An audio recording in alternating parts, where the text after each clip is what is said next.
Prologue. The nightmare refused to end. Still slung under an arm, Maomao was dragged into the next room. She couldn't even fight. Her heart pounded. Jinshi, the one who was holding her, had a fresh burn on his side. Although she could well be in danger here as an apothecary, Maomao was drawn to the injury. It was a good, clean burn. No blood. She racked her brain, asking herself which medicines she would need. Purple cloud salve, that might be simplest. Purple Gromwell, Tukey, and beeswax. I think I can get those. Sesame oil, maybe not. No, this was no good. Maomao shook her head. Purple Gromwell was only effective on relatively minor burns, as she'd confirmed on her own arm. It could actually have the opposite effect with more serious burns, she recalled. Things that work on burns. What works on burns? At the very least, she would need a balm to prevent the skin from drying out. She would have to find more oil and beeswax. As she was trying to decide how to treat Jinshi, he finally put her down. "Master Jinshi," she said. He had collapsed onto the bed, grimacing. "Does it hurt?" "I must say it does." And indeed it would. It might be slightly numb now, but pressing a burning brand to your own skin was always going to be painful. Jinshi's pain, however, appeared to be something else. "Feeling a wave of regret, sir?" Maomao found herself asking. The man who until moments ago had seemed in control of everything was leaning his forehead against the bed and weeping. Maomao could see no expression on his face in profile, and he himself might not have been aware of the tears pouring from his eye. Even as Maomao spoke, she went around the room, wondering what medicines might be available in here. She quickly found a mortar and pestle that she commandeered along with several trays. She wanted to go to the brazier, try to warm some water, but she wanted to keep it as far from Jinshi as possible. In fact, she moved it to a far corner of the room. What would I regret? Why? It was hard to put into words. Even Maomao understood that Jinshi had absolutely no interest in the throne. Otherwise, he would never have had such good relations with Empress Gyoku. If solidifying such relations had been one of his goals here, he had chosen a hell of a way to do it. Neither did he appear to regret his injury. Much like when he had sustained the wound to his cheek, he had actually seemed pleased. He was not, in fact, as attached to his looks as people around him thought, and he seemed to resent their assumptions. So why was he so depressed? Maomao located a spoon and placed it on the table by the bedside. There was a pharmaceutical spatula for stirring medicine, but no bladed instruments. His Majesty looked less enraged than sad. "May I take it, sir, that grieving the Emperor was not your intention?" "That's right. I only needed him to get angry." So was it the Emperor's bereaved look that had so disturbed Jinshi? "I suspect the Emperor." Maomao thought this had to do with the relationship between Jinshi and His Majesty. And our duo as well? It was only a distant guess in her mind, but the more she'd had to do with all of them, the more certain she had become, even if she would never have spoken the secret aloud. It hurts to have your father get angry at you. Supposedly, one needed objective proof to change a hypothesis into a certainty. Maomao was trying to find that proof among human emotions. What a very vague and unscientific place to look. And yet, having seen the Emperor's eyes fill with sadness, and the way he hesitated in front of Empress Gyoku, Maomao could think only that Jinshi was the current Emperor's eldest son. "I just keep learning things I'd rather not know," she thought. She sighed as she looked at Jinshi. Things seemed to have calmed down a bit, so she made to go to the other room. But Jinshi immediately grabbed her wrist. "Where are you going?" "To get medicine. The ingredients are in the other room." Jinshi rose and began opening the drawers of a cabinet along one wall. There were enough medicines in there to make Maomao's head spin, components of every conceivable kind. Gaia. She thought she might devolve into waving and drooling. She wanted to burst into her happy dance. but she fought the urge and took a deep breath instead. Jinshi's eyes on her were piercing. Among the variety of things in the drawers was salve, already prepared. She opened the large clamshell and took a sniff. She was greeted by the aroma of honey and the unmistakable scent of sesame. It didn't seem to contain any other ingredients. She also located disinfectant alcohol and bandages. Then she took the balm and stood before Jinshi. "Master Jinshi, I'm going to treat your injury now. Please, let me see it." She tried to get him to sit back down on the bed, but he spun around and sat her down instead. "What do you think you're doing, sir?" She looked at him, hoping her displeasure was evident. His fingers brushed her chin. She raised her head, trying to avoid him. "You're going to pretend you can't imagine when we've come so far? No one else can serve as my nighttime companion now." Jinshi smirked, but fat droplets of sweat showed that he was reaching his limit. Maomao simply refused to speak. Annoyed, she grabbed his robe, which he was still only half wearing. "Which of us is it that lacks imagination? Did you think I wouldn't be angry to be put in this position?" She stretched until they were almost nose to nose. "What you're doing is tyranny, Master Jinshi. A damn dirty trick meant to tell everyone what you want. You don't care about anyone else. You don't care about your status. What you've done is self-centered and masochistic and so deeply exasperating that I don't even know what to say about it." Jinshi didn't answer, but his face spoke clearly. "You obviously do. Empress Gyoku's son, the Crown Prince, and Consort Lihua's son are both hardly a year old. Children were weak. Until they were at least 7, you never knew if they might die. Even if you weren't using a poisonous face powder, they might succumb to illness. Some accident might befall them. They might even be assassinated. What exactly is your plan if something happens to the Emperor?" "I'm working very hard to make sure nothing does." Jinshi's voice was low and rumbling, nothing like the syrupy nymph's voice he sometimes used. His eyes were dark, and he was obviously clear on what he intended here. Maomao was about to say something else, but the words caught in her throat. What Jinshi had done was insane. That, at least, was the only thing Maomao or Gyoku could have called it. She didn't know what His Majesty must think, but it seemed to have been a bolt from the blue for him. But then, was it any less mad, what Jinshi had been forced to live with? He had the power. He could have done any number of even crazier things. That he had the generosity of heart to listen to Maomao's words made it hard to shout at him now. Young women are sometimes described as sheltered, but Jinshi had been similarly isolated, packed into a little box until he had been crushed. Many might have simply died, smashed by the pressure. I sure as hell wouldn't have put up with it. Neither, it seemed, would Jinshi. Just like Maomao, he would fight back, try to escape. But unlike Maomao, he would do more than simply let his emotions run away with him, let his feelings dictate his action. He was a person who thought things through, and at the end of all his thinking, he had come to a most Jinshi-like conclusion, and had acted on it. Maomao was a swirl of emotions. She didn't know what to do. She wished she could have been someone more ignorant of the situation, of human nature. How much easier her life would have been if she could have just stood stupidly to one side and watched. "This son of, She raised her hand, stopping it just in front of Jinshi's forehead. She made a circle with her pointer finger and thumb, then tensed the muscles of her hand and gave his forehead a good flick. She could have slapped him, but it would have left a mark, and she didn't want that. She knew very well that this was the height of disrespect and that it could cost her her head if she wasn't careful. But she figured Jinshi would permit her this much. Hell, I'm the one being generous here. Jinshi had a hand to his forehead and was looking at her, amazed.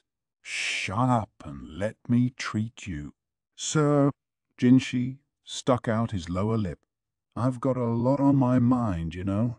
"Well, that's not my problem. I'm an apothecary." "Let me do my work." On this point, she wouldn't budge. It had been Jinchi's show earlier, but she wasn't going to let him push her around now. Maomao picked up the spatula she'd found. "I'm running out of time because you won't leave me alone. I hoped I could give you some sedatives, but that ship has sailed." She slipped past him, came around behind him and pressed down firmly. He said, a very un-nymph-like sound. Maomao somehow managed to flip him onto his side on the bed, a pretty good trick considering how large and heavy he was. She breathed a long breath out as she heated the spatula in the brazier in the corner of the room. "Please don't move," she said. "What the hell are you doing?" "You're not planning to grill me, are you?" "I'm not grilling anything. I need searing heat to disinfect things." She fluttered the spatula to cool it a bit, then wrapped it in a clean cloth. "We aren't going to burn it away. We're going to cut it." "Cut!" Jinchi's face twisted and then he went pale. But it was too late. He'd done this to himself. Now he would have to live with the consequences. If we don't get rid of the charred skin and flesh, the poison will spread from there. I wish I could get rid of all of it, to keep it from festering, but since there are no knives here, this will have to do. She would use the metal spatula to cut away the ruined flesh. It would be painful, but he would just have to bear it. "No, just a minute.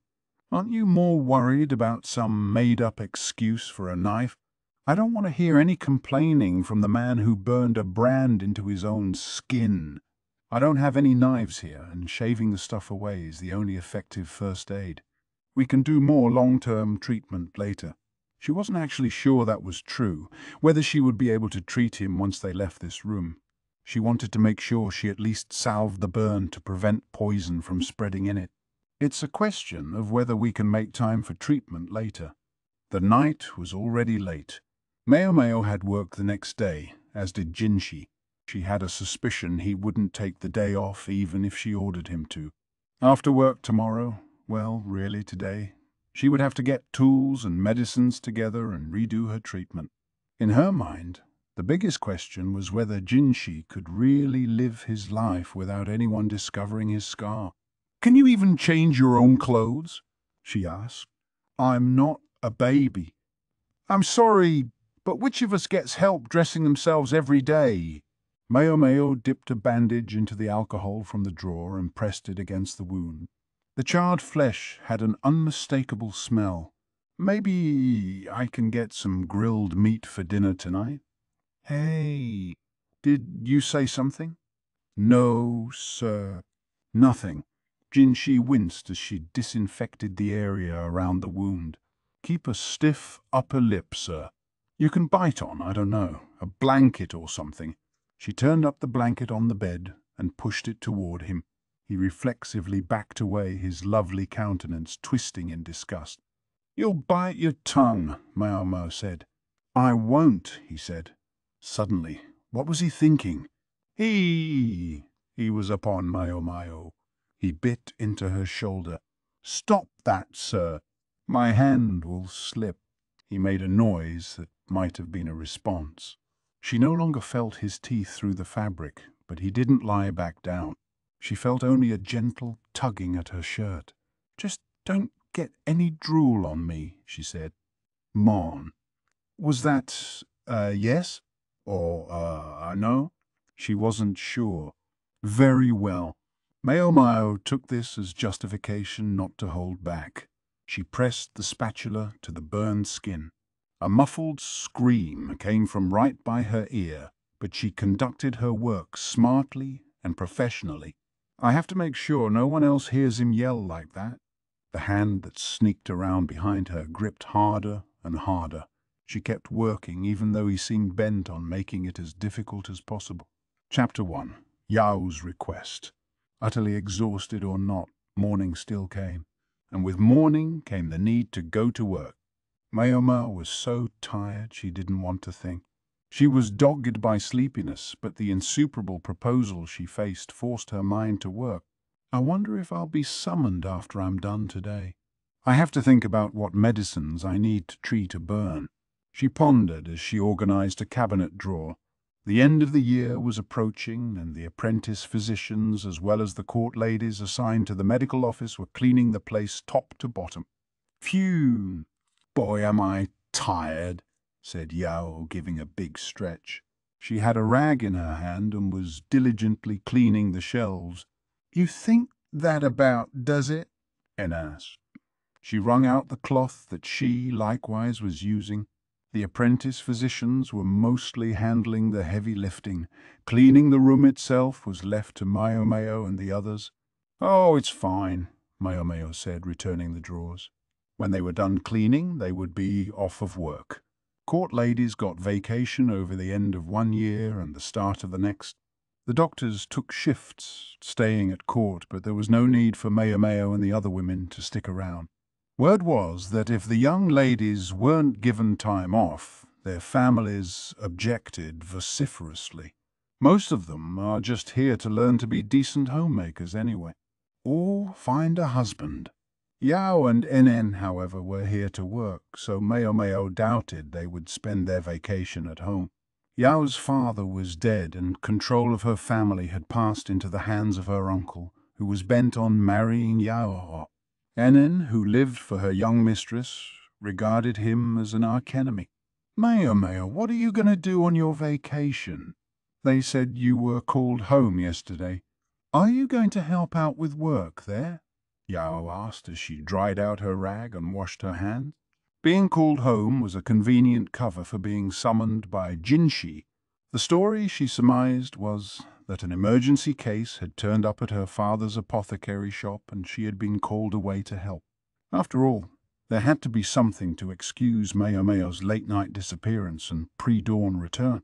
So he was planning this all along. She felt anger bubbling up in her, but she knew she had to stay calm for the moment. The answer to Yao's question was no. Maomao could only wish she was going home for a few days. She would be lucky to get a day trip. A certain idiot nobleman had inflicted a major burn on himself. In fact, he seemed likely to come for her this very day once work was over. The honest answer, unfortunately, was not one Maomao could give. She tried to think of what she could say instead. Probably best to pretend she would be going back to the pleasure district. "Yeah. In fact, I expect us to be raking it in this time of year," she said. "You do. Not every lord with a bulging purse goes home. The more customers who show up, the more the shop profits. We could be very busy." Yao looked perplexed, but then took Maomao's meaning and glared at her. With her information network, she probably knew very well what Maomao's family home did. Maomao hardly expected the two of them to show up at a brothel in the pleasure district any time soon. "Maomao, if you'd kindly refrain from saying uncouth things in the young lady's presence," Anan said. "But it's true. In simple terms, men with ample salaries would come to spend them on the butterflies of the night, and because doctors took this time off, just like everyone else, the madam insisted that the apothecary shop remain open." Maomao had been planning to go home, since she didn't know if her father would be able to. So much for those plans. The old hag's going to give me a piece of her mind again. Maomao was particularly curious how the still amateur apothecary Sazan was getting along, but she wouldn't get to find out this time. "I'm sorry, Sazan." "Hang in there." Even the madam would have to respect orders handed down by an important noble, although she might squeeze something out of them for it. She was a sharp old battle-axe. Maomao would have to be careful not to give her any hint as to the true import of the command. "I entrusted the shop to Gyoku, so it should be fine. I hope." She thought of the cheery man with the bandage on his face. His knowledge of medicine was trustworthy, but his somewhat lackadaisical personality was less confidence-inspiring. To these concerns could be added her little patch of medicinal herbs and the madam's various unreasonable requests. "The poor don't take vacations, I'm afraid. I'm going to stay busy," she said. Yao was silent at that. "Sounds like you've got a lot going on," En said. "Sure do," Maomao replied without hesitation. En looked at Yao. The young mistress seemed to want to say something, but unfortunately Maomao couldn't guess what. She put away the cleaning implements, and when she looked at Yao again, she could see the young woman's mouth almost moving. "Is something the matter?" she asked. You live at an apothecary's place, right, Maomao?" "Yeah," Maomao said cautiously. She'd told Yao about that. The other woman seemed impatient about something. Maomao looked at her, puzzled, and Yao finally summoned the resolve to come out with whatever she was thinking. "Do you think maybe we could come to your house on vacation? I mean, to learn something about medicine." "Ye, young mistress," said Anan, shocked. She couldn't believe Yao had said that. "Well, considering where my house is, Anne wouldn't want to let her precious mistress take a single step into the pleasure district." She was looking at Maomao, silently begging her to come up with some reason to refuse. "I don't think you should, Yao. It's not very safe there.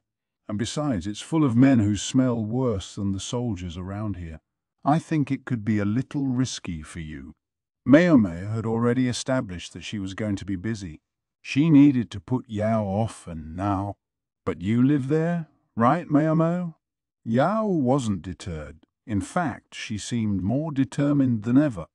"Yeah, I was born there and have lived there my whole life. I know how to handle myself." "Not all of us do."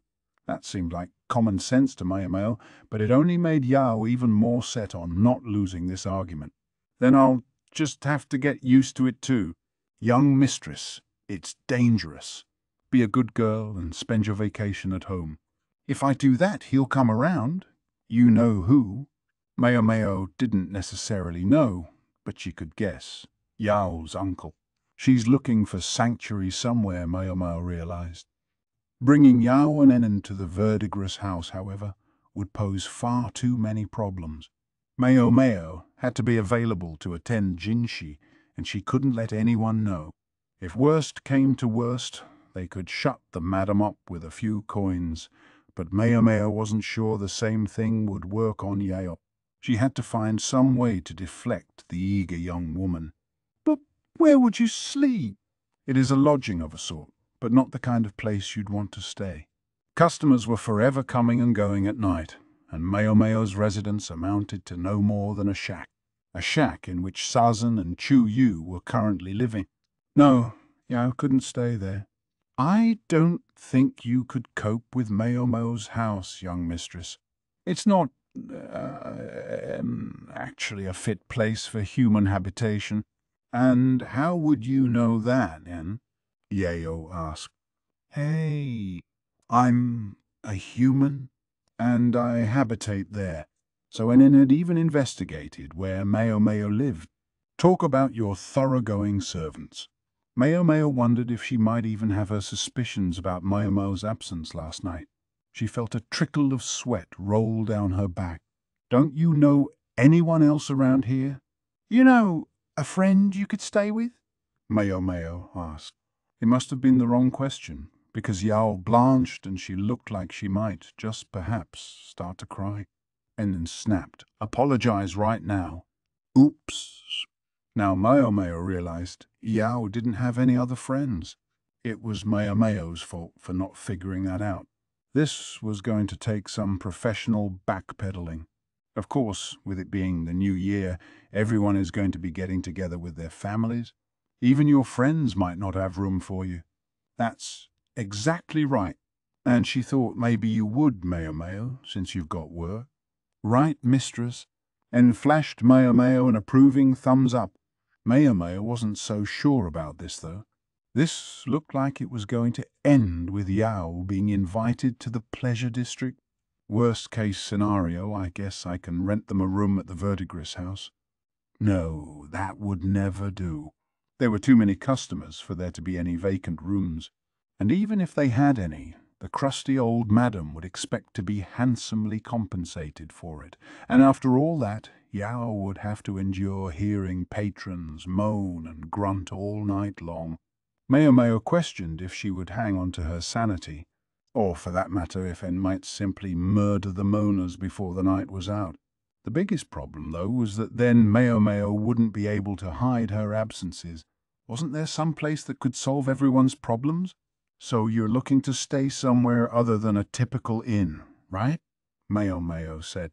That's correct, Anan replied on Yao's behalf. She tried to move to a different house once before, but her uncle found her the next day. Who or what is this uncle? Maomao wondered. If Anan was good at information gathering, maybe that was where she'd learned it. You aren't afraid he would find my place just as quickly? No, I think anything in your vicinity would be safe. What was that supposed to mean? Because there's someone who would crush any nasty little bugs who showed up, Anan clarified. Ah, she understood. Anan was referring to the strategist who shall not be named. Maomao felt her blood run cold. Did he suspect anything about last night? If so, the situation had the makings of a civil war. No, I think I'm still safe. If he'd had any idea, he would already have smashed through the walls of the medical office. He would be here right now. Fortuitously, the thought gave Maomao an idea, the perfect place for Yao and Anan to stay. Somewhere safe, somewhere they wouldn't be detected by Yao's relatives, and somewhere they couldn't be extricated from even if they were found. Yeah, such a place existed, but Maomao could hardly bring herself to say it. It looks like you've got something in mind, Maomao, Anan said, leaning in. Won't you share with us? Her nose was barely an inch from Maomao's. At this distance, Maomao couldn't even avert her gaze. Thankfully, Yao stepped in, and then give her some space. Phew. So where is this place? Not phew. Where is it? Maomao asked, holding up her hands in surrender. Well, it's the house of someone you both know. I absolutely refuse to ask him for this, so if you want his help, you'll have to ask him yourself. Yao came from a good enough family that he wouldn't begrudge them a room at least. And by him, I mean a certain penny-pinching, tousle-haired spectacle wearer. She spoke, of course, of the freak strategist's nephew, Lahan.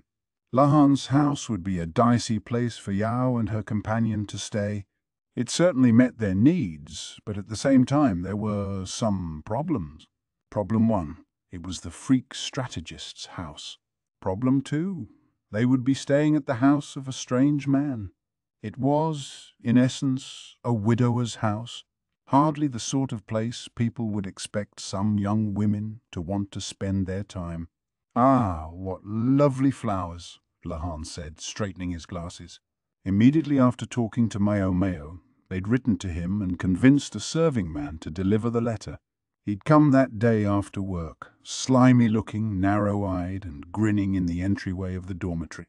Maomao slid away from Lahan. Are you sure about this?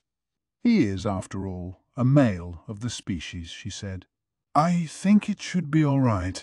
You can see it in his eyes. He doesn't look evil, Yao answered, unconcerned. In Maomao's opinion, Yao should give it more thought. Lan could be much more forward than one might expect when it came to women. I agree. I think we should be safe with Master Lahan. Anan, whom Maomao had expected to be against this, turned out to be in favor. The reason? Master Lahan has never had any particular trouble with women, and always picks older women anyway. I didn't need to hear that. He was a playboy, if a faintly ridiculous one, and Maomao did not want to know about his taste in women. There were men out there who got their popularity with the ladies by being good talkers, not by being handsome, and Lahan seemed to be one of them. So it was that Yao and Anan would stay at Lahan's house, just like that. Lahan picked a moment while Yao and Anan were off preparing and came over to Maomao, smiling contentedly. I'll be perfectly hospitable to them, don't you worry. He tried to place a comforting hand on her shoulder, and she batted it away. You wound me, little sister. She considered crushing his toes just a little, but thought better of it. Just see that you're more accommodating than that to the Moon Prince, Lan said, rubbing his foot even though Maomao hadn't stepped on it. What a drama queen. This son of a Maomao glared at Lahan, but he only gave her a meaningful grin.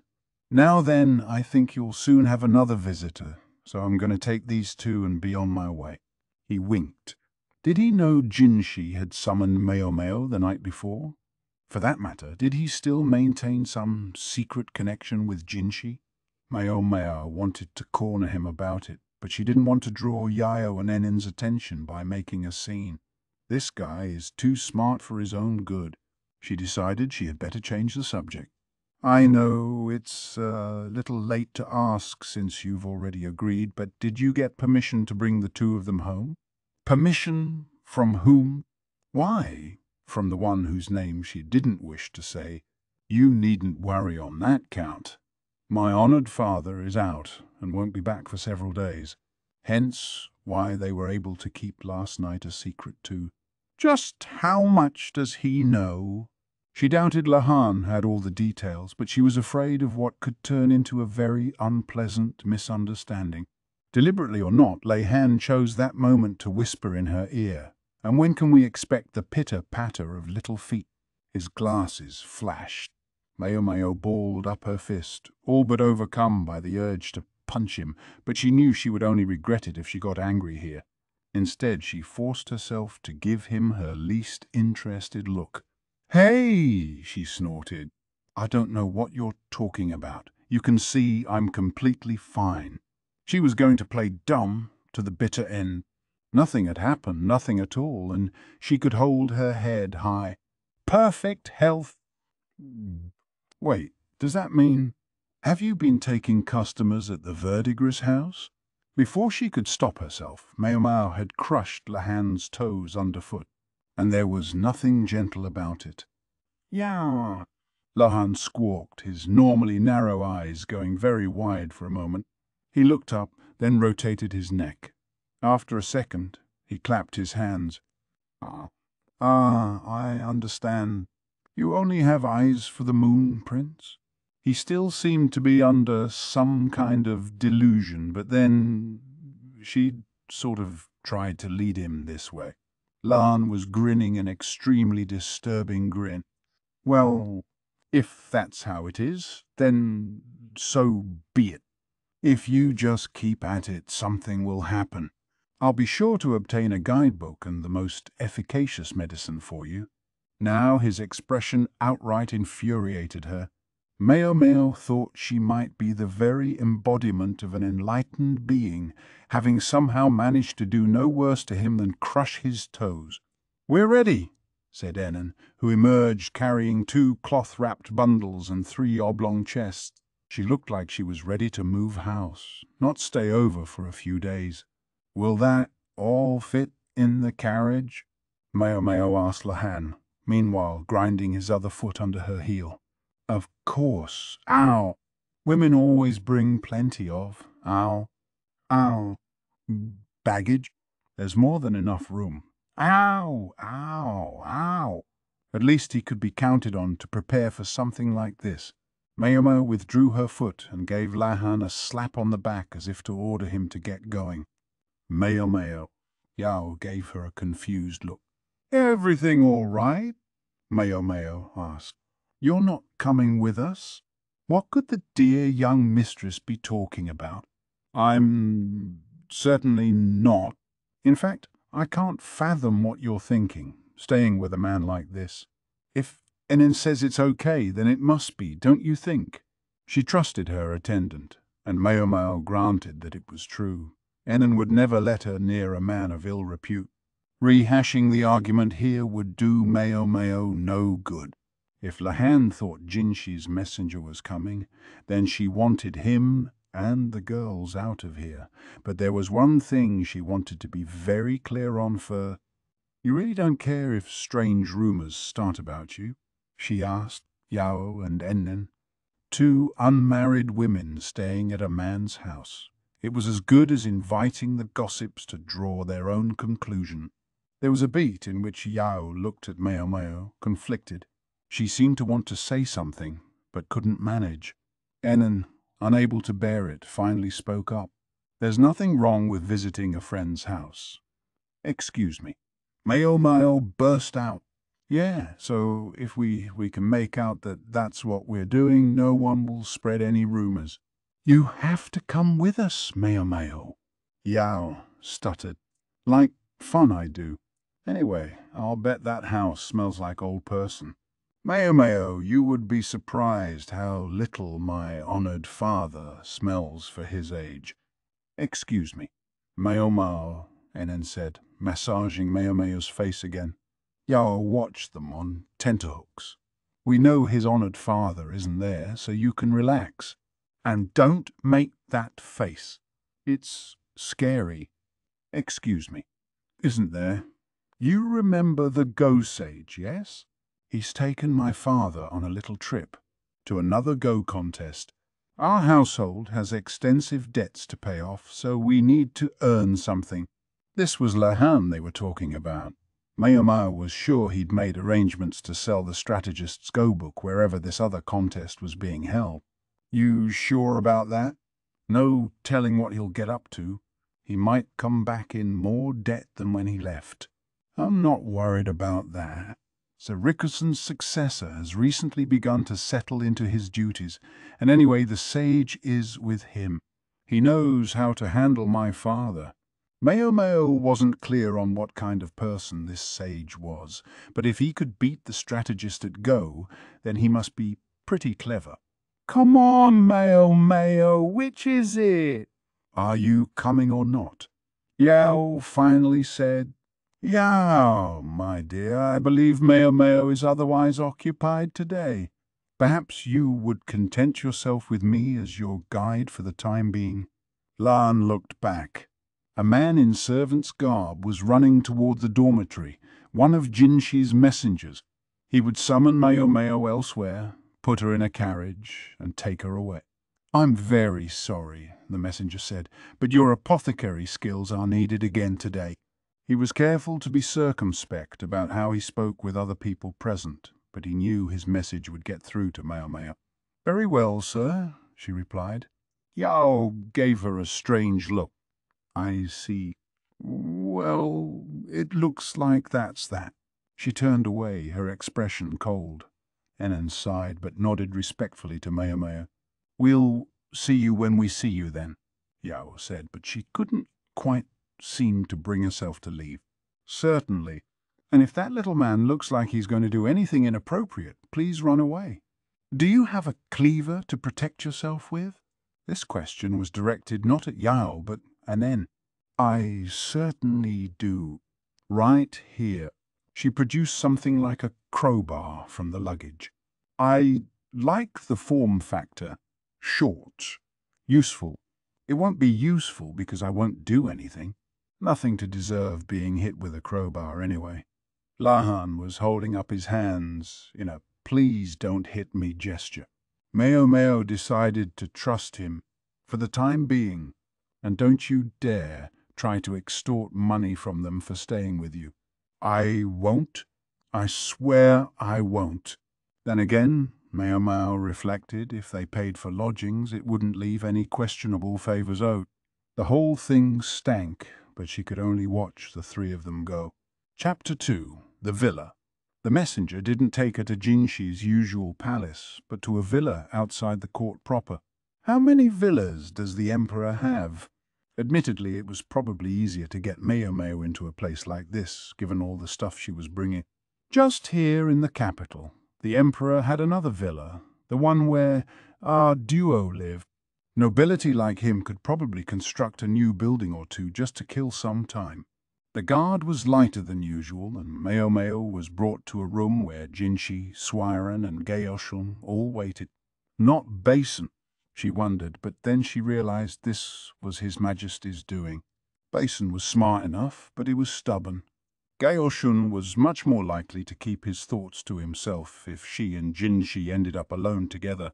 He might guess something he wasn't supposed to know, but he wouldn't pursue it. And what's the old lady think of this? Swiren was smiling like she always did, but her smile could be frightening, precisely because Maomao didn't always know what was behind it. There seemed to be someone else there too. Maomao could hear the clattering of dishes from within. Had they found someone who could endure Jinshi's beauty and Swaren's suavity? "Is there anything you need, Exiameo?" Gaio-shun asked. "No, thank you." She'd prepared all her tools herself, along with most of the medical components she might need. She thought it would be best not to give Gaio-shun too many clues as to what she would be using. Then, however, she realized there was one thing she did want. "If you happen to have any ice." Certainly. It was not Gaio-shun, but Swaren who answered. "Chue, bring us some ice, please." There was a name Maomao didn't recognize.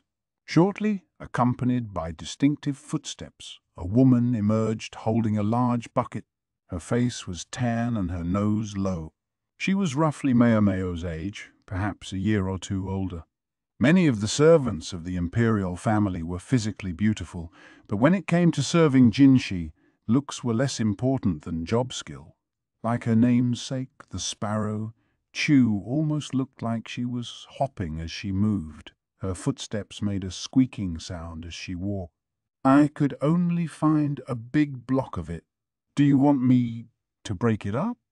In the bucket was a huge chunk of ice wrapped in reeds. It had probably come from some distant mountain, kept frozen in order to make the long journey to the capital. It was still the cold season, and they could have gotten ice from some local lake, but they would have gone out of their way to get it from somewhere far away. "It's not like I'm going to drink it." She felt a little bad using something so rich for this purpose, but it was all that she had. "Do you think you could smash it into quarters?" she said. "Understood." Chue produced a mallet from the folds of her robe, rolled back the reeds, and cracked the ice. Maomao rubbed her eyes. She doubted what she had just seen. It seemed like it should have been impossible to do so casually. "Will that do?" Chue asked. "Thank you." "It will," Maomao said with a respectful bow of her head, which Chue returned. She set the bucket of ice in front of Maomao, then wiped the mallet with a handkerchief and returned it to its hiding place. Afterward, she hop-hopped back the way she had come. "Her name might mean sparrow, but you could take her for a squirrel," Swaren said, looking right at Maomao. She seemed to mean that there was no way a person should have been able to hide a mallet that large in her robe. Then she asked, "Is there anything else you need?" "No, thank you." "If you'd come this way, then please." Swaren led Maomao to an inner room. "You come over here. You can taste test these new snacks," she said, pulling Garshan aside. He didn't question her, but nodded respectfully and sat down where she indicated. Maomao even thought she caught a twinkle in his eye. She gave him a very conflicted look and closed the door. Jinshi, looking distant, immediately flopped onto the bed. Maomao wasted no time. She put the ice she'd been given in a leather bag and handed it to him. "Press that on your wound, please. Cool it down." Chilling the abdomen could upset the stomach, but it would be better than administering this treatment with nothing to blunt the pain. "If you find yourself wanting to go to the bathroom, tell me right away." "Is that all you have to say to me?" Jinshi pressed the bag against his side, looking put out. After a second, Maomao asked, "What should I say to Master Gaio-shun and Mistress Swaren? I suppose I can feel free to ignore the other person out there." Maomao took out the medicines and instruments she'd brought along, which included a small knife for cutting away the burned skin. The people out there might trust her, but if they had any idea she was carrying what amounted to a weapon, they would never have left her alone with Jinshi. What would they do if they thought I was an assassin? True, Jinshi could overpower her if he had to, but it still seemed impossibly incautious. "Gaio-shun is here on the Emperor's orders," Jinshi said. It wasn't really an answer, but Maomao understood what he meant. If His Majesty had told Gaio-shun to be here, he had probably also informed him that Jinshi's body effectively had become a bomb, and that no one but Maomao was to touch him. Gaio-shun might or might not know the details, but unlike Basin, he would do his duty faithfully. And Jinshi continued, "It was Swaren who prepared the brand." Maomao froze. Why in the world would she do that? Had Jinshi deceived his caretaker, duping her into making the brand somehow? Maybe not. Maomao doubted whether he was capable of outwitting the old woman. Neither option seemed possible. "Swiren is my ally," Jinshi said. Maomao found it hard to comprehend. If Swiren had really been Jinshi's nursemaid, contributed to his education and upbringing, how could she possibly countenance what he had done to himself? "I can't imagine what Swiren is thinking." Was it possible that Gyoshun was here not just to keep an eye on Jinshi, but to monitor Swiren as well? "Stop. Don't think about it. That's not what matters now." Maomao brought over the candle that served as the room's illumination and put the dagger in the flame to sanitize it. She shook the knife to cool it a little, then prepared to resume the previous day's work. Jinshi was still chilling his side. "Loosen your belt, please," Maomao said. Yes, of course." There was a swish as Jinshi undid the belt and removed the bandage. Under a thick layer of salve was burnt flesh that Maomao had been unable to remove before. "You've eaten?" she asked. "Yes, I'm done." "Take this, then." She mixed medicine into some hot water, drinking a mouthful for his benefit. "A painkiller. It's to stop infection." "Do you need a painkiller?" "I do." "I wouldn't have expected it. Here I thought you did this sort of thing for fun." It was a joke, albeit a barbed one. She added some analgesics to the cup. Even if he drank it now, though, it wouldn't stop the pain he would feel when she started cutting. Maomao wiped the balm off Jinshi's side, then rubbed the skin with alcohol.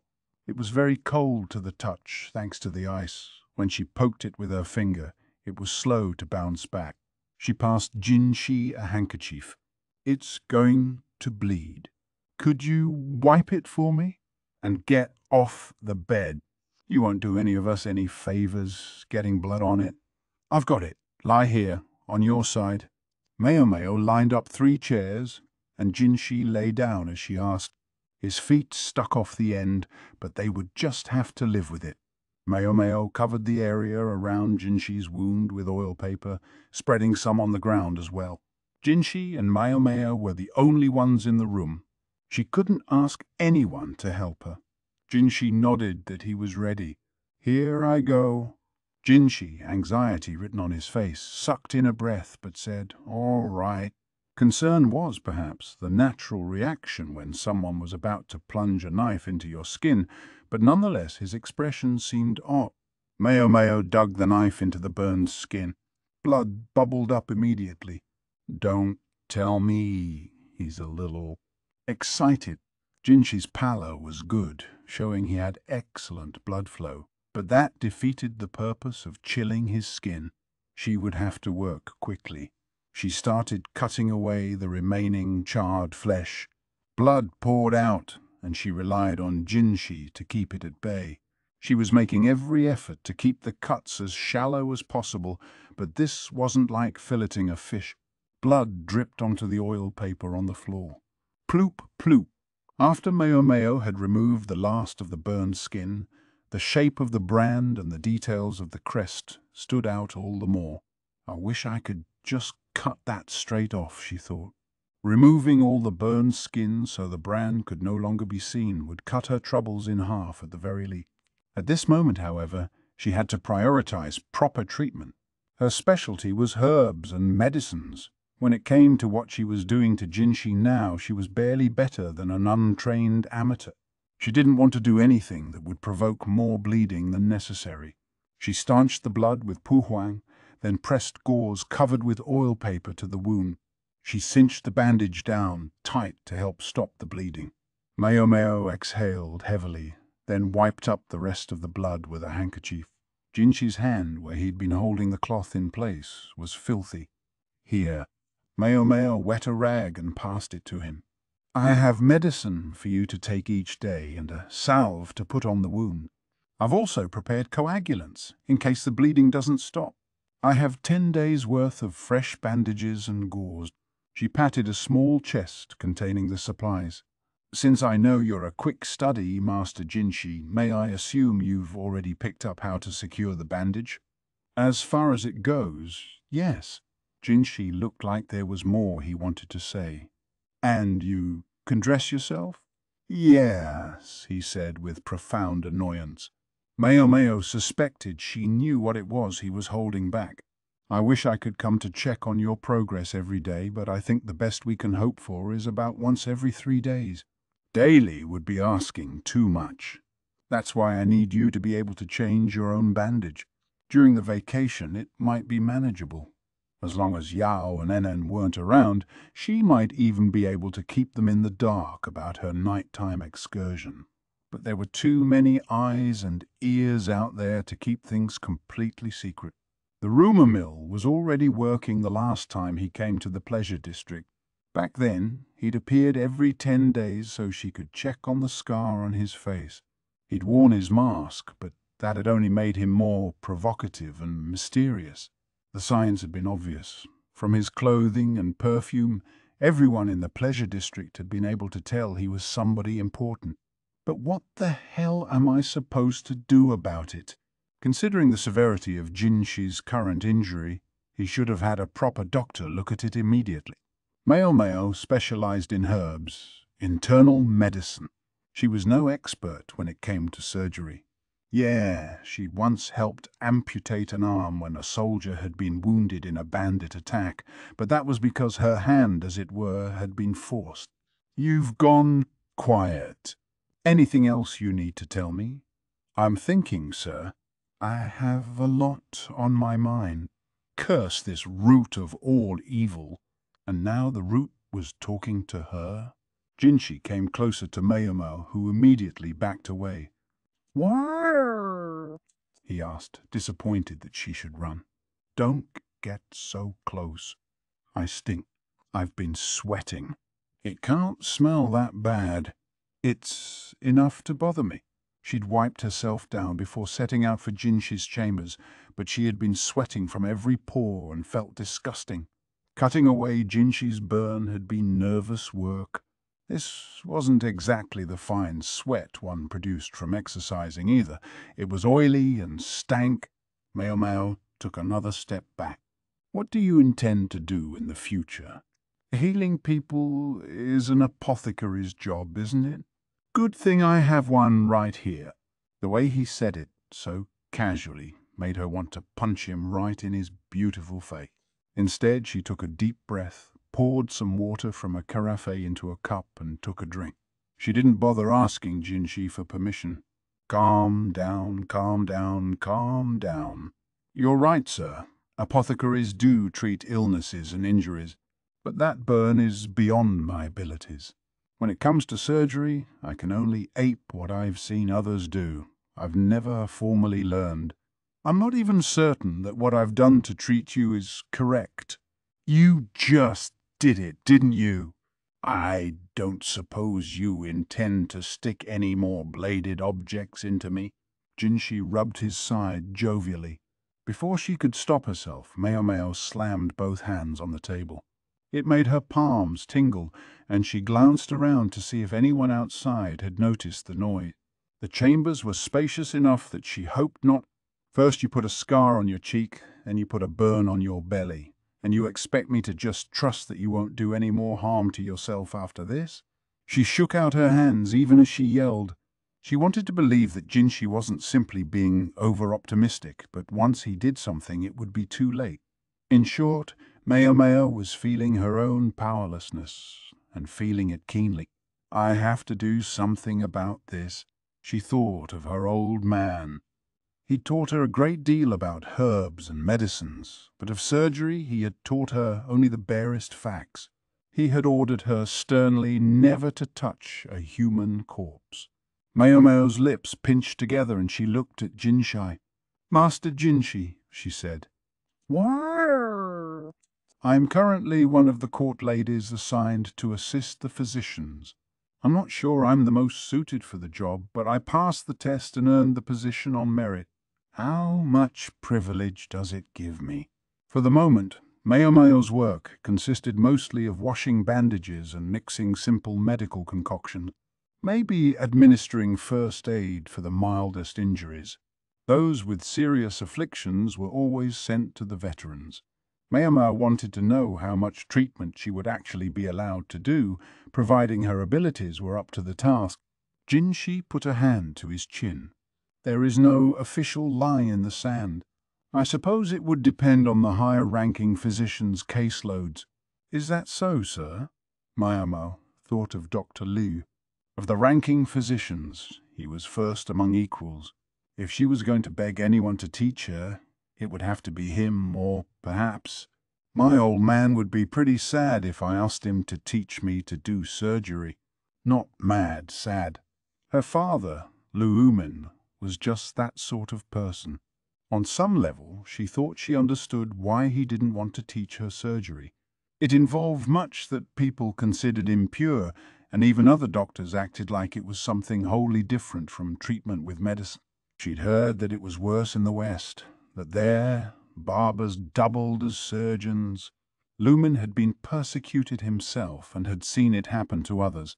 No doubt he had raised Maomao in the apothecary's tradition to save her from such calumny. And I'm grateful for that. But Maomao's life had turned out far more full of drama than even Lumen had probably expected. Master Jinshi, I'm going to try to ask my father to teach me.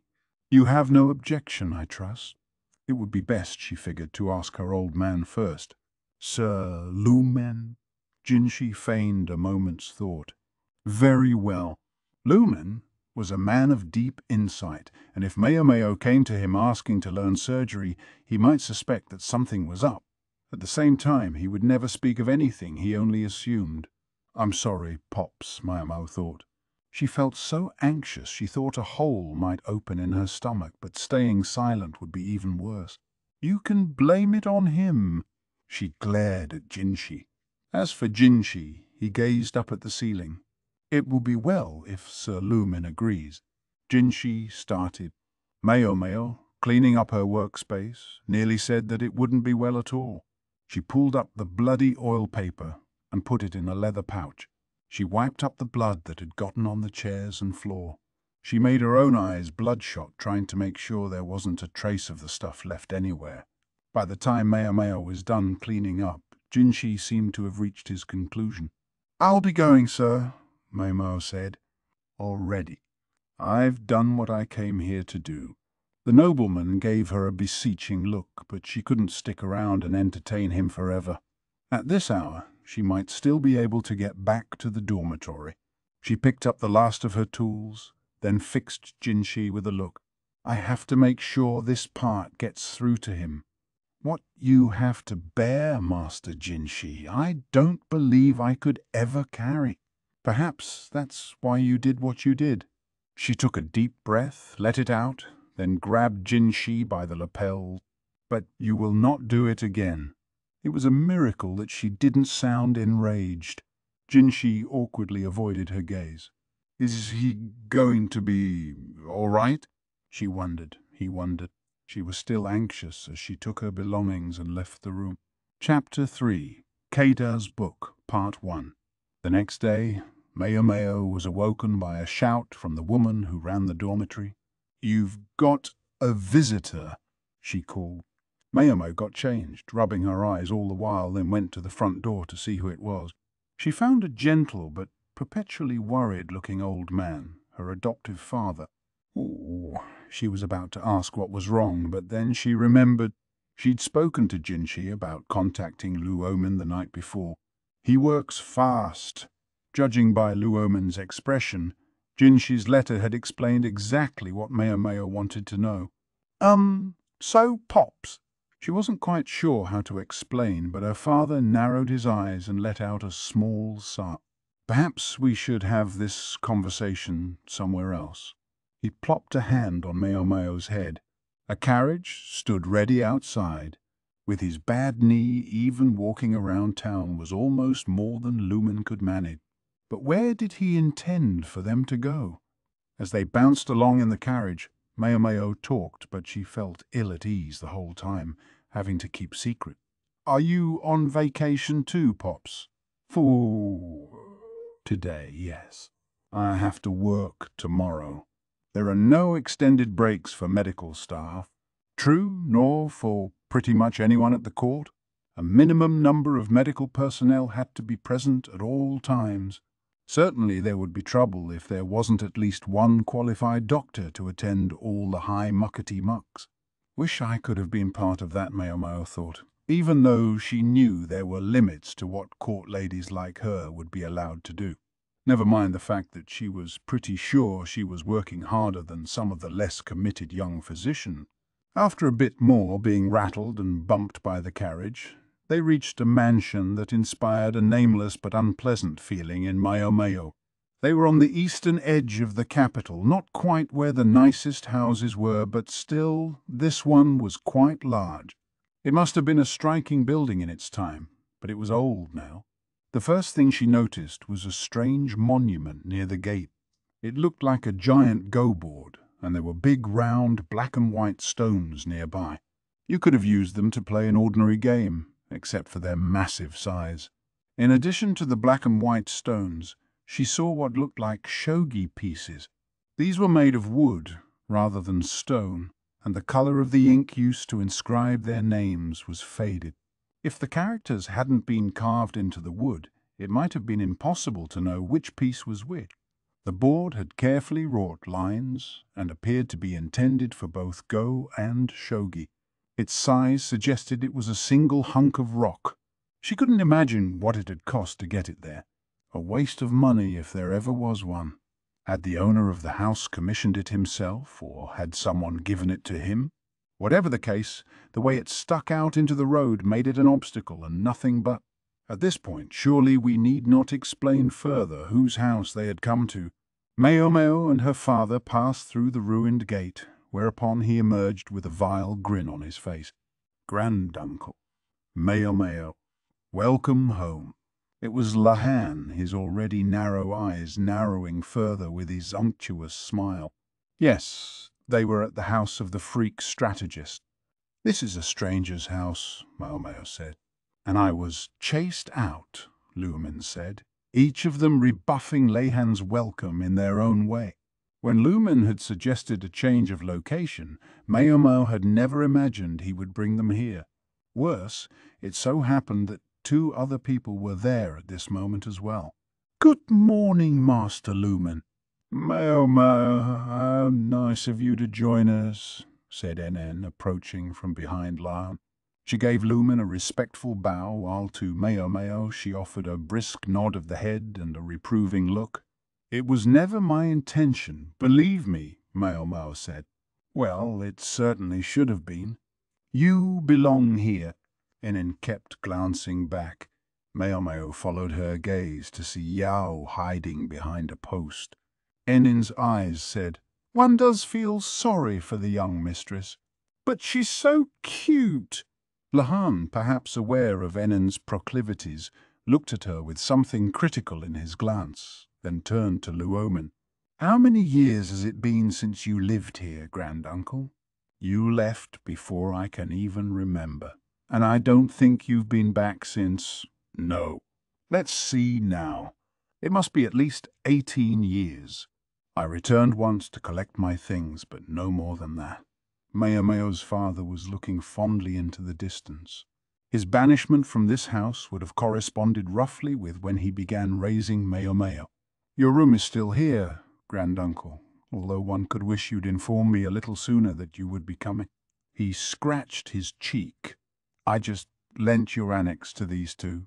The library's still here, but if you're going to be staying, I can prepare a room in the main house. How would you like that?" "No, thank you. You needn't go out of your way." "I won't be staying over. I only came to give Maomao a bit of homework. I must say, though, the place has rather gone to seed since I saw it last." "Don't worry, we clean it regularly."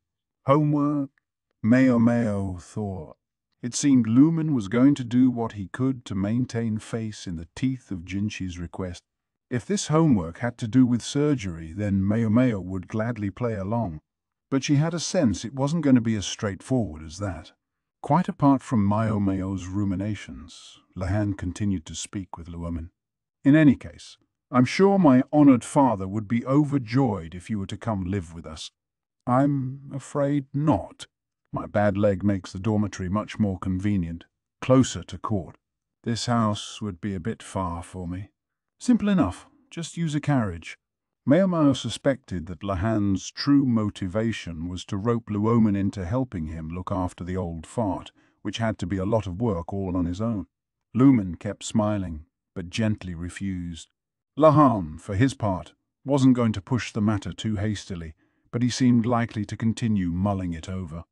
"Yeah, I'd like to go to the annex. Is that all right?" Luoman said.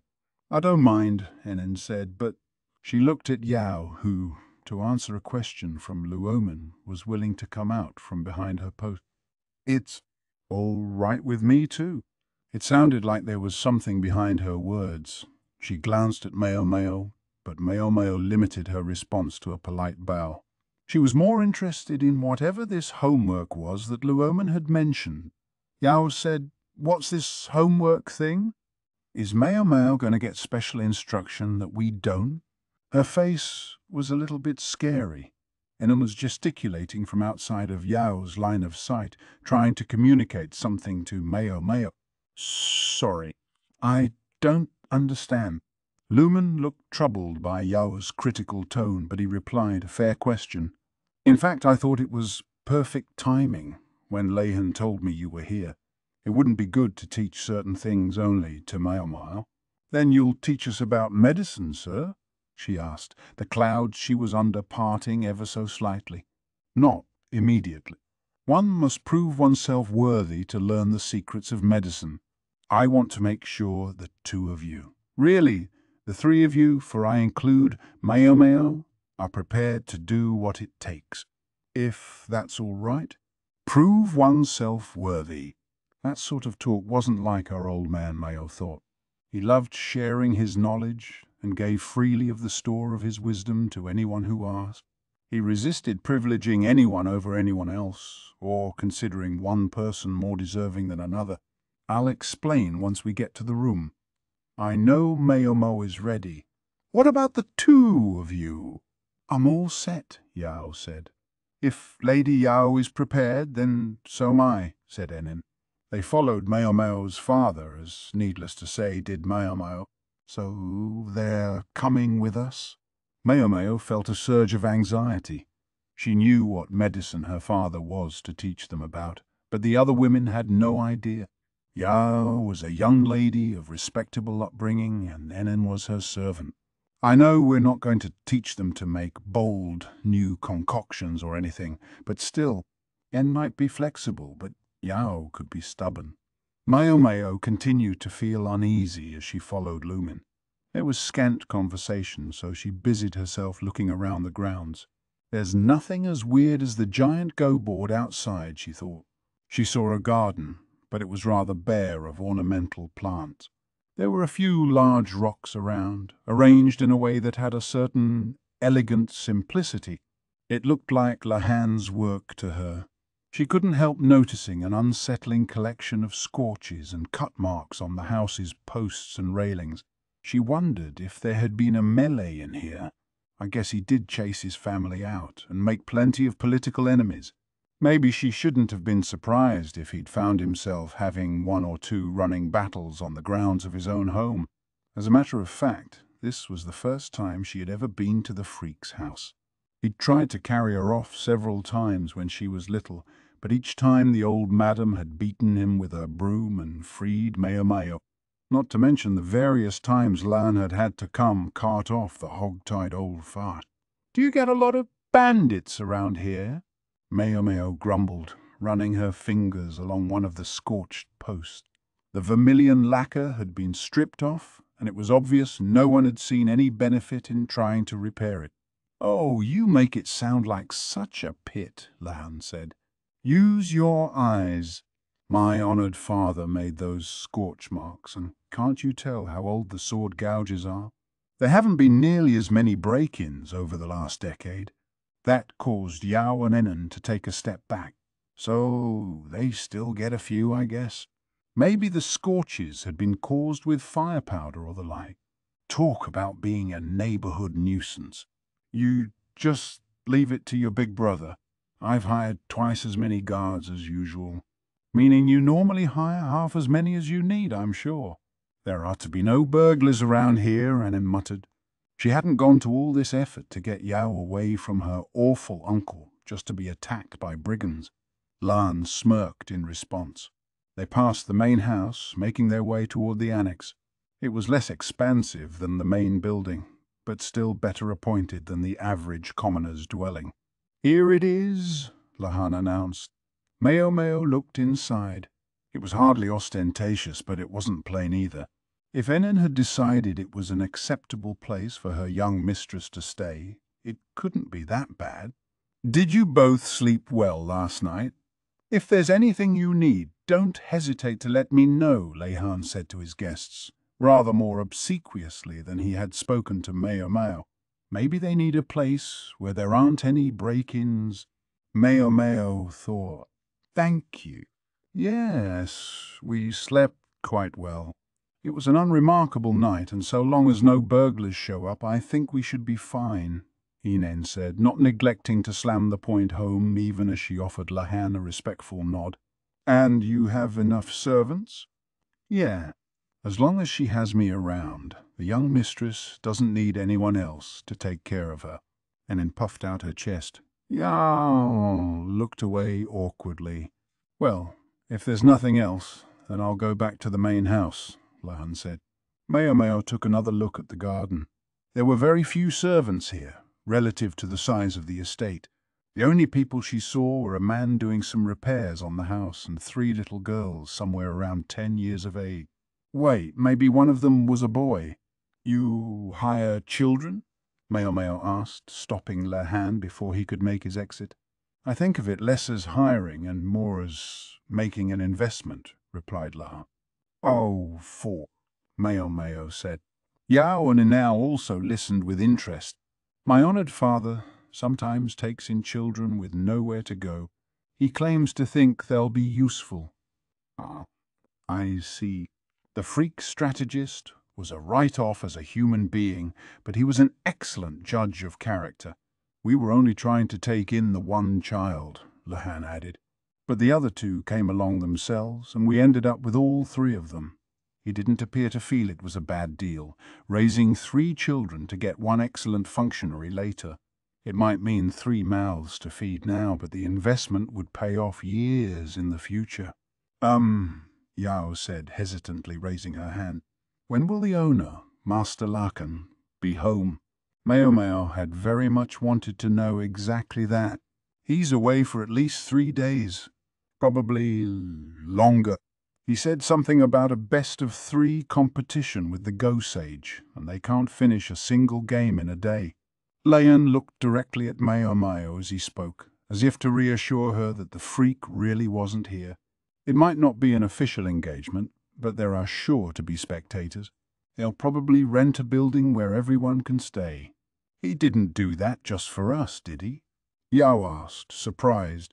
"No, this is something they do annually. Surely I can be allowed to get out from under my father's thumb for a few days a year? Your letter just happened to arrive at the perfect moment." "You're sure about us, then?" Yao asked. "It's all right. As long as you don't mean any harm, my father won't care. Even if he gets back while you're still here, you're welcome to stay. Notwithstanding his tendency to pick up stray children, he doesn't have a very good memory for who he's brought into this house." There was something within the freak that enabled him to distinguish friend and foe almost immediately. So long as Yao and Anan showed no hostility toward him, there wouldn't be a problem. "Now, as I think my continued presence can only hinder you, I'm going to make myself scarce." "Good to see you again, Granduncle. Let me know when you want to go home and I'll have a carriage made ready." "Certainly, thank you." Lahan was about to head back to the main house when he stopped and said, "Oh, that's right. Maomao." Maomao didn't say anything. "If you ever decide you want to live here, you're welcome anytime. Let's not waste our time talking about things that will never happen. she said, giving him a glare as if the bespectacled buffoon might as well have been talking in his sleep. "Never. I think you might find yourself wanting to stay for a good long time. We have something you want, and anyway, this place is full of fun surprises." And with that moderately sinister comment, Lan was gone. "Like hell," Maomao grumbled and looked around the annex. It was an antique. As they proceeded down the hallway, she found a kitchen and a living area to the left, while the bedroom was to the right. The one thing that struck her as strange was the wall. They used two kinds of wood to create a two-tone color. She opened the door at the far end of the hallway and stopped. She smelled paper. The room beyond was full of shelves lined with old medical treatises, and against the opposite wall was a chest of drawers of the kind used to store medicine. The walls in the room had the same two-tone pattern as the others, while the floor was covered with a faded carpet, and the ceiling contained a mandala-like image divided into 9 segments. She didn't have enough attention, however, to take all that in. "Now, I get it." She looked at Lumen, whose hand brushed the shelves nostalgically. "This is amazing. I can't believe something like this here." "It has to be at least as good as the medical archives," Yao said, but it went in one ear and out the other for Maomao. She was pulling out the drawers of the medical chest, her eyes shining. There was nothing in the drawers as she'd expected, but the odors of old medicines that had permeated the wood tickled her nose. Next, she took down one of the books, an old thing nibbled by silverfish. Her old man had moved to the pleasure district to raise her. The elderly eunuch, late of the rear palace, must have left with hardly more than the clothes on his back.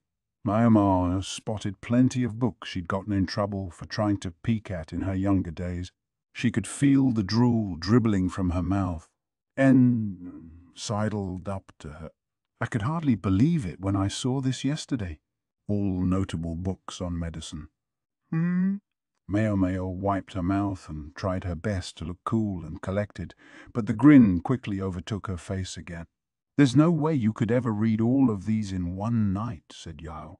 "You probably couldn't even get through them if we spent the whole break on it." "That's so true. It's such a shame. If you were to stay here with us, Maomao, you could read them." Anan gave Maomao a pointed nudge. Now Maomao understood what Lan had meant. He was hoping to appeal to Maomao's personal interests to hook her. Maomao gave herself a hearty slap on both cheeks and looked at Luomin. "So, Pops, how exactly do we prove ourselves worthy?" Despite Yao and Anan's presence, she lapsed into a familiar tone. Lumen, his brow still furrowed, touched one of the bookshelves. "It's quite simple. You must be able to take up a certain medical treatise that is somewhere in this room." "Take up? What an odd way to put it. Did he mean not pick it up physically, but accept its contents? Was he saying they needed the knowledge to show they could understand this book?" "What's this about a certain treatise?" Yao asked, focused on the issue at hand. "It's called Kada's book," Luomin said. Kada, that was the name of a legendary physician. He was said to have had inestimable medical knowledge and the ability to heal any affliction. Many of the stories made him sound less like a real man and more like a mythical immortal. "I don't understand, sir," Yao said. Her forthrightness was one of her strengths. "Then I suppose this task will be very hard for you," Luomin said. It was strange for him to be so cold. Normally he would never be so unkind. All this stuff about being worthy. "I think he doesn't want to teach us," Maomao thought. She was starting to think it had been a mistake to have Yao and Anan here. Luomin might have made the challenge even more difficult than he'd originally planned in order to save them from whatever was going on. For the sake of their futures, he didn't want Maomao or either of her companions to continue down the path of medicine. So out of all the many books in this room, they were to find Kada's book, whatever that was, and grasp its contents. That's a fiendish job. A kind of problem quite different from the ones Jinshi usually caused for her. Luomin was about to leave the room, as if to signal that he was done here, when Anan raised her hand and said, "Pardon me, sir. There's something I'd like to be certain about." "And what is that?" "This book. It is in this room, isn't it?" "That's right. Or at least it was when I left this house. Assuming no one has been mucking about in here, it should be here yet." "And the book is named after Kada?" Anan said, writing out the characters with motions of her finger just to be clear. Lumin's face drooped slightly. I knew N was a sharp one, Maomao thought. That slight shift of the features was Lumin's tell when he felt his back was against the wall. It was as good as announcing that Anan had put her finger on the heart of the problem. "Yes, that's right," he said, "although I make no guarantees that the book carries that exact title. But yes, Kada it is." Maomao searched her mind for anything else she might ask her father, but Anan had more or less covered the basis. "I have a question too," Yao said, raising her hand. "Go ahead." "Is this a task Maomao could complete by herself?" After a beat, Lumin replied, "I doubt it. To be quite frank, the two of you being here was something of a miscalculation on my part." He said no more, but limped out of the room, leaning on his cane. "I have no idea what he's talking about," Maomao grumbled, even as she picked up a book. It was thoroughly insect-eaten, having sat for nearly 20 years. Between the humidity, the sun, and the bugs, some of the books were starting to fade, while others were nearly in tatters. Most of them were made of paper rather than being written on rolls of wood strips, which would probably have been too bulky to store many of in one room. "They've never aired these things out." "Look at the state of them," Yao said. "Yeah, I wish I could copy them out. I'd hate to lose all these books," Momo replied. She imagined getting the Quack doctor to procure some top-quality paper from his hometown so she could make nice, clean copies. Most of the books contained useful information, and if it hadn't been for Luoman's homework, she would gladly have perused them all at length. "Oh, here's a concoction I've never tried." She shook her head, trying to convince herself not to get lost in the tome she was holding. She didn't have time for this. By evening, she would have to go back to Jinshi. She wanted to do this and be done with it. "So, you two, you said you've been reading these books since yesterday. What do you make of them?" "I mean, they all seem profitable," Yao said. "I agree. All very helpful. But we didn't see anything that I would characterize as Kada's book," said Anan. "The first problem was understanding what Kada's book even was. One thing I'm sure of, my old man wouldn't give us a problem with no solution. He said there was a book that met his description, and he had told them to take it up." Maomao looked at the shelves with a herm. Lumin was a genius. Give him one and he would deduce 10. He would know perfectly well what was likely to have happened to these books over the previous 20 years. Even if, as Lumin suggested, no one had touched them, they would still be bug-eaten and coming apart at the seams. Some of them might not even be readable anymore. "Yeah, do you think we could go over our facts just for starters?" Lumin had said Maomao couldn't figure this out by herself. She'd assumed that was because there were so many books that one person could never search through them all alone, but 3 people together didn't seem to have much more hope, which meant there was some hurdle besides sheer quantity. "What do you mean?" "Like, talk about what books there are?" Yao said. "The shelves are organized by subject. Would you like me to sketch it out?" Anan said, "If you'd be so kind." Anan began to write on a piece of paper in neat letters, giving the location of each shelf and the subject of the books housed there. "That reminds me, there are numbers on the spine of each book to help catalogue them," she said. Maomao looked at the book she was holding. The cover was made of a good, sturdy material, so it had resisted the bugs. She could still clearly read an inscription on the spine. "1. I don't, I don't actually get it, but you said these are numbers, right?" Yao said.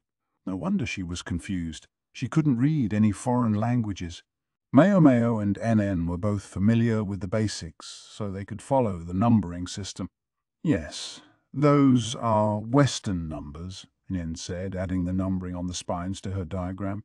Maomao looked closely at the book, and then she noticed something. "I'm sorry, but did one of you take the book that belongs here?" She pointed in between two books on the shelves. "No, I put back everything I took out," Anan said. "Me too," added Yao. "The one I have right now I got from another shelf." "Why? What's the matter?" "One of the numbers seems to be missing. The books were lined up according to numbers on their spines, but one of them wasn't there." "Which number is it?" N asked. "Two I," Maomao replied. "I'm going to check the other shelves." She proceeded to do just that.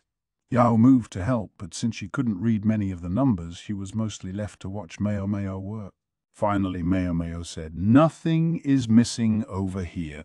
Anywhere else? I'd have to look, but I doubt it. One single missing book. Did my old man take it?" Maomao hermed again.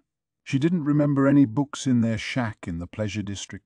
"Do you think we should check with Master Lahan?" Anne asked, adding the number 2II to her notes. Then she set down her brush. Anan was very good at finding things out, and Maomao had high hopes for this.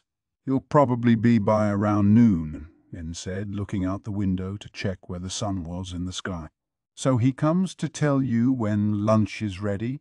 "No, he comes to eat. Speaking of which, I should start cooking." "You do the cooking?" Maomao asked, incredulous. "He said he would provide meals for us, but Anan insisted on doing it herself. Master Lahan provides ingredients and a kitchen to work in, but he seems quite taken with Anan's cooking." "He was here for dinner last night and breakfast this morning," Yao said. "What useful exposition." "I get it. Lahan loved beautiful things, lovely things, and that extended to flavor. If he could enjoy sumptuous tastes in the company of two beautiful women, he must be on cloud nine." "What a scumbag!" Maomao thought Anan was giving too much ground here. She should know that the tousle-haired spectacle-wearer couldn't get enough of beautiful women. "I'll be going then. I'm making your favorite young mistress. Duck!" "Kindly take care of things here," Maomao said, and then she showed herself out of the room. "Guess Anan's a lot more interested in her young mistress's nutrition than in being worthy or whatever." Maomao was starting to regret trusting that Anan would help her learn what she wanted to know. "She didn't have to ask you. I can look through bookshelves perfectly well," said a sullen Yao. Anan's young mistress' sense must have been tingling, for despite having just left, Maomao noticed her peeking through a crack in the door. She decided to do her a favor and not say anything. Anan was studying Yao intently, as if engraving her expression into her memory. "We're going to ask Master Lahan about the missing book, so maybe we should look at the ones that are left," Yao said. "Well, about that." Maomao had been considering a great many possibilities. She knew far more about her father, Luoman, than either Yao or Anan, so she had a better chance of guessing what he was up to. She took a book off the shelf and flipped through it. Pieces of some of the age-worn pages were missing, while others were stuck together from the humidity. Trying to force them apart would probably render them unreadable. "I have a suspicion that Kada's book isn't a book like this." "What do you mean?" Yao asked. "My old man, Lumen said to take up Kada's book?" "I don't know exactly what he meant by take up, but if we can't even read what's in it, we won't get anywhere, right?" She pointedly spoke not of Lumen the physician, but Lumen her father, a member of her family. "Well, yeah. If Lumen doesn't want to do something, he might give us a very difficult task, but it wouldn't give us a problem with no solution. That's why I don't believe the answer is in a book that's been sitting around for 20 years with no one to look after it. At the very least, not one written on such fragile paper." Yao looked at her. Maybe he just didn't think the books would be in such bad shape. "Aren't You overthinking things? I doubt it. My father is a genius. That much I can say with certainty, Maomao replied. Yao looked a bit exasperated at that, but she said, "Okay, suppose it's not a normal book then. What kind of book is it?" That's a good question. Maomao picked up one of the scrolls of wooden strips from the lowest shelf. To save space, there were far fewer of them than there were paper books. Whether such a scroll was made of wood or bamboo made some difference, but both were longer lasting than low-quality paper. I think this would be more durable. Yeah, so something still felt off. Maomao undid the tie on the scroll and opened it with a gentle clatter. Yes, it would last a long time, but paper was easier to write on, and this scroll contained nothing of special interest. There were few enough of them that by each tackling a pile they were able to quickly go through everything that was there. Looks like that's not it, Yao said. Doesn't seem like it. They both sighed and put the scrolls back. Kada's book. What does that even mean? I agree. What's so Kada about it? Maomao would have liked to press the subject of Anan's question to Luoman a little bit. Why not Genka? That's another name for Kada, isn't it? In fact, that's the one you hear more often, Yao said. She had enough acquaintance with medicine to be familiar with the name. She also knew that the legendary Kada was more often referred to as Genka. As to why? Names with K, the character for flower, aren't smiled upon. Even if he did live long before Li's founding, Maomao said. By and large, in Li, only the imperial family was allowed to use that character in their name. Sometimes an illiterate farmer might inadvertently give the name to his child, or someone might deliberately use it as a provocation. Like my sister Joka. She'd taken that name, which meant flower woman, when she became a courtesan. There she was, doomed to live a life inimical to someone who hated men. No doubt she resented those who lived in a world that was granted flowers. The name was her little strike back. A court physician serves the government. In principle, he shouldn't even speak the name Kada, Yao said, and she was right. It was a fact that would certainly not have been lost on Lumen. In which case, Maomao felt herself getting closer and closer to unraveling Lumen's riddle. She still didn't know where this book might be, but she was starting to get an idea of what it might be. If it's what I'm thinking, then it won't be anywhere obvious. They could rule out everything on the shelves, including the scrolls. So where was it? Chapter 4, Kada's Book, Part 2. Maomao and Yao had been scouring the bookshelves for a while when Anan returned. "Food's ready," she said. She'd brought a nice hot meal. A small man followed behind her, carrying what she couldn't hold. The annex had a kitchen of its own, but for serious cooking, she must have borrowed the kitchen in the main house. They moved from the library to a living area where the meal was placed on a table. "My apologies for intruding on your afternoon." "Thank you for inviting me," said Lahan with a smile. He showed no sign of actual contrition. "No one invited you?" On this one point, Maomao and Anan were in perfect accord. Lahan had, however, brought a gift. Maomao didn't know how he had figured it out, but he'd brought Hasma, Yao's favorite. He must have pulled a few strings. Incidentally, whenever Yao tried to ask about what it was and dissembled, it seemed the young mistress still didn't know that her favorite snack was made of frogs. Lahan really must have raked it in at the Go tournament. Plus, he seemed to be into some sort of business involving sweet potatoes and had other hustles besides. It seemed like enough work for several of him, yet he somehow kept all the plates spinning. That much she had to give him. "I'm so happy to have all these lovely flowers around me as I eat. A rose, an iris, and wood sorrel." He didn't have to explain who that last one was. "It's a little early, but why don't we eat?" Yao said, gesturing at the food on the round table. There were 4 chairs around it, and they sat with Yao facing Anan and Maomao facing Lahan. That put a flower at each hand for Lahan, but every time he looked up and saw Maomao, he looked vaguely annoyed. Frankly, Maomao could barely restrain a derisive snort herself. In the center of the table, glistening with its own juices, was the main dish, a whole roast duck. Maomao found herself swallowing heavily. If it was as good as it looked, then by the end of this meal, Yao wouldn't be the only fan of this dish. Lahan's eyes were also glimmering. He was still a young man, just 21, and there was so much more to eat in his life. Anan, observing the scene, stood up from her chair. "I'm going to chop some more vegetables." "Maomao, would you help me?" Did she think they didn't have enough? She looked rather displeased. And well, she might be. Here she'd thought she was going to enjoy a little break alone with her mistress, only to find intrusive insects crawling about. "I'll help too," Yao said. Anan, however, was adamant.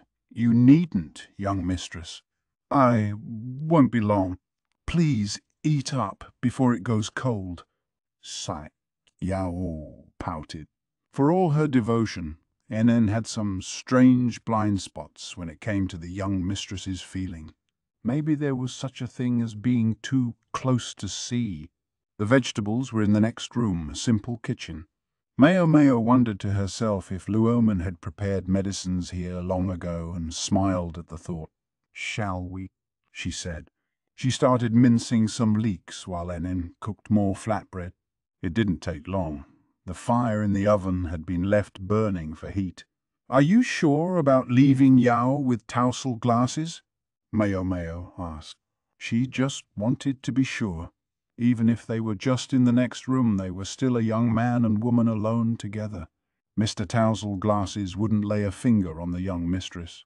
He would never meddle in her affairs unless he thought there was a political marriage in the offing. And as long as they're simply going to talk, then he's a better conversationalist than the average oaf. "No, I'm not concerned." Lan could be perceptive at the strangest of times. Yes, Yao had some family members who could mean real trouble for him if he pulled anything, and a servant who could mean even worse. Nothing would happen, not even for a single night. Still, Maomao was surprised to realize he could have a proper conversation with a young woman. I would have assumed he would bore her to death with talk about numbers. Yao would have a hard time contributing to the discussion, but she would just have to try to offer a hum or a hum, or a ha, as best she could. "If you don't mind my asking, is there something on your mind?" Maomao said, and was too scrupulous to have really messed up the amount of vegetables. It had to be a pretext to talk to Maomao about something. The fact that she'd waited until Lan was present meant it was something she didn't want Yao to hear. "On my mind? I thought there might be something on yours." En adroitly turned the question back on Maomao as she continued working on the flatbread. Maomao put the leeks on a tray and started in on some daikon. Maomao decided to take the opportunity to clarify something. "Yao is really set on standing on her own 2 feet, isn't she? She wants to be one of the assistants in the medical office, but I can't believe that's her final goal. If it was as Maomao imagined, then she absolutely couldn't let Yao see Kada's book. If what my father proposes to teach us goes against your morals or ethics, what would you do?" And then put the finished flatbread on a tray and looked at the ceiling. "You mean it's that kind of book?" "I suspect so." The two of them shared an assumption that enabled this conversation. "I appreciate your consideration, Maomao, but I'll respect the young mistress's opinion." "Even though you guided her to it?" Maomao studied Anan closely. The other woman started baking more bread as if she didn't know what Maomao meant. "My mistress can be quite willful. Once she gets an idea in her head, she'll see it through. It doesn't matter what I say." When she saw the announcement of the new post, she swore she would get herself appointed. She spent every day at her desk studying, and expertly flipped the bread over with a pair of chopsticks. Maomao considered herself a decent cook, but she couldn't hold a candle to Anan. She was bent on not even being beaten by the men, so it must have stung when you outscored her on the entrance exam. She was acting quite out of character. Did that refer to tripping Maomao and generally harassing her?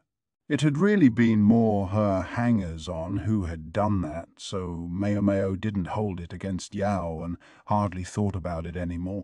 I do feel sort of bad about that. Maomao had never expected to score as well as she had. The madam's educational methods were a force to be reckoned with. Uncle or no uncle, why does Yao feel she needs to work so hard? Maomao asked. Partly, of course, it was because if she was at home, her uncle would be forever pressing her to get married, but Maomao sensed there was something more at play. It's her mother. She's the reason, Anan said after a moment. To Lady Yao, her mother is as good as dead. She often says she disappeared the same time her father died. Why is that? Maomao asked. She didn't have a lot of what you would call empathy on the subject of mothers, but she knew she and Yao had been raised in very different situations. I'm sure you understand what happens to a widow who can't manage her own household. You mean Yao's uncle took over? Yes, but Lady Yao's mother remained head of the household.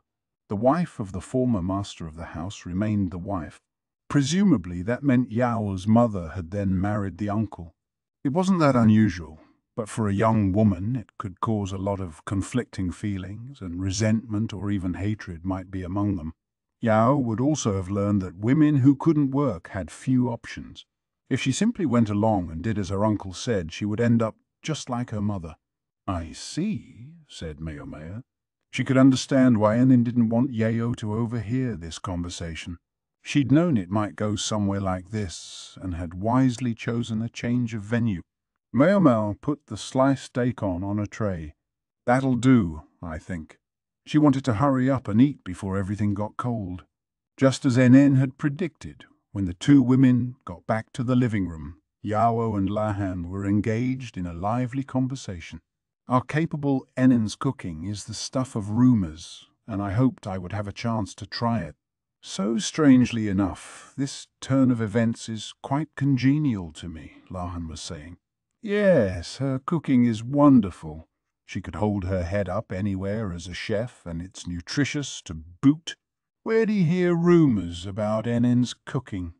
Maomao's question was soon answered. Her older brother's restaurant is very popular, and word is that his little sister is nearly as good as he is. Yeah, I think she's every bit as skilled as any head chef, Yao said, the acclaim coming easily to her lips. Maomao remembered hearing that Yao had helped Anan's brother, making him her family's chef.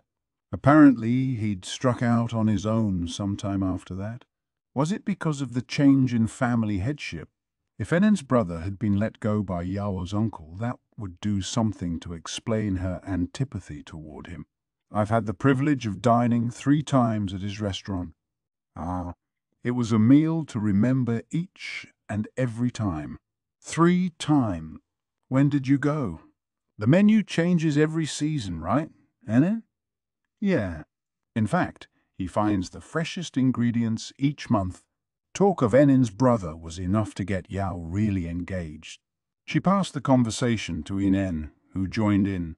So far from delivering a lecture about numbers and calculations, Leihan turned out to be quite the conversationalist, a fact Maomao didn't necessarily like.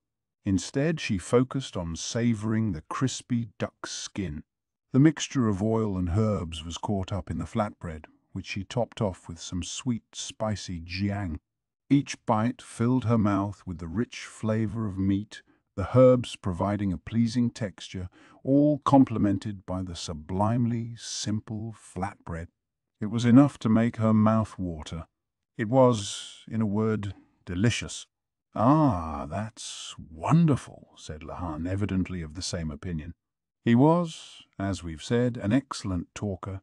He must have been, to have gotten the reticent Yao to open up to him so readily.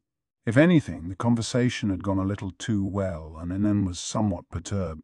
For a while, the only sound that came from Maomao was chewing. Her plate was empty before she knew it, and there was just enough space left in her stomach for dessert. "I'll go get some fruit," Anan said.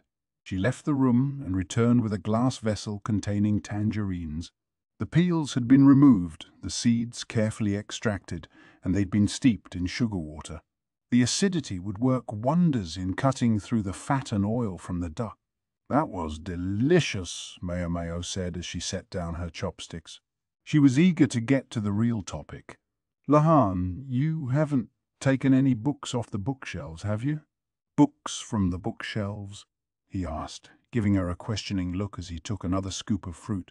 "No, I haven't, and I'm sure my honored father wouldn't do anything with my granduncle's possession. In fact, he sends servants into that room to clean regularly." That was an unusual show of consideration by the freak strategist. No wonder the annex looked so clean. "You think there's something missing?" Lahan asked. "It would be natural to assume one of the servants was involved, but my father would never hire anyone less than ethical. He's much too dangerous an enemy for that. Books were valuable objects, and as such, liable to be stolen. But would any of the servants who worked at the strategist's estate be capable of such a thing?" "This is a tough one," Maomao thought. "What is it that's missing?" "This," Anan handed him her list. It bore the code of the missing book, 2IE. Just the kind of classification system my granduncle would devise. I have to admit, it's the perfect way to organize the more than 1,000 books in there. At the realization that Lahan could read the numbers too, Yao shot in a frustrated look. She hated being the only one who didn't know what they meant, and seemed to understand, for she started writing numbers on some new sheets of paper. 1, 2, 3, 4, 5, 6, 7, 8, 9. I,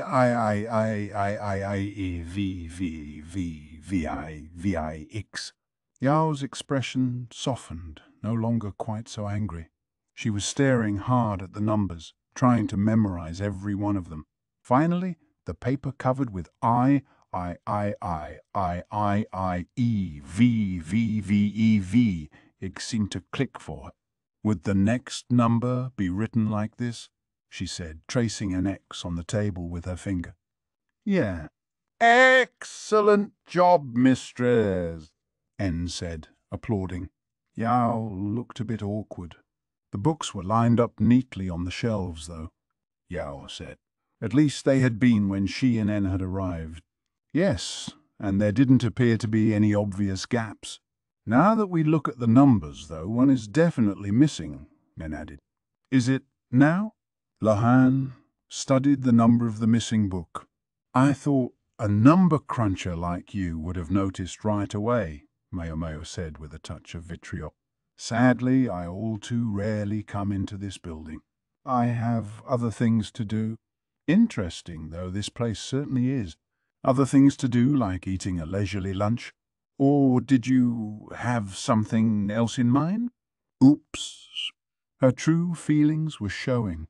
"Maomao, please be more respectful in Lady Yao's presence," Anan said, entering her teacherly mode. Maomao had let her etiquette lapse because she was with Lahan. "If the books are numbered, that must mean they go in order, right?" Yao said. "Yeah. The first 2 volumes are basic information. Volume 1 was about the anatomy of the human body, and Volume 2 was about surgical treatment. Maomao's specialty was herbal medicine, but those were still subjects one would want to be familiar with as a practitioner of the healing arts. The question was, where was the missing book? Maomao stopped and looked at Lahan. "You said this was an interesting building." "What the H? Ahem." "What, may I ask, did you mean by that?" she said, catching herself just in time. She thought she remembered Lahan saying something about the library in particular being an intriguing place. "Oh, that. Don't the walls and ceiling of this annex seem unusually lavishly decorated to you?" "They do now that you mention it," Yao said, looking at the ceiling. The library had its own decorations. Here in the living room, The ceiling was covered in paintings of all kinds of animal. And it's not just the ceiling. Lahan rolled back a corner of the rug on the floor to reveal a complicated pattern of wooden board. Somebody put a great deal of craft into this, Ed marveled. Before my granduncle lived here, it was the home of a rather eccentric architect. He was the one who built this house. He had a fondness for unusual patterns, and he loved gimmickry. Say what you will about the LeClan's personalities, they do have a tendency toward genius, Ian said, nodding. So had the architect been a member of Maomao's family. Most unfortunately, in the grip of an idea for a new device, the architect got a little overeager and ended up, well, in the grip of his new device. By the time they found him, he was practically mummified. People had just been saying they hadn't seen him around for a while, and there he was, a dry husk. Neither Maomao, Yao, or Anan said anything. Their gazes swept the room. Oh, relax. It wasn't in this building. It was a different one. And we managed to sell it off. No mummies are going to pop out of the woodwork here. That was reassuring as far as it went, but they were now doubly sure that this was a very strange place. There aren't any, mummifying gadgets in this house, are there? Yao asked with an anxious look at Lahan. Nothing life-threatening, or so granduncle said. Even I wouldn't put a couple of young ladies up in a potentially murderous house. Do you think these walls have some special meaning, then? Yao asked. It's possible. Maybe you can explore them if you have a few minutes. We really don't, said Maomao, who wanted to mop this up before the freak strategist came back.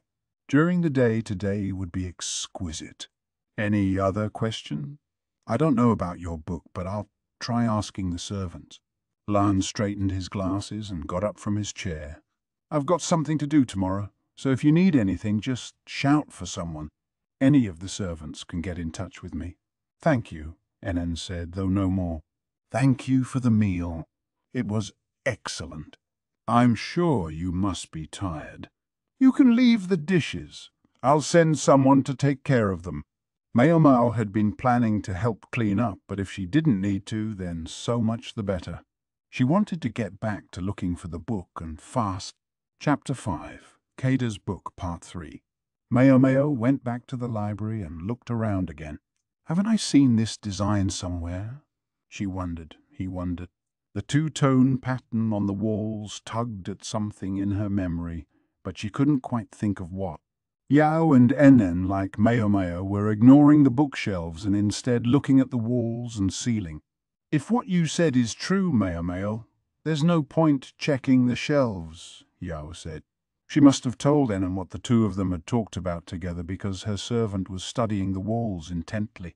I can't shake the sense that wall looks familiar, Maomao said.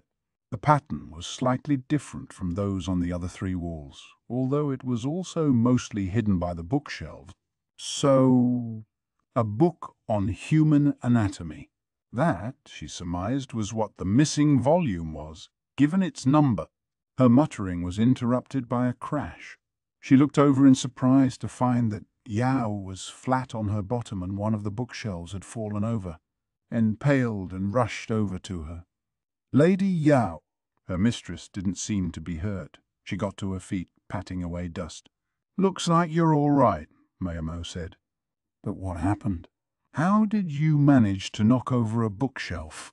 Chances were nothing was damaged. The books were sturdy enough, but the shelf was heavy. It would take an effort to stand it up again. Here, look at this, Yao said. She held out a book with the code 2I. It was the number before the one that was missing. What about it? Maomao asked. Look at the last page, Yao said. She opened the book to show them a small circle drawn on the edge of the final page. It was divided in two, half black, half white. Is that a Taiji symbol? Maomao asked. A Taiji symbol, a diagram of the great ultimate, sometimes called the yin-yang, and sometimes taken to look like a black fish and a white fish swimming after each other. It was a common image in fortune-telling, and it had a connection to five elements theory, which, yes, was related to medicine, although Maomao, being of a more pragmatic bent, didn't know much about it. But what's it doing there? She gave it a perplexed look. There's another one, Anan said. Here. She brought over a book numbered 2II. Here, it's written on the first page. Maomao lined the two books up and pondered them. And the book we're missing is the one that belongs right between them. That's right. So I had an idea, Yao said, giving the wall a confident smack. I think the missing book is hidden. What makes you say that? Maomao wanted an explanation. Anne, however, clapped her hands, her eyes wide. Of course. Lady Yao, you're brilliant. Even Anan wouldn't flatter her mistress simply because she was adorable. What was so brilliant about her suggestion? These walls show the 8 trigrams. Yeah, that's what I thought, Yao said. The 8 trigrams? Maomao, puzzled, searched her mind. She ate? Gram of what? I guess you could. Try. No. Oh, you mean those diagrams? She said. They had something to do with the Taiji, she recalled, but unfortunately she didn't remember what. This wasn't her specialty, and her ability to remember things dropped precipitously when she wasn't interested in them. At least it explained why the patterns had looked so familiar.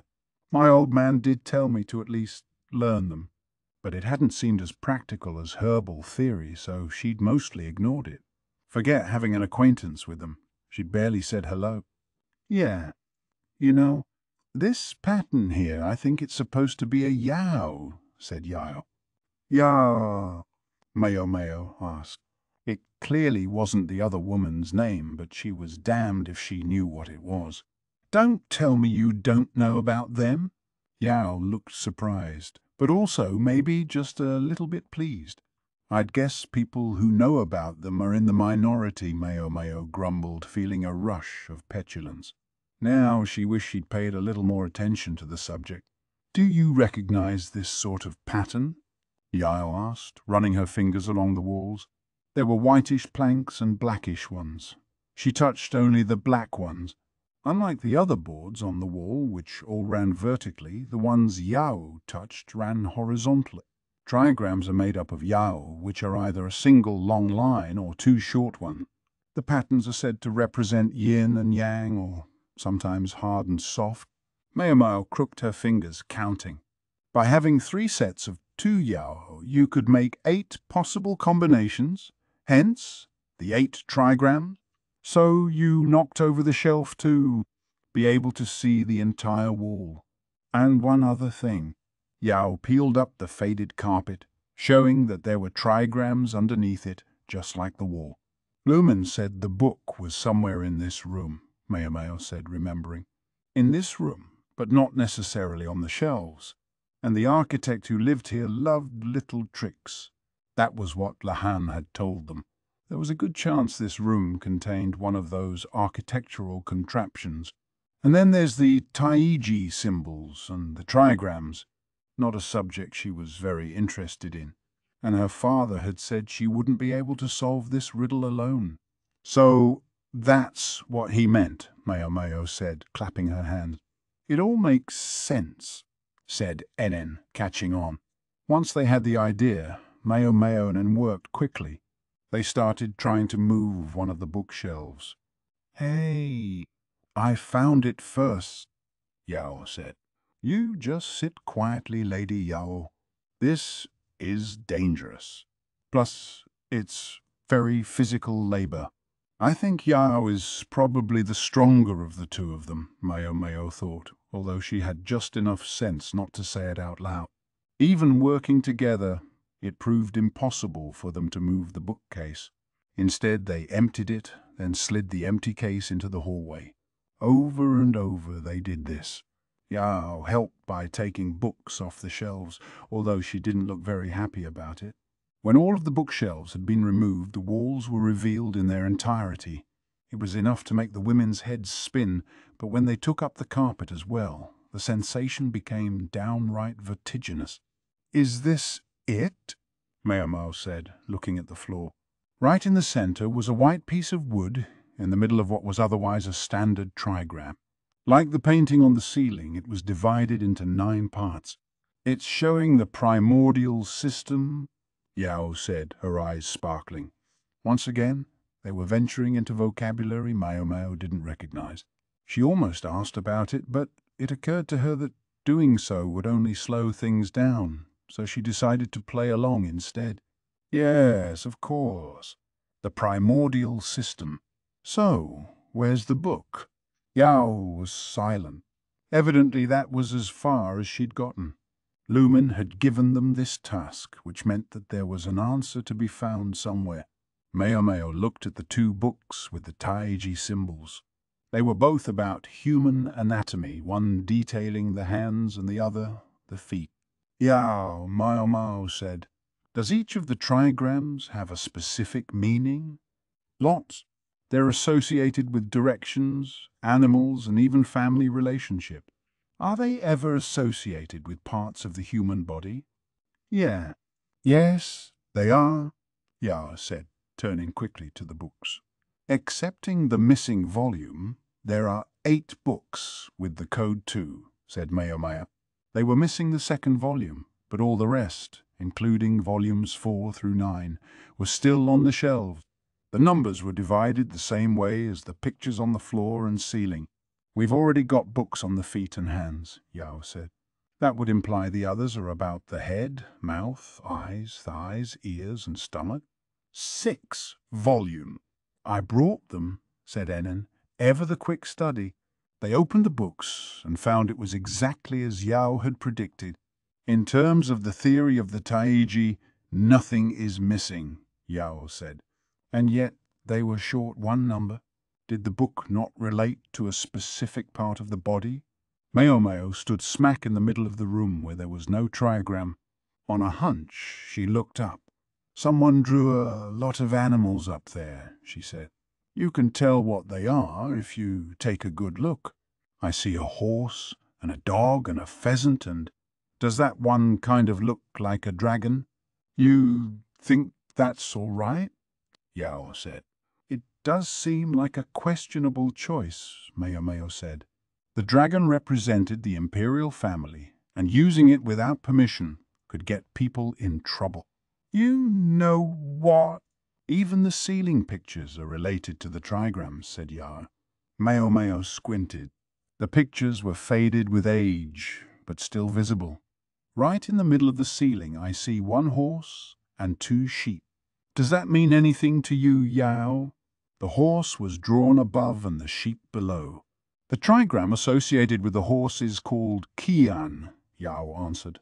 "According to the primordial system, Qian's direction is south, its familial relationship is the father, its body part is the head, its element is metal, and its number is 1. Number... Well, how much is a sheep?" "A sheep can be 2 or 8, but under the primordial system it's 2. So we have 1 1 and 2 2s. Maomao looked at the books. Mysteriously, or perhaps not, the missing volume bore the number 2II. 1, 2, 2. Had Luan tried not to make the problem too hard? It could, after all, be solved simply with knowledge of the trigrams, whether or not you noticed the books. Conversely, without that knowledge, the challenge would have been insuperable. Maomao looked back at the floor. It bore a more complex pattern of white and black planks than the ceiling did. "Yeah," she said. "Yeah, which are the trigrams representing 1 and 2. Yao moved over to 2 spots on the floor. "1 is this one, with 3 long lines. For 2, the topmost line is broken, while the bottom 2 are... And then..." Maomao looked so hard at the wall it seemed like she might burn a hole through it. "What are you doing?" Yao asked. "Trying to see if there's an arrangement of 1, 2, and 2. It made her head hurt. All the combinations look so similar. Worst of all, with the slightest lapse in concentration, she would lose her place and have to start again. "I'll start looking on the opposite side," Yao said, "and I'll cheer you on."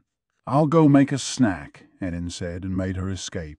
Maomao wanted to chase after her, but she didn't dare take her eyes off the wall. She wished she could mark the trigrams off, but she couldn't go writing on the wall. The headache continued. Maomao didn't say anything. Yao didn't say anything. Anan didn't say anything, since she was preparing tea.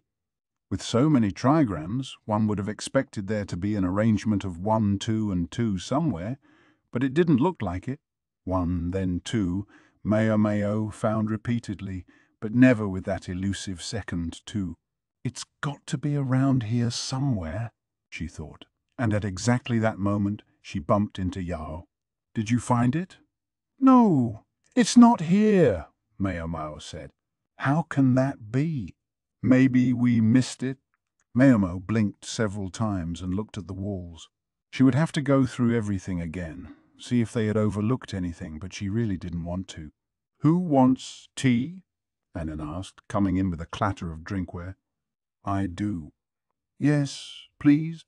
Yao and Maomao spoke simultaneously. Since all the furnishings had been moved into the hallway, they unrolled a rug on the floor to have their drink. "That's delicious," Yao said, very happy, but when they were done, they were going to have to check the walls again. If they still couldn't find what they were looking for, they would have to admit that Maomao's guess had been wrong. It's frustrating how many times 1 and 2 show up, but then the last number is different. "Yeah, we never find that last 2. We only need it to show up once," Maomao said. "That's right, but one different line makes it another number. Like here, if only this yin were a yang." Yang was a single long line. Yin was 2 short ones. "If yin were yang," Maomao said, and looked at the trigrams on the floor. "If you took the uppermost yang line of and changed it to yin, it became—" She stood up and looked at the walls again. It was right around here. She found a 1, 2, and 1. She didn't think this was a pattern that was repeated anywhere else. She went to the third one, and touched the uppermost line. She could feel something under her fingers. She pressed firmly on the middle of the line and it gave way, receding inward. From yang to yin. There was a mechanical bump and something came jutting out of the wall. A drawer. "You're kidding," Yao said, her eyes wide. "That's a surprise," said Anan, staring at the drawer. Maomao pulled it out and found a book within. The construction of the missing book was much less sophisticated than that of anything else on the shelves. The thickness of the pages wasn't quite uniform. "Is that sheepskin parchment?" Anan asked. "From the feel, I would say so," Maomao said. Sheepskin lasted much longer than crude paper. With much trembling, Maomao turned the pages. The text was written not with a brush, but a Western-style pen. Very little of it was written in the Li script. Instead, it was in the spidery, flowing characters of the West with occasional glosses in Linese. This must be from when he was studying there. Her father had lived and studied in the West when he was younger, an experience that had bestowed upon him much of his extraordinary medical knowledge. Maomao muttered to herself as she deciphered the foreign text. There were plenty of words she didn't understand, but she could work her way through it if she took her time. Then the blood drained from her face. She'd found exactly what she'd expected. "Maomao," Anan said, looking anxious. "What is it?" "What's it say?" asked Yao, the only one who couldn't read Western letters. Maomao stood there, not moving. "What's wrong?" Yao reached out and turned the page instead. There, Maomao and Anan saw what they had feared. "What is that?" Yao asked. There was a carefully wrought drawing of a human body. That wasn't, in and of itself, a problem, but this picture showed the person without their skin, revealing the details of the flesh underneath. Yao caught her breath and averted her eyes, looking sick. The image was far too realistic to have been drawn from the imagination. The artist must have had an example in front of them. Still fearful, Maomao turned to the next page. This one showed a human stomach, sliced open, the guts within depicted in detail. My old man used the medical expertise he learned in the West to slice open the Empress Dowager's belly. It was how he had delivered her child. Normally, when mother and child were both in danger, a physician would endeavor to at least save the baby, but Luhrmann had managed to save them both. It wasn't a feat mere knowledge alone could accomplish. He must have done it before. Who knew how many people he had cut open? How many bodies he had cut into in the name of practice? Now Maomao saw why her old man had always tried to keep her away from corpses. Why he'd raised her as an apothecary instead of a physician. This explains everything. Maomao closed the vile book. She didn't censure Luhrmann for what he had done. If you wanted to practice medicine, you had to know about the human body. Even Maomao experimented on a real person, namely herself. But most people, they would react the way Yao had. She was pressing her hands to her mouth, looking at the awful text with repulsion. Maomao didn't know how it was in the West, but the average person in Lai would never be able to accept what was in this book. There was faith, there were taboos. This went against both of them. Maomao looked at the back of the book, which bore spindly letters reading WITCHCRAFT. She didn't know what it meant, but she knew why Luhrmann had hidden the book. If anyone found out about it, it would be burned. It couldn't be allowed to exist. Accepting Kada's book was the condition of Luhrmann's tutelage. They would have to cope with what they had found here, be willing to live with it. If any book could be called Kada's, this was it. Chapter 6. An Invitation to the Western Capital. "I'll keep this," Anan said, wrapping Kada's book carefully in a cloth. She and Maomao had guessed what kind of book it was likely to be, but Yao hadn't. Yet she had seen it. For a few minutes she sat frozen with the shock. Still, I guess it shows she's grown up a little bit. When Maomao had first met her, Yao would have made far more of a fuss about the book. 6 months as a medical assistant seemed to have enabled her to accept ideas she might not have before. Lan sent word to Luhrmann, who had come for them the next day. Maomao hoped she could get her thoughts in order before then. "I'm afraid there's something I have to do," she told Yao and Anan. She was concerned about how they were doing, but she had another problem to deal with, one she couldn't get away from. Soon she was bouncing along in a carriage, returning from the freak strategist's house to her dormitory. It would be a lot faster if I could just go straight there, she thought. She didn't want to take a carriage Lahan had procured for her directly to Jinshi's villa, however.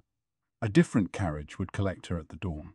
The woman who ran the building gave Maomao a doubtful look, but didn't ask any questions. Maybe her salary included a little something extra to make sure she wouldn't. As soon as Maomao arrived at the villa, she felt the tension in the air. The atmosphere was so dark, Jinshi might have been trying to grow mushrooms. Gaoshun was going around with his brow in a perpetual furrow, and Swiren looking disturbed and murmuring, My. The only bright spot in the room was Chue, the serving woman. She brought Maomao tea, making that characteristic squeaking sound as she walked.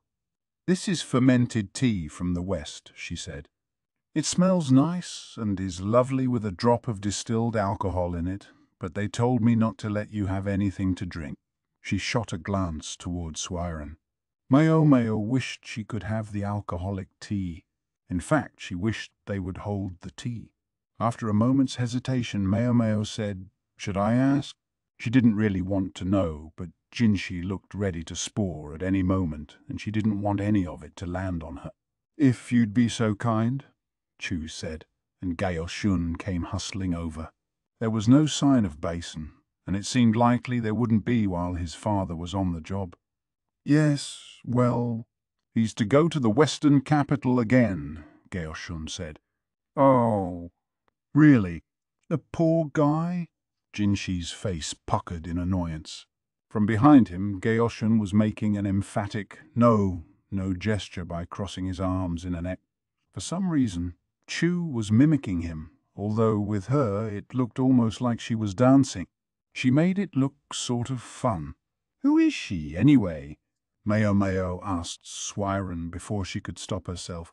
"If I told you she was Gaoshan's daughter-in-law, would that help?" Swiren replied. "In-law? So that would make her his son's wife?" "Yeah, not Bason's. There's another older sibling in addition to the older sister." "I see." While Maomao talked with Swiren, the metaphorical spores had practically become a cloud around Jinshi. Maomao turned back to him, resigned that she was going to have to hear the rest of the story. "So, why's that? Didn't he just go last year?"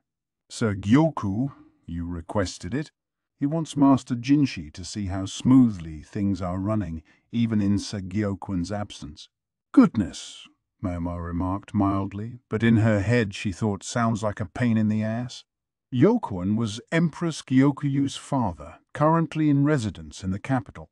Unless Maomao was misremembering, the Empress's older brother Gyoku-yu was the one currently overseeing matters in the western capital.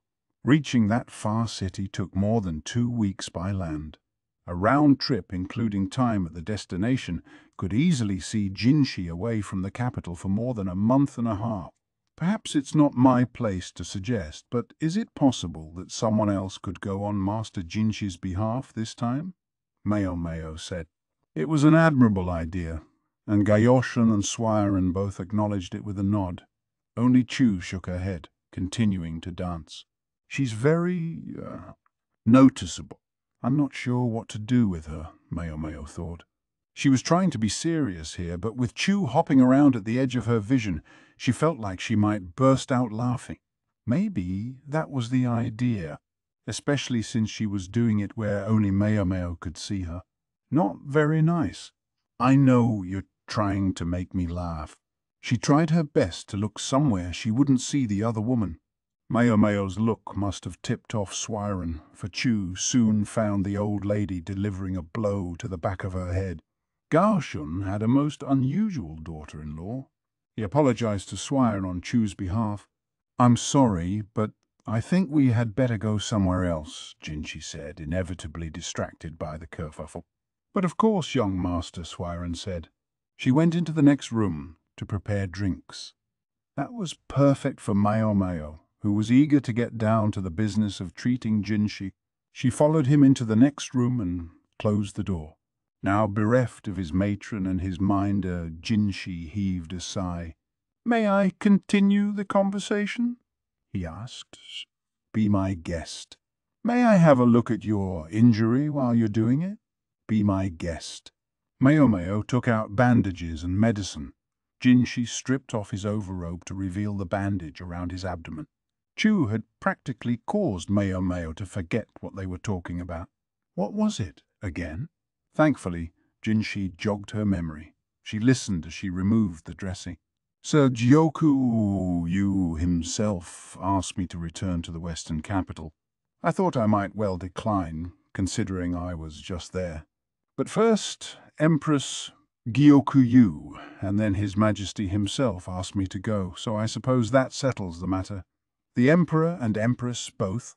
Do you think they were planning it then?" Maomao felt herself break out in a cold sweat. The exposed wound was still red. She had succeeded in stopping the bleeding, but it was clearly still fresh. "Sir Gyokuyu's letter arrived last night. He wants someone to come see how things are going in the western capital without Sir Gyokuen present." Maomao didn't say anything. Jinshi already seemed to be mentally preparing himself. If he was going to the west, then Maomao would have to go with him. She inspected the injury to make sure it wasn't festering, then applied more salve. "I need to get my old man to teach me some surgery, and fast." The matter was even more urgent than she had realized. If I knew how to replace damaged skin with fresh. Jinshi was trying to hedge her in, but she refused to simply let him have his way. I wonder if anyone's ever done that successfully. She searched her memory for any mentions in the books she'd read. In the past, There had been attempts to graft teeth and skin on slaves, but all of them she'd heard of had ended in failure. However, there had been some successes in moving a person's own skin from one part of his body to another. Maybe if I could pick a part of Jinshi's body where it wouldn't stand out. The buttocks, perhaps. She tugged idly at Jinshi's trousers. He nearly jumped out of his skin. "Ooh, what do you think you're doing?" "Guess I can't tell him I was trying to get a look at his rump." "Sorry. I needed to loosen your trousers a bit to reach with the salve. You could at least warn me. Have you no shame at all?" He looked at her with the oddest expression. "Now you worry about shame, sir?" Maomao had been somewhat frazzled recently thanks to Jinshi's explosive antics, but now she was in her element. When she got a new method of treatment into her head, her mind began to work very fast. She rubbed medicine into the wound, then bandaged it carefully. "I really need you to learn to do this yourself, sir," she said, showing him the method once more for good measure. She stepped away and Jinshi pulled on his robe, looking somehow forlorn. "This means I'll have to accompany you to the Western capital, doesn't it?" Maomao asked. Yes, that's what it would mean. On their last trip there, she was fairly sure there had been a real doctor among the staff, although she hadn't paid them much mind. Maybe there was. Maybe there wasn't. Maomao's memory was not to be trusted in such cases. It would be so convenient if she could remember people after seeing them just once. And as a matter of fact, she knew someone like that. Rikusen, that was it. The freak strategist's aide was in the Western capital now. Perhaps she would see him. "Understood, sir. How long will we be there?" If it was about the same length as last time, she thought she could swing it somehow. "I don't know. I would expect a minimum of 3 months. 3 months? That was a long time. And that was at a minimum? Suddenly, she had a thought. This was a punitive assignment. He'd done something unthinkable in front of the two most important people in the nation. Of course, there would be repercussion. Master Jinship. I know. Don't say it. Did he know what she was thinking, or was he imagining something else? He could tell her not to ask, but ask she must, though she would settle for a comparatively easier question. "I have a lot of questions, but let me pose this one. Why would Lady Gyoku insist that you go?" The Emperor she could understand, but even the Empress had told Jinshi to go to the Western capital. Why? That area was ruled by her family and Jinshi had just sworn fealty to her. "I don't know for sure yet, but I have an idea," Jinshi said half to himself.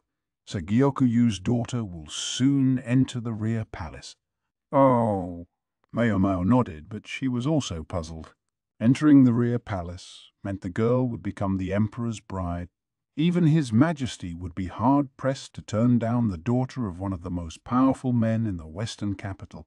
One of his relatives is already the Empress, His Majesty's proper wife, Maomao thought. Was Gyoku trying to shore up his family's power base by insinuating yet another blood relation into the court? I have no idea what Master Gyoku must think of that, but don't you suppose it puts Empress Gyoku in a rather difficult position? Maomao said. The daughter of her older brother would be the Empress's niece.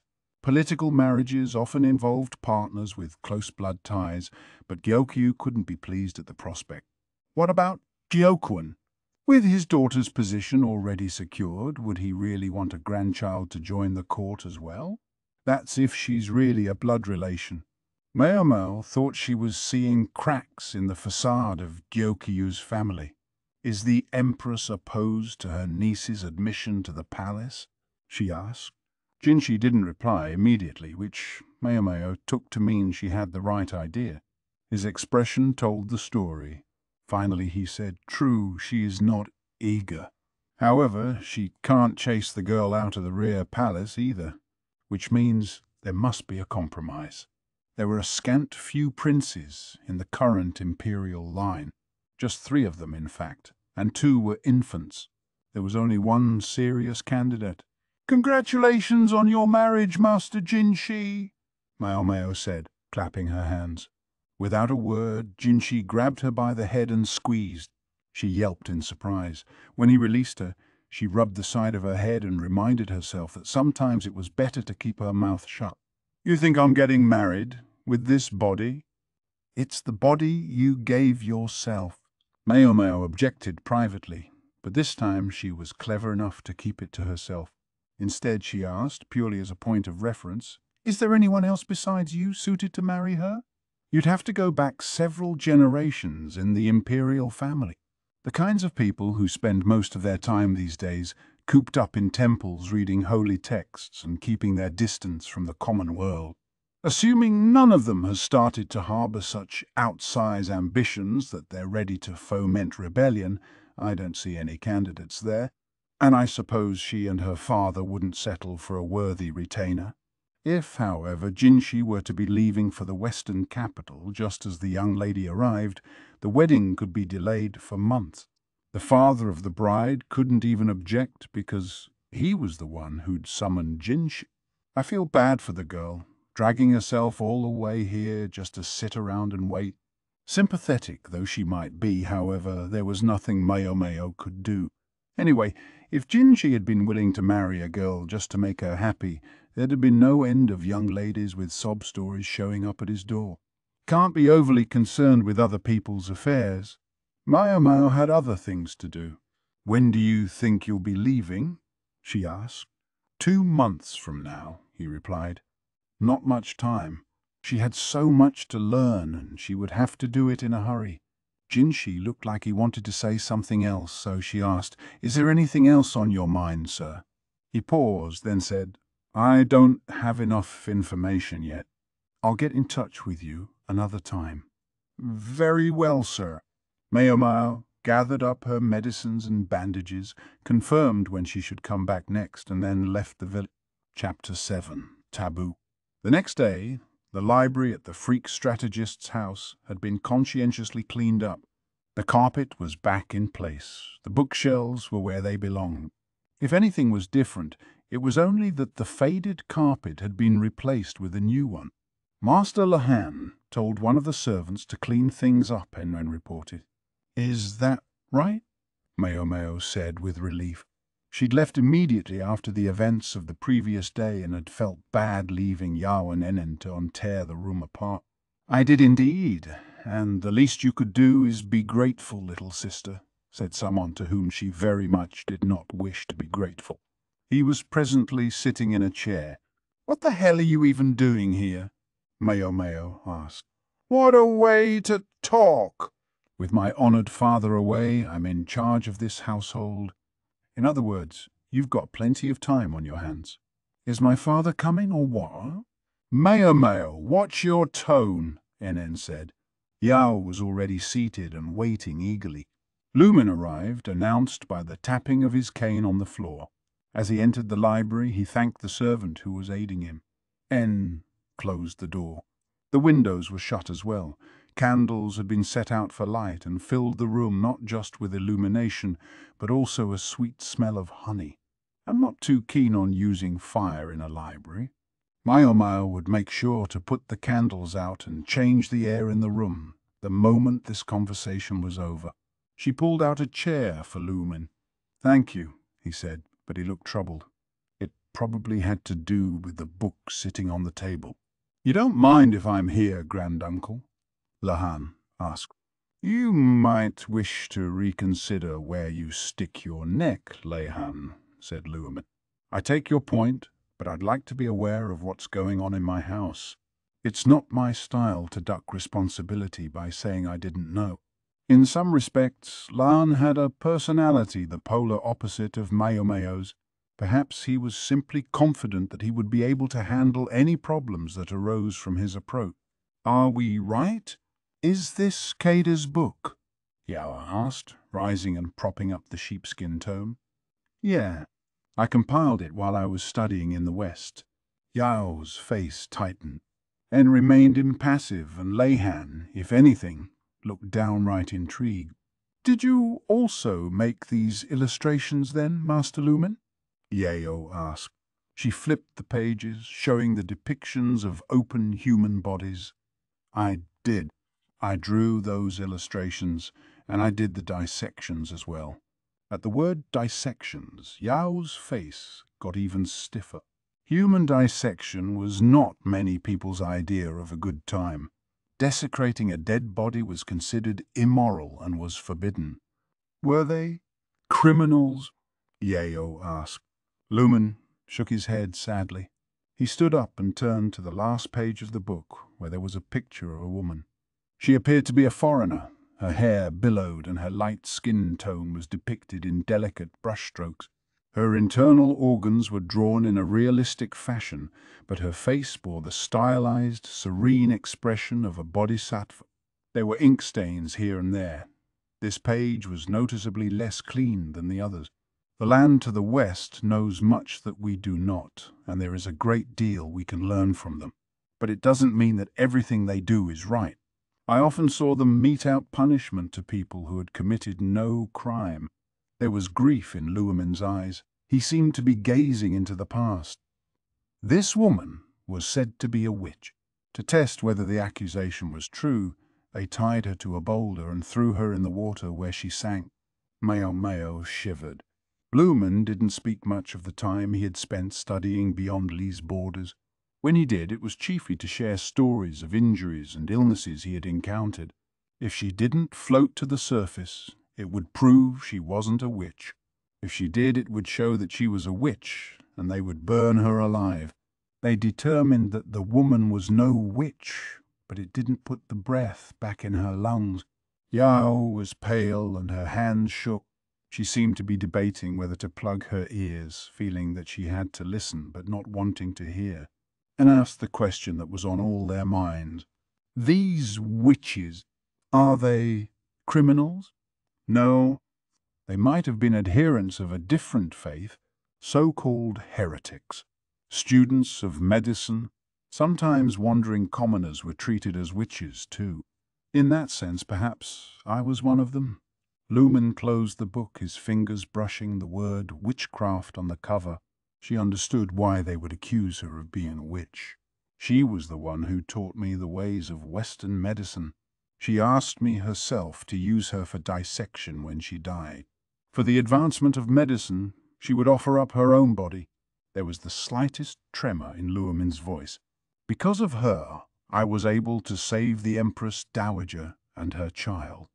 The Empress Dowager had become pregnant too young and hadn't been able to deliver her child. They had had to cut her belly open. Yao struck the table with a still trembling hand. Then you abandoned your own teacher, Master Luomin? That's horrible. There was a charge in the air. Luomin didn't deny it. Anan stayed silent as well. No, Maomao began, but she was interrupted by none other than Lahan. I believe my granduncle did the right thing, he said. Consider the factors at play. If the woman fled, it would mean she was a witch. If she was rescued, it would show she was a witch. And the one who rescued her, just an itinerant scholar come to their land to learn. Witch material? No question. Even if this was back before granduncle was castrated, what could he have done all by himself? You seem to be imagining something out of a picture book. One man against the world, riding in to rescue the captured princess and defeat the evildoers, and they all live happily ever after. Is that what you've got in mind? That's not what would have happened. The only thing that would have been different is that there would have been 2 corpses instead of 1. But Yao understood intellectually, but emotionally it was hard to process.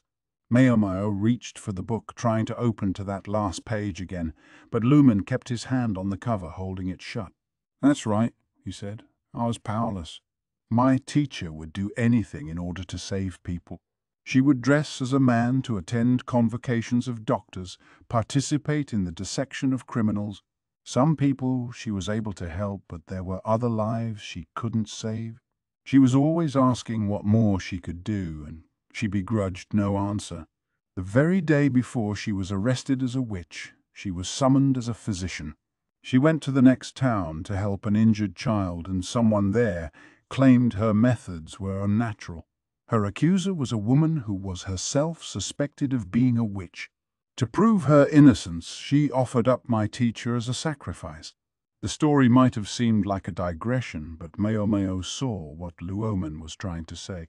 Two things, in fact. First, that dissection might be anathema, but it was a way to save lives. Second, that heresy would be persecuted. Kada's book, the one my father speaks of, is heretical, but it's not evil. Yet people insist on equating the two.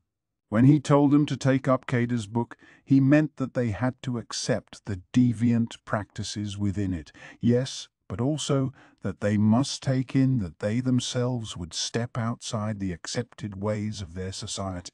Women had little status in life. They couldn't become doctors, and if they somehow got involved with a dissection, there was no telling how they might be treated. Lumen was worried not only for Maomao's future, but Yao's and Ennin's as well. Ennin's expression was hard to read. She'd said she would abide by Yao's choice, but Lumen's story appeared to shake her deeply. Yao was equally troubled. As for Maomao, she already knew what she had to do. "Right, Granduncle, a question," Lahan said, thrusting his hand in the air hard enough to cut the tension in the room. Maomao would have liked to chase those spectacles and that tousled hair right out. "Was this autopsy the reason you came back from your travels?" "Yes, it was. I dug up her grave and dissected her, and when I attempted to return her to her resting place, I was discovered and nearly killed. If a fellow student hadn't helped me, I would probably be at the bottom of a river by now. My friends stole a horse and saw me safely to the estate of a merchant with ties to life. That's how I survived." It turned out Lumen could be quite brave sometimes. "This friend of yours, would it be Dr. Liu?" En asked. "I must say, I've caused Dr. Liu quite a lot of trouble over the years." Dr. Liu. Maomao could picture the physician's careworn face.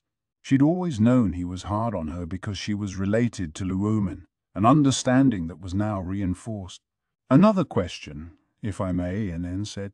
"If I'm not mistaken, Liz laws only permit the dissection of executed criminals, yet you make it sound like Dr. Leah has experience with dissections himself." She sounded like she was choosing her words carefully. To Maomao, it seemed she was already mostly sure about this, but wanted to ask just the same. "I can say nothing of what's to come after this. But let me ask, if you are gifted at needlework, does that mean you can sew human skin the first time you're called upon to do so? Could you cut human flesh as readily as you slice into a fish in the kitchen?" The answer, of course, was no. And perhaps found the questions foolish. She went quiet. There was a long moment in which none of them spoke. Lahan broke the silence. "Perhaps a doctor ought to do at least a little dissection, We know for a fact that my granduncle's experience in such things enabled him to save the Empress Dowager and her child.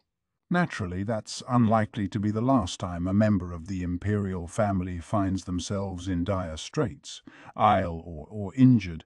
Maomao wanted to yell at him to shut up, but she had a question of her own that she wanted to ask, so she kept her peace. An injured member of the royal family, huh? It reminded her of something she very much wished not to remember. Lumen looked troubled again. "I think this requires another story," he said. Maomao well knew that stories sometimes took detours. Long, long ago, there was a physician named Kada. Not the Kada of legend, but a real doctor of unparalleled skill. His name came from both his gift for medicine and a distant connection to the imperial bloodline. Was this one of the things that had inspired Luomen to call this text Kada's book? "And what happened to him?" En asked. "He did many dissections, or so it said, in the interests of medicine. He wasn't afraid to use his authority as a member of the imperial family, however marginal, in order to further his work. He didn't limit himself to criminals. He collected the corpses of any people who had died of unusual illnesses. He trusted to his abilities and his conviction that what he was doing was right. Lumen continued, but he made one miscalculation. Among the bodies he gathered was that of a young prince, the son of the reigning monarch and the apple of his father's eye. The prince had died young of a mysterious illness. Most of the people around the table were quick to see the implications of whatever they were told. Only Yao looked like she was having trouble keeping up. The remains of members of the imperial family were supposed to stay in the mausoleum for a year after death. It was only too clear the emperor would be furious to discover that Kada had not only spirited the body from its resting place, but then dissected it. Kada was expelled from the royal family and executed. His real name wasn't left to posterity, and even the physician of legend was called Genka from that time forward. Every scroll, every note Kada had made was burned, and doctors were forbidden from practicing dissection. Considering the emperor's state of mind at the time, I doubt anyone dared to object. In those days, it was forbidden even to speak the name Kada. Thus, this man was wiped out of history, except among physicians themselves, who continue to talk of him and tell each other his story. His actions were the salvation of many patients, but he was neither a god nor an immortal, just a human like you or me. Lumen Maomao saw was praising the great deeds of this nameless doctor, while at the same time censoring his arrogance. Did that cause medical methods to become dramatically more crude? She asked, careful to take a polite tone so En wouldn't get upset. Very much so. Otherwise, we might have saved the former emperor's honored siblings. People whisper that the former Empress Dowager had them assassinated, but we have written records indicating that in fact it was tuberculosis. Tuberculosis? Maomao was surprised. She'd heard only that the brothers had died of a spreading sickness. Tuberculosis was notably deadly, yes, but for it to have killed all of the former emperor's brothers, treatment must have been abominably delayed. Either they failed to isolate the first patient, or they mistakenly thought it was just a cold. She'd always assumed it was a matter of bloodline that had prevented the former emperor from catching the illness, but perhaps it was because he'd spent so much of his time apart from the other princes. She'd heard that his mother, the one often called the Empress Regnant, had been one of the lower consorts. When study is neglected, there is no limit to how low a discipline can sink. I went to study in the West because the former Empress Dowager was alarmed by the paucity of medical knowledge we possessed. I'm sure she hoped her own son wouldn't succumb to some illness. Much as she liked to make revolutionary changes, though Kada still made it impossible for her to openly reverse the ban on dissection. I suppose she understood the feelings of a parent whose child had been so deeply disrespected. She couldn't openly change the laws. That was the key. Behind closed doors, in secret, doctors were conducting autopsies even now for the advancement of medicine. Perhaps we could conclude this conversation here. Lumen looked at each of them as if it were a genuine question. Yao didn't answer. Yes, sir, said Anan, still bothered but drained. Very well, Maomao said more firmly. There were still so many things she wanted to know, but Lumen looked like he was done answering questions. So that's the story, said Lahan. He had begun this conversation as a third wheel and ended it sounding no more involved. If you don't make this decision, then I urge you to forget everything you heard here today. You'll be happiest that way, said Lumen, still conscientious enough to leave them a way out. He trusted that Yao, Anan, and even Leihan would keep the secret to themselves. I'll be going back then. Is there a carriage, Leihan? I'll have one made ready immediately. Lumen tucked the book gingerly among the folds of his robes. This can't stay here any more, he said, and then made to leave the library, his cane tapping on the ground. Maomao took a handkerchief from her own robes and handed it to him. You can't leave a book that valuable just hanging out there. Someone will steal it, she said, quietly enough that Anan wouldn't hear her. True, true, true. Thank you. I'll be careful." She watched him go, the tapping of his cane the only sound. She could have excused herself to see him safely to his carriage, but Lahan went with him, so Maomao elected to stay. She was more concerned about the other two in the library at that moment. "I'm hungry," she thought. The sun was high in the sky by now, but Anan showed no sign of preparing a meal, so Maomao resigned herself to doing some cooking. "All right, food's ready," Maomao said. They'd been making buns in the main kitchen, and she'd induced them to share some ingredients with her. She'd added meat filling to turn them into proper dumplings, and she hadn't done a bad job of it, if she said so herself. She could have stopped there, but there had been some other interesting ingredients around, so she decided to make one more dish too. Now she stood in front of the other two women, neither of whom seemed to have much appetite, holding the dumplings and something they'd never seen before. Yao was the first to react. "What's that?" "Perhaps we could call it Basi Hongshu, silk-reeling sweet potatoes," Maomao replied. In other words, sweet potatoes with a starchy sauce over them. She diced the sweet potatoes, peels and all, fried them in oil, and then covered them in starch syrup. There seemed to be a lot of sweet potatoes in this household. "It's practically a staple food around here," Anan said. "I have a relative who's a potato farmer," Maomao said. "Specifically, Leanne's biological father. I thought I'd been seeing a lot of them in the marketplace. I wonder if Master Lahan is putting them out there." "Basie, is it?" Yao took a piece of potato in her chopsticks. She seemed amused by the way it trailed long threads of starch syrup after it. It looked like Maomao had successfully distracted her. "They'll go cold if we don't eat them. How about we get started?" Maomao took one of the buns from the steamer and took a big bite.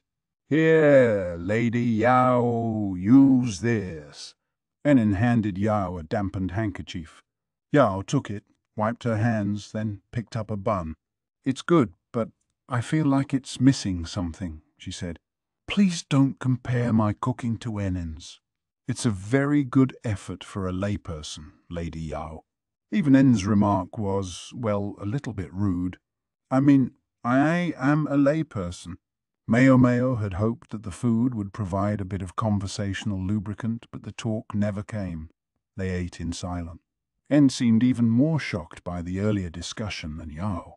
What would she do if her precious young lady took up dissection? En, Maomao knew, always thought of Yao first and foremost. For the time being, she batted away every man who got close like a pesky bug, but one day her thoughts would turn to Yao's marriage. I can see it now. If some lordling appeared who could weather Enan's gauntlet, Yao would probably be perfectly honest with him about her work. But even a man enlightened enough to accept a woman working would likely struggle to accept the idea of her doing dissection. Besides, we can't have her blabbing about the physician's secrets. There was also the question of how long she could continue to be attached to the medical office as a court lady. Newly created posts often vanished again within a few years. Lot of obstacles ahead, Maomao thought. There were challenges in store for her as well, but she was who she was. As long as she had medicinal ingredients and sick people, she would stubborn her way through. The three of them were still munching away when the door opened. "Having a snack without me? Now that's not fair." Tousle Glasses was back. Lahan helped himself to the empty seat as if it were the most natural thing in the world and grabbed one of the remaining dumplings. "It's missing something. Keep it to yourself." Why was everyone here so obsessed with flavor? The sweet potatoes seemed to be received favorably. No one criticized them. Anan's throat must have been dry, however, for she took a sip of tea. "What are your feelings, Master Lahan?" she asked as she set down her cup. "My feelings on what?" "What Master Lumen talked about. To put a finer point on it, I'd like to know what you think about young ladies receiving an education equivalent to a physician." "Do you want to know what I think or what people will think?" "Both, if possible." Leon looked at the ceiling and mulled it over. As far as dissection goes, I believe it's necessary.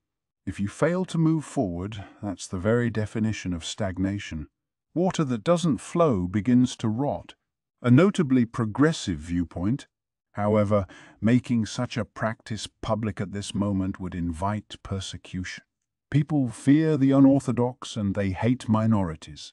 If you want a nice, quiet life, I would suggest quitting this harebrained practice of involving yourself with the medical staff immediately.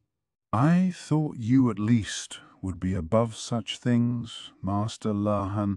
So you believe women should stay at home then? Yao jumped to her feet, incensed. The table shook and Maomao grabbed the teacups to steady them. I thought you would judge people on their merits, not their sex. Lady Yao, Anan said placatingly. Lahan, for his part, wasn't bothered. You're correct. It's more difficult for a woman to work than a man. A man can't bear children, although he can raise them. That's stating the obvious. Men and women were biologically different, and the roles they took on were likewise different. It's fundamentally not possible for men and women to do the same work. I recognize, however, that there are a great many women of exceptional abilities out there. Then why would you tell them to stay at home? You haven't heard all I have to say yet. If you'd be so kind. I believe I prefaced my remark by saying that this was if you want a nice, quiet life. Men and women are not and cannot be on equal terms in the workplace. Non-business-related burdens inevitably fall more heavily upon women. If you're both going to walk down the same road, and one of you is in shackles, then you'll need something to help you make up the difference. Vastly greater knowledge or physical strength, something. You'll need more simply to stand on the same ground. That's right. You already understand then? Being a doctor is considered demanding work even among men. For a woman to enter that field, she would need much ability and more conviction. Meaning that if your decision can be swayed one way or the other by my opinion, then I think you had better quit and go home. Lan was usually so decorous around women, but when he decided to speak his mind, he certainly did so. Yao and Anan sat frozen. I'm in favor of women being allowed to do the same work as men. Yet not every woman can or should go into the working world. Anyway, our society as it stands isn't very welcoming to working women. There are plenty of incompetent men out there, and women too. Even within a given group, there are individual differences, so there's no way everyone is going to be able to work when they're already shackled. If you think it sounds too difficult, if you don't think you can hack it, then isn't it logical to suggest you should find something else to do with your life? Maomao actually found herself agreeing with Lahan, but with Yao there, she decided not to nod openly. To hear it from you, Yao, he went on, one might believe that going to work is the one true path and looking after the household is pointless and insignificant. But I think that itself might be a mistake. One often witnesses hard-working officials at a drinking party deride their wives as useless, yet more often than not they're actually in the palms of their lady's hand. The higher you rise in the world, the more you need class. Clothes, as they say, make the man. Yes, there are exceptions, of course. A man without any distinguishing talents, however, needs to look good instead, and the less talent he has, the better he needs to look. So his wife puts together an ensemble, puts his shoes on for him and sends him out the door. If anything, I think you may be a bit too contemptuous of women who can't or don't enter the workforce, but stay at home. We won't say exactly who he had in mind when he spoke of exceptions. Yao's mouth worked like she wanted to say something, but she couldn't respond. My mother was chosen by my grandfather to be my father's bride. Pride she has in spades. Any tasteful furniture you see left around here, she paid for out of her own pocket with the last of her financial resources. What grieved her more than anything when she was chased out of this household was that she would no longer get to enjoy the sparkling life of the capital. You might think at first glance that she had no redeeming qualities, but she had good taste. When furnishings from this household were sold off, many of them fetched nearly the same price they had new. Some of them had even appreciated. If I'd been a little more clever at the time, I might have found some other means of employment for my mother, rather than letting her be shuffled off to the countryside. She would have been much more successful as the wife of a merchant, or as a merchant herself, than married off to a homespun man of the La family. Although, to be fair, my mother is much too strong-willed a person to have entered merchantry or to have ever consented to marrying a mere businessman. Lahan had turned quite voluble, yet somehow nothing he said caused Maomao to want to jump in with a sarcastic interjection. "What exactly are you getting at, Master Lahan?" Anan asked. I've been a little too roundabout. My point is simply that I've become rather stubborn myself and hate to see capable people embarking on a path that doesn't suit their talent. It's very inefficient and not beautiful.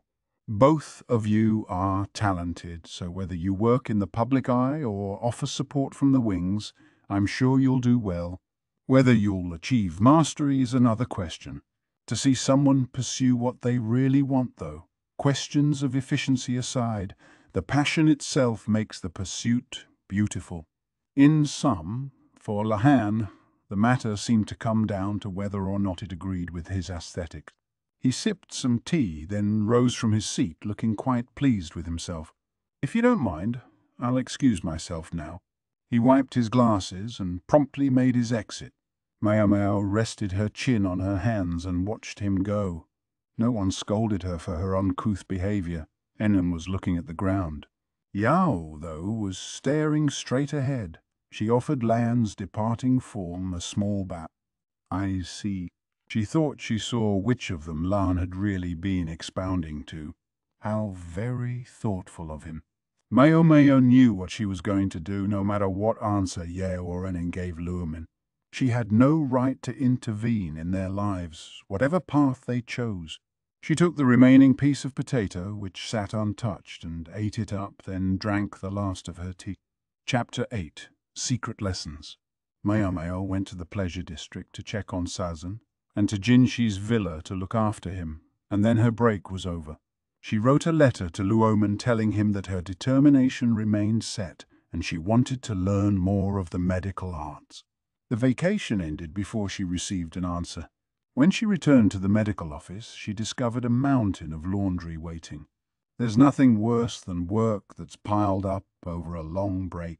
"Do the laundry right away, if you don't mind," Dr. Leo said. He made it sound so simple, but doing laundry in winter was a cold prospect. Her hands were going to go numb. She would have liked to give him a good glare, but now that she knew how much trouble Luomin had put him to in their younger days, she felt like she couldn't say anything. Except, "Yes, sir." There was only one thing to do, what she was told. The pile of laundry revealed that while Maomao and the other ladies had been on break, the physicians had been working. "Guess I'd better get to it," Maomao said. The bulk of the laundry consisted of dressings that needed to be disinfected. The first step would be to separate them into bandages that were relatively clean and those that were filthy with blood or bodily fluid. The dirtiest would be thrown away while they would cut the stains from the cleaner ones and reuse them. Bandages were consumables. It was expected that they would be discarded after enough use. Maomao especially didn't want to use anything with blood on it. Human blood could be a source of contamination. "What's this?" Yao said, chewing worriedly on her thumb. She was looking at someone's white coat. They must have been treating a severely wounded patient because it was covered in blood. It smelled faintly of alcohol, perhaps from an attempt to disinfect it. "We can't have the doctors throwing their coats in this pile." "Whose is that?" Anan said. She looked at the lining. All the doctors' outfits looked alike, so their names were embroidered on the inside. She didn't say anything, but her brow furrowed. Maomao looked over her shoulder to discover the name Tianyu, one of the young doctors, a rather freewheeling man. He tried to ask in and out several times, but she always ignored him. She just flung it aside. Anan continued sorting bandages as if nothing had happened. Both of them had been troubled by the conversation with Luoman, but as far as Maomao could see, it looked like Anan had recovered over the remainder of the break. I don't know what answer they gave him, though. Luoman hadn't even replied to her yet. She doubted he had answered Anan and Yao. "Since we're doing the laundry anyway, Anan, why don't we go ahead and wash it for him?" Yao said. "Lady Yao, you mustn't indulge these people, even if they are doctors. Rules are rules." Specifically, the rule in question was that the physicians were to wash their own medical attire, but they were working while we were on break. Anan adopted a most uncharacteristic expression of restrained anger. No doubt she was unhappy to hear Yao giving Tianyu any benefit of the doubt. "I'm not sure how to get the bloodstains out, though," Yao said. Anan made no move to solve that particular problem, so Maomao stepped forward. "Give me that for a second," she said. She looked at the faded bloodstains. Enough time had passed that they had taken on a dark crimson color. Maomao wasn't sure they would come out, but nonetheless she filled a bucket with cold water and dunked the coat in it. "What's your plan?" "Are you going to use ash?" Yao asked. That was a common tactic for getting filth off of laundry. The young mistress had learned a thing or two in her months of doing the wash. Something else was called for here, though. "I'm going to go get some materials," Maomao said. She headed back to the office and started rifling through the stock of medical supplies. "What are you looking for?" asked Dr. Liu, who was in the room. "I was thinking of daikon to help get some stains out." She knew the oversized radish was also used as a cure for a cough. It wasn't just a delicious vegetable, it was also a salubrious medicine. Stains. "Ah, you mean the blood." Dr. Liu, of course, was quick to connect the dots at the mention of daikon. "If you're doing that anyway, then wash these too." He handed her another blood-stained white jacket, then another and another. Soon she was holding 5 or 6 of them. She didn't say anything. "Got a problem." "Perish the thought, sir." He was such an ogre, this doctor. She could hear the barb in his voice. The strong features of his face must have made him quite the popular guy in his younger days, but with age they simply made him a harsh-looking old man. Yet she'd heard how he had helped Lumen, and for that she would put up with this. "Was there a major surgery?" she asked. With that ambiguous answer, Dr. Liu went back to working on the daily report. To have soiled so many jackets, there must have been several people who needed surgery, or one person who needed it very, very badly. Were they even wearing the smocks? Maomao wondered. The actual quantity of blood wasn't that great, but some of the stains bothered her. And that smell. She knew the laundry service was closed over the winter, but she wished the doctors hadn't left these so long. She put the jackets in a laundry basket and grated some daikon. "Just take the whole thing. We don't need half a daikon sitting around," Dr. Liu said. "Yes, sir. Should I take this to mean we're to get all the stains out?" This was a direct order from a superior, so there was nothing to do but obey, but it made Maomao regret that she hadn't simply come in, grabbed the daikon, and ducked out again. Yao made a sour face when she saw all the new work Maomao was carrying. "Sorry." Maomao dunked the white coats, then placed fabric under the stains. Then she began pounding the stains with a cloth ball, a piece of cotton filled with grated daikon. "And this is going to get the stains out?" Yao asked, peering down at her. "Yeah.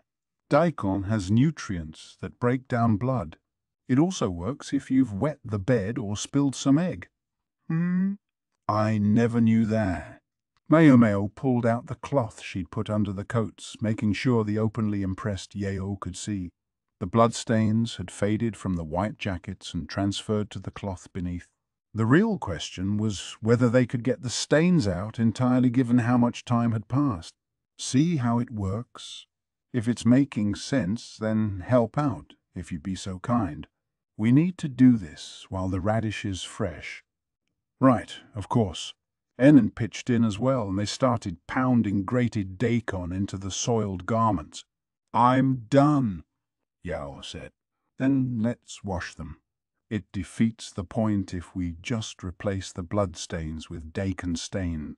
"Right." Yao was a quick study. As long as she understood what someone was doing and why, she was happy to go along with it, although by the same token, if she had any doubts, she could dig in her heels and hold everything up. They had finished the washing and hung the bandages up to dry when a young doctor came walking by. It was Tianyu, the apprentice physician. "Excuse me," Maomao said, and then took a dim view of Tianyu, and nobody wanted him to start talking to Yao, so by process of elimination, Maomao became the group's spokeswoman. "I'm sorry, but I think your jacket got mixed into our load of laundry." Oh, yeah. Sorry about that. Think you could wash it for me?" The response was light enough, but Tianyu seemed subdued compared to his usual self. "Did you have to help with the surgery?" Maomao asked. "Yeah, I guess." The vague answer nagged at Maomao. First the blood-stained coat, now the obviously fatigued Tianyu. "You seem very tired. Please understand that we won't wash your coat in the future. As for today, it's hanging over there. Take it when it's dry, if you would." "Yeah, sure," Tianyu said with minimal enthusiasm, and then he went off somewhere. "I've never seen such a listless doctor," Yao said, angrily cleaning up the bucket they'd used. The jackets were out to dry, but the bandages still had to be boiled to disinfect them. From a sanitation standpoint, it might have been a good idea to boil the jackets as well, but it would damage the fabric and they weren't consumable. Ironing them would be a better choice, but Maomao didn't feel like going to that much effort. Sigh. Fine. When they dried, she would at least put them under the cots in the medical office. She was spent from doing all that laundry and wanted a break. "Since we'll be boiling things anyway, how about we cook up some potatoes too?" "Potatoes?" Yao said eagerly. She and Anan had brought back armloads of potatoes from Lahan when they returned to the dormitory. So many, in fact, that they had brought some to supply the medical office. Guess it was a bumper crop this year, Maomao thought. Sweet potatoes yielded a larger harvest than rice, but didn't store as well.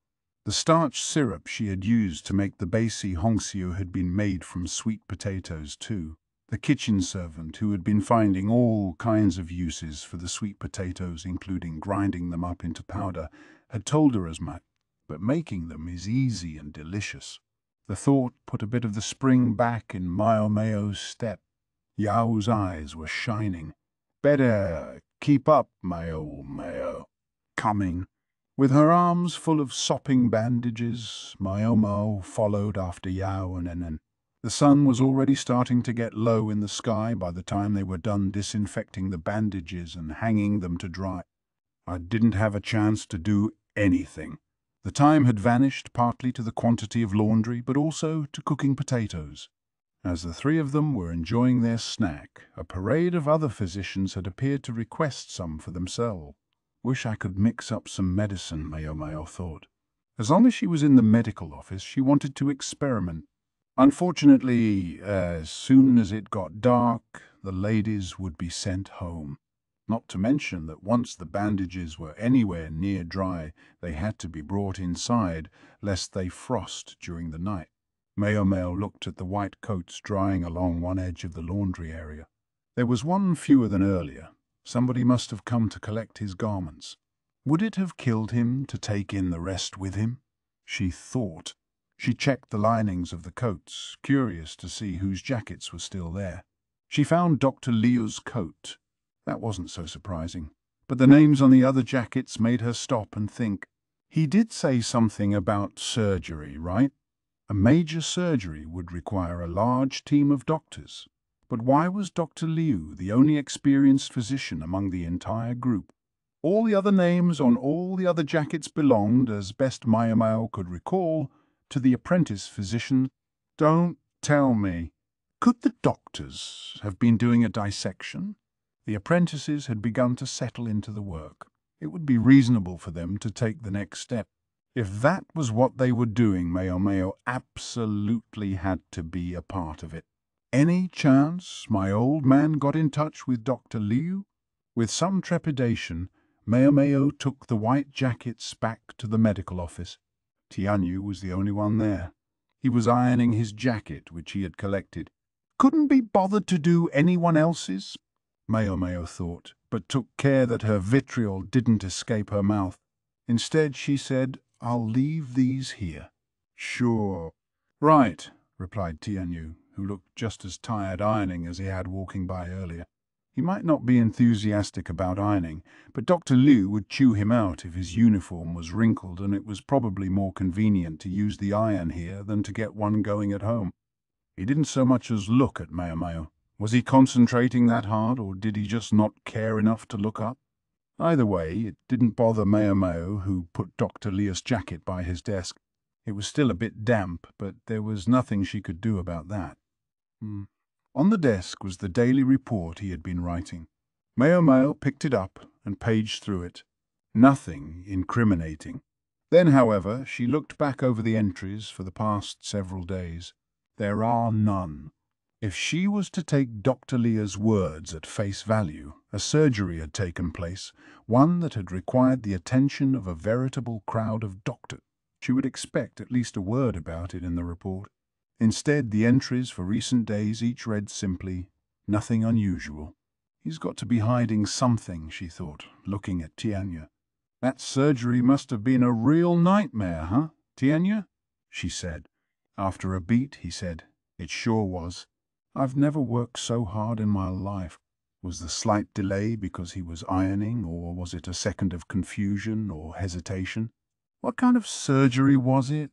Maomao asked as she folded the jackets. "What's it matter? Nobody likes doing surgery," Tianyu said, his reaction still indeterminate. "Did they do something to shut him up?" Maomao wondered. Tianyu's attitude toward Anan made him seem like a jackass incapable of taking a hint, but he was at least intelligent enough to pass the medical exam, and he did talk more than the other apprentice physician. He could probably manage a lie or two if he needed to.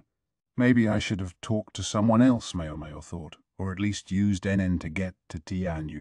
Feeling a pang of regret, she patted the folded jackets. "I'll try one of the other apprentices." She looked out into the gathering dark, then went to collect the drying bandages. Maomao was sure of it. The doctors were secretly doing something that everyone around them considered taboo. Even with this certainty, however, she hadn't yet found out precisely what was going on. She couldn't exactly walk up to one of the apprentices and say, "Are you doing dissections?" It didn't help that few of them were as gregarious as Tianyu. Most were quiet and reserved. Then there was the rumor that talking to Maomao could draw the ire of the freak strategist, which left most people unwilling to speak with her one-on-one. "Maybe I could get Yao and in to help me somehow." No, she couldn't involve them in this when she didn't know what answer they had given Lumen. Her father had told them to forget all about the subject if they chose not to pursue it. So time passed, wasted and meaningless. "When will we be going to the western capital?" Jinshi had said 2 months. Maomao was starting to feel the pressure. However, she couldn't let it get in the way of her daily duties. Today, Yao and Anan were doing the laundry, while Maomao stayed to watch the medical office. She realized that one corner of the office suddenly looked quite empty. Once crowded with equipment, books, and other supplies that one of the apprentices had been using, it was now neat, orderly, and much less cluttered than before. "Somebody decide to do some cleaning?" she asked. "He was transferred," said Dr. Liu. "He finished his apprenticeship?" "More or less," Dr. Liu replied as he made some notes in a book. In point of fact, the medical office near the military camp was a prime place for doctors to work. There were always plenty of injuries, giving them a chance to hone their skills. Thus, apprentices were sent here first to reap the fruits of ample practice, and then, after an apprenticeship of several months, they would be transferred to a different medical office. The more talented a physician was, the busier a place he could expect to be posted. If you're curious, the reason Maomao's old man, that is, Luomen, wasn't stationed near the military camp was due to the intervention of the freak strategist. "I'd like to get out of here myself." The monocled old fart had shown up nearly every day since Maomao's assignment here. Lately, she was pleased to note, there had been less of him, perhaps due to his go game with Jinshi. Then again, he'd seemed quite busy with something since the tournament. She didn't really care what it was. She was just glad not to see him. Thankfully, she knew how to be grateful when it counted. She finished cleaning as well as restocking some salves they'd been low on and changing the bedsheets. "There's nothing else for me to do, so may I use the stove?" she asked, planning to boil something up. "I want to heat some wine to extract the alcohol." She needed enough to use on Jinshi. Lumen had the same idea once, quite a long time ago, Dr. Liu said, the mixture of frustration and bitterness on his face bespeaking a woeful tale. But then he stepped out to relieve himself, and some fool walked into the room with a lit pipe. Yikes! I'll bet he was a very singed fool after that. Anyone knew there could be just one outcome. Boom! The words were out of her mouth before she could stop herself, but Dr. Liu scowled. It's Lumen's fault for not posting a warning. His distress made it obvious who the fool had been. This time, Maomao was at least wise enough to keep her mouth shut. Incidentally, the medical office bore a prominent sign forbidding smoking. Maomao was happy for these occasional glimpses into her father's past, courtesy of another physician who had known and worked with him for so long. She started to wonder if he might possibly tell her a little something about their time in the West. I wish I could just bring it up with him. She knew, though, that if she broached the subject in the wrong way, it might do just the opposite of what she wanted. Better to wait and let things play out a little more. Anyway, it's better not to use the stove. You never know when some idiot cutting work and smoking away might walk in. Here, use this brazier. Take it to the other room. I don't think it's going to get hot enough, sir. We don't need that much. Besides, I know you. You're wondering if there's something you might be able to mix up to pass the time. Bull's eye. He was sharp, as she would have expected of anyone who had studied alongside Lumen. You might also be thinking no one will notice if you help yourself to a cup of the wine. Why did he have to be so damn sharp? Maomao took the large-ish brazier. She also got a teapot, a distilling device with a pipe coming out of it, some disinfectant spirits and a bucket of cold water. "I'll take these too," Dr. Liu said, piling on scissors, medicine packets and some powders. "Make up 100 packages." "Yes, sir." Some make work for her. He obviously didn't intend to give her the chance to have any free time. Maomao added some charcoal to the brazier and placed the distiller on it. Unlike the jerry-rigged distilling device she'd made in the Jade Pavilion using whatever was at hand, this was a distinguished piece of equipment. There were two things that appeared to be stew pots with upside-down teapot spouts attached to them, one above and one below. Wine was put into the lower one, heated to make it evaporate, and then it cooled in the upper pot, producing the distilled alcohol. Wish I had one of these at the dorm, she thought. It was pretty specialized, so building one would take a lot of money. The device in front of her was made of ceramic. Obtaining one made of metal would only add to the cost. Maybe they'd give me this one when it gets old and they don't need it anymore. Well, it was nice to want things. She let the thoughts amble through her mind as she packed the medicine into the packets. It would be given to the officials who inevitably came in with colds at this time of year. Medicine, like food, went bad if it wasn't used promptly, but she expected these packets would be gone before long. While Maomao was busily stuffing the little envelopes, she thought she heard someone arrive in the next room. Maybe someone with injuries? She tried to go back, but Dr. Liu was standing at the door. He met her with a sharp "Stay there and do your job." Then he went on. "We have a visitor, but we won't need tea." You don't have to prepare anything for us. Someone he'd rather not see too much of. Or perhaps someone he didn't want to waste the tea on? Maomao was puzzled, but went back to stuffing envelopes, for exactly as long as it took Dr. Liu to turn around. I sure hope it's not the freak strategist, she thought, pressing her ear to the door. She could hear Dr. Liu talking, although he sounded uncommonly respectful and polite. It would seem to indicate he was speaking to someone more important than he was. You want another capable physician, sir? I'm afraid you're really squeezing me dry. Who could he be talking to? Maomao wondered. Her question was soon answered. I realize I'm asking a great deal. In fact, however, I could do with 2 more physicians. Even through a door, she recognized that gorgeous voice. It wasn't quite as honeyed as it had been in the rear palace, but in place of honey it had some ineffable quality that drew people to it. Less of a heavenly nymph and more of a heavenly immortal, huh? It was, needless to say, Jinshi. I've been giving the apprentice physicians the best training I can, just as you asked, but they're still only halfway to full competency at best. They have the fortitude but not the skill, or they have the skill but not the mind. Developing the skill and the mind takes time, if I may say so. Strength, mind, and skill, those were the proverbial ingredients for becoming a doctor. Is it not possible to let them learn through practical experience? Practical experience. Please, sir, spare a thought for the patients they would be learning on. It's true, practitioners of medicine seek to save people, but most unfortunately we have no guarantee of success. Sometimes we fail, and then the patients, or their next of kin, sometimes have very unkind things to say to us.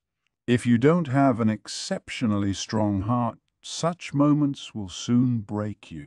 Jinshi wanted a physician, but Dr. Liu was stonewalling him, claiming they didn't have enough people.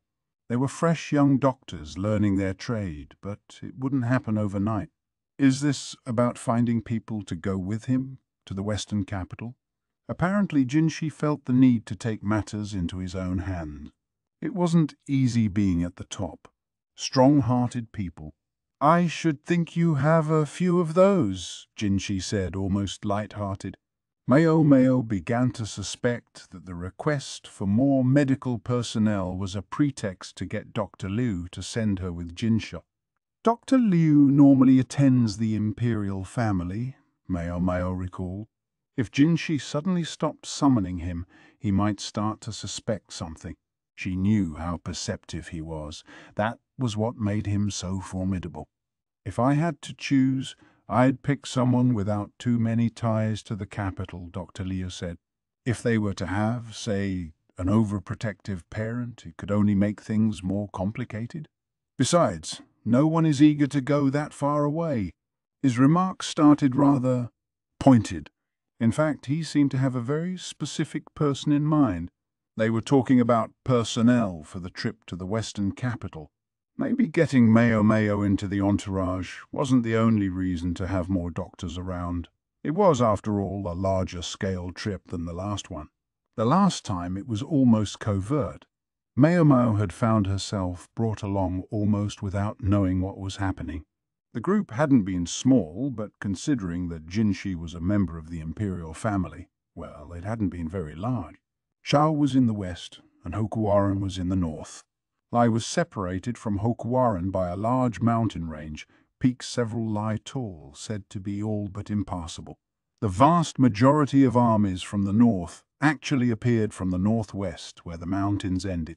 That, at least, had been the claim of one of the reading problems on the court ladies' exam.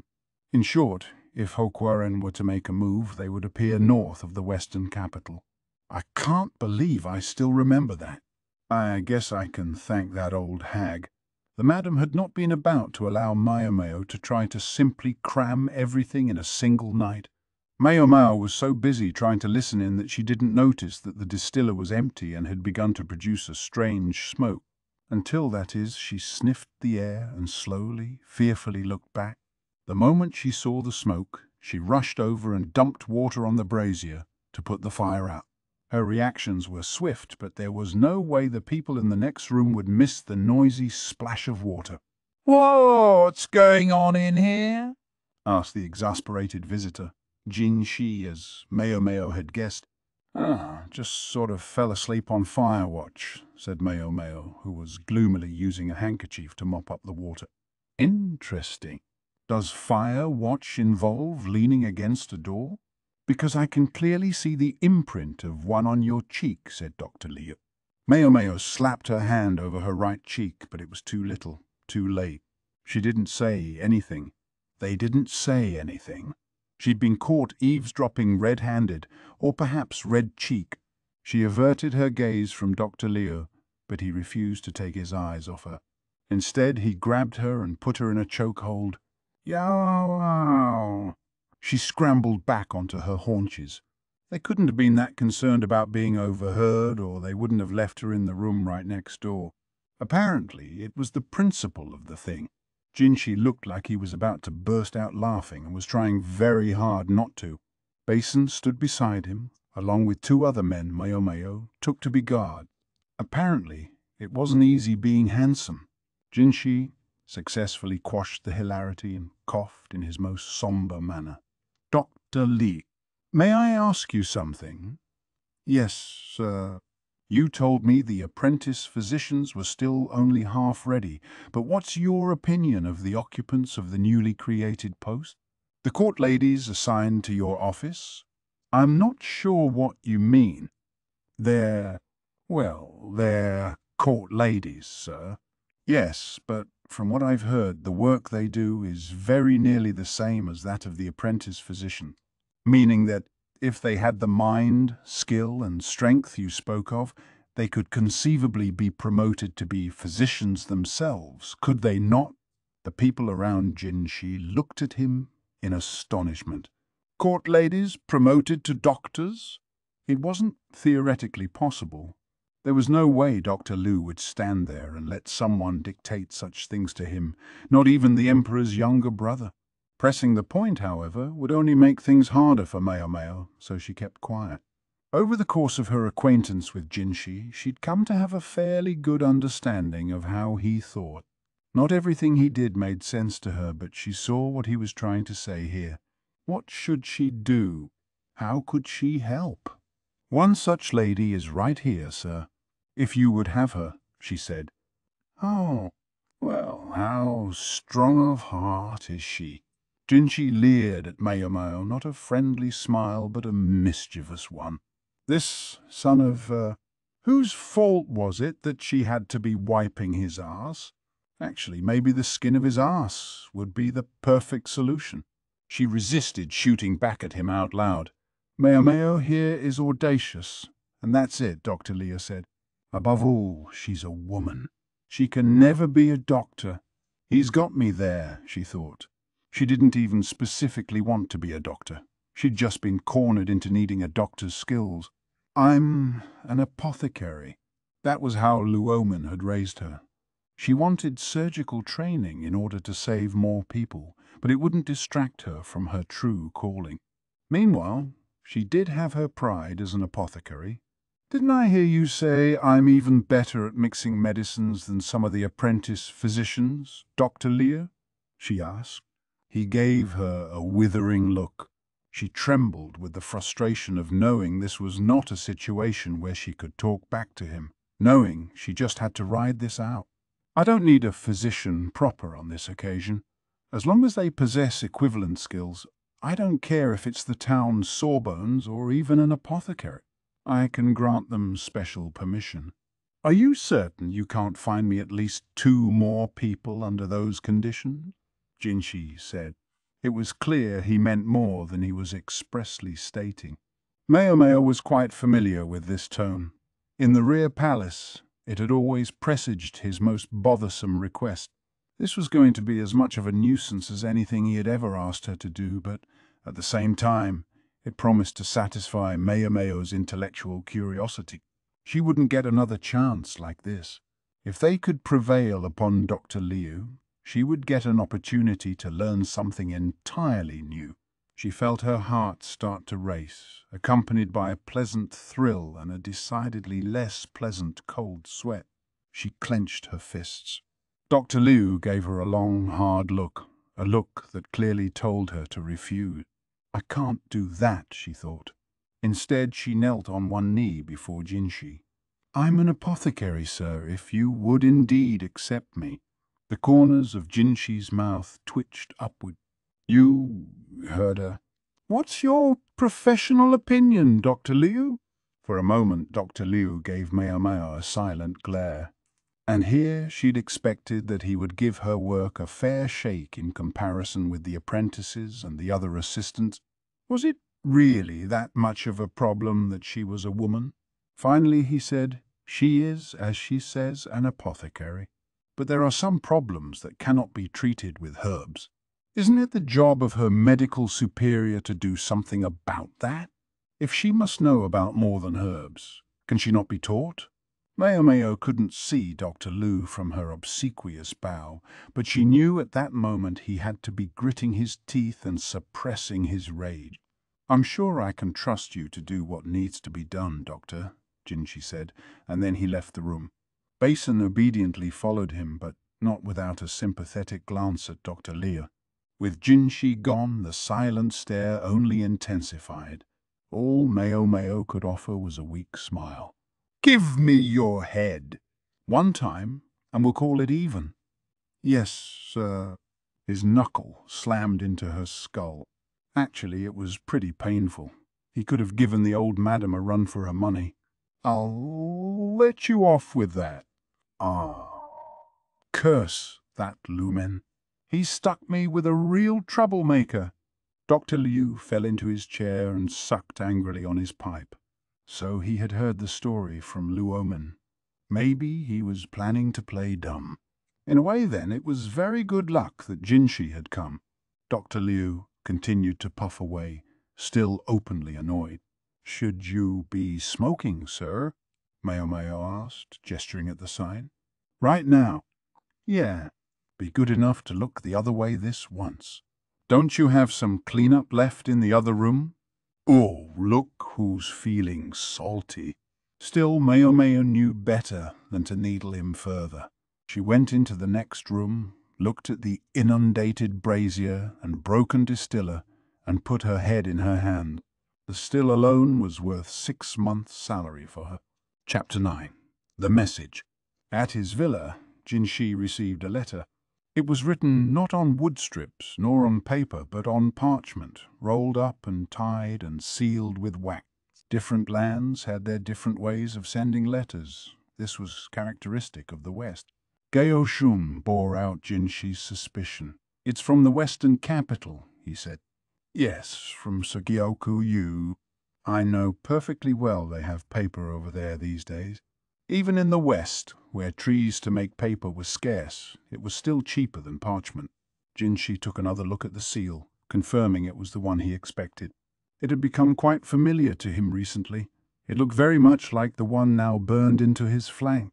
He tugged at the tie, trying to break the seal, but it resisted him. The material looked delicate enough. It could be cut, surely. You have scissors, Gyoku? Jinshi asked. Here, sir. Jinshi broke the seal and sighed. If Basin were here, he would have immediately begun questioning Jinshi about what could inspire such a reaction. But Gyoku knew better. He waited for Jinshi to speak.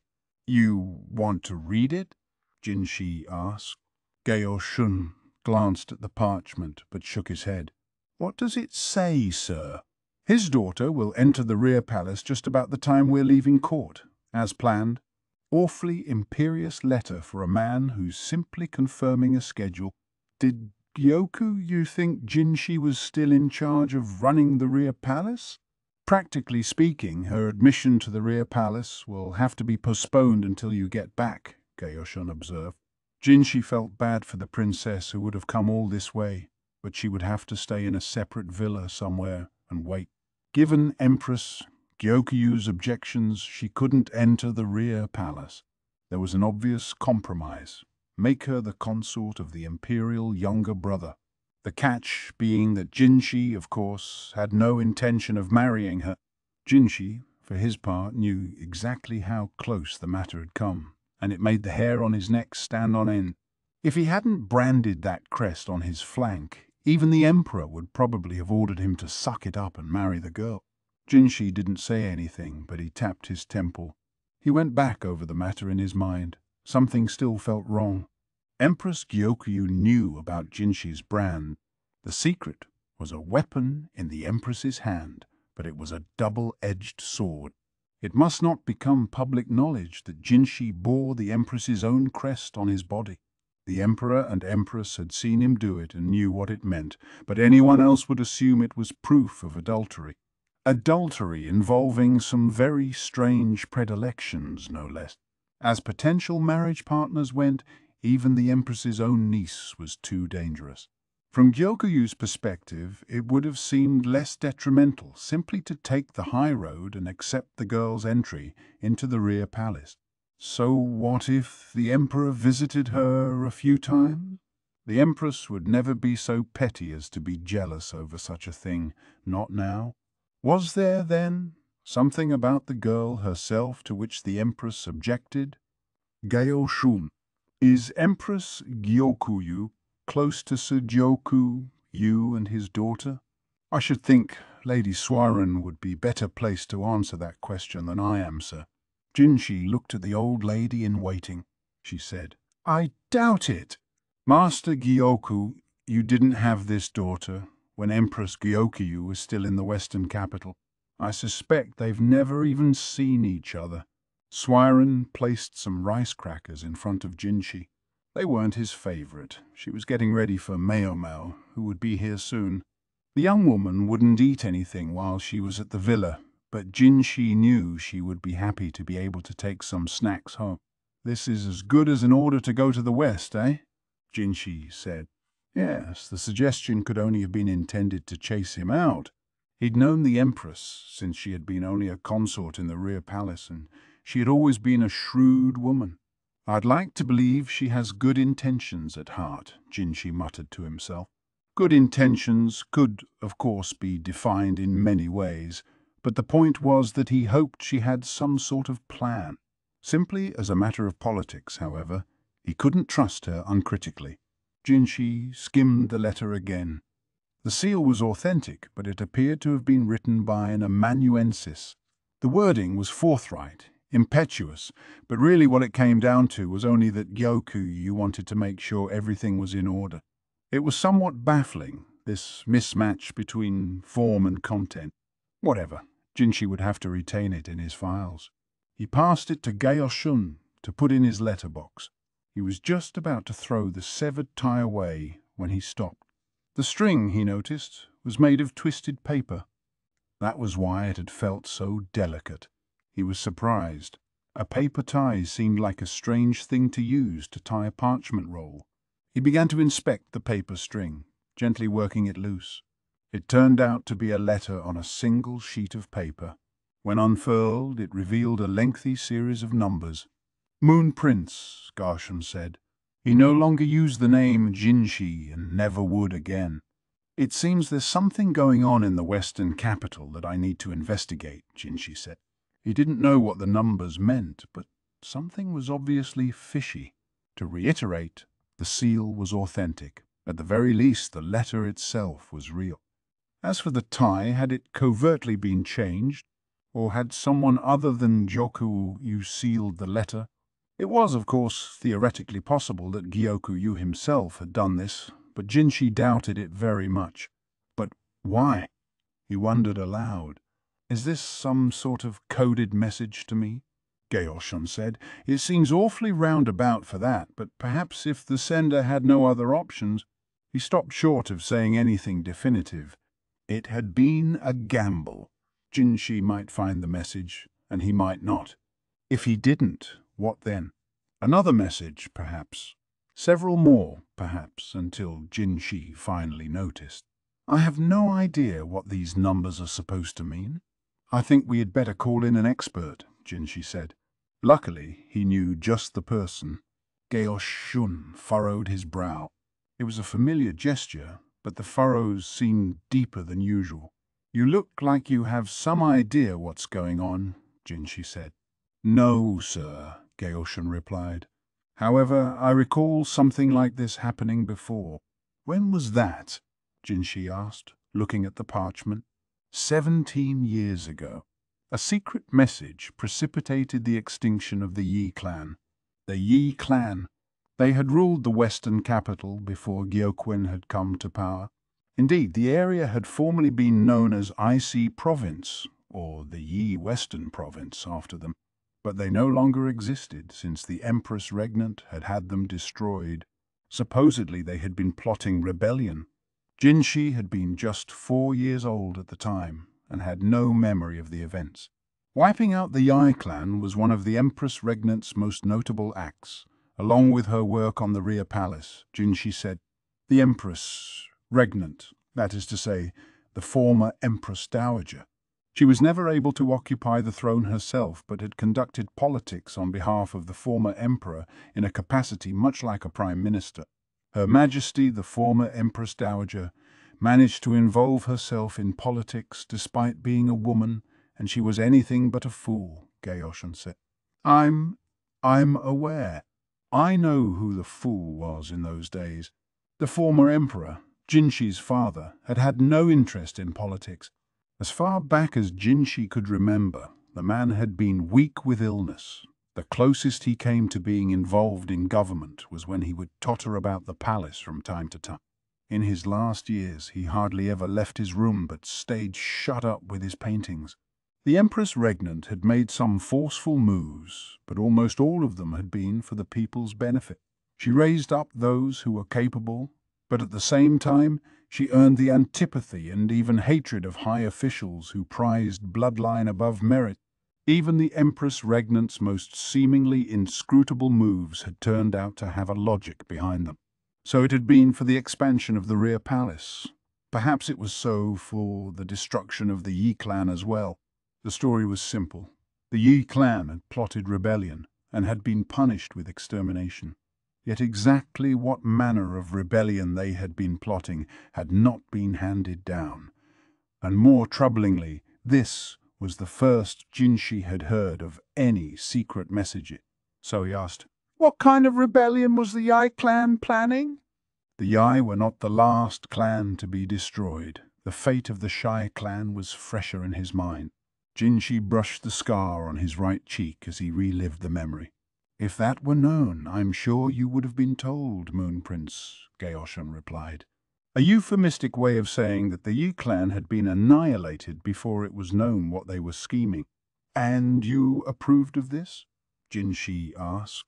"No," Gaoshun replied with unexpected honesty. Jinshi realized his question had been unfair. Gaoshun would already have been Jinshi's minder by that time. He would have had no hand in politics. The Empress Dowager was only human. That would have been around the time that the former emperor lost his mind. That was the only former emperor Jinshi remembered, haunted and incoherent. "I'm sure you'd like to learn more, but Maomao will be here soon." "Are you still calling her that?" Jinshi narrowed his eyes. "If I stopped now, I'm sure she would have questions." He was right, of course, but it still stung. Why not call Maomao Exeomei, then, to match? Maomao was Gaoshun's daughter, and Jinshi was well aware of how forceful she could be with her father. Gaoshun looked tired. "I used to, but I've been forbidden from doing so. So my apologies, sir, but I cannot." "Forbidden? What, did you slip up and call her that in public?" "No, I developed the unfortunate habit of calling the other one Dame. Dame. In other words, Big May as opposed to Little May. Gaoshun's daughter was Maomao and his wife was named Teomei. It might not ordinarily have been such a big deal, but Gaoshun's wife could be as fearsome as his daughter." "Remind me, how far apart are you?" 6 years, Gaoshun said, crooking his fingers for emphasis. A marriage in which the man was 6 years older than the woman would hardly have seemed unusual, but the other way around, that wasn't common. Even if Gaoshun hadn't meant anything by it, It was easy to imagine how it might have gotten awkward. I see. Yes, I believe we should leave Maomai's name alone. Of course, sir. Thank you. Gaoshun bowed deeply. Jinshi put the letter in a locked drawer. They heard a bell ring in the hall, the signal that there was a visitor. "The cat has come," said Jinshi. Maomao was still checking on his injury every few days. Since she was coming straight from the medical office, he expected to get an earful about whatever problems she'd had at work that day. The letter still bothered Jinshi, but he would deal with it later. For now, he let his face relax into a smile and waited as Maomao's footsteps approached. Chapter 10. Practical Exercises. They started with chickens, still warm in fact, not yet stiff. Only the breast and abdomen had been plucked. The birds hadn't even been bled. When Maomao stuck the sharp, carefully polished knife into it, blood sprayed out. "Take out the internal organs, carefully. I don't want to see a single scratch. Those are going to be dinner, so be gentle with them. Have to be careful to drain all the blood or the meat will smell bad," Maomao thought. The task of bleeding had been left to them to force them to hone their skills. There were 5 or 6 other people there besides Maomao. From the faces she recognized, she concluded everyone else was an apprentice physician. She'd been told to come along on a medicine run, but she'd found herself on a chicken farm, some distance from the capital. It started with catching one of the free-range birds, which would be nearly impossible in physicians' clothes. Instead, they were given farm clothes with grimy leather aprons and set to work. When they caught a bird, they had to wring its neck, then proceed into a nearby hut to start cutting. Who would have imagined that these were doctors, the elite, the cream of the capital's crop? "Just be grateful we aren't asking you to vivisect them," Dr. Liu said. He almost sounded like he was enjoying himself. Having delivered his instructions with all the pomp he could muster, he began haggling with the chicken farmer. They were working out the value of everything medicinal that might come from a chicken, from its liver to the dried lining of its stomach. Maomao had the distinct impression that she was more used to jobs like catching and butchering chickens than the rest of the apprentice physicians, which made it sting when Tinyu was the first to grab a bird. The annoyance spurred her to ask, "Say, did you grow up on a farm?" "No. This is my 3rd time through this training, so I'm starting to get the hang of it. Never feels good, though." She'd been right. The blood-stained outfits had shown that the apprentices had already started real-world practice. "Now I've got a question for you, Niang Niang," Tianyu said. Maomao twitched an eyebrow at the name. She didn't like it very much, but he'd only started using it more since he'd seen it got a rise out of her, so the best thing she could do was not say anything. "How'd you get Dr. Liu to come around?" Tianyu's eyes were gleaming. He was somewhere in his mid-20s, but at that moment he looked like a 10-year-old boy with mischief in mind. To think he normally showed no interest in Maomao, reserving all his energies for Anan, but he loved some gossip. He'd peppered in with rumors as well, so at first Maomao had taken him to be simply quick-eared, but it seemed he had innate curiosity as well. For all his loquaciousness, though, he had never let slip a word to Maomao about what the physician's practical exercises entail. It seemed he didn't share the Quack's loose lips. In any event, Maomao didn't feel like talking to him and knew she wasn't likely to get much useful information out of him if she did. Instead of talking, how about concentrating on the task at hand? "I'll thank you not to split that gallbladder. Doing that would get bile everywhere and make the meat taste terrible." Moreover, an animal's gallbladder was a potential medicinal ingredient, and so ruining one would most likely earn them a taste of Dr. Liu's knuckle. Tianyu was a chatterbox and overall seemed like something of a worthless excuse for a man, but he at least seemed to be good with his hands. He cut through the slippery bird flesh with ease. "As you work, consider how the organs correspond to their human counterparts," Dr. Liu instructed. Humans and chickens were built differently, of course, but this was still a sensible first step. If you couldn't catch a fleeing chicken, How were you ever going to treat a thrashing patient? If you didn't have it in you to wring the neck of a live bird, where would you find the audacity to cut into a human being? And if you weren't adroit enough to cut up the bird even after it was dead, then you stood no chance working on a human body. This practice was as basic as it got, but there were apprentices who couldn't handle this first stage. "What do we work on after chickens?" Maomao asked, on the assumption that she would in fact make it to the next stage. "Pigs," replied Tianyu. "They're big enough that we work in groups of 3. When we get to cows, it's groups of 5. But there's a lot fewer people by that point. Once you start to get the hang of it, they make you wear your doctor's uniform and tell you not to get any blood on it. There's another step after that, but I don't know what it is. You haven't gotten there." "No, they made me start again. They claimed I wasn't serious enough." "I can see why," Maomao said before she could stop herself. Another thing she hadn't been able to stop herself from doing ultimately was reaching out to Tianyu. He looked so much calmer than the other apprentices. For that matter, everyone else except Tianyu, who had been here before, had blanched at the sight of the chicken's blood. It could be worse. If they decide you're just not suited to this work, that's pretty much it for you. Not suited, huh? She wondered what happened to doctors who couldn't manage a bit of dissection. Maybe they got transferred to other departments. They would be, as it were, severed from any potential career as physicians. "I can't give my sweetin the life she deserves on an apprentice physician's salary." The guy still hadn't given up. Didn't he know when to quit? "Hang in there, Anan." As people cut into their chickens, the odor of blood began to pervade the room. One apprentice who couldn't stand it pressed a handkerchief over his nose and mouth, but the moment Dr. Liu got back, the senior physician grabbed it away from him. "Wearing a mask is correct protocol when treating a patient, but not here," he said. Under the handkerchief, the apprentice's face was as bloodless as his chicken. Soon he was too sick to stay in the shed and went running outside. "Gee! How many times is that now?" "He's going to run out of chances," Tianyu said, as if it didn't affect him at all. Maomao arranged the internal organs on a tray. The heart, the liver, the intestines, the stomach. The intestines are easy to damage, but delicious. I could almost eat them right now. Chicken intestines were small and delicate, though frustrating to wash. What I wouldn't give to put the gizzard on a skewer and grill it up. A dash of salt, that's all it needs. If they had gotten the blood out correctly, it would be delectable. And the gallbladders in one piece.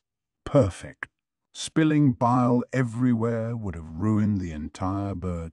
She set the organs carefully on the tray. When she had finished, Dr. Liu came around to look. "All right, put them back in and sew it up," he said. "I'm sorry, but she already had them arranged by cookability. I can tell you're eager to dig in, and I can't let you do all your work in that condition. You'll start to see patients as nothing but hunks of meat." "I sincerely doubt that, sir," she said, but in fact he had seen straight through her. She put all the organs back where they belonged, taking special care not to damage the gallbladder. "You know what to do with this?" Dr. Liu asked, thrusting something under Maomao's nose. It looked like a fishhook and some thread, carefully wrapped in cloth. "Yes, sir, more or less." The thread was probably silk. That would explain the distinctive sheen. She threaded the hooked needle with the silk, then pressed the sides of the cut together with her fingers as she sewed it shut. "At least, I've done sewing before. Always with a straight needle, but the hooked one proved easier to use than she'd expected. She could see how much more effective it would be once she got used to it. They sure give you nice stuff when you're official." Thus she went along, sewing and being impressed in equal measure. If she could have asked for anything, it might have been a slightly longer end to the hook. It was somewhat short and difficult to hold. This would have been easier with something she could grip tighter. Tweezers wouldn't work to hold it.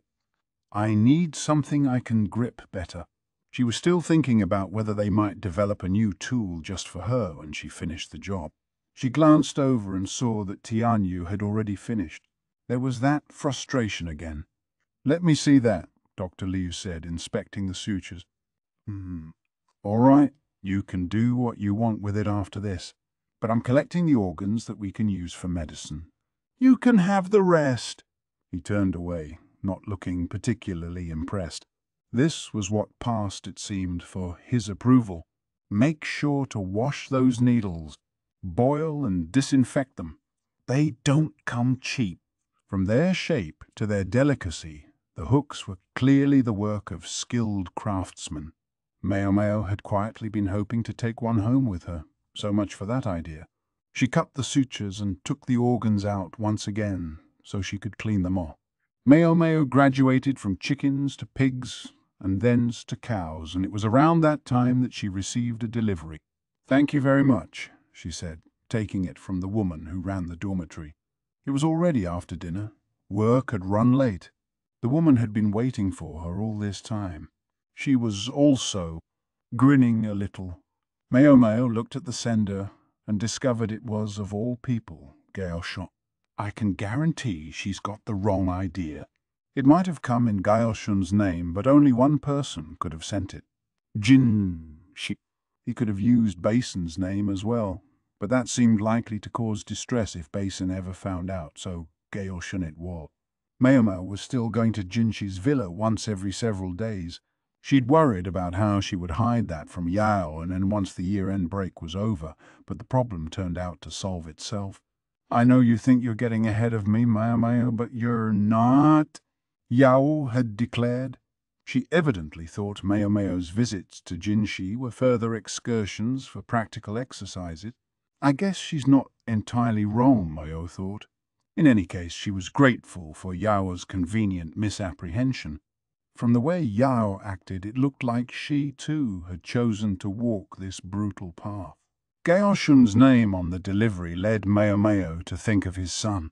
"I never see Basin around the villa. He was as strong as a charging boar and about as subtle. He was probably being deliberately distanced from Jinshi's personal life so that he wouldn't notice any change in his master. Looks like he still accompanies Jinshi at work, though. To the medical office, for example. It was natural not to clue him in to what was going on, but even Basin would get frustrated if they didn't handle him carefully. Thankfully, Gaoshun would know how to do that. Or at least, Maomao hoped he would. Once she was safely back in her room, Maomao opened the package. There was a letter and something wrapped in cloth, something with a faint scent. "Elegant as always, I see." She undid the wrapping to reveal a ceramic vessel with incense inside. She brought it to her nose and sniffed. Sandalwood base with some additions. The mix-ins were probably all very fancy, but the smells didn't complement each other very well, and she couldn't escape the impression that the result felt cheap. A bit of a pour showing from Jinshi, who always had only the best. No way! Had he purposely sent something not quite as good because it was for Maomao? She seemed to remember him saying something once about how you could tell a person's class by the incense they used. From that perspective, this was a little nicer than what one might expect for a court lady, but not too much. That still left the question of why Jinshi was sending her incense at all. She sniffed her sleeve and discovered a faint odor of blood. "I thought I got the smell out before I saw him." Lately, she had been covering for her dissection trips to the farm by claiming she was going out on house calls. The animals themselves were easy enough to explain. The organs were medicinal and the meat was for food. Today, it turned out, a hunter had had the good fortune to catch a bear, and the doctors were able to be involved in the dissection. Dr. Liu had been ecstatic. He told them that this was a very rare opportunity. The blood had to be drained quickly, lest it taint the meat, so the doctors rarely got to observe. They changed into their dissection outfits and put on leather aprons. Once everything was over, Maomao had taken a bath before going back to court. Nice to get out to one of the public baths every once in a while, she thought. There was no bath at the dawn, so this was a particularly pleasant opportunity. One of the pleasure district's few luxuries, which Maomao had experienced growing up, was that people took baths every day. Even in the rear palace, she'd been able to wash up once every few days. Did she like baths? If pressed, she would have to say that she did. This time, they even paid for her admittance to the public bathhouse, and taking a bath in the middle of the day was a pleasure all its own. Oh, maybe it's my hair. There wouldn't have been time for her hair to dry, of course, so she'd gone without washing it. She wondered if Jinshi understood what was necessary to become a real doctor. Some of it, maybe, but I'm not sure he knows about the human corpse dissection. Evidently, he'd picked up on the odor she brought with her when she came to examine him. He could be fussy about the strangest things. Still pondering the situation, Maomao took a teaspoon of the incense and lit it. Then she put a basket over it, and on top of the basket she set the clothes she would wear tomorrow. Let's start with this. She used just a pinch of the stuff. She wasn't even sure if it would be noticeable. Thus prepared for the following day, she decided it was time to go to bed. She was about to change into her nightclothes when there was a knock at the door. "Come in," she said, and entered with some spring rolls in her hand. "This is left over from dinner." You want it?" "Absolutely." Maomao would never pass up a chance for some of Anan's cooking. She wasn't that hungry right now, but it could be tomorrow's breakfast. What with all her outings these days, going to see Jinshi and doing medical practice, she hadn't had many opportunities to enjoy Anan's home-cooked meal. En put the plate of spring rolls on the table, and then she spied the incense. "Now that's not like you, perfuming your clothes. I have my moons. It just so happens there's been more blood than usual lately." It wasn't untrue. This was precisely that time of the month when she became rather melancholy for a few days. "I know Yao does it, and I thought it might be a good idea." She knew, of course, that was probably Anan who was actually doing the work. "Oh, I see." Maomao had expected some pointed comeback from Anan, but she said nothing more than that, even though she had surely noticed how often Maomao was out these days. "So she's not going to try to sound me out about anything?" As long as Maomao wasn't dragging Yao into anything, Anan seemed content not to stick her nose into her business. Maomao placed a cloth over the spring rolls and went back to changing. When Maomao arrived at the medical office the next day, she found Yao talking to Dr. Liu and not looking very happy. The two young women often missed each other at work these days, so they hadn't seen much of each other, and it looked like the reunion might be a stormy one. "I hope she doesn't say anything suspicious," Maomao thought anxiously as she set herself to organizing the medicine cabinet. "And you don't feel the need to send me out for anything?" Yao said. And there it is."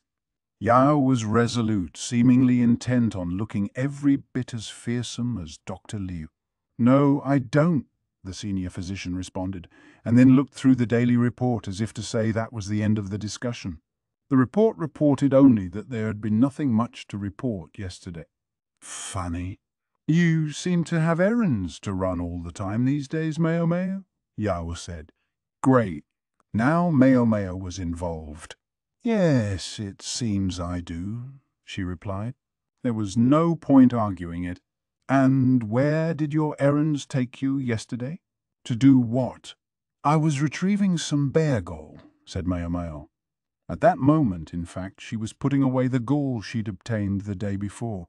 The hunter had given them some already processed. It was a lovely medicine.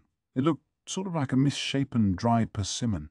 She thought she caught a hint of a glare from Dr. Liu, but he didn't say anything to stop her.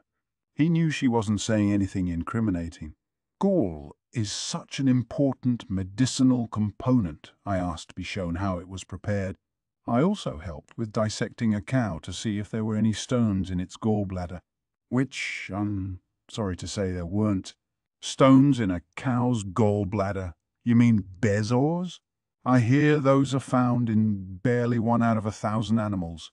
Why would you go looking for something you know almost certainly isn't there?" Yao asked.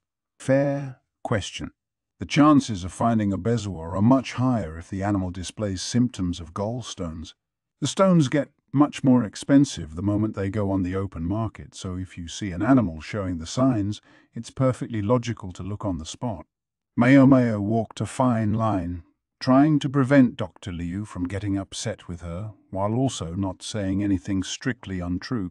She felt a bit guilty toward Yao, but she needed to bail out of this conversation. I know it isn't quite fair of me. She was hiding behind Jinshi. Yao might give her a hard time for dirty tactics, but Maomao wasn't in the mood to talk. She had other, more pressing things to do. Yao looked at her and grimaced. Dr. Liu looked back at the daily report. He seemed to be saying he was satisfied with Maomao's answer. I understand, Yao. Believe me, I do. Maomao knew what Yao really wanted to say. Why can't I come too? That's what you want to know. It was Dr. Liu who finally supplied the answer. If you want some errands to run, start by going to the cafeteria. The cafeteria, sir. Why? Let me guess. You've never killed and plucked so much as a chicken in your life. You think Maomao was just watching them chop up that bear? That's what's going on here, and she's used to it by now. It was a rare compliment from Dr. Liu, but somehow it didn't bring Maomao pleasure. Well, what about Anan then? She must be even better than Maomao at butchering chickens. Maybe so, but why bring someone who's not interested in the errand in the first place? What, did you think Anan would go on ahead and leave you alone? I'm not going to press gang anyone who lacks the ambition. You think it's unfair that only Maomao gets to go on these errands? You want things to be different? Then start by making sure you're not dead weight to the people around you. There was the usual Dr. Liu, relentless and unsparing. Yao clutched her skirt. The physician's words obviously pained her, but she didn't say anything. She knew it was true.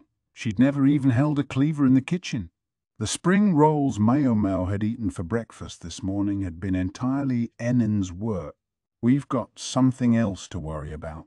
There was an audible sound of teeth grinding from behind Yao. It was Yen who was reaching for a bottle of disinfectant alcohol. Scary. Very scary. Yao, however, reached out and stopped her. She said. She so often seemed to do as her lady-in-waiting wished, but at this moment she showed that she knew how to handle an overprotective attendant. She turned back to Dr. Liu and said, I understand what you're saying, sir. I'll learn how to handle a cleaver right away. Oh, you will you? Well, start by beheading a live chicken. Beheading. It was true that if she couldn't manage that, she wouldn't be able to follow the path Maomao was on. Even one of the apprentice physicians had broken down in ugly, snotty tears as he killed the pig he would use for his dissection. If that was how farm animals affected you, you were never going to be able to work on human beings. After all, a physician might very well find himself having to amputate an arm or a leg without even an anesthetic for the patient. Happens all the time on the battlefield. In war, you didn't need your father's hidden anatomy books. You would see enough human organs for a lifetime. The ability to ban a book on dissection was, in its own way, a luxury afforded by a time of peace. I wonder if you've got it in you to hack at someone's organs while they're still alive, Dr. Liu said with a smirk. I do. I can. That's what I came here for, Yao insisted. She wasn't just trying to be contrary with the senior physician. She genuinely seemed to want to acquire the skills of medicine. If Yao was only here in the medical office as a way of getting out from under her uncle's thumb, this would be an excellent time for her to give up and go home. In spite of the physical injury she'd suffered while tasting food for poison, Yao was still young, beautiful and smart. There must have been plenty of suitors out there who would be eager to have her. Stop that. I'm thinking exactly like her uncle. Yao and Anan both despised Yao's uncle, but there was admittedly some level on which he was still thinking of Yao's happiness. Lai was, by and large, not a place where a single woman could live comfortably. Too many habits, customs, and circumstances militated against it. It wasn't Maomao's place to say that to Yao, though. If she had decided that this was what she wanted to do, then Maomao would keep her peace. That was when she caught a glimpse of Anan standing behind Yao and looking at the mocking Dr. Liu. Maomao knew that Anan would, like her, refrain from comment on whatever Yao decided to do. At that moment, however, there was uncharacteristic indecision in her eyes. I wonder how this is going to play out. However that was, though, it still didn't involve Maomao. She jotted down her freshly obtained ingredients as she put them in the cabinet. Yao lost no time. Come that night, she was standing in the kitchen. Anan watched her inexpert handling of the cleaver with trepidation. Maomao, who was home early for once, watched them both and waited patiently for dinner to be ready. So I take this and whack. Mistress. Yao brought down the knife like she was chopping wood. She looked like she could have cut through bone, not just meat. Even if Maomao had wanted to help, it didn't look safe to get too close. It's dangerous working like that. You should start with something smaller. No meat. I need to cut flesh. Anne was distinctly panicked. She was normally so cool-headed that Maomao would have expected her to make a better teacher for Yao, but they weren't going to get anywhere this way. Maomao decided to pretend she hadn't seen anything and just leave the room, when, unfortunately for her, her eyes met Anan and gave her the look to end all looks, then pointed at the table. There was food there, ready to eat. Chili shrimp, no less. Maomao swallowed heavily. Hadn't prepared something ahead of time. Steam puffed from the fresh dish, which consisted of bountiful, huge shrimp and a whole medley of vegetables. Knowing Anan's cooking, Maomao was sure that she'd used soy paste to give it a kick, but probably also some fruit juice to round out the flavor. It would be heavenly over rice. She could almost feel the juicy shrimp in her mouth. It was all too clear that Anan was sending a message. If you want dinner, then help us, huh? Maomao scowled but went to wash her hands. She couldn't beat puffy shrimp. She began by selecting a cleaver a size smaller than the one Yao was holding. Then she put a single carrot on a cutting board. Start by chopping this, Yao, she said. A carrot? But I'm trying to learn to cut meat here. I think I can hear Dr. Liu now. You? Cut flesh when you can't chop so much as a piece of ginseng? Maomao replied, substituting something more traditionally medicinal for the carrot. Fine, Yao said after a moment. Good. Now, take this cleaver.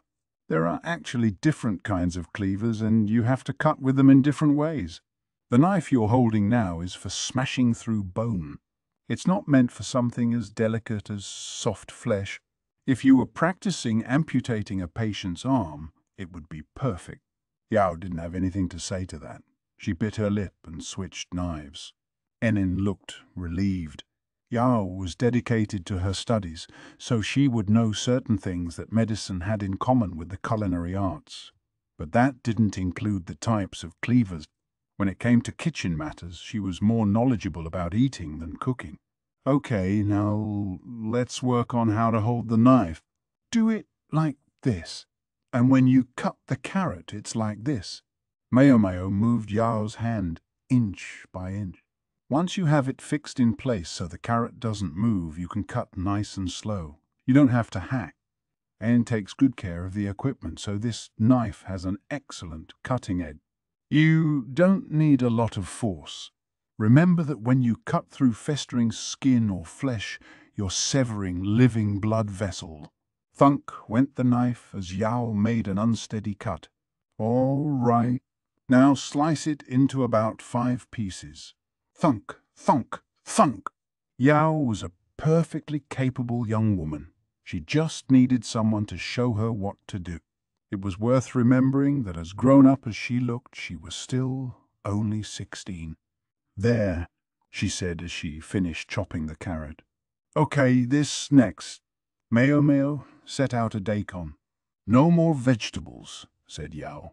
All you've done so far is slice a carrot, Maomao said. Let's work on peeling a daikon neatly before we move on to meat. If anything, peeling the skin off a daikon was the harder task, but Maomao wanted Yao to do her learning on produce. She didn't want her charging into Dr. Liu's office just because she'd managed to chop a little meat. Well, to be fair, she would need to strangle a chicken first. Yao looked unhappy but resigned herself to working on the radish. Don't worry, I wouldn't make you peel the whole thing at once the very first time. Cut it into smaller pieces that will be easier to peel. Sure. That's exactly what I was going to do, Yao pouted. While she worked on peeling, Maomao contemplated what to do with the carrot. Maomao, said Anan, pointing first at the pork Yao had been attempting to chop, then at some dried shiitake mushroom. The mushrooms were a luxury ingredient. Maomao decided not to ask how she had gotten them. The only other thing she saw nearby was some spices. Make sweet and sour pork, is that what I'm hearing? In fact, there just happened to be sweet potato starch right there. Might be perfect for covering the pork, which could then be fried. Maomao couldn't help longing for the shrimp, which was sitting there getting cold, but Anan was fixated on watching Yao to make sure she didn't hurt herself. Maomao was left with no choice but to go ahead and make the pork. Maomao, said Yao this time, just so you know, I'm not giving up on the physician's path. Women can't be physicians, Maomao replied, unwilling to lie to Yao. The most Maomao and her compatriots might be permitted at this point was to obtain equivalent knowledge. They would be given no title and gain nothing from it other than to satisfy their own intellectual curiosity and perhaps to know that they could respond should some emergency ever arrive. But they're already teaching you the things you need to become a doctor, right? That brought Maomao up short. She didn't answer. If she was set on not lying to Yao, then silence was the only response. I've been thinking hard about it, Yao said. I mean, since we found the book in Master Laken's house. That wasn't a name Maomao liked to hear, but giving Yao a foul look wouldn't help anything, so she just listened quietly. It's true, I find it hard to accept that way of thinking, but I can understand that it's probably necessary for those who practice medicine. Master Lumen made that perfectly clear. I always assumed we would learn these things eventually, but now I see there's something else you need in order to put them into practice. Intelligent girls were all well and good, but sometimes ignorance was bliss. If Yao hadn't known, or if she could have pretended not to know, then a simpler, easier path might have been open to her. Maomao felt the wish for Yao to be happy, and if even she felt it, how much more keenly must An. If Yao was going to learn the same things as a physician, however, then ignorant, blissful happiness would only get further away. Yao, Maomao said slowly, being a doctor will mean taking a knife to people sometime. If a pregnant mother can't deliver her child, you may have to cut her open to get to it, and you may have to do it knowing that at best only the baby will survive. You might have to amputate an arm or a leg from a patient begging you not to, and there might not even be anesthetics available to numb the pain. You may have to stuff spilling intestines back into an abdominal cavity and sew up the skin right over them. I know all of that. This is a blood-soaked profession. It may mean there will be no one willing to spend their life with you. People might revile you because they consider blood to be impure. You have to really want this life, or you'd be better off steering clear. I wouldn't be interested in any man who'd be frightened off by a little blood. Would I, Anne? Young mistress. Anan, usually so eager to keep any man at bay when it came to Yao, looked conflicted. Normally, someone like Yale would be walking a more proper path. Even Maomao could see the disappointment of it, but there was no reason she should stop Yao. She could only pray that a little light might shine upon the path Yao chose. Oops! It broke. Peeling a daikon is a lot harder than it looks, Yao said, scowling and showing them a thick strip of radish peel. You're right, it's not easy, Maomao said. And can make them look like peony blossoms. Yes, well, she's special. That was the honest truth. While she talked, Maomao dunked the battered pork in the oil and fried it up good. Yao was continuing to give the tattered radish peel a dirty look. It looked like it was going to be a while before they got to taste that shrimp. Chapter 11. The Dissection.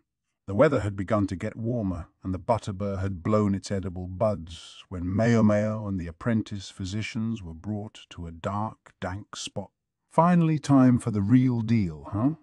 Tianyu said flippantly. He was the only one who had the wherewithal to act unintimidated. The other apprentices were all pale-faced. Once in a while they would shoot Maomao looks that said, "What are you doing here?" But they refrained from actually saying anything. Maomao had weathered plenty of these looks while they dissected animals together. She wasn't about to let it bother her now. Well, it wasn't quite true that no one said anything. "Someone's getting very special treatment," remarked Tianyu. As frivolous as he might seem, he had an iron nerve.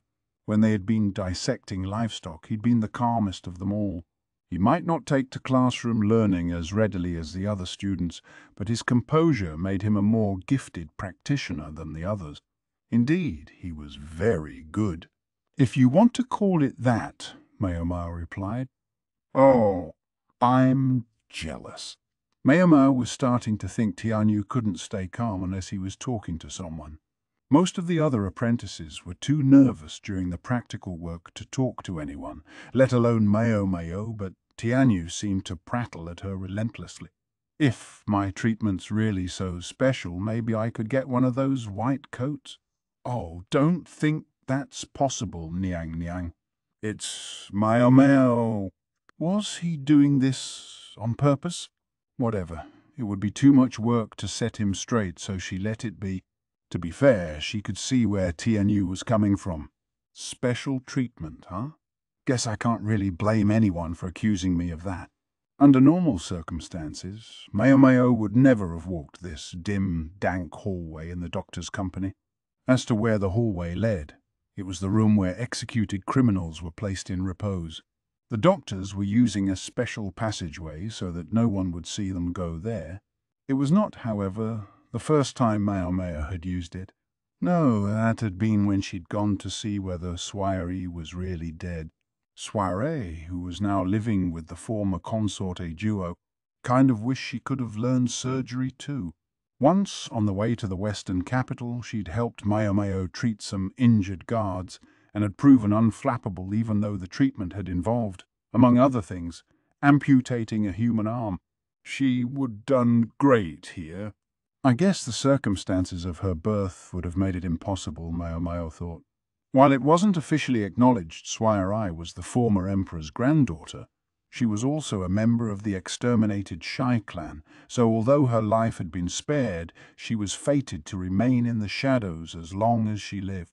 Such a waste! There was nothing Maomao could do but lament it. Anything else was far beyond her power. One might think, then, that perhaps Soiree should have stayed dead, but that would be an affront.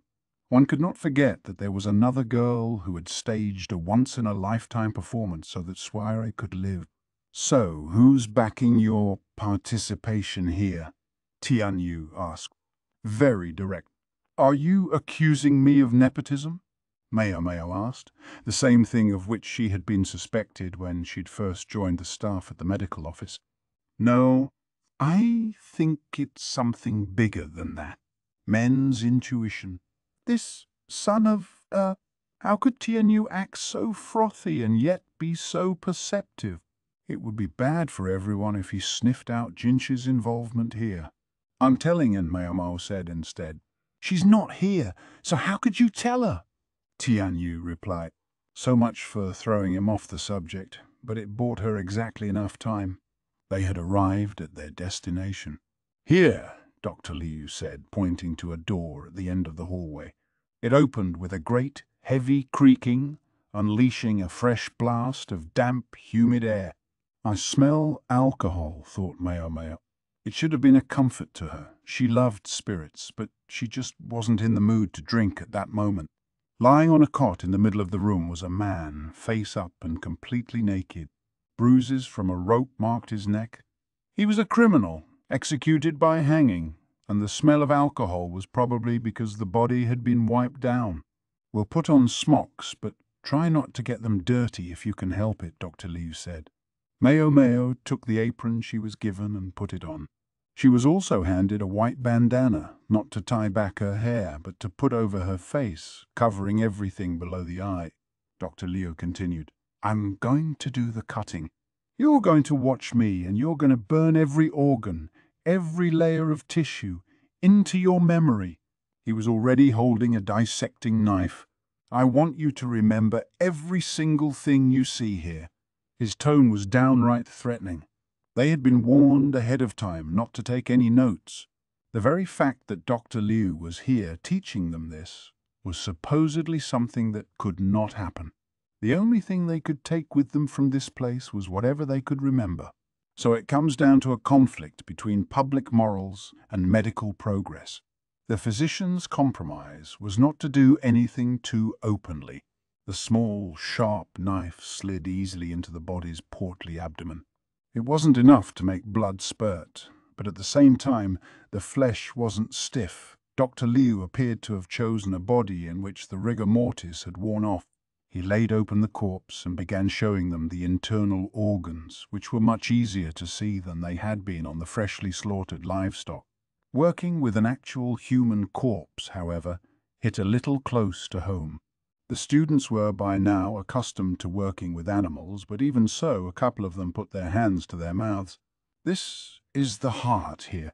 Under no circumstances should you cut the large blood vessels connected to it, Dr. Liu told them. Then he continued through the organs, the stomach, the small intestine, the large intestine. These comprise the digestive tract. You should recognize them. We've made enough sausages from intestines. They'd done it on his orders, in fact. He'd told them their animals were not to be wasted. The sausages had been delicious, but it looked like a few of the apprentices might never be able to eat another one again.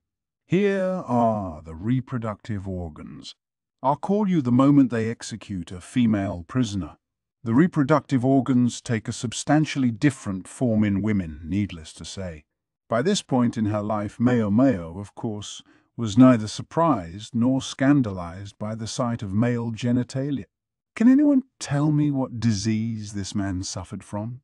Dr. Liu asked them. Not sure how we're supposed to tell, Maomao thought. The man had been dead for days, meaning the color of his skin was no longer a reliable guide to his condition.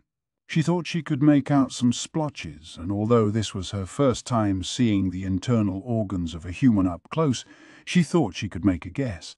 No one else seemed willing to answer, so she ventured, Was it a disease of the liver, sir?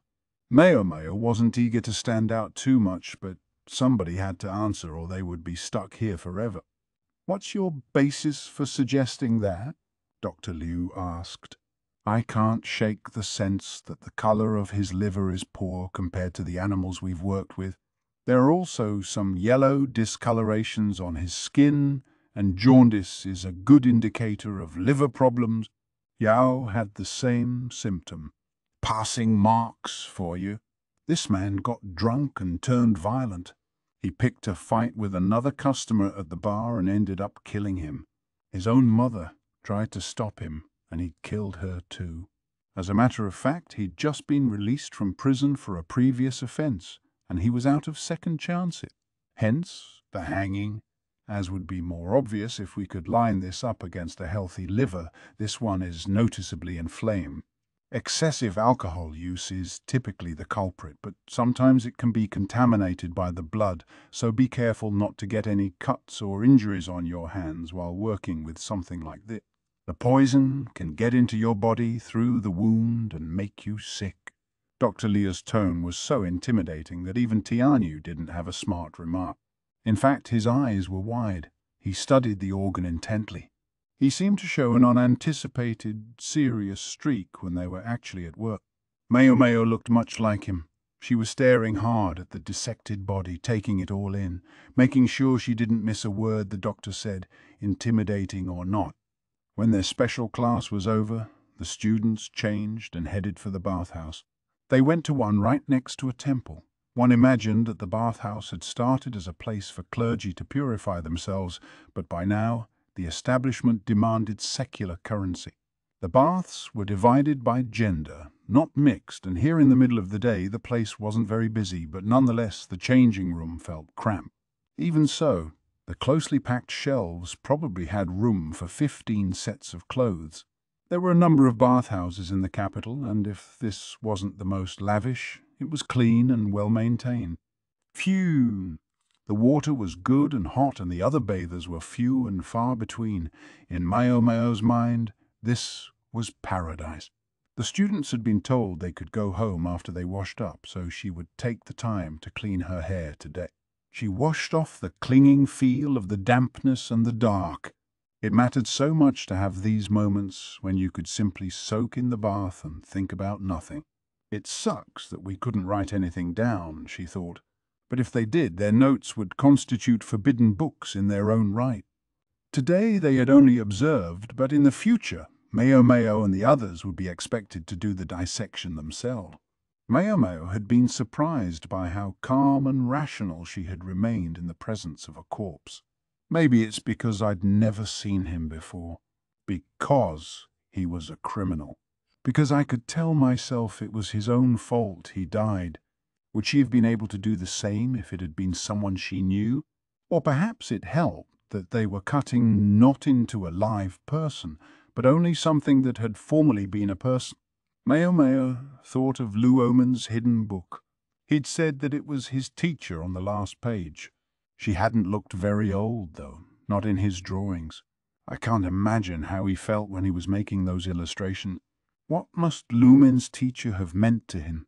Just as Maomao was letting out another sigh, some young women came into the bath. Think they'd take me? One of them said, "Sure." "Definitely," the other replied. Maomao listened, wondering what they were talking about. "I heard they haven't put out a call in a long time, though. You know, for ladies for the rear palace?" "That's exactly it. They must be getting low on numbers. Now's your chance." "A call for ladies for the rear palace?" Maomao frowned thoughtfully. Hadn't Jinshi said that Gyoku Yu's daughter, Empress Gyoku Yu's niece, was going to enter the palace? Even if they had found a way to postpone it. So they do ask for volunteers. Such a young woman couldn't have exclusively ladies in waiting from the Western capital around her. And anyway, she was the child of someone very important and influential.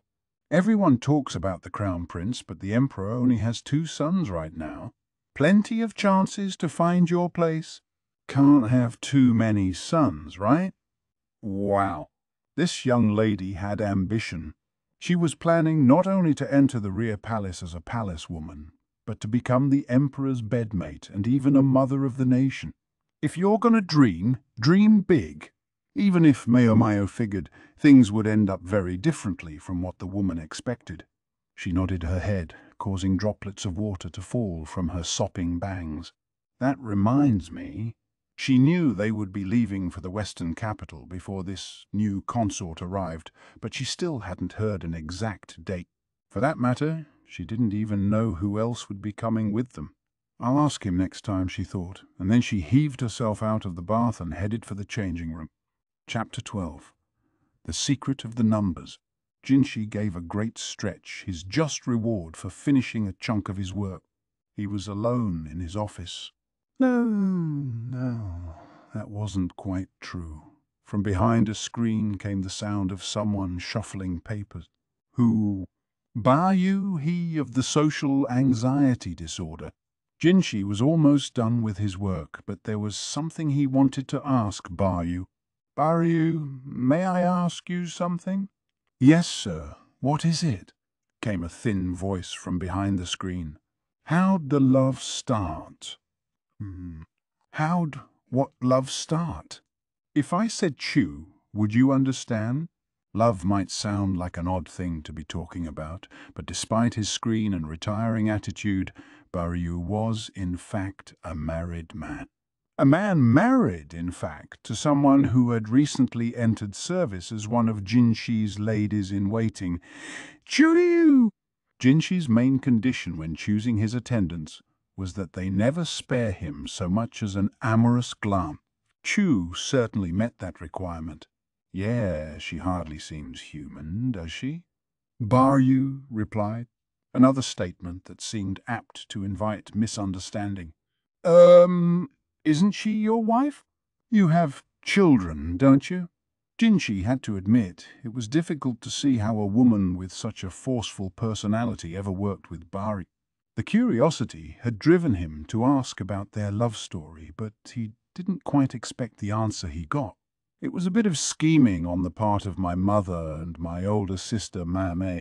They looked at me and they looked at Basin, and they picked the surest way of continuing the family line. Jinshi was struck dumb.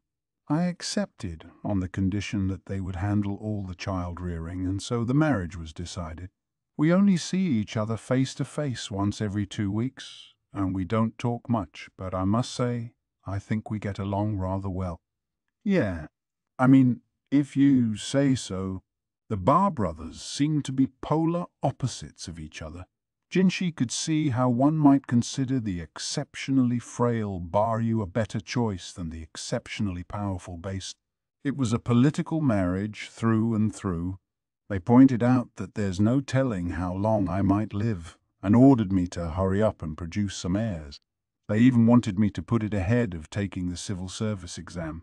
Baryu had passed the civil service exam 2 years earlier, which implied that he had taken it only after conceiving children. She's certainly unique, but with Swiren to keep her in line, she's been quite a trustworthy helper, Jinshi said. It actually reminded him of when Maomao had been working under him. She comes from the Mi clan, albeit a subsidiary line. That would explain much. As the Ma clan provided bodyguards for the imperial family, the Mi clan produced an information network that served the emperor and his kin directly. They both guarded the royal family, one in the light, one from the shadows. It made sense that they might sometimes marry their members to each other in order to strengthen the bonds between them. I see it's not easy being you, Jinshi remarked. I dare say you have far more troubles than I, Master Jinshi, in terms of both your looks and your rank. As for me, my sister told me to simply lie down quietly at night and my wife would take care of the rest. Once again, Jinshi had no answer. Baryu had said something rather impudent and followed it up with something Jinshi distinctly felt he shouldn't have heard. How easy life would be if Jinshi could accept a political marriage as readily as Baryu. Their chat was interrupted by the sound of someone coming down the hallway. The hall outside Jinshi's office was specifically designed to make footsteps echo audible. Ah, speaking of my sister, there she is now, Baryu said. Then he added, if you ever find yourself unsure how to handle Chue, just ask her. The footsteps came from a woman's shoes, and because Jinshi went out of his way to keep most court ladies at arm's length, fewer problems that way, it was natural to assume it was Maomao approaching. Thank you, but forget about Chue, Jinshi replied. He'd simply been curious about how love took root. Unfortunately, the inquiry hadn't gained him any useful insight. There was a knock on the door, and indeed, Maomao appeared with paperwork in one hand and tea supplies in the other. Hello, I'm back. What's with you two? She asked when she saw them both staring at her. Jinshi had no intention of asking her about Chue at that moment.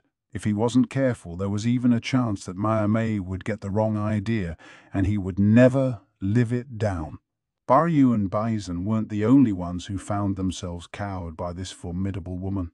Instead, he tried to think of some way to distract her. You're trying to think of some way to distract me, aren't you? Maomao said, fixing him with a glare. Who, meh? No. I was just wondering if we had an answer yet regarding what I asked you about.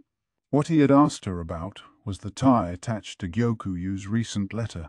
Flummoxed by the sheet of numbers, Jinshi had called in an expert. Ah, you mean Master Lahan. I happen to have a letter from him right here. When you thought of numbers, you thought of Leihan. It had been the obvious solution, and in this case, it appeared it had also been the right one. Jinshi opened the letter, which indeed detailed the truth behind the numbers. "May I see it?" Maomao asked, coming over. Jinshi placed the letter on the desk. Even Bayu was apparently intrigued enough to emerge from behind his screen. "What is this? An account ledger?" Maomao said. "So it would seem," replied Jinshi. Lan had sent them a copy of some sort of ledger. It appeared to be related to taxes levied on crops. Some percentage of the taxes collected in the western capital were sent to the national center. The tie seemed to have been made of several battered pages, presumably records from the same area covering several years. "Perhaps this is it," said Maomao. It looked to be from the first half of the previous year. The western capital didn't produce many crops, but there were some. Wheat and grapes, cotton and sugar beets, for example. Sheep's wool was another major export of the region. As Maomao indicated, the records matched up with the mysterious numbers they'd been sent. The numbers between 2 and 4 digits showed harvest quantities. Multiply them by the tax rate to get the amount of tax collected. Look here, the numbers are different. Maomao's finger had stopped over the data for wheat. There and there alone, the number in the ledger was bigger. If the numbers are different, it implies someone doctored the ledger. But this doesn't make any sense. "I agree." "I don't understand," said Jinshi. "If the number in the ledger had been smaller, it would have been simple. The impropriety would be exposed. But the number they reported was bigger, meaning someone had reported more than had actually been harvested. Naturally, that would mean more taxes would be collected. They're deliberately paying too much in taxes." Jinshi couldn't fathom why they would do that. It could only harm them. It might not make sense to him, but it seemed Leihan had decided that the numbers they had been sent pertained to taxes levied on the harvest. "That's very nice of them to pay more than they owe, but it sure smells fishy," Maomao said. "Is wheat the only number they doctored?" Bayu asked, looking through the several years of registers. "It seems all the harvests were smaller than average last year. If this message, or whatever it is to be believed, wheat was particularly scarce," Jinshi said, squinting at the rows of figures.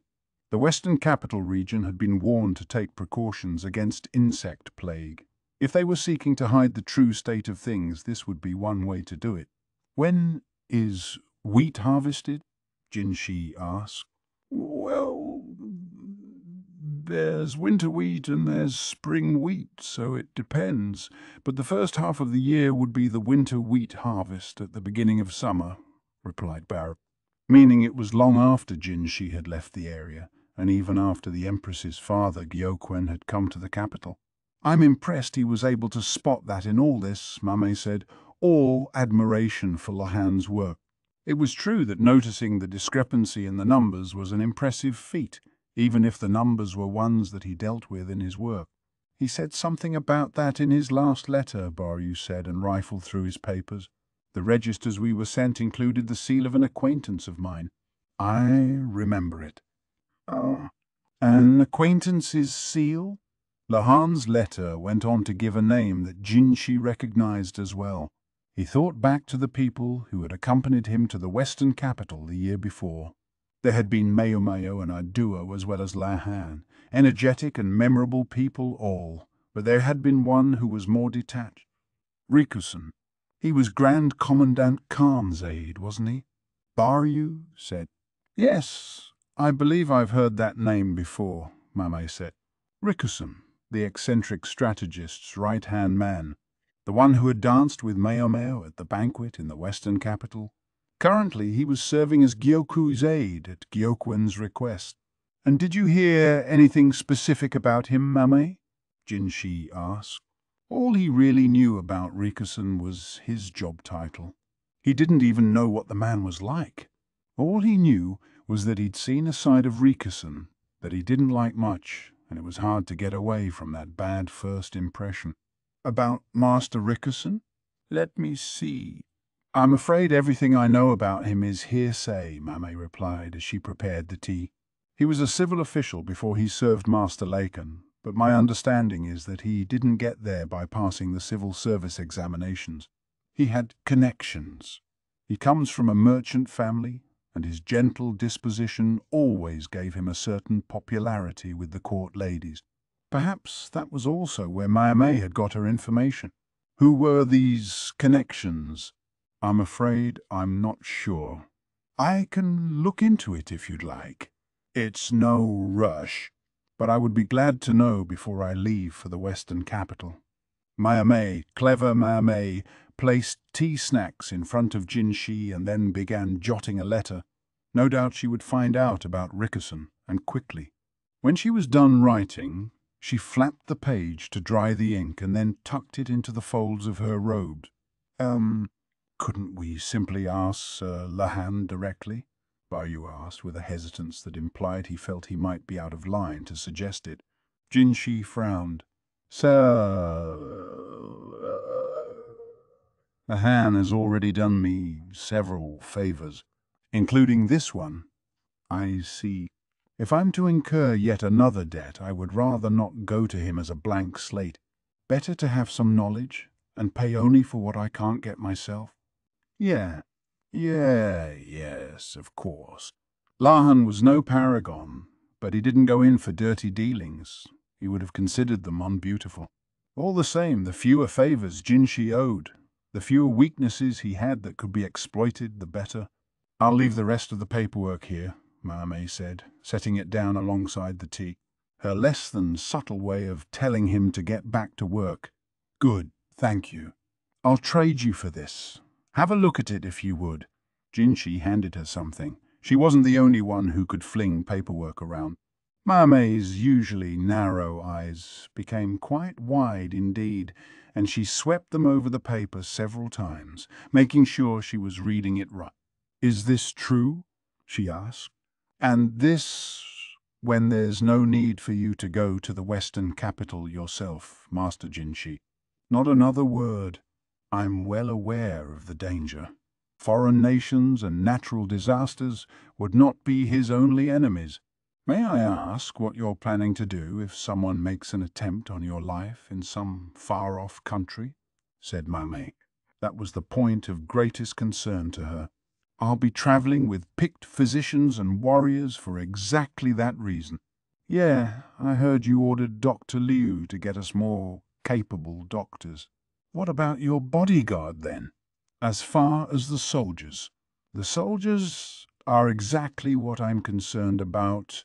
Are you sure you'll be safe with whom you've chosen? Jinshi tugged at his hair. Maomao gave a look that showed she thought that was uncivilized. Chosen, Jinshi echoed. That implies I had a choice. I'm saying, well now, piped up Bayu, glancing at the papers from beside Maomao.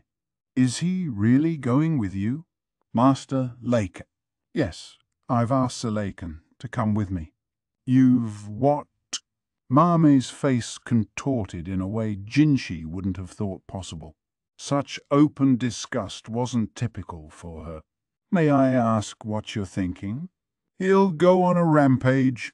This is terrible. The moment you turn your back, you'll find his blade in it. I know.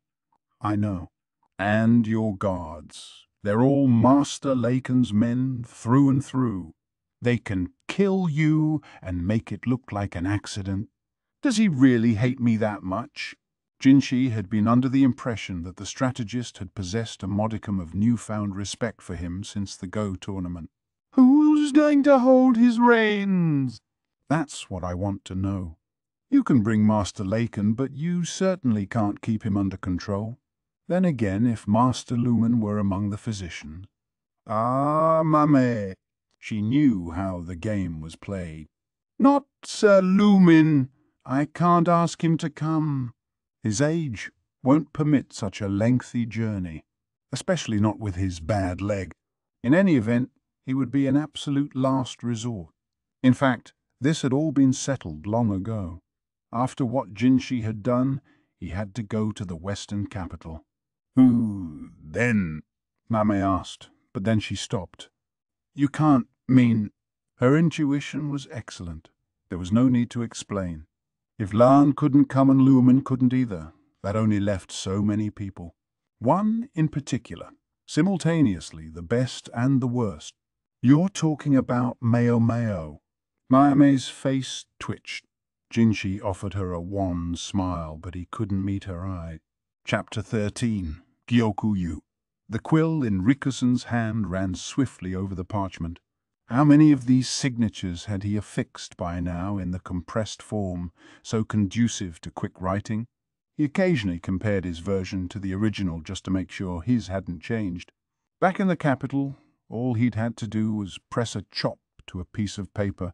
It didn't tire his hand out the way this did. He took a moment to shake out his wrists and regarded the paper.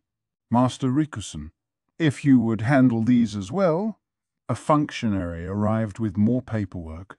He was the fifth such bureaucrat to come here. From his minimal accent, Rikusen assumed he came from Kyle province. His earlobes were somewhat large, a shape traditionally associated with blessing. His left shoulder also leaned slightly lower than the right. Maybe he had a habit of carrying everything on the right side. "Thank you." "You can put it here," Rikusen said. "Yes, sir." This new stuff was, well, busy work. Or at least, the governor viewed it as such. Most of the population of IC province was concentrated in the cities along the trade routes that linked the east and the west. This busy work involved petitions from peasants living in the rural reaches far from the main trade routes. In villages, not cities. Hamlets. Most of them were farmers of some description, livestock herders or grape growers, things that could survive the arid climate. Some of them wanted irrigation canals built. Others complained that increasingly frequent nighttime bandit attacks saw them bereft of their livestock. The wheat harvest had been terrible as of late, and there were several petitions asking for someone to come and look. Rikusen was laughing out loud before he knew it, earning him a mistrustful look from the departing bureaucrat. It must have been more than 6 months since he'd come here from the Imperial City. He had been sent here, allegedly, because they wanted someone who understood the politics of the capital, and yet all he'd been given to do was make work like this. The only thing that had changed in all this time was that Rikusen had gotten better at it, quicker at going through it, which only meant that he was given more and more of it to do. "I almost get the feeling they don't trust me," he grumbled to the empty room, the office he had been assigned. He worked his right hand again. He was starting to feel tendinitis coming on, and looked over the papers once more. Even he could detect patterns when given enough paperwork to look at day in and day out. After all, he liked to think, more talents than simply a photographic memory. I make sure to report everything to him, and yet here we are. It was Gyoku who sent all this work to him. If Rikusen spotted something but didn't report it, he might well be cut loose sometime later when something needed to be cleaned up. He had the distinct sense that was why he had really been summoned here. Gyoku was the current, if ostensibly temporary, ruler of the western capital. If Gyokuin, who had gone to the central region, decided not to come back, then his eldest son, Gyoku would succeed him. Gyokuin had several other children, but none as strong-willed as Gyoku. "Pardon me." Another bureaucrat appeared with more paperwork. Not more petitions, but papers Rikusen had sent to his superiors that were being sent back. This particular bureaucrat served directly under Gyoku, and Rikusen had seen him exactly twice before. The first time was when they had taken their trip to the western capital last year, and the second was when Rikusen had gone to give his formal greetings to Gyoku. He and this man had seen each other in passing. "These are being returned," the man said. There was nothing written on the papers, no signature, no seal. "May I take this to mean permission has been denied?" Rikusen asked. "Yeah. Necessary it may be, but there are several more important jobs. We must have our priorities." "Well, He couldn't be much more clear than that. The corners of Rikusen's mouth raised and he put the papers in a drawer. "There's one other thing," the man said. "Yeah, Master Gyoku Yu is asking for you. Not immediately," he suggests, "getting together for tea when you're done with your morning assignments. If you would be so kind." Although phrased as an invitation, Rikusen was not at liberty to refuse. Instead, he said, "But of course, I should come to the open-air pavilion in the central courtyard before the afternoon bell rings. Yes, that's right."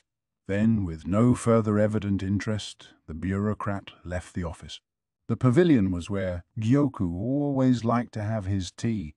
It was the coolest place available, right beside the oasis. Rikusen could have guessed. Bug-repelling incense was burned there all morning whenever there was going to be tea. This man, Gyoku Yu, was by no means incompetent. He had received an education befitting the son of a man of influence, and even Rikusen could sense a genuine desire, perhaps inherited from his merchant father, to make the Western capital a more prosperous place. Gyoku Yu possessed an almost unchecked ambition. It had been in his eyes when he was young, and remained there now. With such ambition came an element of danger. "Is this within my jurisdiction as well?" Rikusen asked the empty office. He was often there alone and found he had taken to talking to himself. "Much as I'd appreciate a few more acquaintances." Remembering people's faces wasn't just a unique ability Rikusen possessed, it was also his hobby. Having a perfect memory for every face you saw meant it got boring seeing the same people over and over. Among the paperwork he found bills for silks, gems, and other luxury accoutrements. They were far cheaper here in a trade nexus than they were in the imperial capital, but he still goggled at the prices. He knew very well what these resources were being used on. Just after he had arrived in the West, Rikusen had crossed paths with a young woman. She was perhaps 15 or 16 years old, and seemed much like Empress Gyoku Yu. When Rikusen had inquired with the bureaucrat showing him around, he'd been told that she was Gyoku Yu's daughter. The bureaucrat had added in a mutter that they didn't look much alike, but he'd been wise enough to leave it at that. Ambitious. Yes, he is that. Rikusen no longer saw the young woman anywhere. She'd probably been on her way to the capital for days now. He felt the corners of his mouth lift up again, and then he went back to his work, the quill rushing over the pages once more. Other than his tanned skin, the honorable personage across from Rikusen didn't look much like someone from the Western capital. He had a rich, dark beard, and other than some uncommonly deep wrinkles, he could have passed for a perfectly ordinary person from life. His straight hair framed a round face. He was slimmer than the average inhabitant of the Western capital, but toned and muscular. This was, needless to say, Gyoku Yu. If the father, Gyokuen, looked like a friendly merchant, the son looked like a warrior. He was somewhere in his 40s, but he looked at least 10 years younger than that, here among the inhabitants of the Western capital, where it was so easy to get a paunch. His perfect white teeth probably helped him make a good impression. Rikusen looked at Gyoku Yu's straight front teeth, then averted his eye. "I'm honored by your invitation," he said with a long, slow bow. "Oh, you don't have to grovel. Have a seat." A manservant pulled out a wicker chair, and Rikusen sat. There were glasses of juice on the table. "Would you have preferred tea?" Gyoku Yu asked. "No, sir. Desk work does make one crave something sweet." There was condensation on the glasses. Rikusen wondered if they had been chilled with underground water. "You're trying to be deferential again." "What? Do you think I have some sort of ulterior motive here?" "Ha ha ha. No, but I'm nervous." Rikusen chuckled and took a sip of the juice. "I confess, I worry you must be disappointed that I was the best the capital could send. I'm in no way suited to your station." "Ha ha ha ha ha. My father would never pick the wrong man, of that I assure you." "You served under Sir Lacan, didn't you?" "I'd say that alone is proof of your competence." Sir Lacan, was it? Rickerson set down his glass. There was a whole array of different fruit juices on the table. If I may ask, Gyoku said, getting to his feet and turning around. His gaze settled on a group of merchants. Is there anyone you recognize among that group? 3 people, sir, Rickerson said after a second. 2 of them run the caravans that come to the capital each year. The other does his trading primarily by sea. The manservant reappeared and placed writing utensils in front of Rickerson. He put down their names. I only know the names of the 2, and everyone else in that group is new to me. Understood. I'll have the names checked against our records. Maybe Gyoku, you suspected one of them of something. Or maybe he just wanted to put Rikusen's powers of recall to the test. A short while later, a bureaucrat came and whispered in Gyoku's ear. Gyoku, you said, sounding satisfied. He stroked his beard. Impressive. You were right on both counts. I simply happened to recognize them, Rickerson said with another humble bow. Funny thing, that. You must see dozens or hundreds of faces every day, and yet you remember them. You know, in the capital they claim that members of the clan are all gifted with rather unusual skills. Are you sure you're not one of them? It might explain why you were serving Sir Lacan. Wow! What a notion, sir! For the first time that day, Rickerson laughed from the heart. It might have been the funniest thing he'd heard since he'd come to the West. No traveling comedian could have told a joke funnier than that Rickerson might have blood flowing through his veins. That clan is packed full of people who break the mold, let us say. As for me, what I do is more of a habit. Yes, sir. My mother always told me I mustn't forget people's faces. Yeah. I seem to recall you come from merchant stock, don't you? I do, sir, and to forget a customer's face is to risk a vital business relationship. My mother warned me that to remember was to live. Rikusen's laugh seemed to have dissolved his fear, for he spoke easily now. It sounds like you had a strict upbringing. Yes, sir. Rikusen let the moment breathe. He took a sip of the juice. He was just thinking back on the honored strategist's habit of juice drinking when Gyoku said something unexpected. Do you suppose Sir Lacan would like that juice? You know Master Lacan is a teetotaler. Ooh, dozen! Rickerson was aware that the story was well known. After all, whenever that man passed through somewhere, it was like a typhoon, and it fell to Rickerson to clean up after the storm. I'll make sure there's some of this juice available when he comes to the western capital, Gyoku said. When he comes here, sir? Rickerson repeated, caught off guard. He suddenly became aware that he was covered in a thin sheen of sweat. Ah, you're tense again. Yeah, I suppose it's the first you've heard of it? Let me tell you a little secret. It seemed they had finally reached the heart of what Gyoku wanted to discuss. Sir Lacan is coming to our city, with the Imperial younger brother in tow. He almost made it sound like the Imperial family member was ancillary. Rickerson forced the corners of his mouth into a smile, but inside he heaved a sigh. Question: how much do 300,000 people eat in a year? Answer: it depends on what they're eating.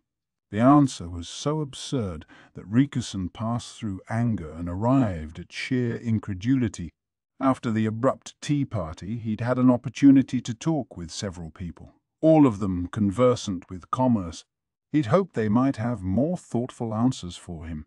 It's impossible to say for certain. The western regions aren't as fertile as Kai province. Rice is far more of a luxury here than it is in the central region. He'd heard the reasoning. He'd heard it many times. If not rice, then wheat. If not wheat, buckwheat. He was looking for possible substitute foods, wanted to know how much of each they were likely to be able to procure. He'd done the calculations over and over, but he wasn't a mathematician. He couldn't find the answer. Truth be told, however, none of the bureaucrats in the western capital were going to go that far out of their way for Rickerson. He was simply put off, treated as an outsider, or else they claimed someone higher up the chain had stopped them, or else that they were too busy and couldn't spare the time. "I suppose this is how the Moon Prince always felt," Rickerson said, unable to contain a sigh. For such a young man, that noble, so often the victim of Lacan's interference, worked hard. Unfortunately, hard work wasn't enough. Being part of the imperial family meant you had to shine brighter than anyone in order to gain acknowledgement and acceptance. Rickerson trotted back to his office to find a messenger waiting outside. "A letter from Ke Province, sir," the man said. He gave Rickerson a small box. Hardly a letter, in Rickerson's estimation. The box was kept shut with a string tied in a decorative bow. He'd often received such letters in the capital. A variety of esoteric rules governed how the string was to be tied, and once undone, it couldn't easily be retied. There was a knack to undoing these bows, and Rickerson possessed it, but to be perfectly honest, at that moment he didn't have much energy for such thing. Instead, he grabbed a knife and simply cut the knot. Topmost in the bundle was a sheet bearing a wildly stylized L, a playful little touch Lahan liked to add to his correspondence. Lahan was Lacan's nephew, so they were often working toward the same ends. Rickerson had thought of Lahan as more of a friend than a colleague, but in the end, he reflected ruefully, they had only ever talked about work. At least he knows what he's doing. Lahan was a numbers man, and he had furnished Rickerson with exactly the data he wanted. For Reese, each tan would yield about 150 kilograms, roughly enough to feed one person for 1 year. Of course, it could be stretched if the rice was mixed with other foodstuffs. There were detailed calculations of how the yield would be affected if they added in wheat, soy, or potato. Furthermore, Lahan indicated how readily each could be preserved, the liquidity of the various crops, and even the current market prices. I was afraid he would just try to foist his potatoes on us. Guess I owe him an apology. Lahan's father grew potatoes, but they didn't keep as well as rice or wheat, and Lahan's family was presently trying to develop ways to make them last longer or otherwise process them. The winding columns of numbers made Rickerson's head spin. He had no doubt Lahan had organized them neatly, but it was a rare person who could look at a bunch of numbers and perceive the truth of things. Rickerson had become conversant with numbers as a matter of necessity, but for most people, the ability to pass prices at the shop was all the numeracy they needed. Rickerson flipped vacantly through the pages. Most of it was sheer data, but one page bore an inscription. "Interesting things will happen soon." "I guess he knows," Rickerson said. Lacan would be coming to the western capital. Lahan had probably scrawled the note in hopes of giving Rickerson a little shock, but unfortunately for him, Gyoku had pulled the rug out from under his surprise. Rickerson smiled as he put the letter back in its box. Then he picked up the tie he'd cut. Now he wished he hadn't. He went through his drawers, hoping he might find something to replace it with, and came up with a piece of hemp cord that he tied around the box. As long as he remembered how he knotted it, he would know immediately if anyone had opened it and tried to retie it. He placed the box in a chest on a bottom shelf and gave a great stretch. "Time for a little walk, I think." Yes, he was talking to himself much more these days. He'd heard of officials quitting their jobs because they'd been done in psychologically by desk work. Perhaps he was going the same way. First a tea party, now a walk. It might look to an observer like he was slacking at his work, but he was normally so diligent. They would just have to live with it. I wonder if I'll be allowed to make the rounds outside one of these days. This was something else his mother had told him. A merchant who doesn't know what's happening on the ground can't sell anything. It was a long, long time ago now that he'd heard those words, but he still remembered them. Maybe he could get them to send him to see the farming villages by claiming it was for a petition. He did a lap around the courtyard, pondering how he might explain the situation so that they would approve his expedition. As he walked, he heard shouting, He took a detour, heading toward the voices, which he discovered belonged to some burly men. They seemed to be fighting. A group of men had formed a circle, and at the center, two of them were grappling with each other. They were wrestling. The shouting men were all smiling and laughing. They were enjoying themselves.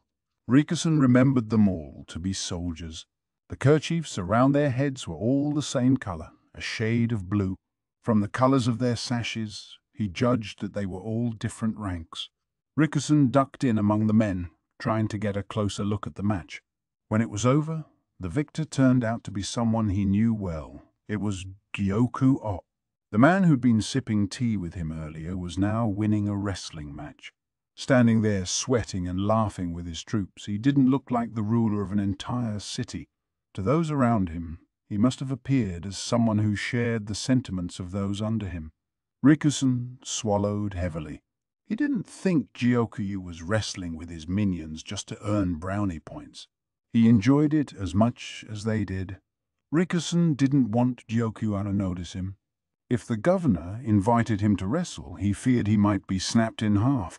The guilt he already felt at being out for a walk just because he wanted a break would compel him to take part. He turned on his heel, determined to go back to his office. It suddenly seemed better to throw himself into his work than to try to get some fresh air. After all, he'd been sent to the western capital to help take care of the excess work Gyoku couldn't handle himself. The burden on Rikusen was great, yes, but it wasn't as if the governor didn't have his own job to do. Even this friendly moment with his soldiers doubled as an effective way of winning their hearts and minds. Rikusen thought back to a play he'd seen a long time ago. In it, a general had spent the whole night drinking with his troops, a fleeting moment of enjoyment before they faced the battlefield where they might be cut down at any instant. Gyoku was much like that general. They were protagonists in this world and bit players. Rikusen understood that he was not one of the former. In a land at war, his role would have been to die without doing anything of note. Here in this world of peace, it was to do odd jobs and miscellaneous tasks. Gyoku was different. He was a main character at the heart of the action. Not like Rikusen. Rikusen heaved another great sigh. I suppose the Western capital needs him. Gyoku, you could steal the show in peace as well as war. Chapter 14, Selection. I felt surprisingly calm. Maomao gently pressed a hand to her mouth to keep her opinion from coming out of it. Instead, she washed her hands carefully and changed her clothes. Next, she would go to the bath. That was all. She had dissected a human body for the first time, the corpse of a man hanged for burglary. Now he was covered with incision. If he'd known he was going to be sliced up after he died, he might have reconsidered his life choices. I have to be sure to wash really well, Maomao thought. She sniffed her hands to see if they still smelled. She'd perfumed her change of clothes to be extra sure, so she thought it was going to be all right. Niang, Niang. She wasn't sure if she should stop or not. Only one person ever called her that. She turned back to see Tianyu. She didn't say a word. To do so would be as good as admitting that she would answer to Niang Niang. At the same time, though, it didn't feel quite right to just ignore him. If it turns out he's just going to prattle at me, though, I'm leaving. As a matter of fact, Tianyu had a good reason for stopping her today. Dr. Liu wants to talk to us, he said. What about my bath? Sounds like it'll have to wait, Tianyu said with no small amount of disappointment. Apparently Maomao wasn't the only one who'd been looking forward to washing up. Tianyu pressed his outfit to his nose and sniffed mightily. If she wasn't the only one being delayed, then Maomao could hardly complain. She followed Tianyu. She couldn't help noticing that the other apprentices, though all headed home. What about the rest of them? She asked. What else? They've been held back, Tianyu said, and then it made sense. The other apprentices had done well enough dissecting animals, but their hands had been shaking as they cut human flesh. It seemed only Maomao and Tianyu had managed to look like they belonged there. So he swung it too? Bah! Anyway, I thought we might at least get a few more tries, Maomao thought, and sniffed her hands again. They were brought to a room with Dr. Liu, Maomao's old man, that is, Lu Omen, and several other physicians. There was a long conference table lined with benches, with everyone arranged around the far end. They're all upper physicians? All the men present were skilled and learned. The medical office, like everywhere else, had its hierarchy, but broadly speaking, the physicians were commonly referred to as being upper, middle, or apprentice. Maomao rubbed her eyes, for in that august company she saw someone she would never have expected. He waved eagerly to her, his eyes kind, his frame portly. He bore a loche-like moustache, despite being a eunuch. "Master physician," Maomao said, which could, of course, be qualified as rear palace physician. It was the Quack.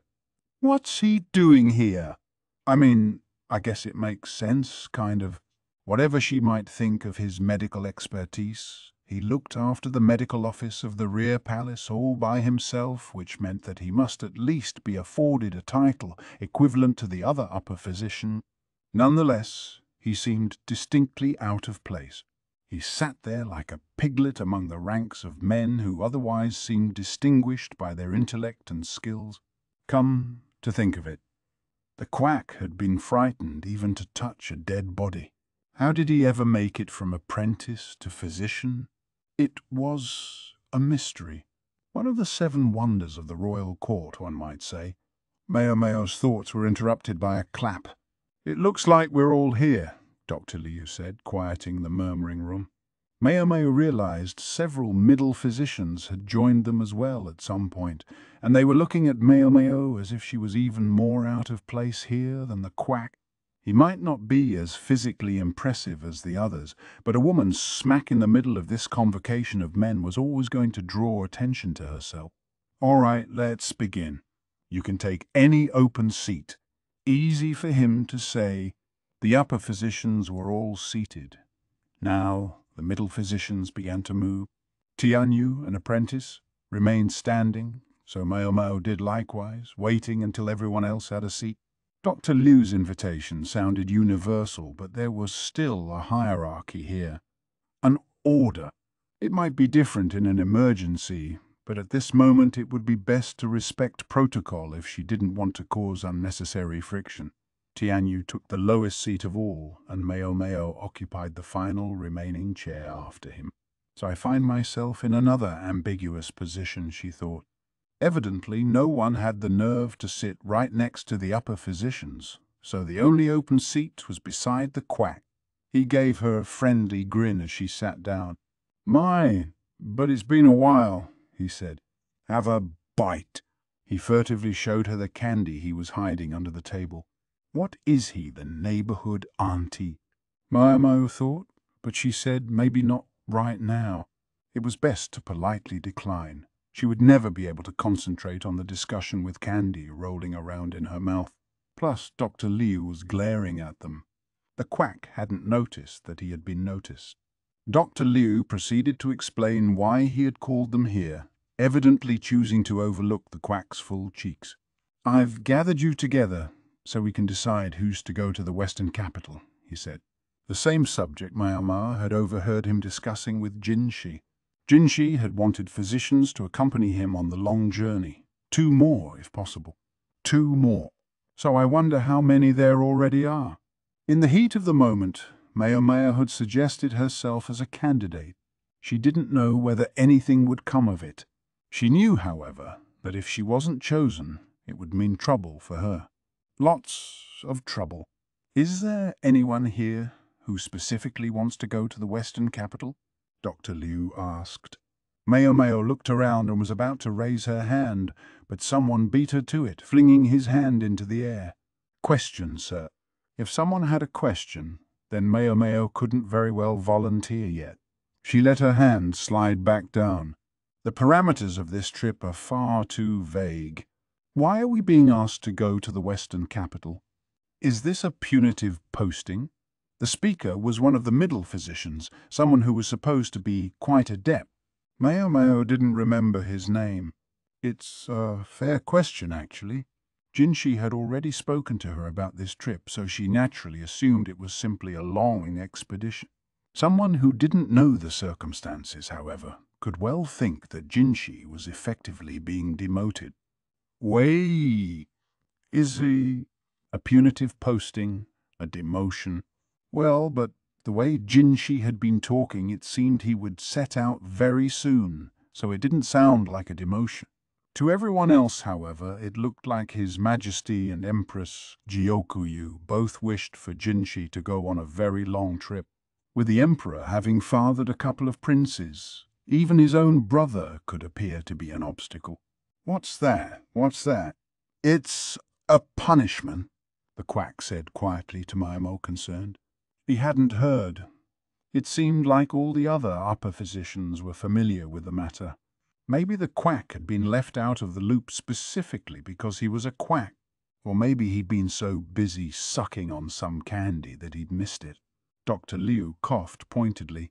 Maomao was left with no choice but to pretend she hadn't heard the portly doctor. This assignment is not punitive. It will, however, be a long trip considering the destination. Even at the most optimistic estimate, you should expect to be away from the capital for at least 3 months. Is there a war starting? It was a tricky subject, but this middle physician didn't mince words. The assembled doctors began muttering, and the Quack clung to Maomao in fear. She could practically feel everyone looking at them. "My dear Gwen, if you'd be so kind," Lumen said, nudging the Quack. "He has a name?" "It's Gwen." Maomao had never had a chance to find out his name in the rear palace. Everyone simply called him Doctor. Okay, maybe she'd heard it somewhere along the line, but quite frankly, remembering people's names was not one of Maomao's special skills. That soldier would never forget, she thought, picturing Rikusen. He'd been sent to the western capital, hadn't he? In his case, it was definitely a demotion. The Quack released Maomao, but clutched onto Luomin instead. "What do you make of all this, Lumen?" Well, let's hear him out and see where this goes." Dr. Liu was so thoroughly sick of the Quack's antics by this point that he'd stopped even looking at him. Being totally oblivious was, in its own way, a sort of genius. I can't believe they haven't fired him yet. How he still had a job was one of life's mysteries.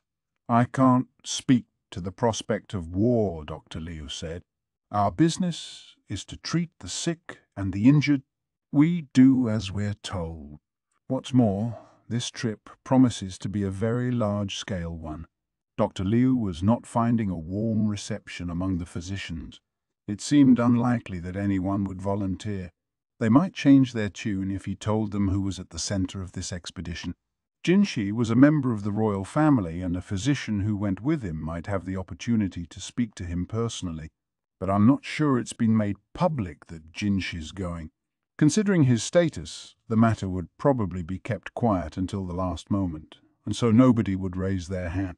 Maomao, feeling more or less comfortable, was once again about to raise her hand, but she saw Dr. Liu glare at her.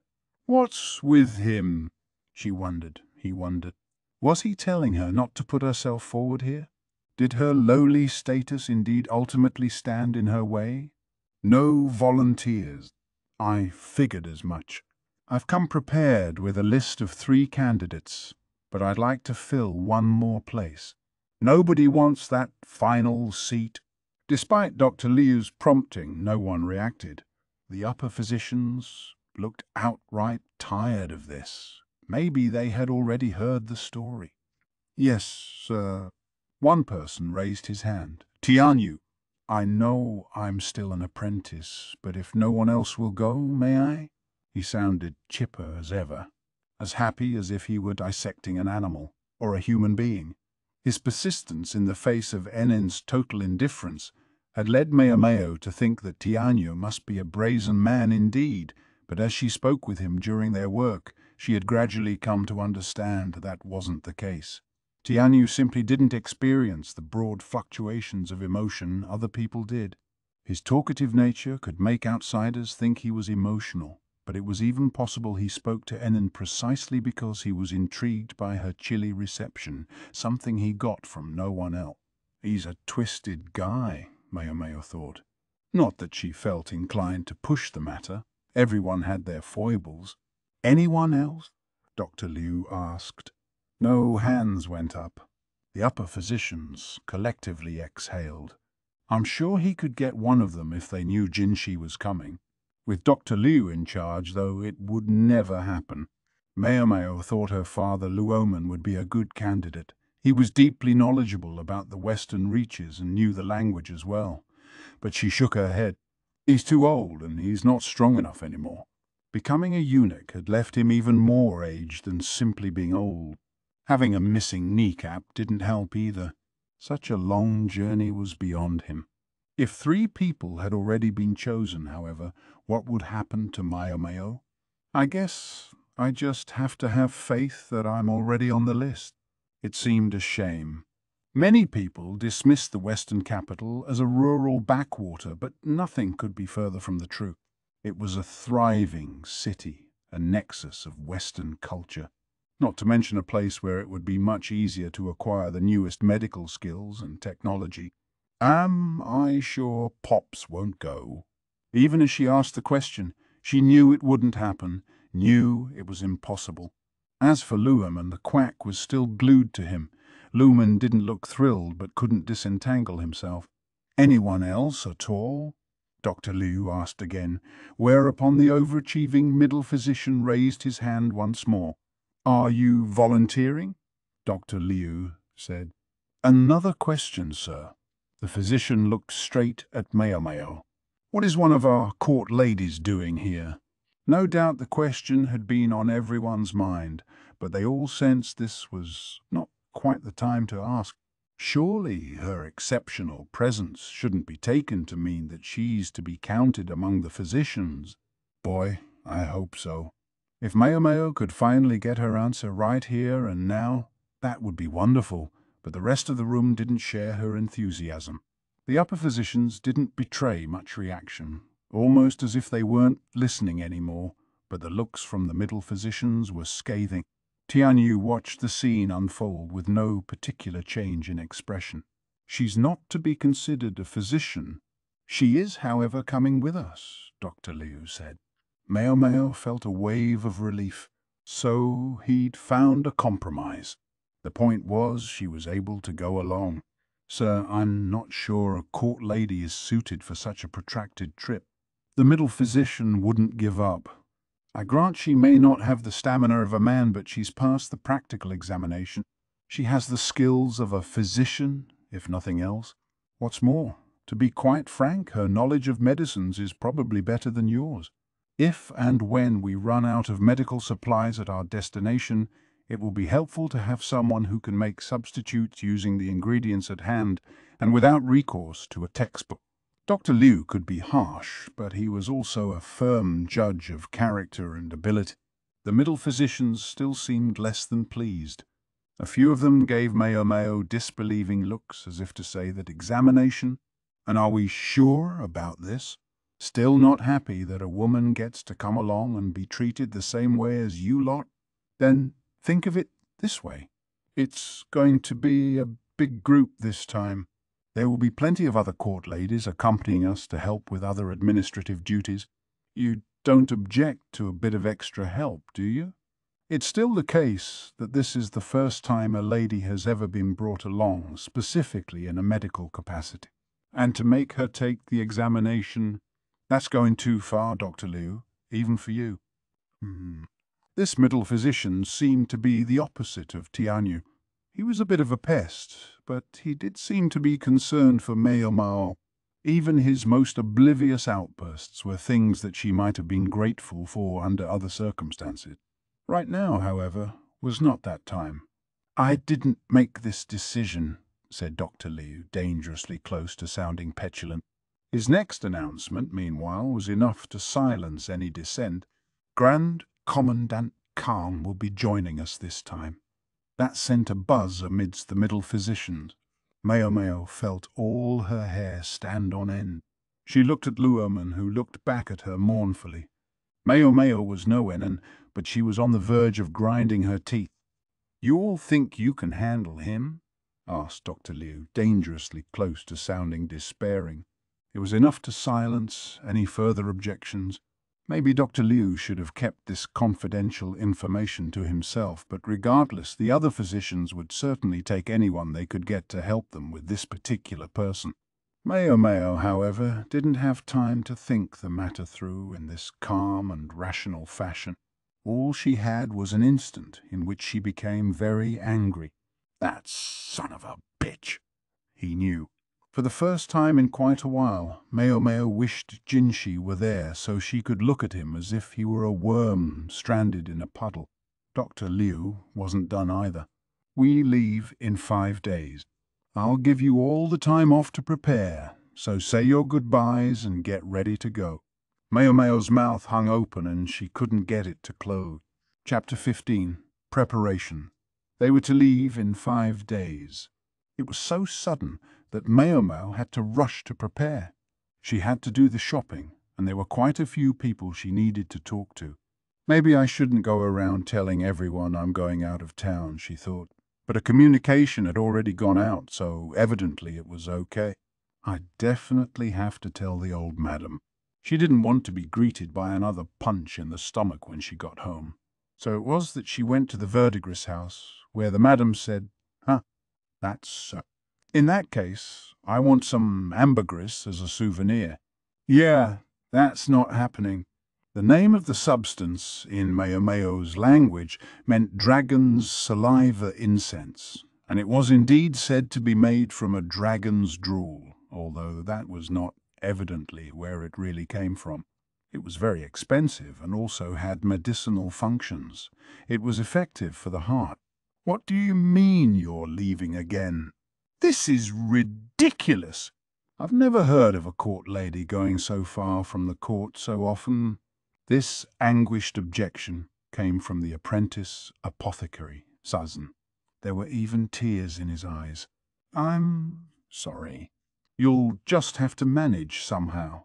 You have Kokuyu, and you can always get in touch with my father if anything comes up." Maomao handed him a signed sheet of paper, and that was it. A customer had arrived at the apothecary shop, so Sazan trudged back to help them. "I think he's more of an apothecary than he gives himself credit for," Maomao thought. He was certainly a chronic warrior. Maybe it caused him to think less of himself than he deserved. "Goodness gracious, you'd better be careful. They say the sun in the west can give you an awful tan." Such was the admonishment of Maomao's older sister at the verdigris house, Perrin, whose skin had a particularly healthy glow today. "Had a good customer last night," Maomao thought. Her sister's sexual appetites went far beyond the ordinary, so for her a good customer was more than just one with a lot of cash. No doubt he'd been a well-built specimen of a man. "Here, you'll be needing this for sure. Put it on every morning, then wash your face to take it off before you go to bed." Maymay placed a ceramic vessel in Maomao's hand. Presumably it contained some sort of cream that would be good for the skin. "I'm not sure I'm always going to get the chance to wash my face," Maomao said. The western capital was a long way off, and whether they went by land or by sea, water would be precious. "They're going to take our little Maomao somewhere like that?" "What idiot made that decision?" demanded Gyoku. "Funny you should ask. You might know him as a certain masked noble. That accounted for all 3 of the verdigris house's famous princesses." "Oh, I'm worried about you." "Is it too late for you to back out, Maomao?" Perrin said, hugging her close. She really had been busy the night before. The warmth was still radiating off her. "Just think about it. The money we work ourselves to the bone to earn, the nobles are pissing away on a vacation," Gyoku spat. "Not at all. Those nobles help our business thrive. We'll just have to wring them for all they're worth. Make sure the cycle continues," Maymay said, her laughter clear and loud in pointed contrast to the vulgarity of what she was actually saying. Then she gazed out the window. "I admit, I'm as worried as any of you, but I think there's someone along who will be ruthless if anyone dares to lay a finger on Maomao." Now she looked at Maomao, her gaze sorrowful. "Meme," said Maomao, "I'm going to keep this indirect, but I'm more worried about him than anyone."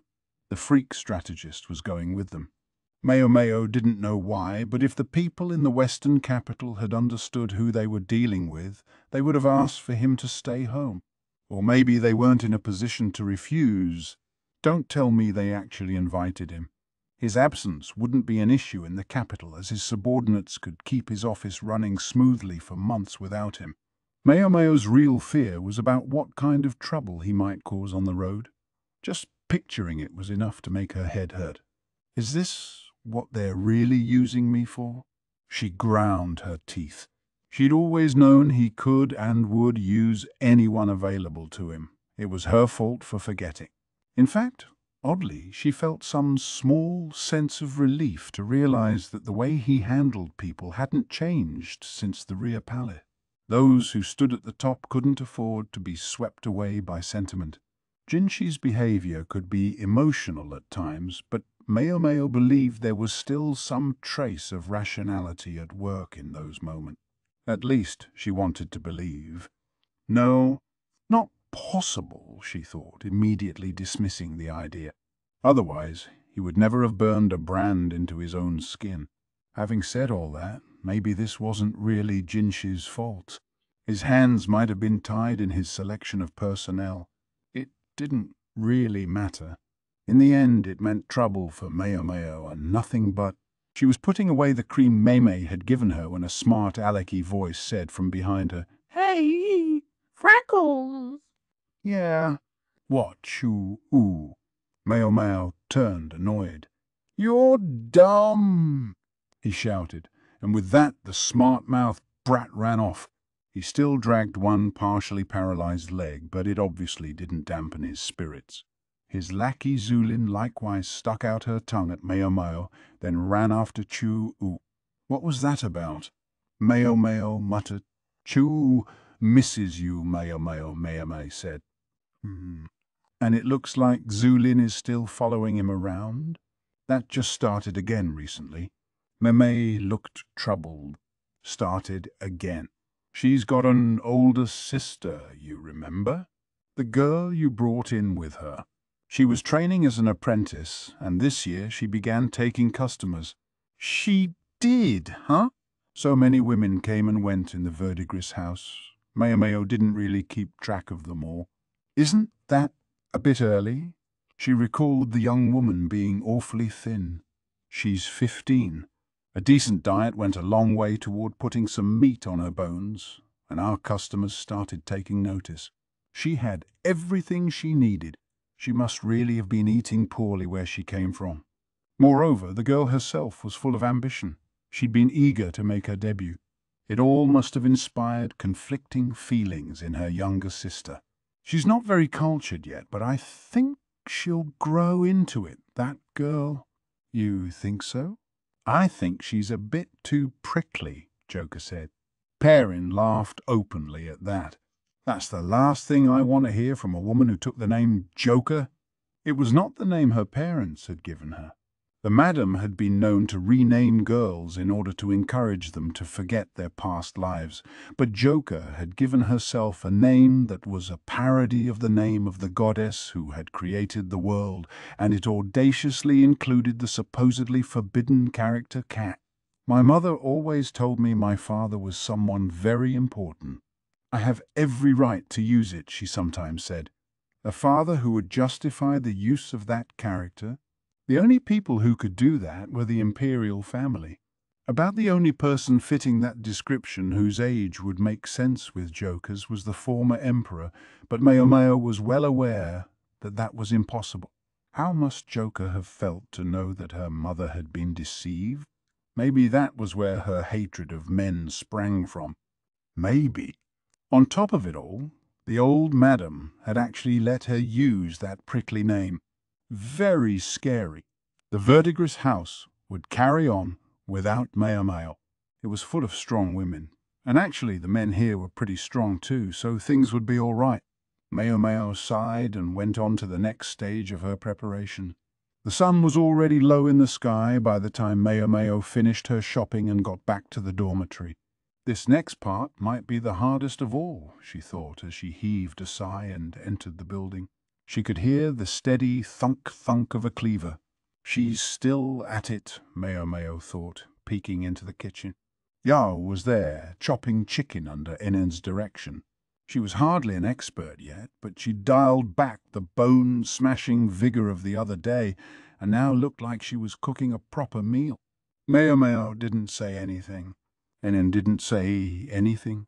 Yao was too focused on her chicken to notice Maomao, and then saw Maomao there and shot her a pleading look. I think she's saying, "We're concentrating right now. Please don't interrupt." Maomao was heading to her room instead when she met the woman who ran the dorm coming the other way. "Maomao, is it true you'll be going away for several months? I can leave your room for you, but do you want me to clean it?" The woman's voice carried well, easily all the way to the kitchen. The result was predictable, an ouch, followed by a mistress. Maomao peeked through a crack in the door and saw pretty much what she had expected. "Don't do that, young mistress," Anan said. "You mustn't put your finger in your mouth. Raw chicken meat is dangerous. Here, I'll give you some first aid.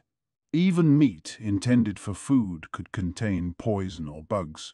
"I think that's a bit much, Anan," said Maomao as she watched Anan wrap so much bandage around Yao's hand that it was practically immobilized. Maomao had involved herself now, but Yao looked peeved. It was obvious Yao wanted to say something, but Maomao wasn't exactly the most socially adroit person in the world and wasn't sure what she should say to Yao. Given that she was still learning how to hold the cleaver properly, it seemed highly unlikely that Dr. Liu had invited her to join the special classes yet. Finally, Maomao said only, "I'm sorry. I'm going to be going away for a while." "I understand," Anan said, and she had the good grace to look sorry about it. But just for an instant an expression passed over her face that Maomao couldn't quite put a name to, one that said, "Now it'll be just me and Lady Yao." Yao, thankfully, was looking at the floor and didn't notice. Yao understood as well as Anan did, Maomao suspected. She was a smart woman and would get what was going on intellectually. It was just taking her emotions some time to catch up. "She's still only 16, Maomao reminded herself. 4 years younger than Maomao." Figuring she'd said all she could say, Maomao was about to go back to her room when she heard another thump, this time of someone stomping on the floor. Maomao. "Yeah." Yao's breath whooshed out her nostrils like an angry boar. She stood tall, resolution clear on her face. "Young mistress." Anan had produced 2 folding fans, one inscribed Yao, the other inscribed "Go for it." Where had she gotten those? Truly, this was a lady-in-waiting of sublime accomplishment. Yao gave one more great snort and stood in front of Maomao. "Here, young mistress." Anan handed her some kind of booklet. Yao pressed the booklet at Maomao. "Whoa, what's this?" "Whoa, what do you mean, what?" Yao couldn't quite seem to get an explanation out, so and helped. She copied things out of the books in the library. She collected as many examples as she could find that aren't in the textbook, so I think even you'll be surprised by some of what's in there, Maomao. "Wow. Holy shit, I want that.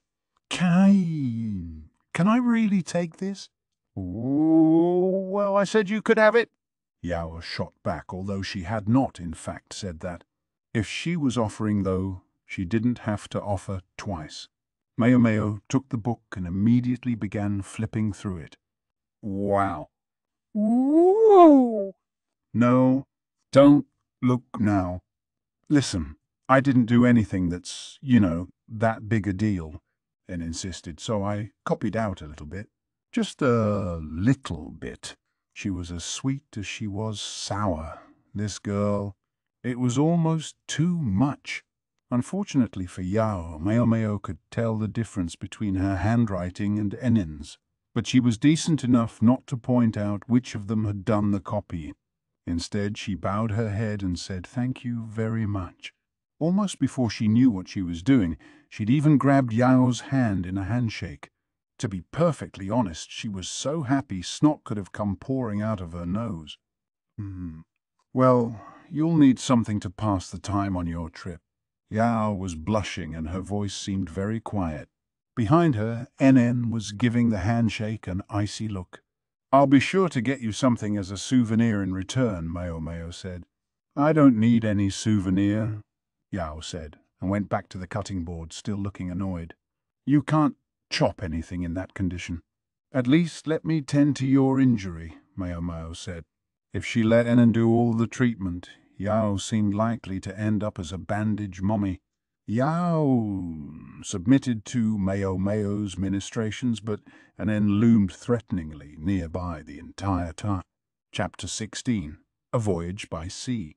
On the day they were to leave, Maomao found herself riding in a carriage with a single bundle of belongings on her back. It's as emotional as it is ordinary by now. Yao and Anan had been there to see her off and looking about the way she always did, and Yao a bit sulky. Maomao did feel sad to say goodbye, but it wasn't like she was never coming back. Her medical supplies had all been prepared in advance and packed. Other necessaries were also with the cargo, so all she had with her specifically were some fresh clothes and the book Yao and Anan had given her. Maomao didn't suffer from carriage sickness, so she looked forward to passing the time by reading.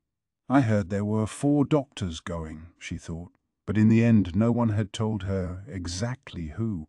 It nagged at her. There was every indication that they were hiding something. No sooner had she boarded the carriage than she found out who one of the doctors was. "Oh, is that the ship we'll be on?" Tianyu stuck his head out. Maomao had been expecting him. After all, Dr. Liu's prodding, he'd still been the only volunteer. Awfully inexperienced for an assignment like this. "Guess I'm not one to talk." Maomao had been chosen as well, although she wasn't counted among the physicians. So there were 4 doctors and 1 helper.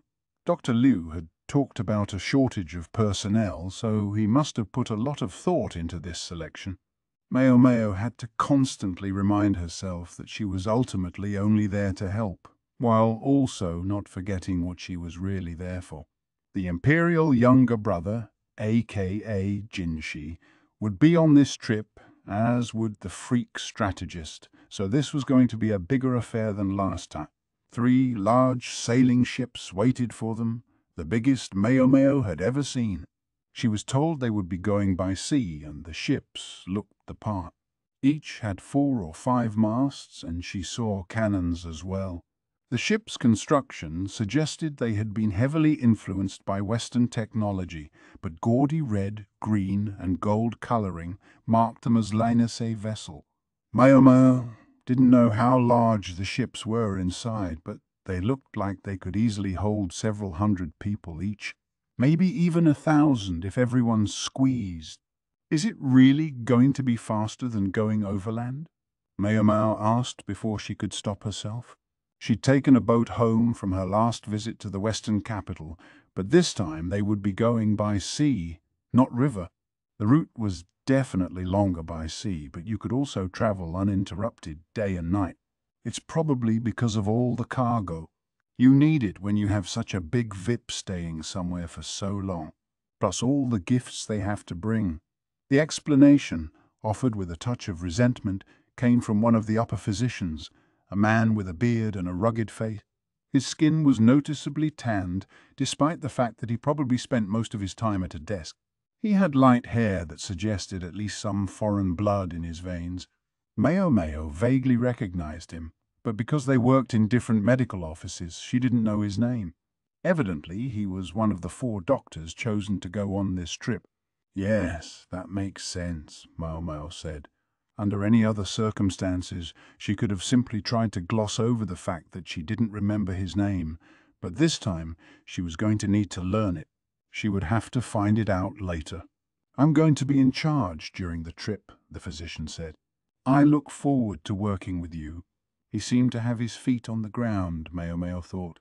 Knowing Dr. Liu, He would have chosen his people not just for their skill, but their attitudes as well. This man gave the sense that he came from the Western capital himself. "The other two physicians are already on board," the man said. "I'm going to be on the lead ship, Tianyu will be on the rear ship, and Niang, you'll be on the middle one. You'll be accompanied by another of the upper physicians." Maomao didn't say a word. Should she tell him he had her name wrong? Then again, did she have any right to, considering she couldn't remember his either? She settled for "Sir," a question. "Yeah. Who else is going to be on the ship with me?" She gave a great, vast, mighty scowl as she spoke. "The center vessel is for our most important traveler, a relative youngster. Couldn't you tell by how sumptuous it is?" The ship in the middle was indeed the largest and most gaudy of all. "A youngster," Maomao echoed, wondering if she could feel relief yet. That seemed to imply it was Jinshi, not the freak. I might have guessed, but still. At the same time, that left her with the question of which physician would be with her. If Jinshi were to summon Maomao to him alone, it could raise suspicions. From what Luomin tells us, Grand Commandant Khan is generally fairly subdued on a rocking boat. He just needs anti-nausea medications and some juice to supplement his nutrition. Is that so, sir? If he got seasick, that would make him much like Lahan. Evidently, it wasn't just alcohol that made his head spin. "They've told you what you need to know about the ships?" "Yes, sir. They said there's a medical office on board where all the necessary equipment will be stored, and where I'll be sleeping for the most part." "That's right. Although you're welcome to sleep with the ladies in waiting if you like, Niang." "The office, please." The presence of ladies in waiting was natural enough. Jinshi could hardly travel without them. But will Swiren be there? Swiren, Jinshi's attendant in the first flush of old age. A trip this long would be hard on her, but if she wasn't here, the only other candidate Maomao could think of would be Basin's older sister Maomao. Didn't I hear something about her having kids, though? Asking a mother to leave her children for such a long time wouldn't be easy either. Maomao pondered the situation, but in any case there would be other ladies in waiting on board. Carefully chosen ones, no doubt, but it would still be in Maomao's best interests to keep her distance. "The other physician on board can fill you in on anything else you want to know," said the doctor with the beard. "Yeah, okay, but who is he?" They seemed happy to tell all and sundry that the freak strategist would be along. So why were they being so cagey about the doctor? It didn't make sense. "Oh, it's you, sir," Tianyu said as he got on his boat. "Got a problem with that?" snapped, of all people, the middle physician from the convocation. He'd looked like something of an overachiever, and apparently on this occasion it had blown up in his face. Of course, Maomao didn't know his name. "Not who I'm worried about." She boarded her boat, still wondering who the other physician could be. On board, the sailors were working industriously. I wonder if that's our Vipe's room. Sumptuous chambers jutted up from the deck. They would have a nice breeze and were certainly well appointed. The same room wouldn't have looked out of place at a villa belonging to the Imperial family. It looks the most comfortable, but also like the most obvious target. Maomao went down the stairs, below decks. The damp air clung to her skin. There were no walls, perhaps, to allow the air to move through better. There were only the flimsiest excuses for dividers in the space. The bureaucrats will probably have to sleep packed in down here, Maomao thought. It would be much the same when they were eating. The ship had hired sailors, so the administrators would have time on their hands. Board games seemed likely to become even more popular, with the ships devoid of other entertainment. There were enough cannons on board that the vessel could have doubled as a battleship. There were a few areas that were properly walled off, probably rooms for the ladies in waiting and the more important travellers.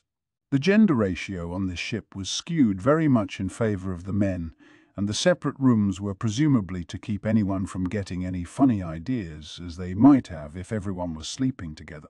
"Gee, this is kind of exciting," Admittedly, she was probably going to be sick of this ship after seeing it all day, every day for the duration of the trip, but anybody wants to explore a new environment.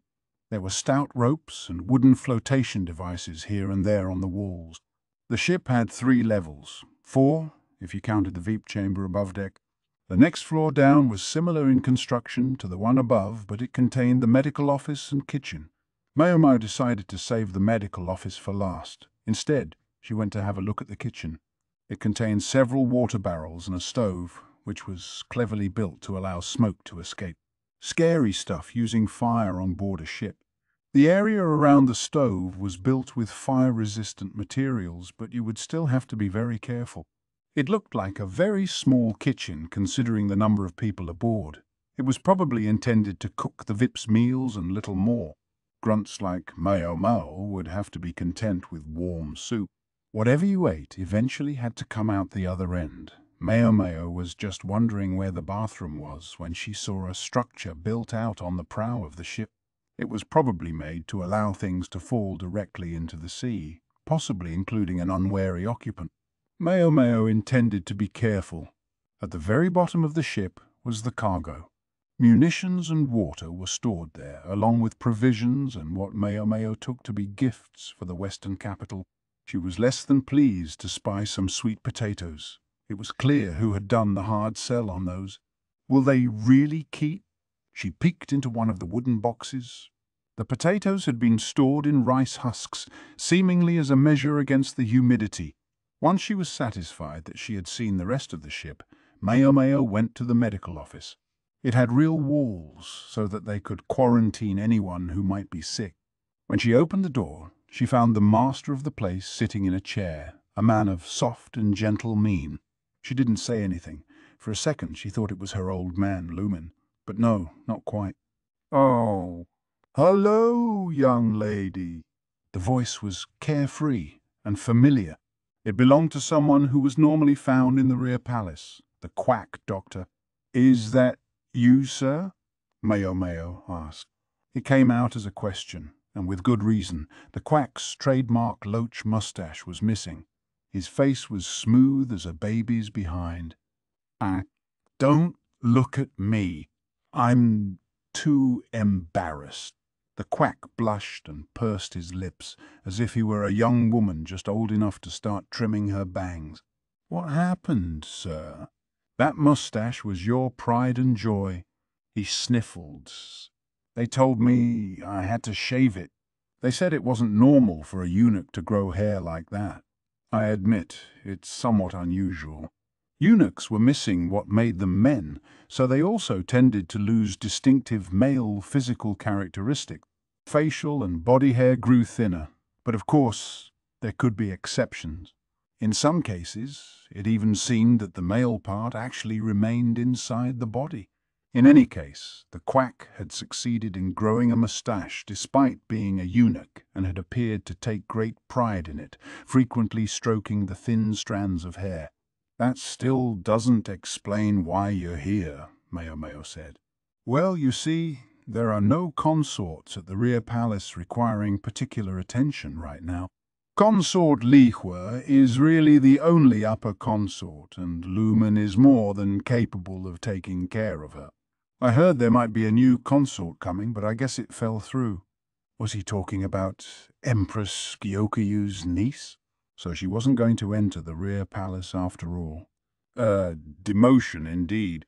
Dr. Liu was a very thorough man.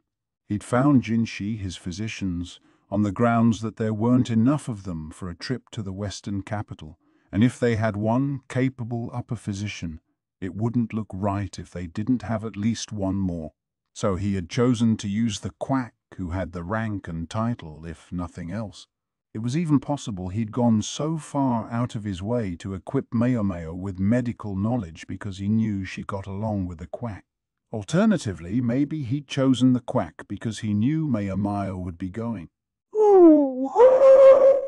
"I've never traveled by ship before. Doesn't it make your heart pound? I don't know what all is going to happen, but I'm sure it's going to be a fun trip as long as you're here, young lady." If the Quack doctor had anything to recommend him, It had to be his optimistic side.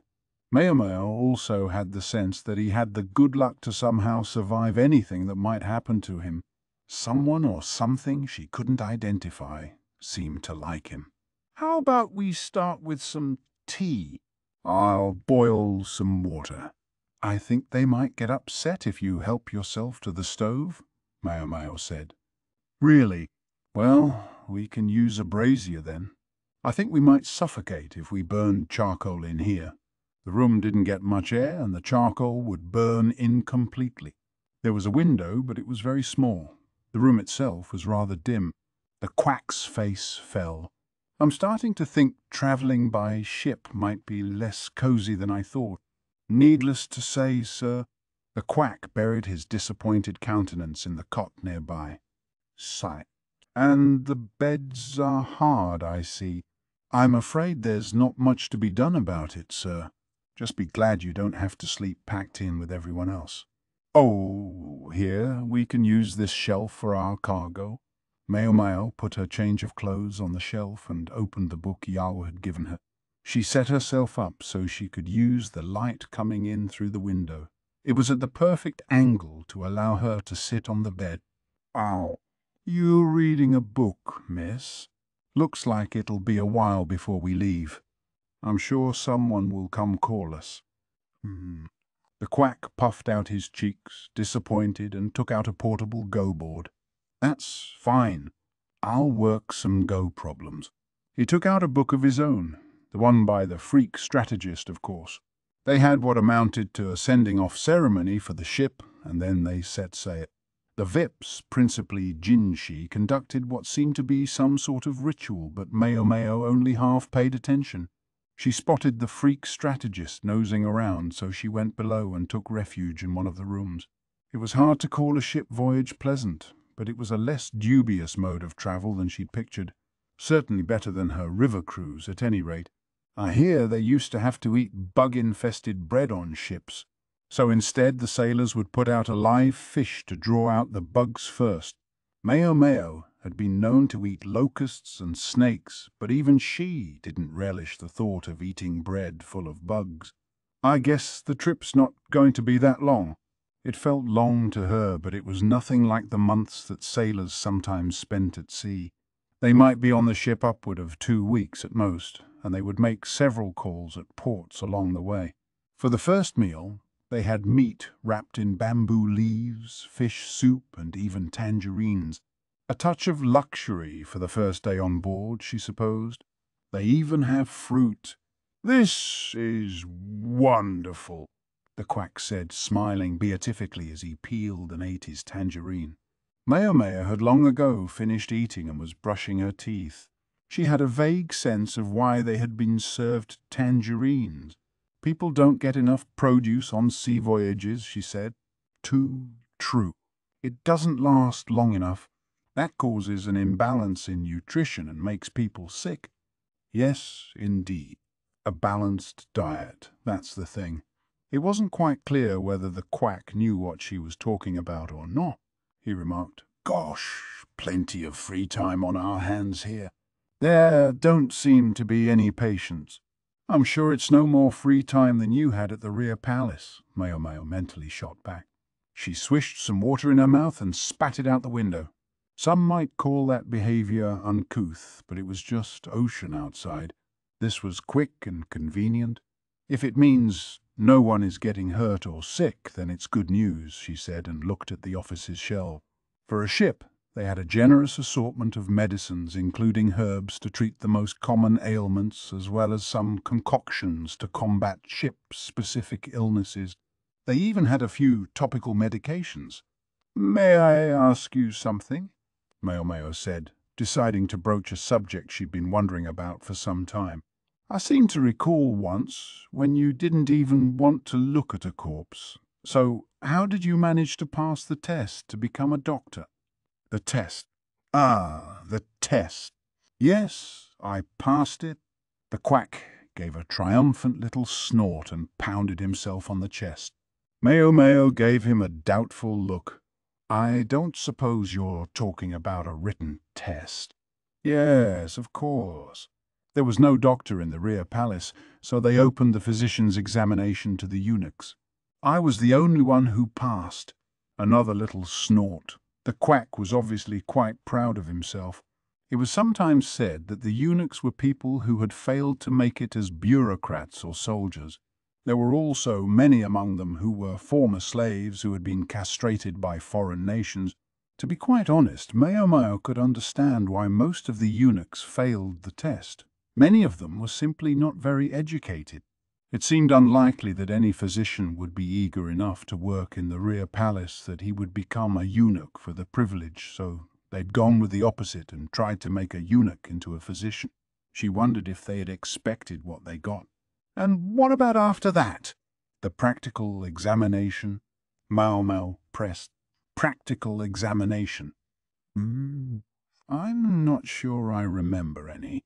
Now that you mention it, I guess they did make me dissect a chicken.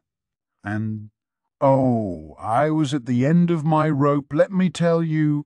When I tried to wring its neck, the bird gave me a good, hard peck on the forehead and knocked me clean out. Maomao was dead silent and startled to realize how easily she could picture it.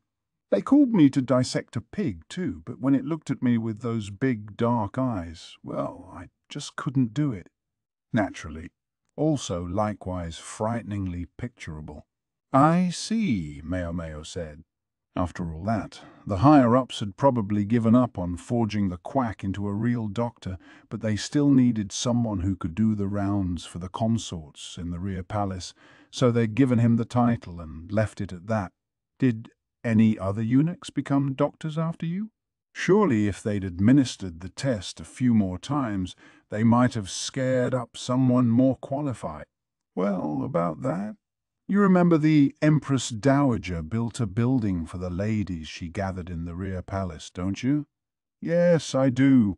It had been intended to serve as a haven for the girls who had been the former emperor's bedmates, somewhere to keep them safe even though they couldn't leave the rear palace. Unfortunately, in the end, it had been used in the Shai clan's rebellion. While they were between doctors, that place became something of a clinic.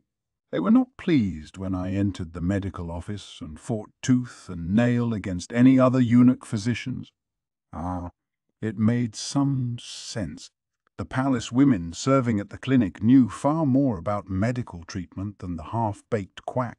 They claimed the rear palace didn't need any more doctors, so unfortunately any talk of promoting more eunuchs fell by the wayside. So the quack had ended up as the rear palace's only official physician. This is a man who lives by his luck alone. She would have to get him to pull a fortune for her sometime. Shenlul, that was the woman's name, wasn't it? She ended up at the center of it all. The quack was gazing into the distance. Shen was a middle-aged woman at the clinic. She'd helped Shisui and the Shi clan to escape, or so Maomao had heard.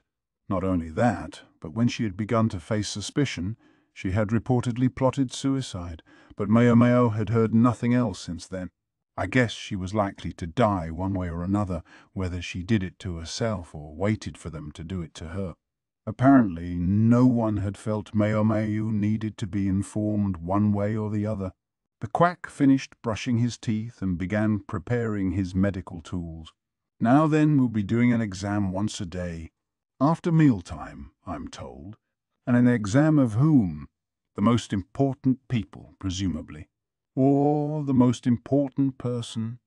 I haven't seen Master Jinshi. I mean the Moon Prince, in ages. I'm so nervous.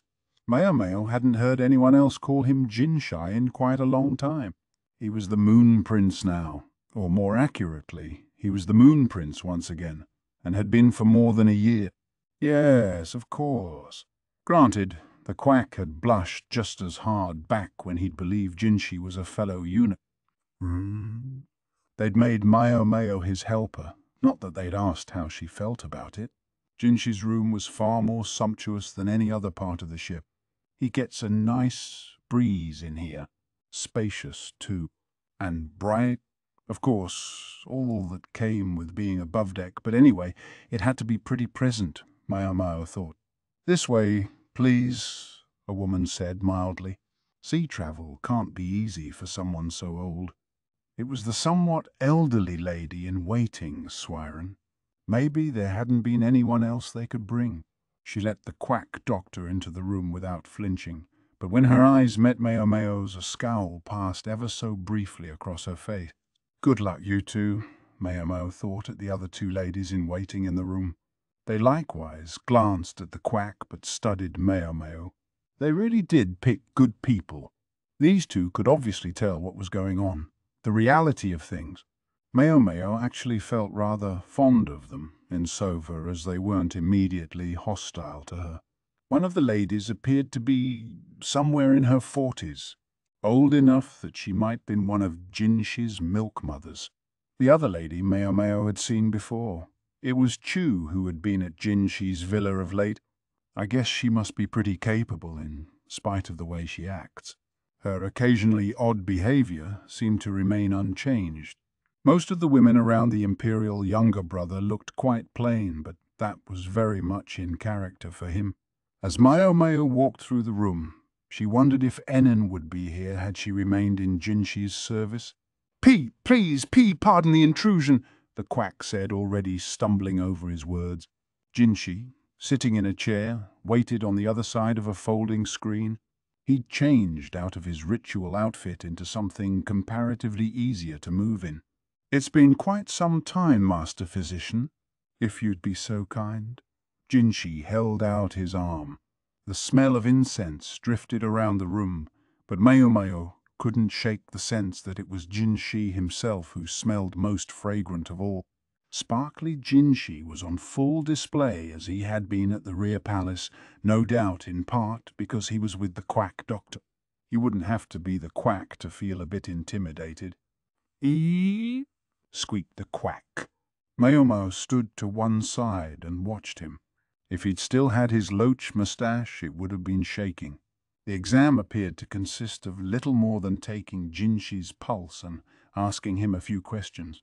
I guess I can't expect much from this guy, Maomao thought. When it occurred to her that maybe that was exactly why the Quack had been chosen, she felt a rush of genuine pity for him. He would never notice the change in Jinshi, let alone have the courage to ask him to take off his shirt for an examination. Swiren was a woman of experience.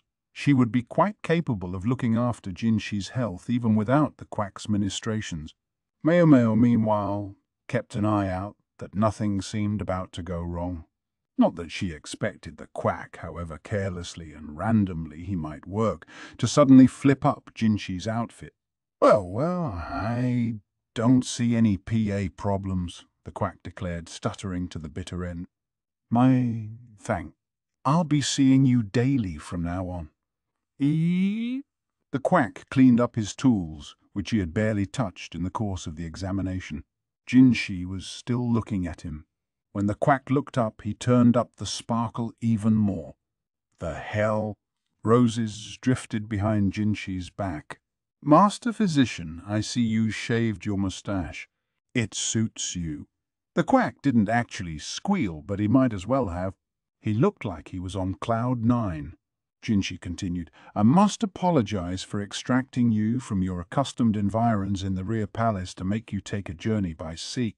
However, you have a most important role to fulfill. I would be gratified if you would accompany me to the end. Yeah. Yes, of course, said the Quack, eyes brimming. He took Jinshi utterly at his word. To Maomao, meanwhile, it looked like a farce.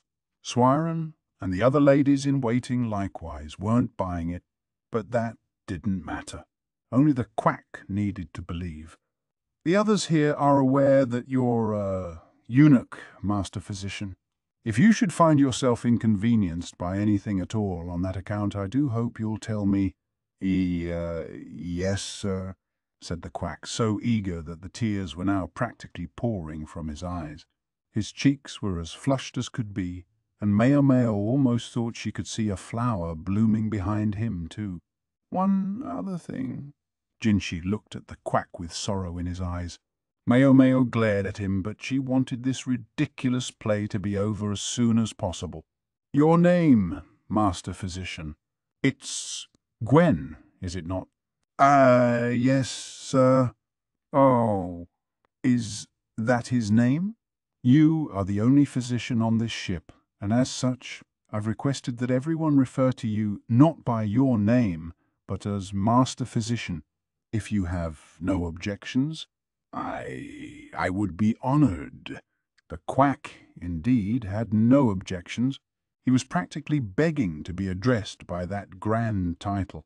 Something's going on here, I just don't know what, Maomao thought. As the Quack finished cleaning up his equipment, Swiren said, "Excuse me, but I've got a small request. Do you think we ladies could receive daily examinations as well?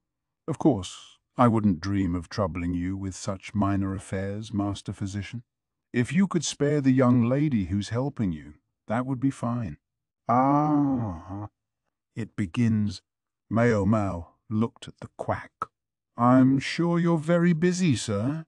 You go on ahead." "Yes, of course," said the Quack, who didn't stumble over his words when speaking to Swiren. "Well then, young lady, can I trust you with this?" Maomao took the bag of medical supplies from the Quack. "Of course, sir," she said, with all the enthusiasm of someone reading from a script.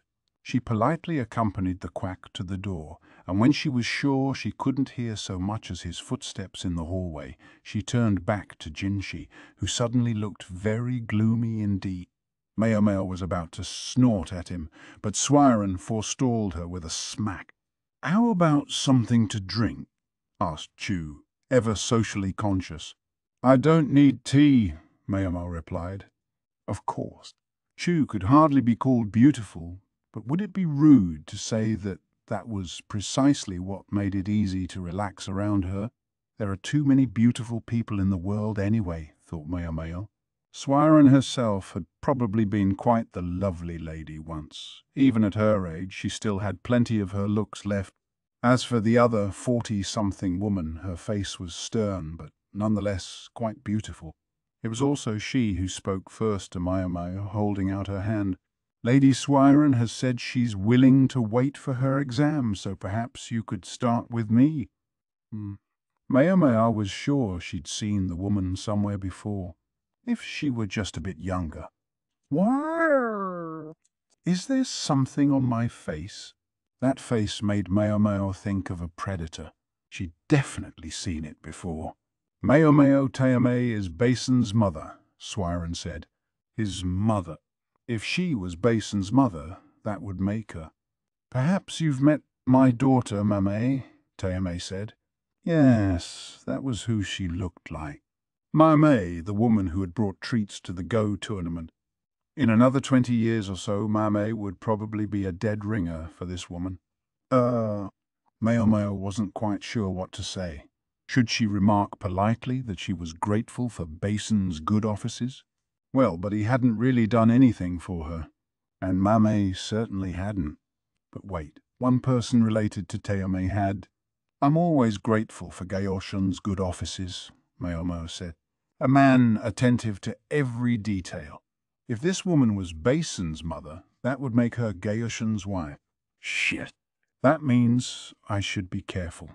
Maomao had once offered a lady of the pleasure district to Gaoshun, who'd refused on the grounds that his wife was a scary woman. Maomao didn't actually expect Teome to find out what she had done, but it still gave her a sick feeling in the pit of her stomach. "Oh, that's good to know. He's on this trip as well, you know. Master Gaoshun is—" Maomao stole a glance at Jinshi, but she saw no sign of Gaoshun. Maybe he was patrolling the ship?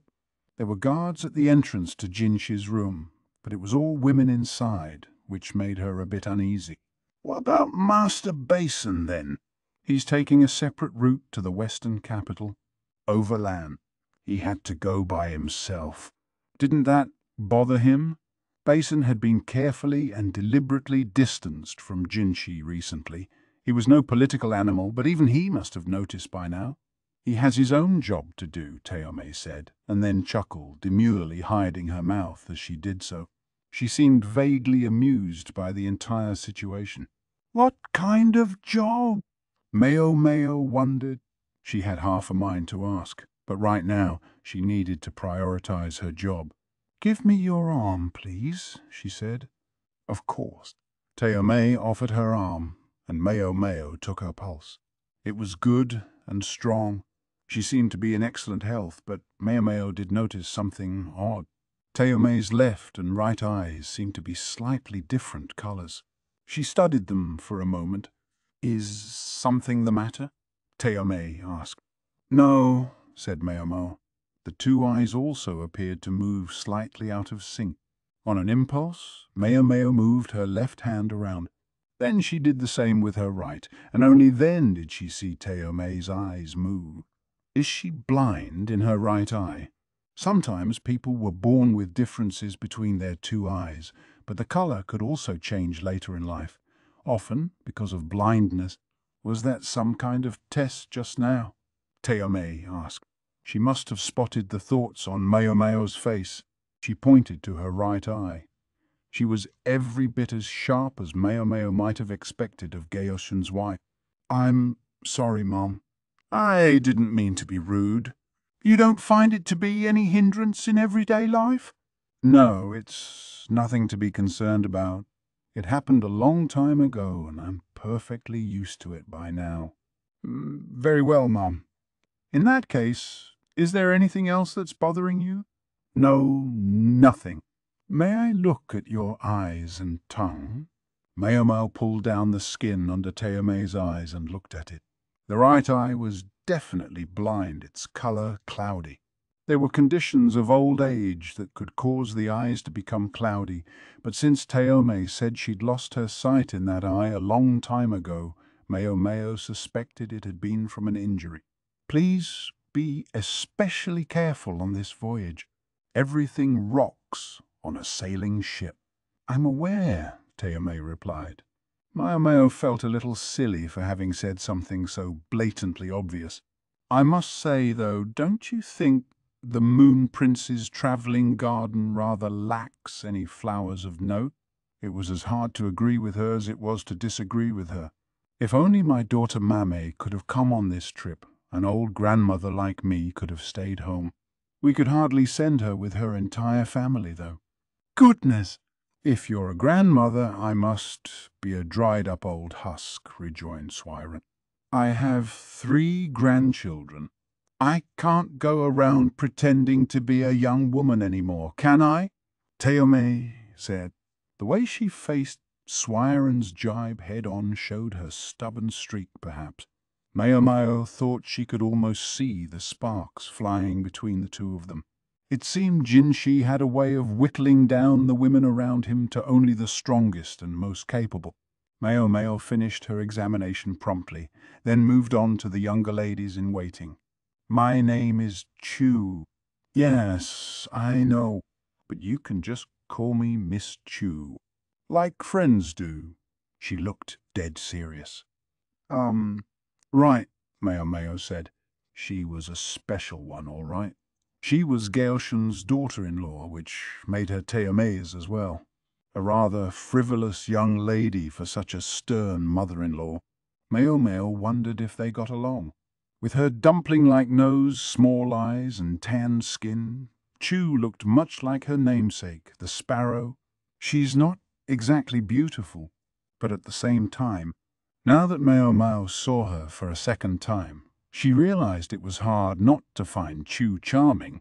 She seemed like she might be better suited hawking wares at a street stall than serving the emperor's younger brother. Chue is my son's wife, Teomei explained. Yes, Master Gyoshun told me. Your older son, yes? That's right. Not Basin, but Baryu. Much as I wish Basin would hurry up and settle down.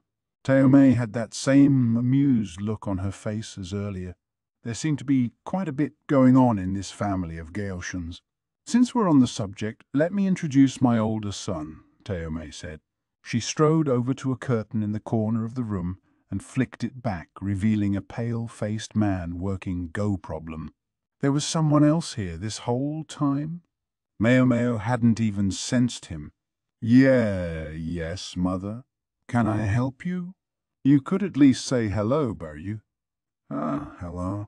Baryu looked much like Basin if he were smaller, scrawnier, and hadn't seen the sun in at least 6 months. Yes, hello. Baryu hardly even looked at Maomao, but he did slump to the ground, holding his stomach. He looked sick, and Maomao was about to trot over and work on him. But Chue got there first, summarily shoving Baryu back behind his curtain. Dearest mother-in-law, I sincerely think that when it comes to people he's meeting for the first time, we need to start with written communications, and then once he's used to them, they can talk to him through his screen. Just dropping someone on him face-to-face like that? Well, there isn't enough stomach medication in the world to make him feel better. What Chue was saying was perfectly reasonable. Well, no, it sort of wasn't, but it sounded reasonable. Yes, you always were better at handling him. It seems to me he's much worse than he used to be, though. This was some relationship this mother and daughter-in-law had. Maomao wouldn't have known what wisecrack to make even if she'd had a chance. Don't you think we should have left Baryu and brought Mame instead? Teomei said. Yes, but then who would have watched my child? Fair enough. You never were interested in child-rearing. It would be no small help to me if you would pop out at least one more, though. The opportunities for wisecracks came thick and fast, but Maomao suspected that if the quipping started, it would never stop. Let's summarize. Geoshun's wife, Teomei. Geoshun's son, Baryu. Baryu's wife, Chue. All of them very characterful. It would have been too much for Basin. For that matter, having him there would only have made things even more characterful. Maomao could see Gyoshun furrowing his brow so clearly it was like he was there with them. However Basin had contrived to get himself a separate trip, it had been the right choice. Just when Maomao figured that about did it as far as any interest in exams and was wondering if she should leave, Swaran gave her a poke. Yes, ma'am, she asked. She turned to find herself faced with a gaze as friendly as a swarm of bees. Jinshi was glaring at them from behind his fancy screen. Maomao had completely forgotten what she was really here for. Shall I call you Master Jinshi? After a beat, he replied, yes. Apparently, he had been waiting behind that screen the entire time. He'd finally peeked in when the women's exams never seemed to end, but all the same, she questioned his judgment for looking when the women were having examinations. But only here, Jinshi added. Don't use that name anywhere else. I understand, sir, but the examinations are still. Swaran was making tea with a smile. Maomao had said she didn't need any, but apparently the other party here did. Well, the exams were a facade anyway. Jinshi beckoned her behind the folding screen, and she had no choice but to go. Behind the screen was a door, and behind the door was a bedroom. Take your time, then, Swaran said, giving Maomao the tea. None of the other ladies in waiting followed them. Incidentally, the click of stones could be heard from behind the curtain. Evidently, Baryu had resumed working his problem. The bedroom was dark. There were no windows. Instead, there was flickering candlelight. There must have been some sort of ventilation, because despite the absence of windows, there seemed to be plenty of air in the room. "Lock the door, please," Jinshi said. Maomao set down the tea and obligingly locked the door. It was a swinging door, not a sliding one, perhaps reflecting the Western influence on the design of the ship. She placed the bag she'd taken from the Quack on the table and took out fresh bandages. It was actually Maomao who had packed the bag, so she'd made sure to include them, along with salve. I'll tell the Quack I was replacing my bandage. If she showed him the one wrapped around her left arm, he would accept the explanation without thinking too hard about it. If you would, then, Jinshi said. He sat on the bed and took off his overrobe, as he always did. Yes, pardon me. Maomao wiped her hands clean, then reached for Jinshi's flank. She touched the red, raised flesh, and Jinshi flinched. It looks like it's progressing well. I'm starting to get sick of that salve. We need to watch it a little while longer. I'm going to wipe it down, okay? Maomao wiped the old balm away and applied new. Jinshi twitched a little. Maybe she was tickling him, but he did the same thing every time, so she paid it no mind, just kept working. Maomao had several burns of her own on her arm, but she had never really treated one as serious as Jinshi. She could only evaluate the scarring, trying to remember what Luoman had done. I wish Yao had copied a few pages about burn treatment for her book, she thought. She'd flipped through the volume, but hadn't seen anything offhand.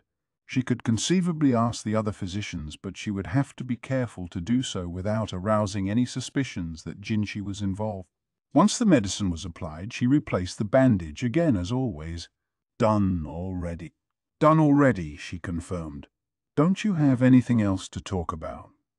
Well, there was nothing else to treat, except maybe his head. Life would have been so much easier if she could have tightened down the screws he obviously had loose. Sure, there were plenty of things she wanted to say. Would it be rude to tell him, though, that there was nothing she wanted to talk about? Jinshi was silent. Apparently he was as lost for conversation topics as she was. Maomao cocked her head, then said, "May I be so bold as to speak first, sir?" "Go ahead." "This trip to the Western capital, how long do you expect it to last?" She didn't expect him to have an exact answer for her, but she was grasping at conversational straws. "To be honest, I don't know. I believe we talked about it being at least 3 months, didn't we?" "Yes, sir." "Another question, then, about the merits of bringing me on this trip. Do I have any value at all here other than to treat your wound?" Jinshi didn't say anything to that, but he averted his eyes. "Ah, I knew it. Did you use me to lure in the freak strategist, sir?" There was another pause, and then Jinshi replied, "Would it help if I said I felt bad about it?" Maomao wanted to give him a good glare, but she held back. "There's no way I'm getting paid enough for this." She couldn't believe it. They had better give her some very expensive alcohol or she would never put up with this. All she had at hand, though, was the tea Swiren had served. She took the first sip before Jinshi, a tiny way of getting back at him. "You're thinking you're not getting paid enough for this," Jinshi said. He could be quite perceptive when he wanted to. He took a cloth-wrapped item out of the folds of his robes and unwrapped it to reveal a whitish grey stone. "Is that what I think it is?" "It should be. Would you kindly confirm?" Jinshi took a needle out of a drawer beside the bed. "Confirm? You mean—" Maomao took the stone. It felt lighter than it looked. Very light, in fact. Jinshi appeared to be telling her to investigate exactly what it was. "Gladly, sir." Maomao heated the needle in the candle flame and then stuck it into the light stone. It produced a distinctive smell. "It's real? Not that I would expect you to bring me a fake, Master Jinshi.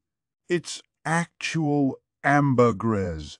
They'd hardly left, and Maomao had already procured her souvenir for the old madam. The strategist absolutely had to accompany us on this trip. "Was that a request from the Western capital?" Maomao asked. "It was, but I also wanted to get his opinion on the place. So that's what's going on." The strategist was a freak trash and pretty much set the low bar for humanity, but when it came to strategy he had no peer. "I heard there might be a war," Maomao ventured, looking around. She hoped that, this being Jinshi's room, it had been properly soundproofed. "The best thing to do isn't to win a war," Jinshi said. "It's not to start one at all. But doing what's best is sometimes very hard." In other words, the potential for war was very much on his mind. She was starting to see why the doctors had been brought along, whether they liked it or not. "I don't think having me here is going to make it any easier to handle the freak strategist. My father might have been another story." Yes, Lumen seemed to have a way with the strategist. If he were younger, if his knee weren't bad, he might have come with them on this trip. Unfortunately, life wasn't that simple, and it was the Quack doctor who had come instead. He'll never be a substitute for Maomao thought back on how Jinshi had behaved with the Quack. He'd talked the man up, made him feel good. To those watching, in fact, he'd appeared downright unctuous. He'd particularly complimented the Quack's newly shaven face.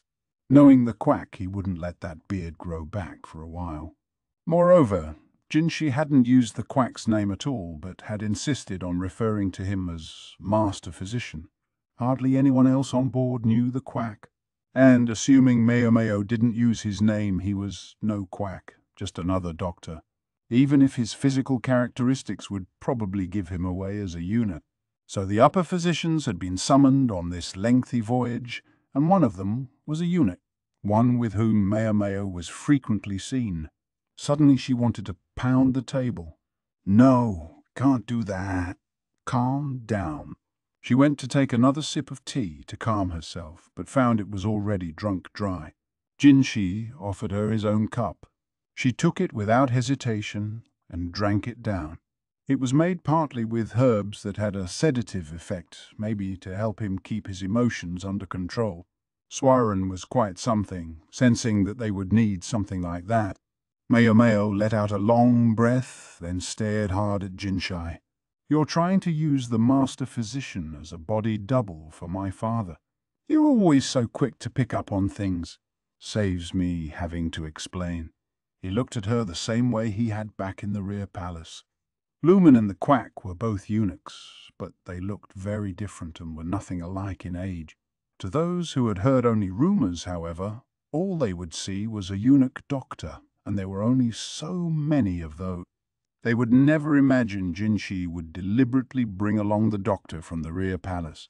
If they expected anyone, it would be Luoman, who had emerged from humiliation to serve in the royal court. This was the reason they had kept Maomao in the dark about the chosen physicians until the very last moment. The western capital, or should I say, Sir Gyoku, was insistent that Sir Lumin should come. You understand what that means? I don't suppose it's as simple as that they have a patient they'd like him to see. Lumin was an extraordinary doctor. No doubt there were plenty of sick people in the western capital who could benefit from his services, but it seemed likely there was something else going on. From my perspective, I think they may be under the impression that this will keep the honored strategist tame. Of course, I gave them no specific answer. If they happen to mistake the Master Physician for Sir Lumin, that's their problem. The tone of authority in Jinshi's voice indicated that he wasn't his usual somewhat pathetic self, but was the Emperor's younger brother, a man who could and would use people as pawns. "Tame, sir. I think it would be safer to give your hand to an actual fox, especially because this man Gyoku is Empress Gyoku's older brother, isn't he?" Maomao asked. "Many people assume that they can do what others cannot. Sometimes they grow desperate enough to try anything. Not every adherent of a sage is a sage themselves, however. Most of all, there's no shortage of countries that have been brought to their knees by their queen's relatives." A beat. Maomao felt herself get goosebumps. "Should you really be telling me this? I'm not telling you anything. I'm only speaking of possibilities." "Yeah, but not ones you doubt." At the same time, not being told anything would have irked Maomao as well. Jinshi raised a pointer finger, then pointed it at Maomao. "When they get desperate enough to try anything, who will they target? You're saying I'm a weakness that could be exploited? You obviously are. And the strategist's former aide now serves Sir Gyoku. He's talking about Rickerson. Sir Gyoku knows about you, of that much we can be sure. Rickerson would have to tell them, if they asked him." She was starting to understand Jinshi's seemingly harebrained selection of his entourage for this trip. "You thought they would come after me if I stayed in the capital?" "Again, it's a possibility. You know how many enemies the honored strategist has." That left Maomao quiet. "I suspect you are far more widely known than you would ever think, and not all those who know you are fool enough to ignore you." On that point, She had to agree with him. She should have thought harder before becoming a medical assistant. It was Jinshi who had arranged the opportunity for her, but her life might have been much quieter had the freak strategist not made such a display of himself. Well, lamenting the past wouldn't do her any good. Lahan will be able to manage things somehow, which is why I had him stay behind. I've also requested Sir Lumen put in an occasional appearance in the rear palace.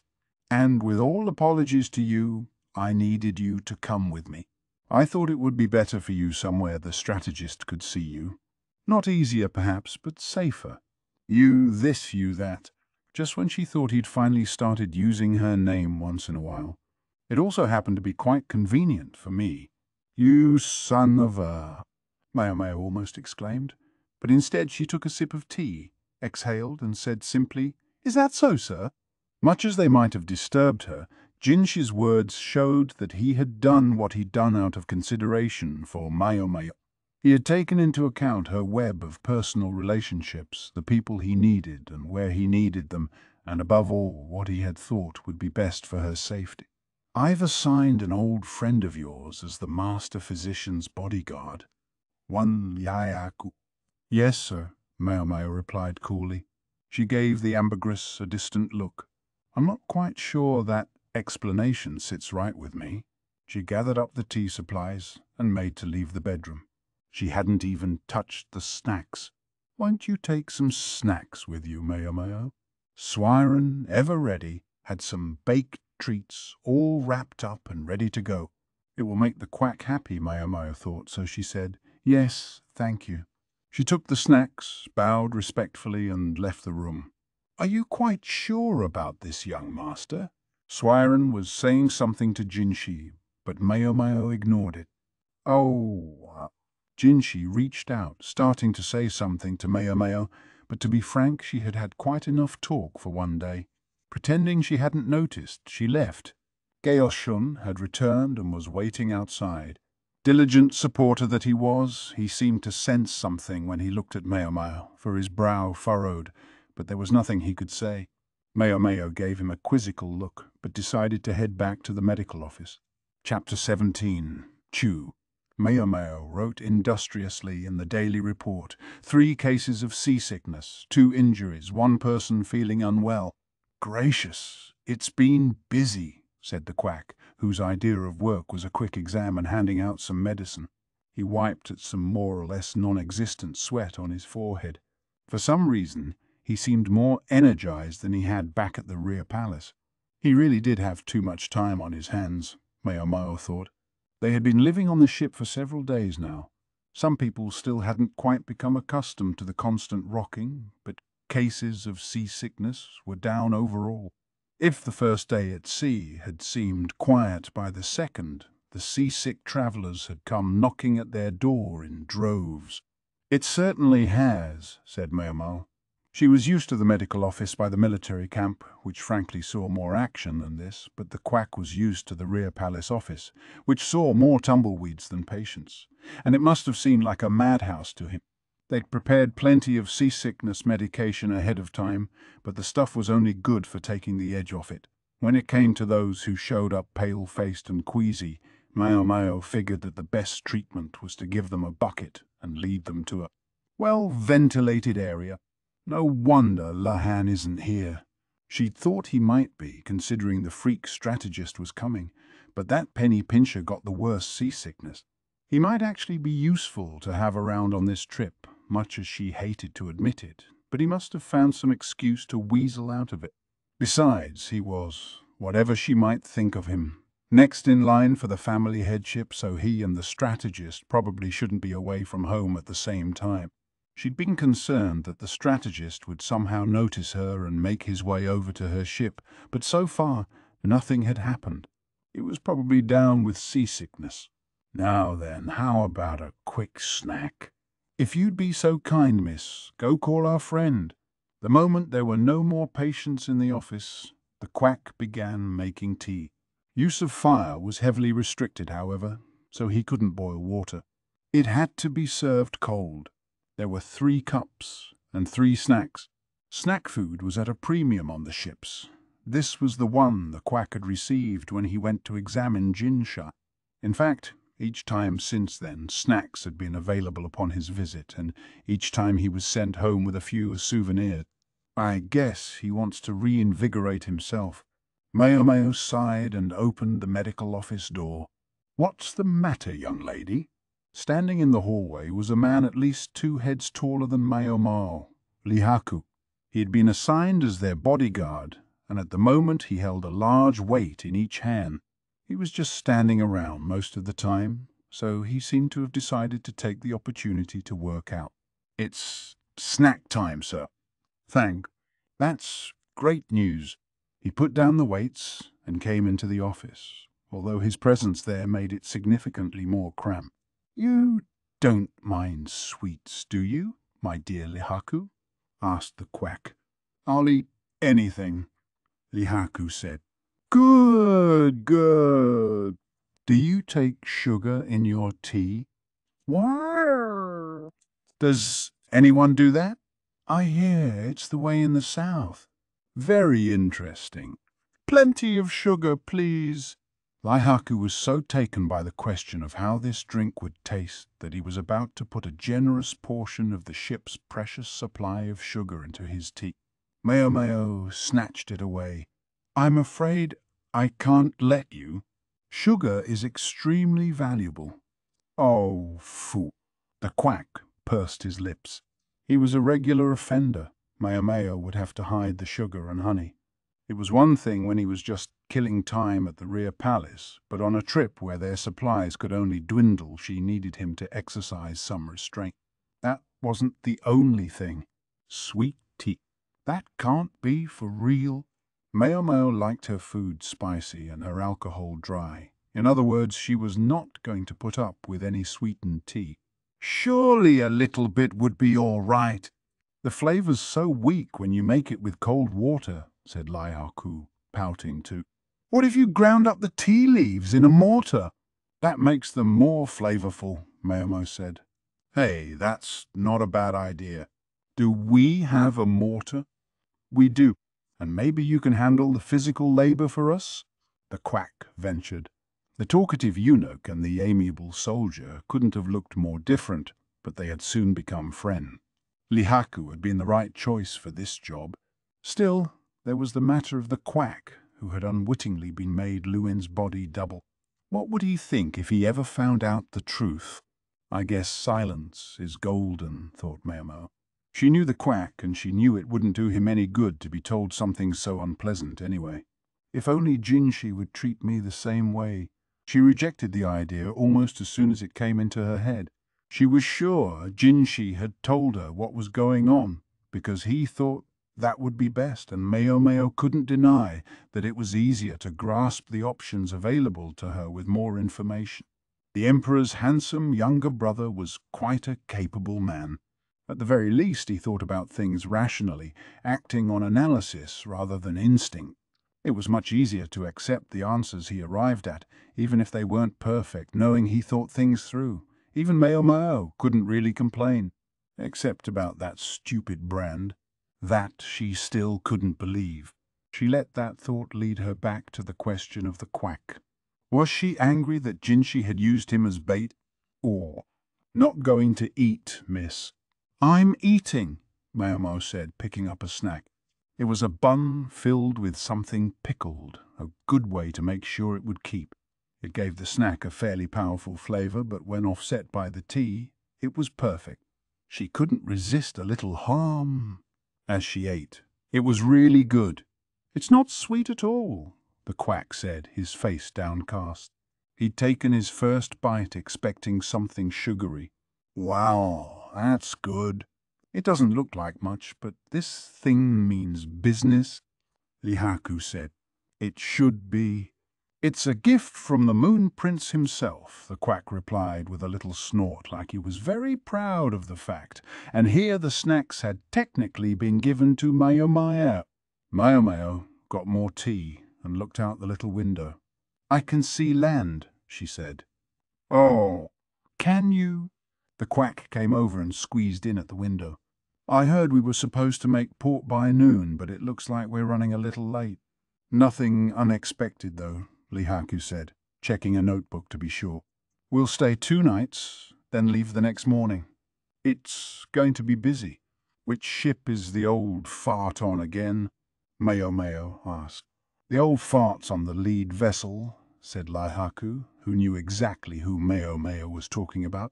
He might try to come over here when the seasickness clears. Maomao scowled. If they wound up traveling on the same ship, even by accident, it was not going to be any fun.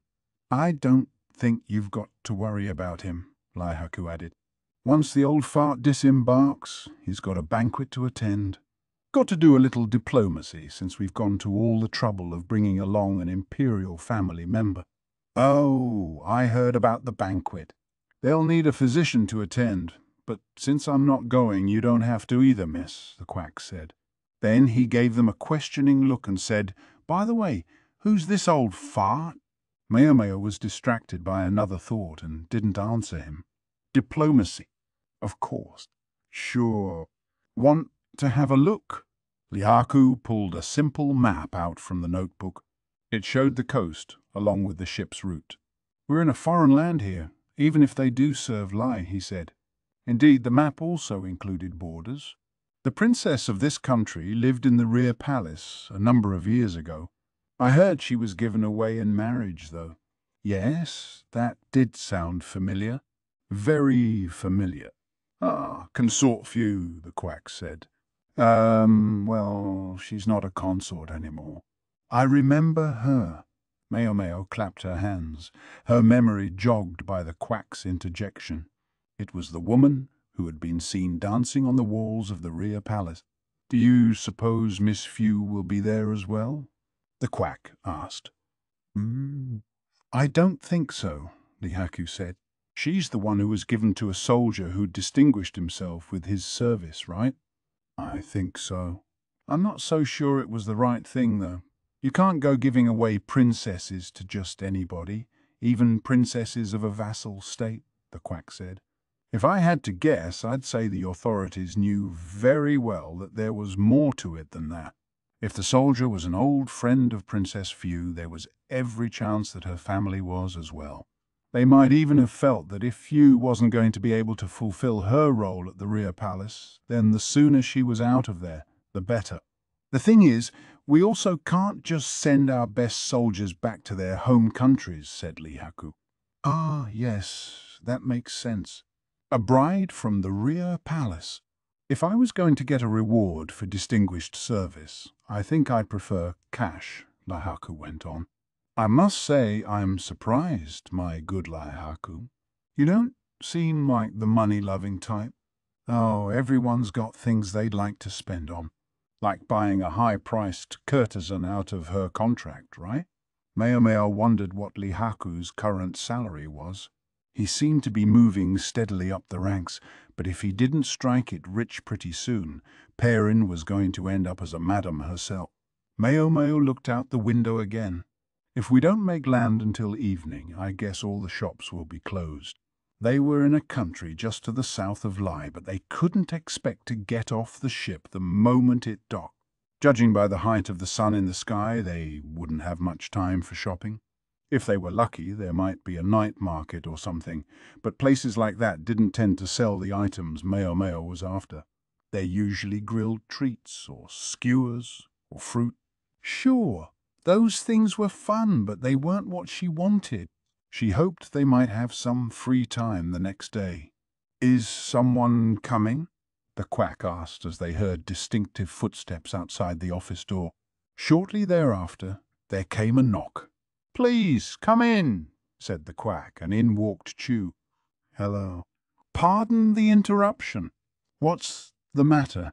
Is the Moon Prince feeling poorly?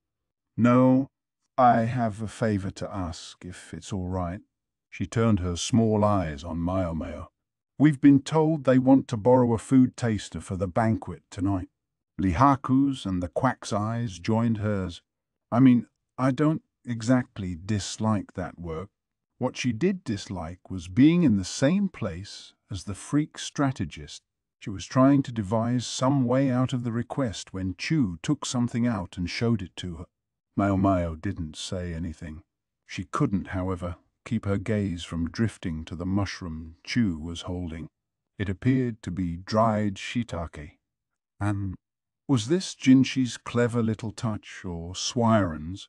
Shiitake were a luxury, even as mushrooms went, rarely found growing in the wild. Anan used them in her cooking every once in a while, but generally speaking, they were all but unobtainable for Maomao. If I could cultivate them, think of the business I could do. Under the name Xiangu, they were also a medicine used for treating anemia and high blood pressure. Maomao could use this one for medicinal purposes, or she could rehydrate it and use it to add some extra flavor to her cooking. It could even be turned into a soup or stock. Was this lady-in-waiting, Chue, teasing Maomao? After a quick glimpse, the mushroom disappeared from her hand, only to reappear in the other one. Then it disappeared again, only to reappear with a second and then a third. It was like she was doing some sort of magic show. "What do you say?" Chue asked, polite as could be, but it was clear she wouldn't be taking no for an answer. She had the good grace to look chagrined about it, but she would do what she had to do, or rather, make Maomao do what she had to make Maomao do. A very Jinshi-esque approach. "All right," Maomao said after a moment. "I understand. This is for you, then." Chue promptly produced a set of clothing, again seemingly out of thin air, and handed it to Maomao. "It's for you to wear to the banquet. We'll be making you up too." Makeup tools, including a brush for rouge, appeared clutched between her fingers with a snap, like you might see from the villain of a stage play. "She's so characterful I can hardly stand it." A simple descriptor like Bason's older brother's wife was never going to suffice to explain this person. She stands out even with all the characters around her. Chue's looks might have been plain, but maybe she had bolstered her inner self to compensate. Maybe you just had to be mentally strong like that to survive with the powerful male women. "I think I'm going to get buried here," Maomao thought, wondering if she should do something to up her individuality so as to keep pace. Then again, she thought, there was no reason to go out of her way to stand out. Ending all her sentences with some distinctive speech pattern would only grate before long. "I'll pass on the makeup, thanks. Just the mushrooms, please."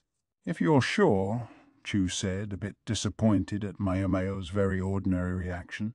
Nonetheless, she handed over the shrooms. "Now they have me wondering exactly how many medicinal plants they brought along," she thought, staring at her prize. When Maomao got off the ship, she was greeted by the reek of fish and the bustle of activity.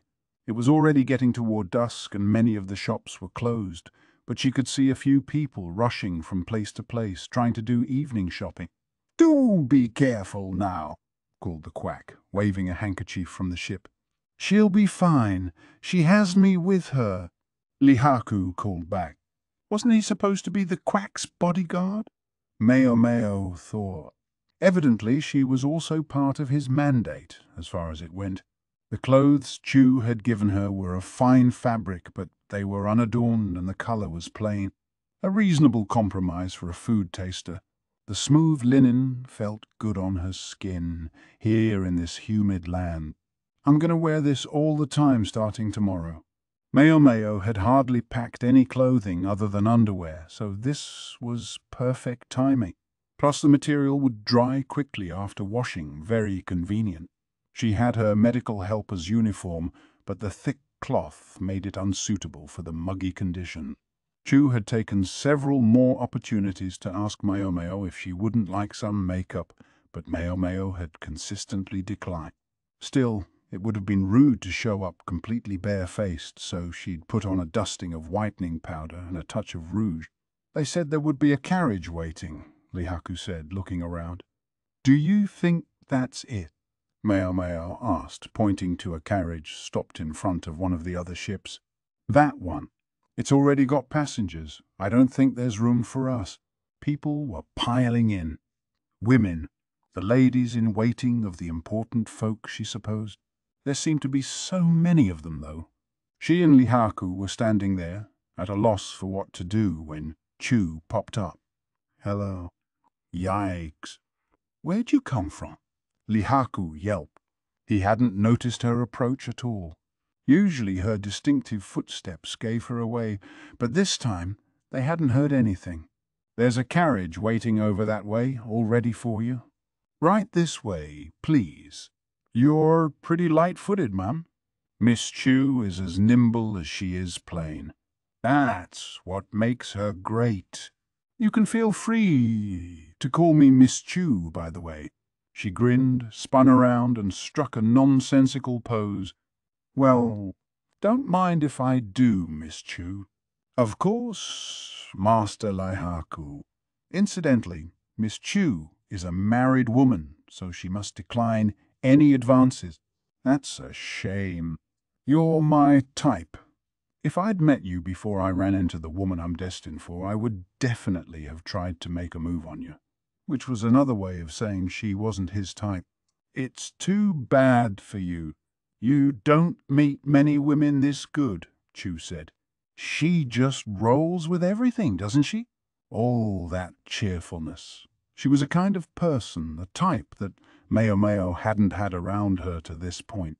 Chue, meanwhile, had somehow pulled a string of tiny flags from the folds of her robe. "I'd like to make a sarcastic quip, but I don't even know where to start," Maomao thought, and then she got into the carriage, ignoring the somewhat lonely-looking Chue. This country they were in, situated to the south of Lai, was called Anan. It had been a vassal for more than a century. Even the name Anan wasn't its original name, but had been foisted on it by an old emperor. The character meant things like second, secondary, or inferior. It was the same with Hokuaren, the collection of countries to Li's north. That name meant, quite literally, the collection, Ren, of inferior. "Ah, countries in the north, Hoku." Whoever gave them that name must have been awfully important, thought Maomao, and awfully full of themselves to force upon another country such an openly degrading name. "I guess every other country probably has its own name for ours, too." The people from the west had fairer skin than the Linese and were often tall. Thus they sometimes derided the Linese as monkeys. They were speaking the local language and probably thought they couldn't be understood. Little did they know that Maomao's smattering of the Western tongue was just enough to tell her she was being insulted. If the madam had become aware of someone belittling her, she simply would have smiled and raised her prices. "I guess we each do it to the other. If you didn't want people to insult you, don't insult them." But Maomao was less worried about being insulted and more worried about staying safe. Countries were really just very large groups of people, so relations between countries ultimately came down to a form of human relation. When Maomao climbed out of the carriage, she was confronted with a huge palace. The vermilion lacquer was the same color as in Li, but the shape of the roof was subtly different. It was a little rounder, and lanterns hung from it, shining. A pure white path ran down the center of the palace, through a garden with windmill palms planted in neat pairs. "This way, if you please," said a man who appeared to be a servant. Thankfully, he spoke the Lai language, although with a slight accent. "Doesn't matter what I please. I'm just a food taster," Maomao thought. She even considered saying it out loud, but Chue was already trotting ahead. Guiding Maomao in her own way, she still made those strange, chirping footsteps. Maomao and Lihaku followed obediently. "You may use this room," the servant said, leading them to a door. Chue promptly ducked inside, taking a swift look around. She was used to this. "Everything look all right?" Lihaku asked, joining her in the room and scanning the area. "It's fine. Sometimes you get bugs or snakes here in the south," Chue replied. "Snakes?" Maomao asked. Her eyes lit up and she gladly joined in the surveillance. "Are any of them venomous?" "Yeah, some." "Are there any scorpions here?" No scorpions." After a careful search turned up no bugs and no snakes, both of them looked thoroughly disappointed. I understand about the young lady, but why do you look so unhappy, Miss Chue? Lihaku interjected calmly, careful to use Miss Chue's preferred form of address. Well, wouldn't it be more interesting if there were something here? So Chue didn't just like to stand out herself. She was the kind who preferred when things were lively. Maomao was starting to see how she had ended up in Gaoshun's character-laden household. At the same time, she was a little scared to contemplate how Chue and her mother-in-law must get along. Chue started making tea. The carafe was evidently full of cold water because it was sweating, a mark of respect for the visitors. The cold water must have been fetched very recently. "Don't worry, I can handle that," Maomao said. She figured Chue must be busy. She reached for the tea supplies, but Chue said, "It's all right. I'm making some for myself too. I'm going to be with you this evening, Miss Maomao." She worked with such quick movements that there was nowhere for Maomao to join in. Lady Swiren expressed her concerns about an unmarried young woman being alone with a man, even if he is her bodyguard, so here I am. "I'll be watching you." Maomao and Lihaku looked at each other, and then, as one, they said, "Huh? I think not. And neither do I. But when the big lady gives you an order, you do it. Besides, you've met my mother-in-law. I think I handle her quite well, but it's exhausting to be with her every minute. You've also met my husband. Do you think he ever sticks up for me? I can tell you I don't mind leaving him to her and getting myself a break every once in a while." With that, Chue flopped on the couch and sipped her tea. She looked absolutely relaxed. She even grabbed one of the snacks, some kind of rice cracker, and started munching away on it. Maomao and Lihaku decided there was no reason not to make themselves at home as well. Lihaku, seeming at a loss for anything else to do, found a post in the corner of the room and started doing pull-ups. Muscle brain, Maomao thought. She sat in a chair and likewise started drinking. Meanwhile, she resumed reading the book Yao had given her. "While we have a minute, I'd like to tell you how the banquet is going to go," said Chue. She still had crumbs on her lips, but apparently she was in the mood to work. "Please do," said Maomao. Chue leaned back, as comfortable as if she were in her own home, and said, You and I are going to handle the food tasting, Miss Maomao, for the Moon Prince and Grand Commandant Khan. There's a few other bigwigs around, but they've made their own arrangements." Chue was supposed to belong to the Hmong clan, but apparently to Maomao's surprise she did food tasting as well. "I'll take the Moon Prince, if I may," Maomao said. "Neither was, great, but he was the lesser of two evils. Certainly. I think Grand Commandant Khan sounds much more interesting." Whatever her reasoning, Chue was going to handle the freak strategist, and for that, Maomao was glad. "For the most part, we'll do the food tasting pretty much the same way it's done at the garden parties and the like, so I don't think I have to tell you how it works. This is a diplomatic occasion, though, so we'll be hidden behind the seats while we work. Makes sense. Just try to feel things out from there. That's kind of lackadaisical. Or, well, I guess more just undirected. Granted, it would be easier than having to do everything by the book. At first, she'd seemed more like Anan, but it was starting to feel like she had more in common with Maomao. If anything, Maomao was probably the more diligent about what was going on around her. That concludes the explanation. I'm sure they'll come call us when it's time, so we can all do whatever we want until then. Dismissed. All right. Sure thing. With that, they resumed doing whatever they wanted. Chapter 18. Anan's Banquet. Even when you spoke the same language, cultural differences could still be massive. Ananese banquets turned out to look very different from Line's ones. Being situated to the south of Li, it was quite warm in Anan. Hot, in fact. The sound of drums and flutes filled the air, a lighter and more cheerful noise than the music of La. Carpets were laid out outdoors and people sat on them. There were no chairs, but instead shiny cushions were supplied on which to sit. The food, likewise, was served not on a table, but atop a carpet, and instead of each person being served individually, everyone ate from large communal plates. The alcohol came in uniquely shaped jars and was distinctive for its bright color. The food was prepared by women, all of them scantily clad. They wore skirts that were hardly more than gaudily colored cloth wrapped around their waists, while their tops were short-sleeved. The sinuous alcohol jars almost seemed designed to complement the women's shapely bodies. There was a lot of black hair around, but not much of it was straight. Skin tones ranged from ivory to honey-colored, and many of the people had rugged faces. Maomao recalled that Few, the former middle consort, had had facial features very much like those of someone from Lai. Perhaps she'd been sent to the rear palace exactly for that reason. The soldiers who had been summoned to attend the banquet couldn't stop ogling the alluring dancers and servers. "They just walk different, don't they?" Chue said to Maomao, swinging her hips demonstratively. No one saw her. The food tasters worked behind a curtain. "I think I'll buy one of those outfits tomorrow and give my husband a little temptation." "Does he like that sort of thing?"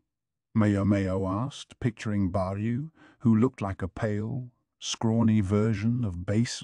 She had to admit she couldn't help but wonder what their married life was like. "Not at all," Chue said bluntly. She just wanted to wear it, it seemed. Events like this in Anan were evidently less highly formal dinner than friendly banquet. Still, the people important enough to need food tasters sat on a raised dais with a lovely low table and footed tray. Maomao's job was to take food off a tray one piece at a time and taste it to make sure it wasn't poison. The curtain seemed intended to conceal the fact that she was doing this, but it also conveniently concealed that the food tasters were chatting together. "There's a lot of undistinguished faces in the royal family here," Chue remarked impertinently. "I guess it's only natural. All those political marriages were bound to introduce a lot of foreign blood." That answered Maomao's question. Few looked relatively Linese, it seemed, because she had a fair amount of Li heritage. Such matches were a common way for two countries to forge a stronger bond by making themselves family. Alternatively, a ruling country might seek to thin out the bloodline of a vassal state with such a tactic. "Everything looks peaceful here, but I'm starting to wonder if maybe Anan doesn't like Li very much." She couldn't stop the thought. After all, the people of Anan knew that the very name Li had given their country was meant to mock them. Maomao peeked out from a gap in the curtain at the person who seemed overwhelmingly the most likely target of any such resentment. Jinshi sat holding a cup of alcohol and smiling. From behind, she could only see his face in profile, but the scar in his right cheek looked redder and more prominent than usual, maybe because of the heat. Jinshi had his diplomatic smile on. He had been poured a hefty serving of alcohol, but there was scant sign that he had drunk any of it. Maomao could see servers at the edge of her vision, hovering and keeping a sharp eye for any empty cup. It wouldn't be easy to get close to him, huh? They kept stealing glances at Jinshi, but he seemed to have an assigned server, and not just anyone could wander up to bring him something. "Here you are," said a mild voice. It was Gaoshun passing some food through the gap in the curtain. It would eventually make its way to Jinshi, but only after Maomao had taken a taste. This dish was glistening pork spare ribs. Carefully, Maomao ran a silver chopstick along the surface. She checked that it didn't cloud over, then began taking out the bone and dividing the meat into several slices of roughly equal size that she then put on a small plate. She sampled the food. It was a bit sweet, maybe stewed in fruit. It had the crisp, cool taste of tangerine. Very good, she thought. She swallowed her sample and resisted the urge to take another bite. She was on the job now. It wouldn't look good to eat anymore. "Very good," pronounced Chue, who was munching away. She was well beyond the point of tasting for poison. "Miss Chue, what about your job?" Maomao asked. "I checked, and there's nothing wrong with it. It's quite delicious." She put a hand to her cheek, but it was obvious that she was just eating at this point. If only Hongyang or Sazan or Lahan's brother were here now, Maomao thought, thinking of the 3 best quippers she knew. It was too much work to come up with sarcastic responses for everything Chue did all by herself. She would have appreciated some help. Maomao passed the tasted plate on, indicating it had met with her approval. It was Gaoshun who actually took the plate and gave it to Jinshi. By contrast, it was the freak strategist's aide who had to take Chue's plate, with next to nothing left on it, and give it to his superior. It was the same man who had been with the strategist when he'd poisoned himself with his own juice. For a long, silent moment, the aide looked at the plate. Then he looked pleadingly at Chue. "Go right ahead," she said. "There's no poison." Some fat still glistened around her mouth. The man was left with no choice but to take the beleaguered dish to the strategist. When the next course arrived, it was more spare ribs. "A girl would like a little variety," Chue said with a sigh, polishing up a new pair of silver chopsticks. Something different came to Maomao. 3 things at once, in fact. "Seems like a law," she said to Gaoshun, who had brought the plate.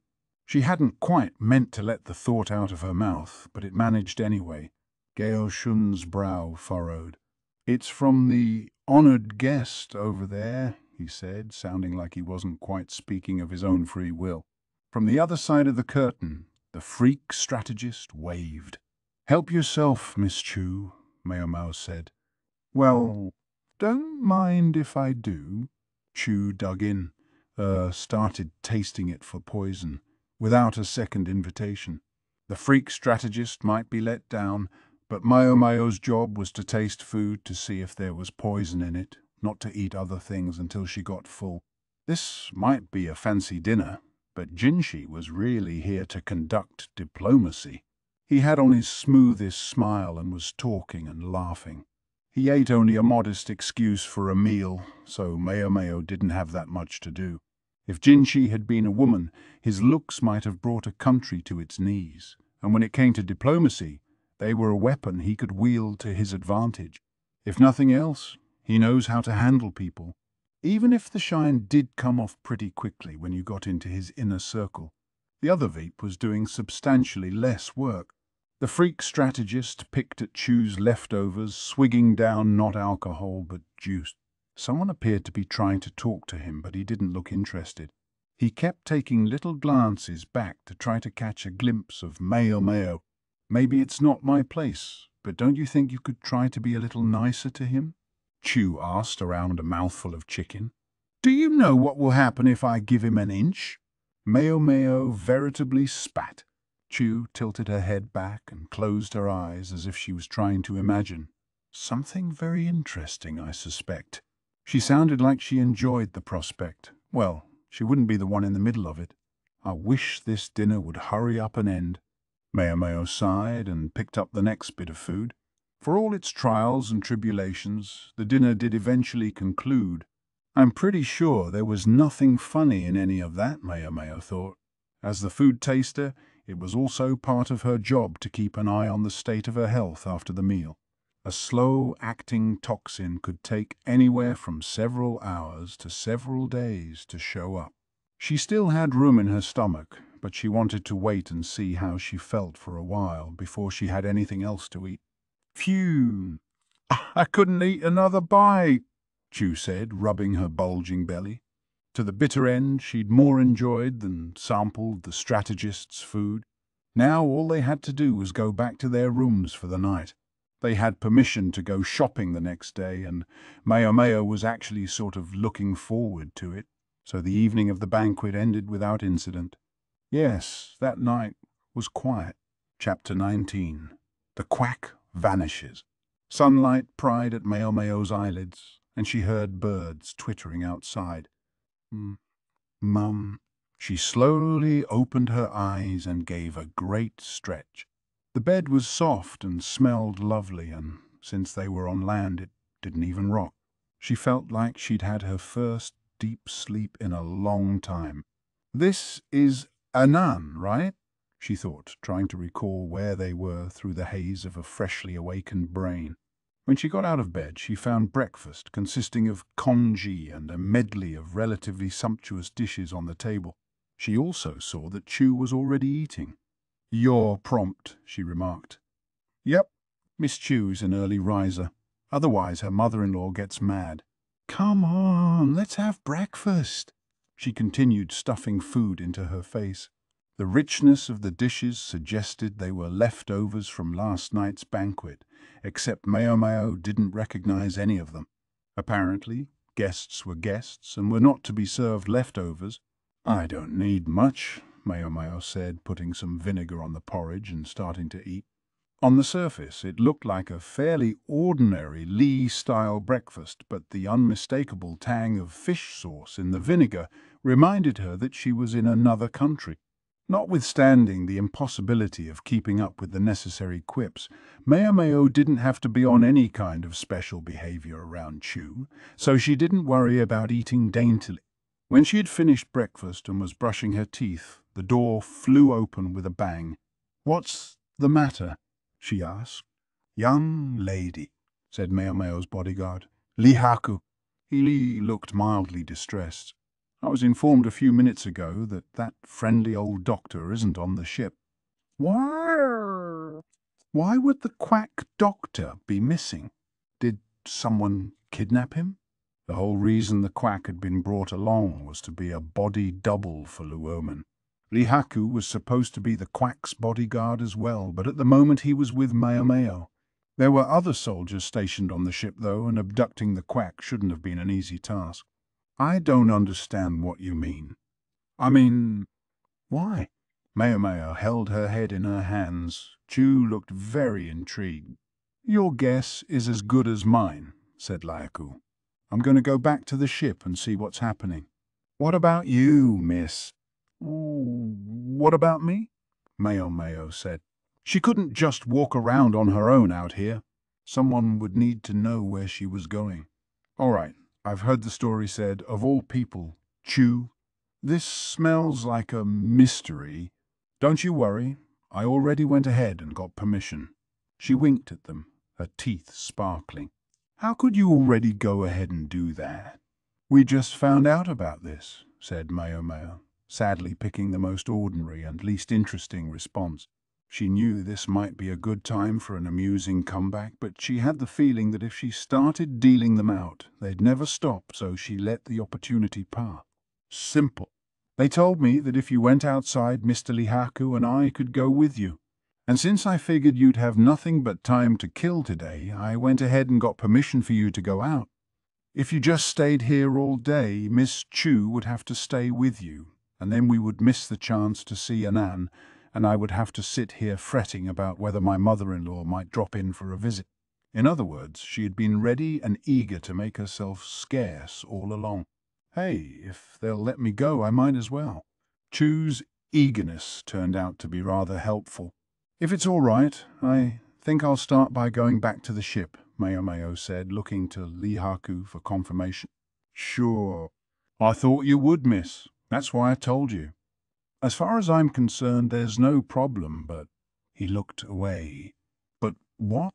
Well, when I was talking with the messenger, I was spotted by someone I would rather not have been spotted by."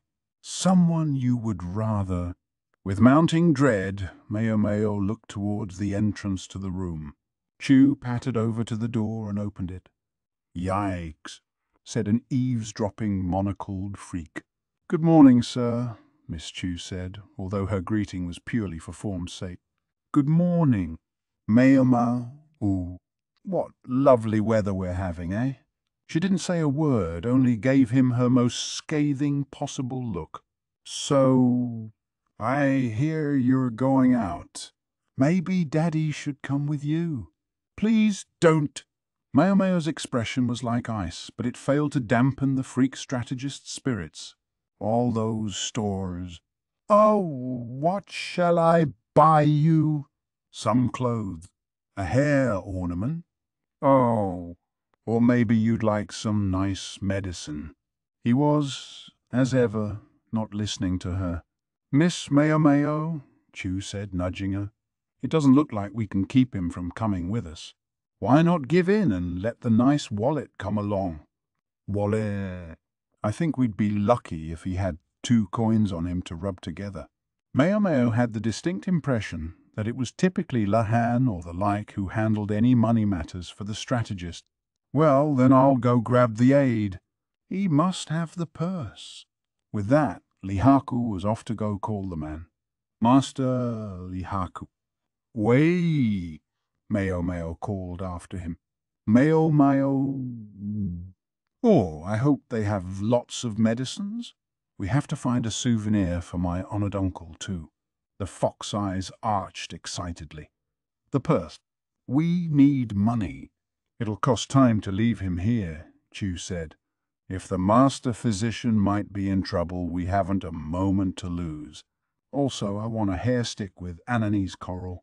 You're always ready to mooch, aren't you, Miss Chue? Chue was a very friendly person, let it be said. I have to be. My husband's income isn't stable enough for anything else. By the time we'd gotten married and even had a child, he was still studying for the civil service exam.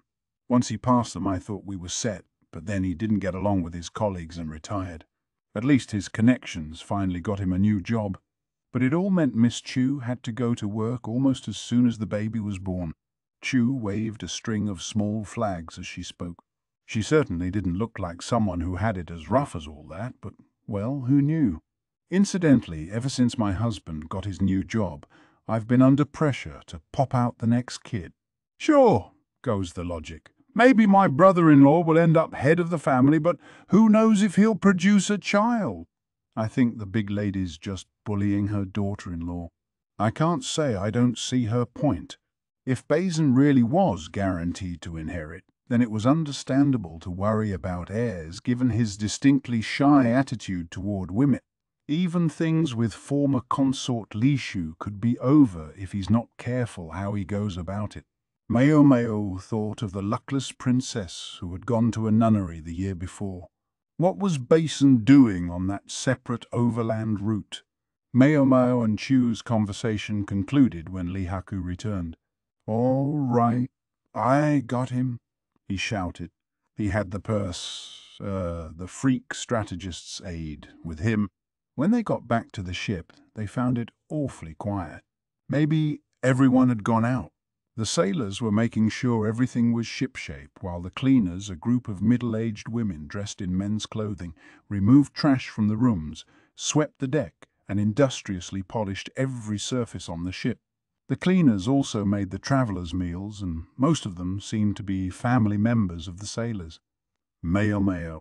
Let's not waste too much time doing whatever we have to do here. We should go shopping. An obnoxious old man was jabbering about something, but Maomao ignored him. The handful of soldiers remaining on board scurried away the moment they saw the strategist, eager not to be caught up in whatever he was doing. Here, said one of the soldiers who'd been appointed to guard the quack doctor, the man who had informed Lihaku of his disappearance. What in the world were you doing? Asked Lihaku, who seemed to know the man, slapping him on the back. I'm sorry. We only took our eyes off him for a moment while we were changing the guard and he vanished. Then we tried to get into the medical office. Maomao tried the office door, but it wouldn't open. It's locked, she observed. With all the medicines inside, the door had to lock to keep anyone from waltzing in and helping themselves to the supplies. The office was always kept locked when there was no one there. I tried to peek in, but I didn't see anyone there, so when the physician didn't show any sign of coming back, I thought I should tell you. The soldier bowed his head. All right, I see. You said you were changing the guard? Go get the guy who was on duty before you. Yes, sir. The soldier rushed off. A locked room. This smells like a mystery, Chue announced with glee. Where'd the old guy go? Lihaku mused. If we're lucky, he just fell asleep somewhere, said Maomao. She had a backup key, so she opened the door, but the quack doctor was not in the room. Nothing too unusual here, she said. If there was anything out of the ordinary, it was that the quack's sleepwear lay on the bed in a heap. Not A very neat guy, I take it, Lihaku said. I don't know. That's not what he normally does with his pajamas. He might toss them aside for a moment, but he would be sure to fold them later. He might be incompetent, but he wasn't uncivilized.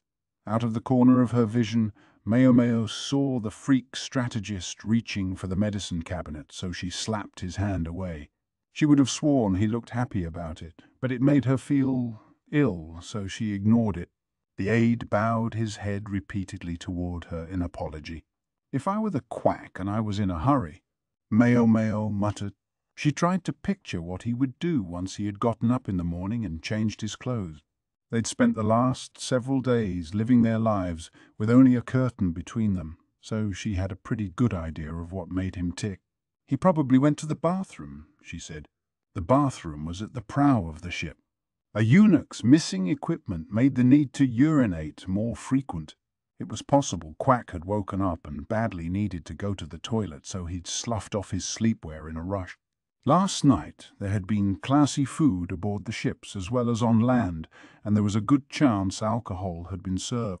It was impressive that the Quack had even remembered to lock the door in his hungover haze. I think we should try the bathroom, said Maomao. They took the quickest route from the office to the head, passing one of the cleaning ladies as they went. She was busily working near the stove, trying to get out some stubborn stain, maybe oil that had jumped out of a pot or pan. They eventually reached the toilet at the ship's prow, but there was no Quack there. We're pretty sure you didn't fall in, right? Lihaku said, and he was mostly joking, but it was true that the toilet was a hole that simply let waste fall directly into the sea. No, he didn't. With his waistline, he would just get stuck, said Chue. Maomao didn't say anything, but crossed her arms and cocked her head. Out of the corner of her eye, she could see the old fart snacking on some dried fruit, but she decided to ignore him. His aide was offering him some tea in a bamboo tube. What's the matter, Miss Maomao? I was just thinking. The master physician might get stuck, but what about something else? Something that wouldn't, such as… Maomao took the key to the medical office out of the folds of her robes. What if he was sleepy and in a hurry and dropped this? Seems like a possibility, doesn't it? Yikes, was Chue's reaction. With that guy I could just see it, said Lihaku. Neither of them contradicted Maomao. Without the key, the Quack wouldn't be able to get back into the office. Excuse me, Maomao said to one of the sailors. Yeah. What? You didn't happen to see the master physician around the toilet this morning, did you? Maybe in a tizzy? The sailor looked at her, confused, then called over some of his mates. One of them clapped his hands. I don't know if it was your physician or not, but I did see a fat little man in an awful hurry. He was getting in the way of cleaning the deck, so I told him to go somewhere else. Do you know where he went? Well, he was going to be in the way of cleaning anywhere below deck, so I told him he could be on deck just once I was done swabbing. The sailor pointed to the wharf.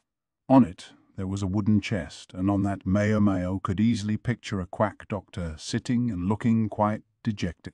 Even if he thought of trying to get in touch with you to borrow your key, miss, most of the soldiers were away, said Lihaku. The timid Quack would have had a hard time stopping one of the obviously busy sailors to ask a favor, and his qualms would only have been compounded by the guilt of having lost the key in the first place. Maomao sat down on the chest where she imagined the Quack doctor had sat. Sailors and cleaning people bustled around the pier. As Maomao sat there just looking around, several of them gave her dirty looks. She was definitely in the way. I can see why the soldiers all left. It would be awfully awkward being on the ship at that moment. No doubt the men standing guard in the halls had been the subjects of many a reproving glare from the cleaners, who saw them as mere obstacle. No wonder the guard hadn't waited for his relief to arrive before leaving his post. Where could he have gone? Maomao mumbled as she sat there, staring into the distance. One of the cleaners, a plump, middle-aged woman, bustled right up to her and her companions and said, "You wouldn't happen to be the extra help, would you?" "No. Do we look like it?" If it had been just Maomao and Chue, it might have made sense, but Lihaku was standing right there. Not to mention the old fart and his aide, the former of whom had started climbing up the mast, the latter of whom had followed, trying to stop him, and both of whom had been dragged down by the sailors the moment they were spotted. "I can't say you do. I was just hoping for a few more pairs of hands. The lady we sent to do the shopping hasn't come back in all this time, and I'm at the end of my rope. If you're not busy, maybe you could take a message for me." The lady they sent to do the shopping? Maomao pictured the Quack as he must have looked most recently, changed out of his sleepwear, but not into his physician's uniform. A clean, shaven eunuch. Eunuchs often looked somewhat gender-neutral, so it was possible someone could have mistaken him for a middle-aged woman. It wouldn't have helped that the cleaners wore men's clothes for ease of movement. "Pardon me, but could you describe the person you sent to go shopping?" Maomao said. "Well, she was a helper sent over from one of the other ships. They told me they couldn't spare anyone too young, but even so, what a piece of work they came up with. Just sitting there, no idea what she should be doing. So I gave her this errand, and now here we are." "It's been more than 2 hours, and she's still not back?" The woman spread her hands in frustration. "Ooh," came a woman's shout from the pier. "The help's here. What do you need us to do?" Maomao, her companions, and the cleaner all looked at the woman coming down the jetty toward them. "It looks like your helper has arrived," Maomao said. "Yes, well, but then, who did I send shopping?" The Quack spent most of his time cooped up in the medical office, so the woman hadn't recognized him. Maomao and the others shook their heads at each other. "What did you ask her to buy?" "Well, soap. Cheap bar soap is easy to get at Anan's port. Cheap liquid soap always smells. No one likes it on a ship. Bar soap wasn't much used in Lai. Do you know where they sell it?" "Probably one of the stalls around town." "Would you be so kind as to go and get some?" "All right," Maomao said. She and the others now knew where they had to go next. "Oh, those clothes look nice. Maybe I should buy them." "Ah, not bad, not bad. This hair stick would look lovely on you, Maomao. How's the juice at that shop?" "Bit of a strange color, but I think it looks drinkable." The freak strategist had been going on like this ever since they'd gotten to the marketplace. Incidentally, all of his hair, stick and clothing choices were at least 1,000 years ahead of their time, and the juice looked like it would do a number on your stomach. Maomao repeatedly stopped his aide from producing the purse.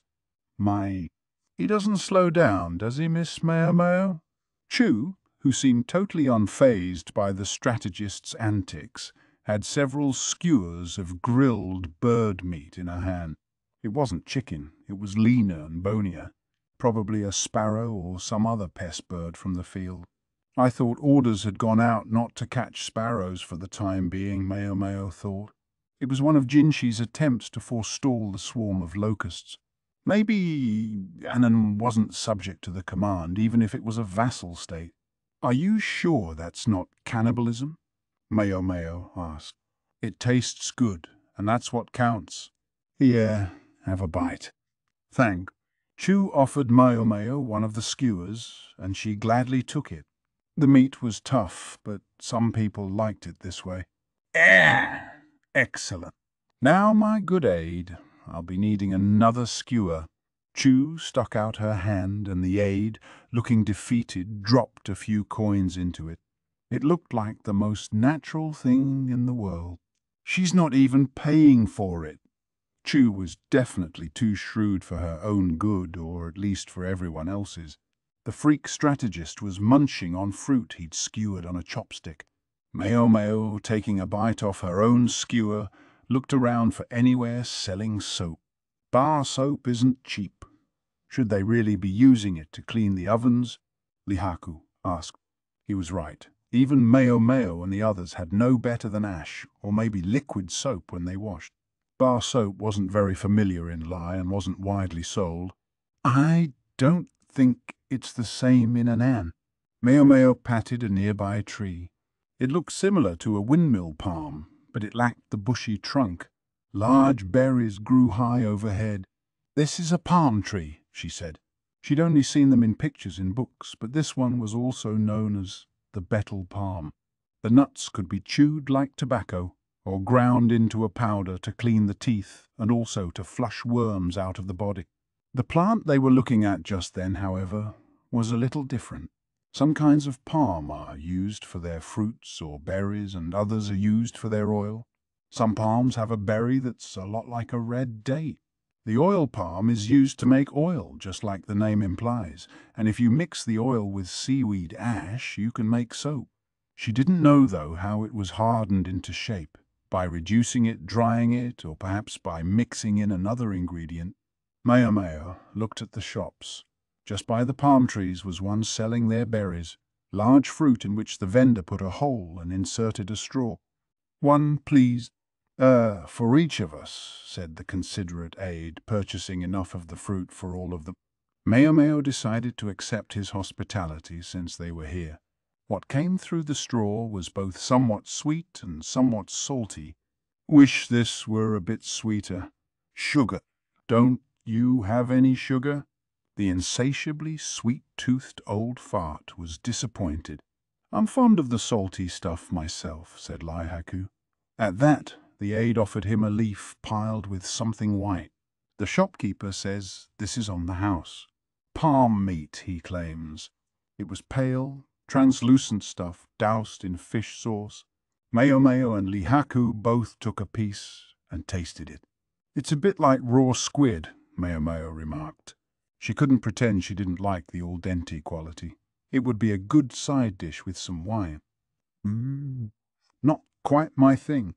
It's a bit rubbery." Lihaku wasn't as enamored. "Oh, well, that meant more for Maomao and Chue. Excuse me, do you know where we might find a soap vendor?" Maomao asked the palm seller. "Soap vendor. Bit farther in. He sets up right next to the fried food places a lot of the time. There's a square just ahead." "He's often there," came a reply coloured with a distinct Ananese accent. Apparently the shopkeeper was willing to indulge customers who had spent some money. He added, "You all are Linese, yeah? Your stout friend there should keep you safe, I think, but be careful." "Careful of what?" Lihaku asked, narrowing his eyes. "Lot of lines around these days. Seems you're not like most of them, but there are plenty who like to make fun of us. Last night, there was even a fight at the bar. Taxes have gone up, see? And there's talk that our princess got chased out of the rear palace because they didn't like her enough. Just try not to give anyone an excuse, that's all I'm saying. Taxes had been raised as a protective measure against locusts. Meanwhile, the princess chased out of the rear palace must have been few who had left after causing a scare about a ghost. They're not exactly wrong." Maomao wanted to push back, but it was true. Some of the Linese visitors had a bad attitude. There was a lot of pent-up frustration from the unaccustomed ship travel, not to mention some people were convinced that they were suffering a punitive demotion. Said Lihaku, and Maomao saw a new look come into his eyes. "We'd better find that old doctor fast, then." The flighty Quack would make an easy target all by himself. Maomao and the others finished their drinks and threw the shells away, then headed deeper into the market as the shopkeeper had suggested. "Boy, something smells really sweet," Lihaku said. "And really oily," said Maomao. The air seemed thick. The square itself was paved with flagstones, and something that looked like a mausoleum stood in the center. Trees lined the area. Some of them were even fruit trees, sprouting small mangoes. There might even be some lychees among the plant life, but it was probably the wrong season for them. The shop seemed calculated to catch the interest of passers-by. Maomao felt like she would be overpowered by the sweet smell, but there were also places selling incense, candles, and cards. Available snacks included sesame dumplings and fried bread, among others. The freak strategist bought some immediately, and just as quickly Chue started sponging off him. The aide was kept very busy. "Where's the soap?" Maomao muttered. She looked around until she spotted a place with what looked like white bricks piled up at the stall. She trotted over to be greeted by a scowl from the shopkeeper. "You, Lindsay?"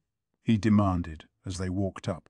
His accent was less noticeable than that of the palm seller. "Who cares what I am? I'm a customer. I want to buy some soap." "How much?" Lihaku said.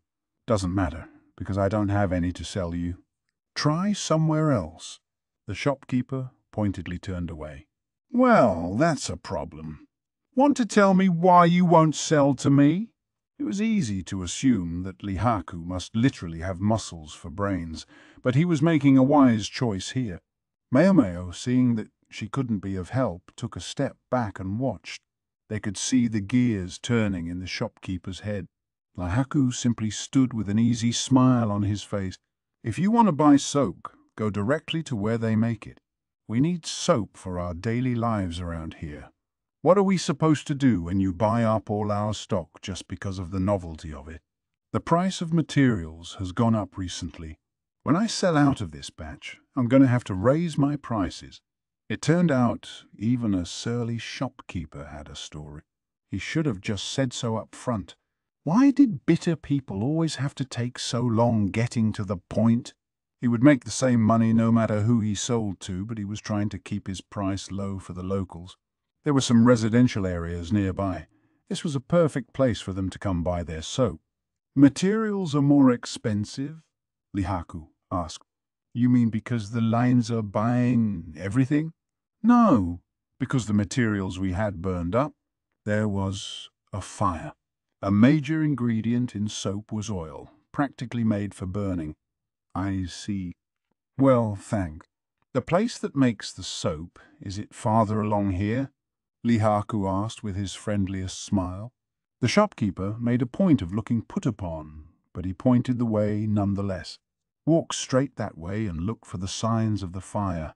There's a little hut there where they're working on more soap. There'll be plenty of craftspeople around. I'm sure you can ask one of them. I warn you, though, they're not as nice as I am." "All right, well, we appreciate it. And since you're so nice, maybe you could tell me one more thing. Did an older guy, a Linese like us, happen to come by earlier today trying to buy soap?" "An older guy? Way, you mean the old lady, pudgy with kind of droopy eyebrows?" "Yeah, that's him. He's no old lady, though." "Where'd he go?" "He asked the same questions as you lot, and I gave him the same answer. He went toward the soap makers." "Would have been about half an hour ago by now." "Great. You've been such a big help. We really appreciate it." Lihaku shook the man's hand, and Maomao offered a bow. By that point, the strategist had purchased all of the snacks at the snack stall, and Chue was busy mooching off him. At least he was relatively calm while he was eating. Maomao couldn't help being impressed by Chue's adaptability. She felt bad for the aide, though, who had to be in about 3 places at once. Maomao. Look, fried bread. The freak strategist stuck the bread out at her, trying to stuff it straight into her mouth, but she dodged him. Chue moved to intercept and got the mouthful instead. "Delicious," she said, wiping her lips as if this were nothing out of the ordinary. Just what kind of stomach was she packing? After a bit of walking in the direction the soap seller had indicated, the group found themselves among a cluster of houses. Windmill palms grew here and there in lieu of other garden plants. "Do these trees produce any kind of fruit, I wonder?" Chue asked, eyeing them closely. "They do, and it can be used in medicine, but no one seems to think it tastes very good," Maomao said. "Why are they here, then?" "I think maybe because they can also be used to make brooms, ropes, that sort of thing. The leaves have medicinal properties too." The palms were quite versatile, in fact, but Chue seemed uninterested in anything that wasn't edible. "Please stop, Master Lacan," said the aide, who looked like he was at the end of his rope. If this was what he had to deal with every day, Maomao hoped he kept some stomach medicine on hand. "Think that's it?" Chue asked when she spotted a half-burned building. There was some sort of crowd near it. Maomao hurried over, her bad feeling growing. When she got there, she spotted a very familiar back. "I'm telling you, it wasn't me," the back's owner pleaded. It was the quack doctor, practically in tears. He was surrounded by several men, one of whom had him by the collar. "Master physician," Maomao exclaimed, running up. The quack's snotty nose and all grabbed hold of her. She tried to peel him off. He wasn't going to make it any easier to talk to anyone. But that was when the freak strategist broke in. "What are you doing to my little girl?"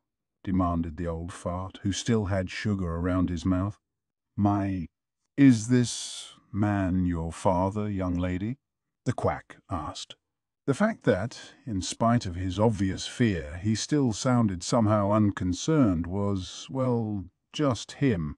"He's a total stranger," Maomao replied promptly. "Who is this person? Tell me his name," Lacan demanded. "I could, but you would never remember it, Master Lacan," his aide said.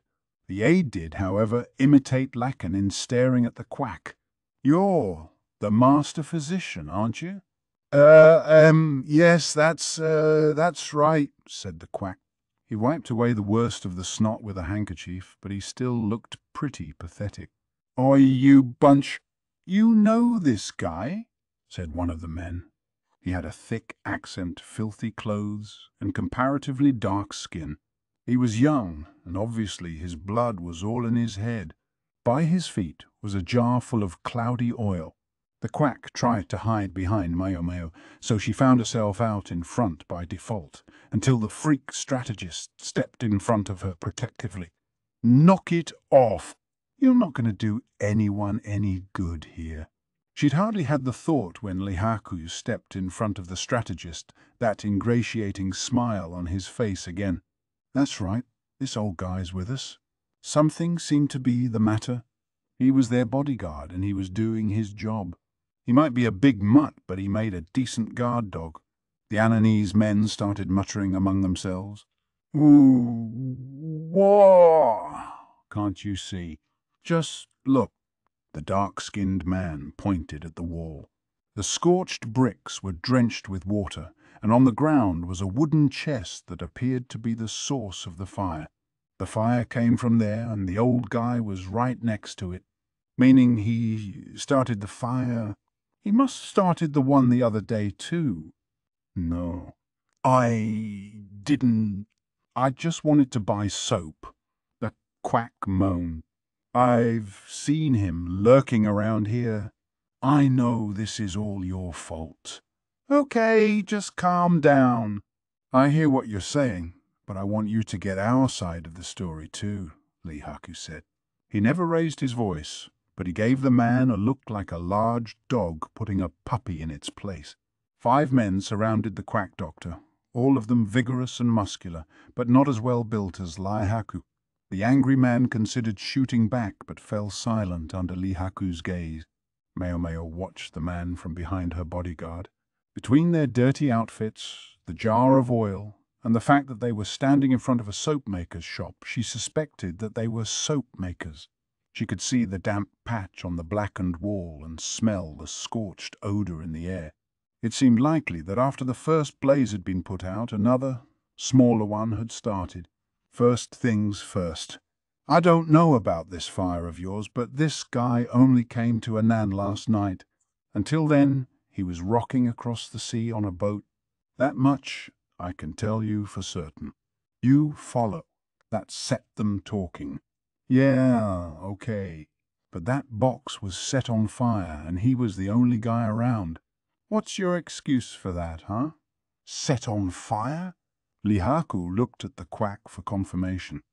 "No. No? It caught fire on its own, I tell you. I didn't do anything." "Liar. How did light itself, then? Yeah, said one of the other men. It couldn't have just burst into flames by itself, added a third. All right, I hear you. Stay calm, Lihaku said. Maomao pushed past the Quack and peered at the blackened box. There appeared to be fibers of some kind inside, along with grains of something, although both were thoroughly charred. Maomao, that's filthy. Why don't we get something nice from the snack stall and head on back?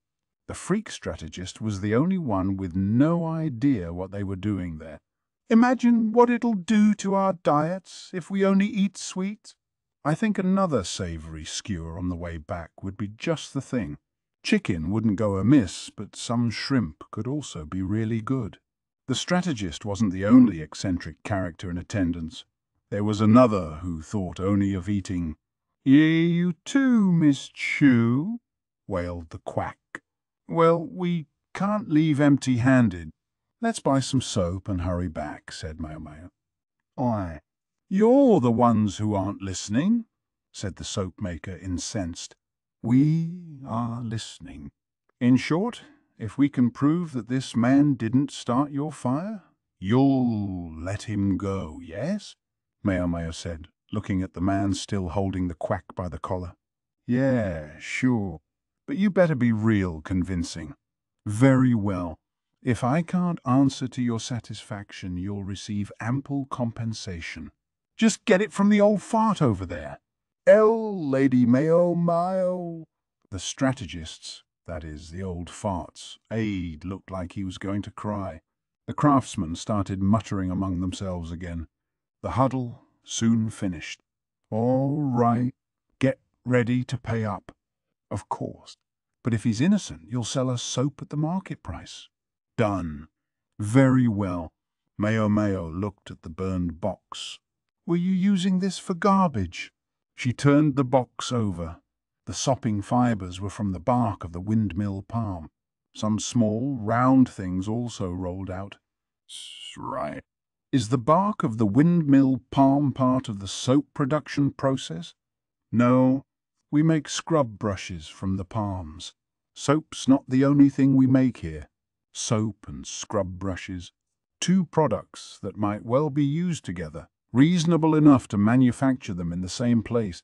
So these blackened things, these are fried scraps? Yeah, fried scraps. That is, literally, leftovers from something being fried. Making soap required a great deal of oil, and no matter how abundant resources might be, they would have to find a way to keep expenses down if they were to sell it at a price people would accept for a daily consumable. What were they to do?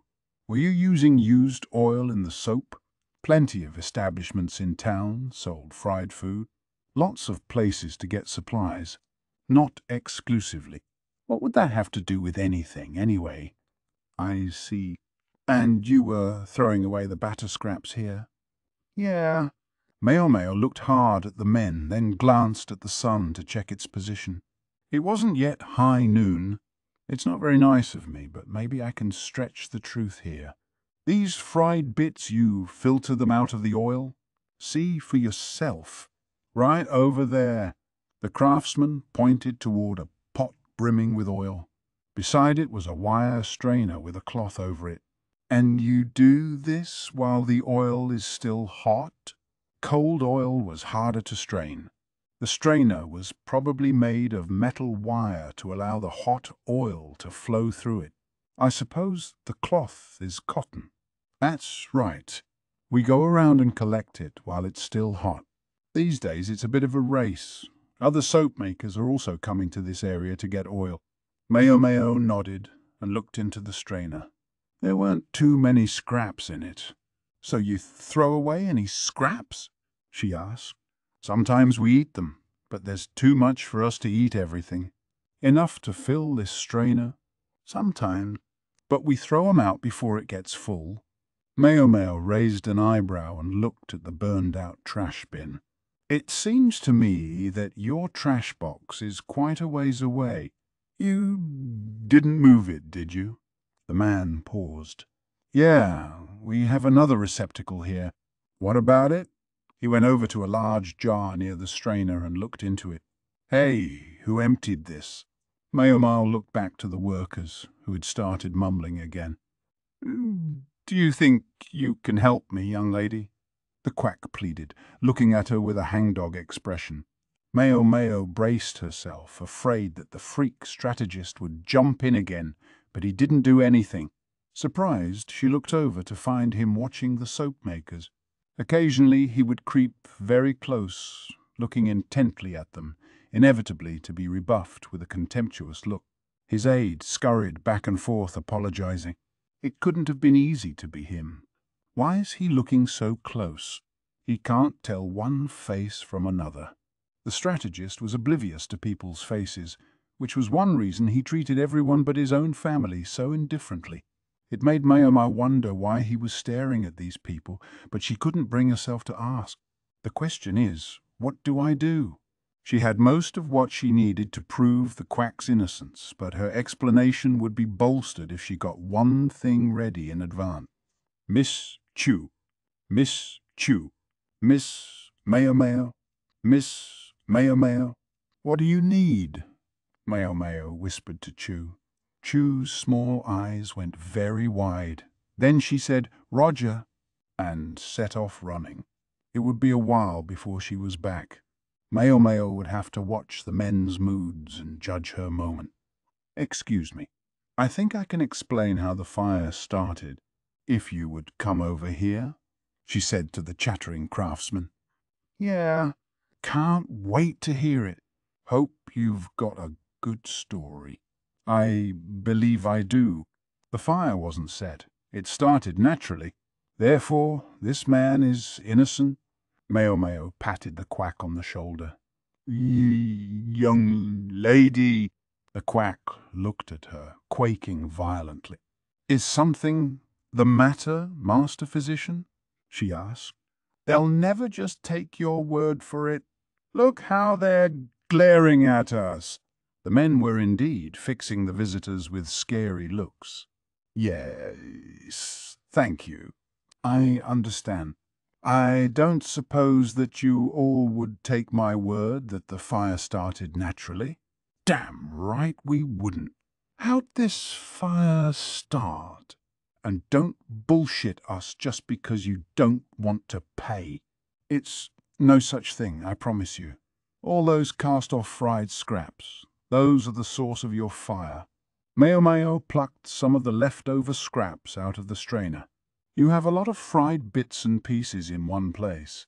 They retain heat inside them and can potentially catch fire, as will, for example, oil-soaked rags that are with them. Catch fire on their own? I've never heard anything so stupid. It can happen. Look. Chue came trotting back, a large pot almost overflowing with fried scraps in her arms. Miss Maomao, I got it. Thank you very much, Miss Chue. Maomao had sent Chue to collect fried scraps as quick as she could. Do you think we can expense this? They didn't have enough just lying around, so I had to beg them to make more for me. It wasn't cheap, I can tell you. Kindly ask the good aide there, Maomao said. She wasn't about to pay for this. Instead, she left it all to the freak strategist's man who was plying his master with occasional snacks to keep him from getting out of hand. The strategist was munching on a fried treat and still staring intently at the soap makers. It was most unusual for a man who normally took no interest in other people. All right, you see the pile of scraps. What do you think will happen if I just leave it here? The soap maker shook his head. You're trying to say it'll catch fire? Joke's on you. It'll just cool down. Are you sure about that? Maomao leered at him, then put the scraps in the jar that served as a trash receptacle. A moment passed. See, nothing's happening. Just wait. Maomao glanced at Chue, who'd taken out some artificial flowers and was playing around with them. Hey, you, young lady, are you sure about this? Lihaku didn't look entirely convinced either. He was keeping his distance from the trash container, as befitted a man who had survived having his hair singed by an exploding bot. "Wait a little longer," Maomao said. "Screw waiting. This is a waste of time." "I'm going back to work," one of the craftsmen said. He turned to leave, and that was when they noticed it. Warm air, accompanied by a distinct burning odor. Smoke was coming from the jar. "Is this for real?" one of the craftsmen asked, hurrying over to look. "Wait, is it safe to get close to that thing?" asked another. "It won't explode. At least, I don't think," Maomao said, walking over to the jar herself. She couldn't see any flames yet, but she expected some soon. "There you have it, spontaneous combustion of the fried scraps. You see now that this could very easily be the cause of your fire?" Now, just a minute. If it's so easy for a fire to start, why hasn't there been one before? We've been doing this work here for decades, and this is only the second fire we've had. Have you always thrown away large quantities of hot scraps? No, just recently. Wasn't long ago we started doing it. Maomao remembered the man saying that they were in competition with other soap makers to get the supplies. That could well inspire someone to collect hot oil, even though it was dangerous, and simply toss out the hot scraps that came with it. Maomao looked at the big jar and thought, "It's a risky business, collecting the oil while it's still hot." She said, "I gather you still don't believe me, but you can't doubt your own eyes." The fire started naturally. The soap maker was silent and, as Maomao said, obviously incredulous.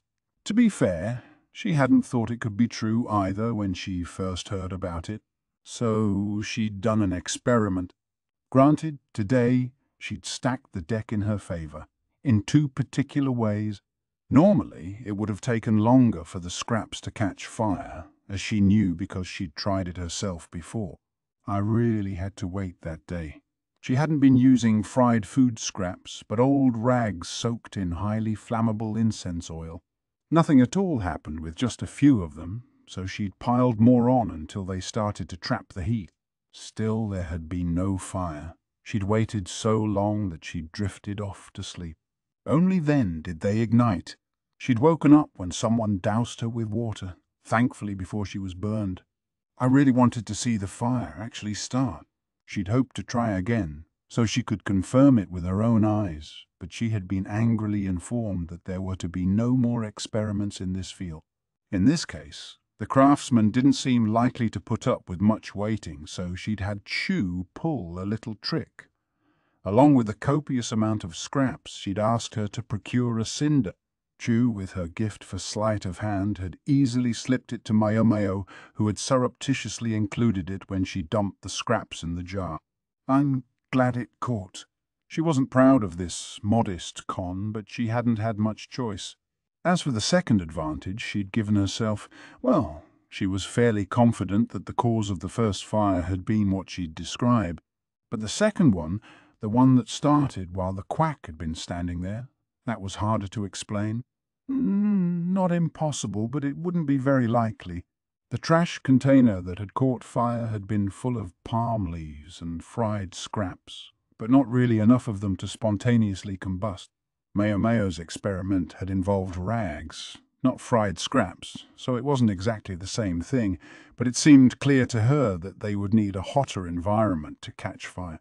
Question: why would they use a wooden chest to throw those things away? Lumen would no doubt have warned her against saying things she couldn't prove. While Maomao was still thinking about it, the freak strategist abruptly broke off his study of the craftsman and leapt into action. Maybe he'd run out of fried snacks to eat. "Tell me something. Why are you trying so hard to pin this on someone else?" the strategist demanded. "Excuse me," one of the men said, befuddled. The strategist never made much sense, but this was above and beyond. Master Lacan is saying that someone here is lying and that person is the real culprit," the aide said, helpfully interpreting. Who would do such a thing?" asked the Quack, looking at Lacan with pleading eyes. That black ghost stone right on the edge of the group there. Ghost stones are, how Master Lacan sees people whose faces he can't distinguish. It wasn't easy being the strategist's aide. He'd probably worked harder than any of them today. And Maomao didn't even know his name.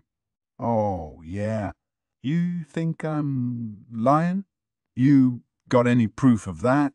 Demanded the man Larkin had identified as a black ghost stone. You're blinking. Your heart is pounding. I can practically hear it. And you stink of sweat.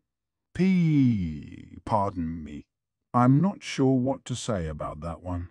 Even the aide was at a loss.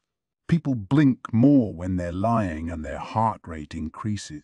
Sometimes they start to sweat. A popular rumor around the lie court held that you couldn't tell a lie in the presence of the strategist. Just when it seemed he was making wild pronouncements based on nothing more than pure instinct, Maomao discovered that in fact there was some method to his madness. I remember Pops saying, the freak strategist might not be able to tell people's faces apart, but he could discern the parts of faces. He could see eyes or noses, they just didn't cohere into a human face for him. Instead, he had other ways of telling strangers apart. Their voices, their movements, their characteristic smells. He might be the most perceptive observer you could find. It just doesn't do us much good because he usually doesn't give a fig about other people. No, that wasn't quite true. In his work, it was perfectly helpful. This worthless old fart was a better judge of talent than anyone. Hey, you can't talk about me like that. No, I can smell it. Smoke, tobacco. The soap fragrances, the honey, the aromatic leaves. They almost cover it, but you were smoking until a few minutes ago, weren't you? The monocled old man said. The rest of the soap makers immediately looked at the new suspect. Hey, you said you quit. We told you not to smoke around the oil. Don't tell me you freaking did it out here. The others closed in on the accused man, and shortly tobacco leaves were discovered in his robes. A tobacco fire. That would certainly explain how this blaze had started. Looking for a chance to take a puff, the man had said he was going to take out the trash as a pretext to have a smoke somewhere the others wouldn't see him. In that trash had been leaves and scraps. The fibrous leaves were readily flammable, and the scraps may as well have simply been oil. When tobacco ashes were thrown on top of them, the fire wouldn't start immediately. First it would begin to smoke, and only after that would burst into flame, just as the quack doctor happened to be passing by. The freak strategist had probably been able to pinpoint that the smoker was lying because the man had suspected on some level that it was his tobacco that had started the blaze. The other workers appeared to take the man's tobacco leaves as proof. They had him surrounded and were giving him a piece of their minds. Thank you very much. You saved me, the quack doctor said, straightening the front of his rumpled outfit. It's wonderful, isn't it? Perhaps you could thank Miss Chue by buying her a coral hair stick, Chue said. Never one to miss an opportunity. Maomao went over to the shouting men. Excuse me, she said. She was glad she had been able to establish the quack's innocence, but there was one more thing she needed to do. I'd like some soap, please. This errand was turning into quite an ordeal, and she just wanted to get it over with. Chapter 20. Smack up against the wall. It had been a very characterful day, and a long one for that matter. It was still only just past noon. Just as Maomao had suggested, the quack doctor had dropped the key in the toilet. That's right. Then I was so depressed about not being able to get into the medical office, and then someone asked me to run an errand. She'd called it, all right. The cleaning woman hadn't even given the quack a chance to explain, and in the end he'd shuffled sadly away from the ship. By his own report, the market was nearby and he had figured he would be back soon. Maomao gave the quack the extra key, then returned to the palace. She had no interest in looking after the freak strategist, and she was hoping to unload him on someone as soon as she could. In the event, she didn't have to worry. Having had a nice walk and plenty to eat, all that was left was to take a nap. He was as drowsy as a 3-year-old and living about the same life. And when he was told to go to his room and get some sleep, he obediently did so. It was hard not to feel bad for the freak's aide, though. Maomao hoped he would be able to take a break himself. As for her, she went back to her room as well. "I'll be in the next room," Lihaku said, stationing himself in the adjoining chamber. It was nice to know that if anything out of the ordinary happened, he would come running. "Well, looks like there's nothing going on.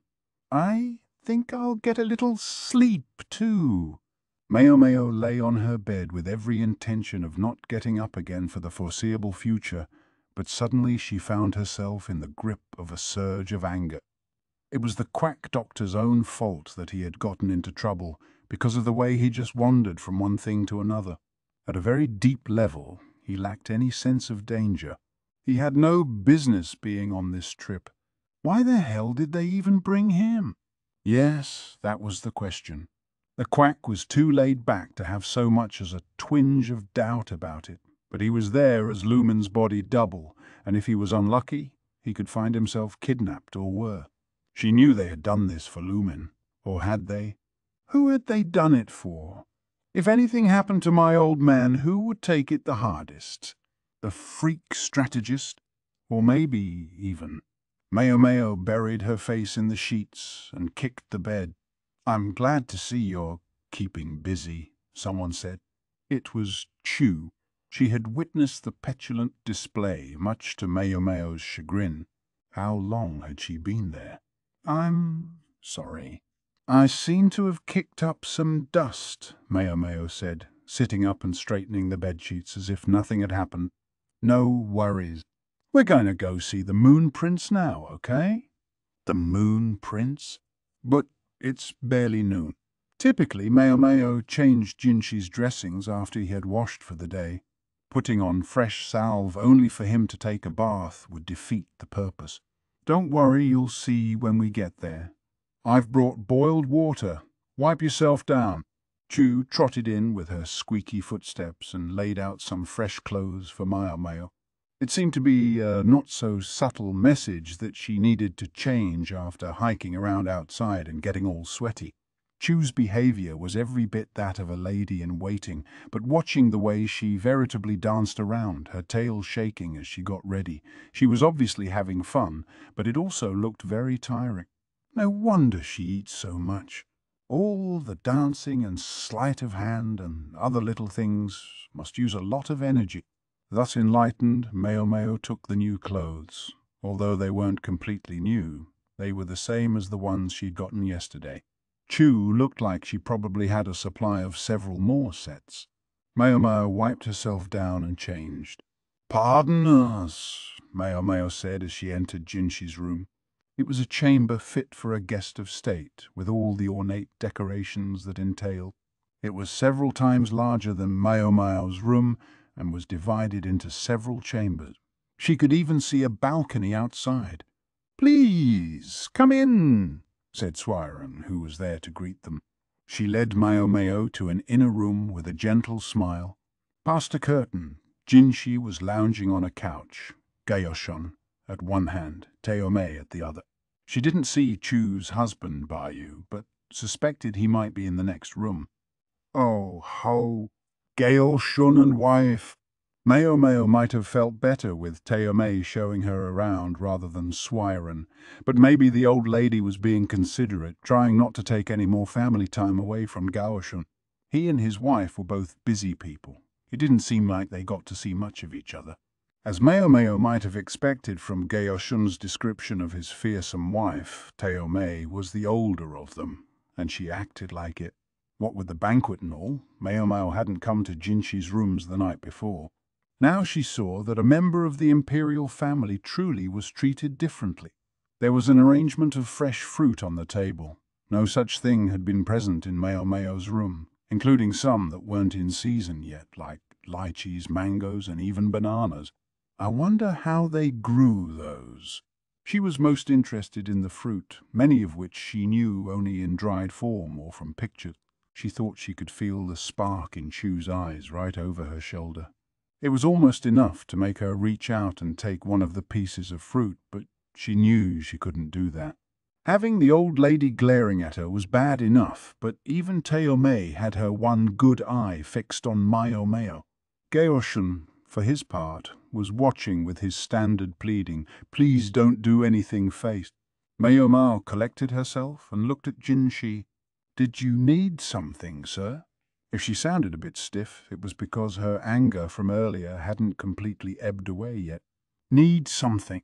Not so much. At the moment, I mostly need you to wait." "Maomao," Swaran said, placing a hand on her shoulder. "We'll have a visitor soon. If you would step back for the time being." "Yes, Mum," Maomao said after a beat. Why had they called her here if they just wanted her to wait? Shortly thereafter, a large man entered the room, accompanied by a woman. He appeared to be supporting her body weight. "Wei, is that—" Maomao thought she recognized the woman, who possessed a restrained, ephemeral beauty. "Princess Fuyu. Allow me to congratulate you on your pregnancy." "I can only apologize that I wasn't able to greet you sooner," said Jinshi, conclusively identifying the woman. "You—" The woman who had caused the stir about the spirit in the rear palace. The woman whose somnambulance had made her dance upon the palace wall. The man with her must be the soldier to whom she had been given then. "Moon Prince, never is there a moment when I forget the kindness you've shown me. It was thanks to you that I was able to return to my home country." Phew sat slowly. Her clothing was billowy, but still her body looked heavy. Her belly was probably quite big under that outfit. Her husband said nothing, most likely because here and now his wife ranked higher than he did. "Without your intervention, Moon Prince, I doubt I would find myself here today," Phew said. "Could it be?" Maomao thought. The people riding in the other carriage when she'd arrived in Anan. Could that have been Phew and her husband? Li Haku had said Li was loath to let go of one of its best soldiers, but Phew had evidently been sent back to her home on account of being pregnant, and Jinshi had evidently helped her. So, what happens to her husband in this situation? Would he stay in Lai or go back to Anan? Maomao didn't know, but being able to have one's child in one's own homeland mattered a lot. "I think I get it."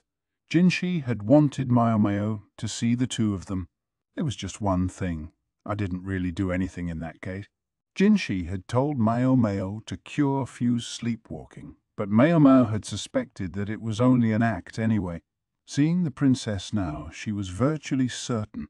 Yet she had never informed Jinshi of those doubts. Did he figure it out himself? She'd told Empress Gyoku the truth quietly, but she doubted the Empress had let anything slip. If Jinshi had realized that Maomao had been covering for Phew, that made her somewhat uncomfortable. At the same time, she was glad to know that Phew was happy. Phew and her husband spoke to Jinshi about something or other, civil and courteous the whole time, and then they left. They seem like a good couple. Even in those few minutes, Maomao could tell. The soldier fawned over Phew so much that it was almost embarrassing. He had earned the right to marry her through his deeds, but it was thanks to Jinshi that they had been able to come back here after that. It also seemed increasingly likely that Jinshi knew what Phew had been up to in the rear palace. Maybe he's just a soft touch. He had a sentimental streak he couldn't quite shake. A nice thing as a person, but a weakness as a man of power. It's going to hamstring him. It was the same with how he treated the Quack doctor. On some level, he was using the Quack, but he was only doing that because of that same devotion to sentiment. Jinshi tended to sell short his own abilities. No, he manages to do things. He just took too much upon himself. Things would go so much better for him if he could let certain things go, yet instead he continued to reach out. The more he thought he could help, the more he got involved until he was spread too thin. I know someone else like that. She thought of the person she was always chasing after. He, too, spent himself in the service of others. He was the man Maomao respected more than anyone. I guess it's my fault the Quack got mixed up in all of this. It was Maomao. Maomao was the one who would take it the hardest if Luoman found himself in danger. Jinshi had proven himself a kind-hearted politician, yet at the same time, still naive. That's why he was able to be such a complete ass. Why had Jinshi done something so idiotic? You're half responsible for this, Empress Gyoku had said. Jinshi had a strong sense of duty. Maomao might have expected him to be less impulsive. She might have thought he could have at least waited until the princes were a little older. It turned out he couldn't. Some people just have the weirdest tastes, she thought for the umpteenth time. Jinshi sometimes seemed to show a liking for creatures with strange dispositions. The unworldly little master had found himself unable to find a new toy among all the people around him. Like a baby chick, he imprinted on one single toy, and it became his whole world. If I'm just a thing to him, then he should treat me like one and order me around. The naive child was unable to do that, however, and so had chosen a crueler method instead. When Jinshi had burned that brand into his side, the one he had hurt the most was not himself, but the emperor, or so Maomao thought. She'd found her hypothesis turning to suspicion, and then suspicion turning to certainty. She'd begun to think she knew what the true relationship was between Jinshi and His Majesty. The emperor is Jinshi's real father. Jinshi had lived his life as the imperial younger brother, but if he was actually the emperor's supposedly dead son, surely he wouldn't have done what he did. The question left Maomao with a shadow of a doubt. If what she suspected was true, what then? What do I do? Even as she asked the question, she felt she already knew the answer. You can step forward now, said Swaren, giving her a gentle push. Maomao wasn't sure she liked the pregnant tone in the old woman's voice. I see you wanted me to know what became of Lady Few, she said, bowing to Jinshi. For the moment, she took the other thoughts she'd been having and stashed them in the corner of her mind. Not as such. I simply thought it might benefit you to be aware, since I did ask you for help with her. Yes, sir. I admit I feel somewhat better having seen this. Maomao glanced around.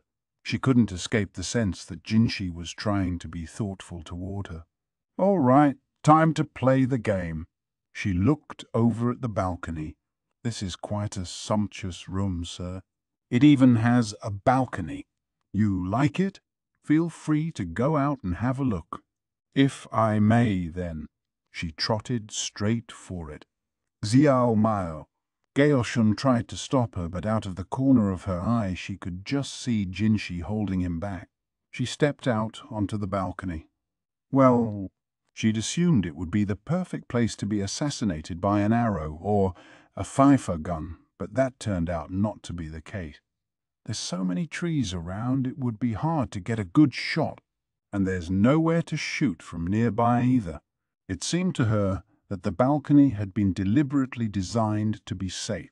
She was no expert, but she supposed that anything else would have been inappropriate in a VIP's room. Because it was safe, no one followed Jinshi when he stepped onto the balcony with her. Teome was saying something to Gaoshun. It was clear he was no match for his wife. Not sure I liked the sense that we're being set up here, though. She was alone with Jinshi. That wasn't so strange. She was going to have to look at his burn later, but she wanted to do it before her mood changed. I hear you had a trip into town today, Jinshi said. Yes, sir, and the townspeople have much to say about life.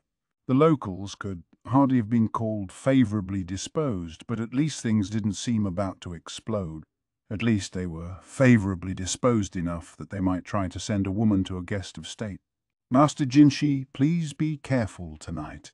As every night, Maomao said, there was always the risk that some woman might try to invite herself into Jinshi's bed. I never can guess what you're going to say next. Jinshi leaned against a wall, out of sight of his attendant. It looked like Gaoshun wasn't the only one walking on eggshells around Teome. Surely you can imagine what I mean, sir. Just think back to your nights at the rear palace. Hang, Jinshi groaned, looking upset. So he did have some idea what she meant. He looked at her like he had something to say, but couldn't quite get it out. Finally he managed. Ahem. As you can see, Princess Fu has come home. The king of Anan's niece will be entering the rear palace. I hesitate to say in exchange, but it sounds very busy. Yeah, Empress Gyoku's niece is supposed to be coming as well. I heard that, sir. Interesting that you have, though. Remind me who it was that ran away from the rear palace? Maomao pressed. You're no longer Jinshi, Master Jinshi, and I think it would be best if you stopped troubling yourself about the rear palace forever and focused on your own work. I would agree, but it turns out I can't seem to cut myself off completely. Maomao looked at him, unimpressed. He managed to meet her gaze, but he didn't look very comfortable. Maomao found herself angry again. Master Jinshi, you're a man of power, and I think it's time you behaved like it. I know. You should use the things that are available to you to use. I am. In that case, Maomao stepped up to him and smirked, standing on her tiptoes to look him right in the face. She slammed her right hand against the wall, effectively trapping him. His eyes went wide. I can't say I enjoy being used. However, here she lowered her voice so that only Jinshi could hear. Half-assed attempts at being nice are a far greater nuisance. I'd much rather be a useful tool than a meaningless burden. Your hesitation is the country's hesitation, and a moment's indecision on your part could mean the deaths of tens of thousands of your subjects. I know you'll only regret that, so you might as well pick a path and throw yourself headlong down it. Finally, she leaned away from him. If you're going to use something, then use it. Medicine doesn't work unless you take it. She closed her eyes and let out a long sigh. Everything she'd pent up inside had come pouring out her mouth. Maomao was no princess. She was a common apothecary. If he was going to pull her strings, then it was better he'd just go ahead and do it. He should use her till she fell apart. If she could escape all of it, of course, she would have liked to, but she wasn't going to cut off her nose to spite her face. There was more she wanted to say, but she figured she had pushed it about as far as she could.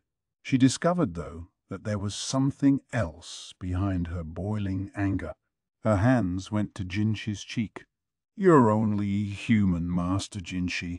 You're not some mythical immortal who can save everyone. She held his face in her hands, the fingers of her left hand brushing his scar. You can be wounded, scarred, brought low. Only human.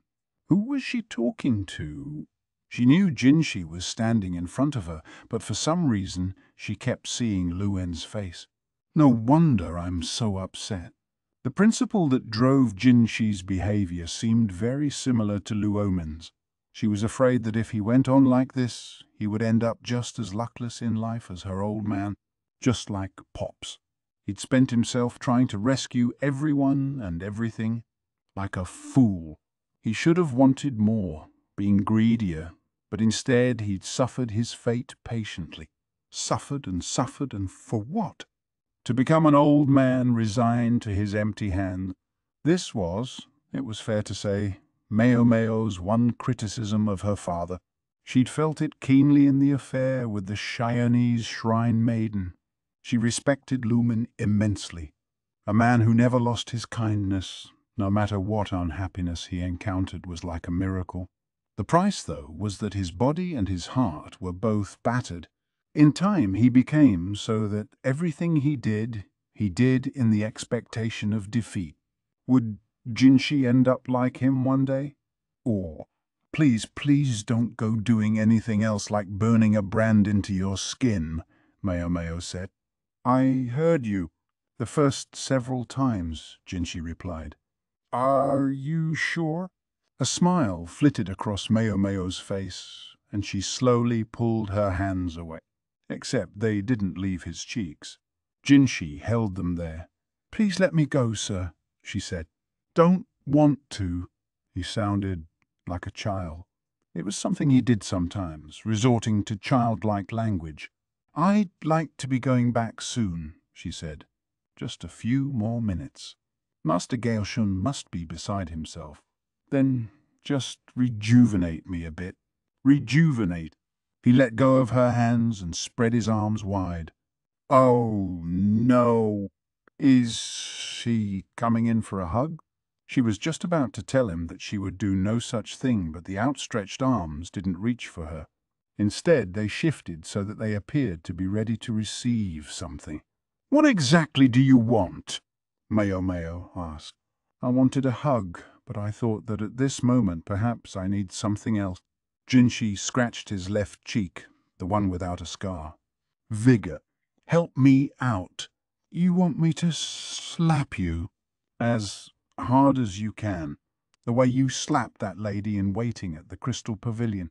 His eyes were sparkling. What the hell was she supposed to do now?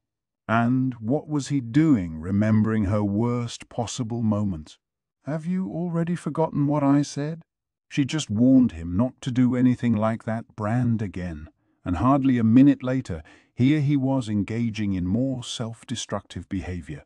"I understand," he said. "This won't leave a scar." "It'll leave a mark." Maomao would be the one who got in trouble.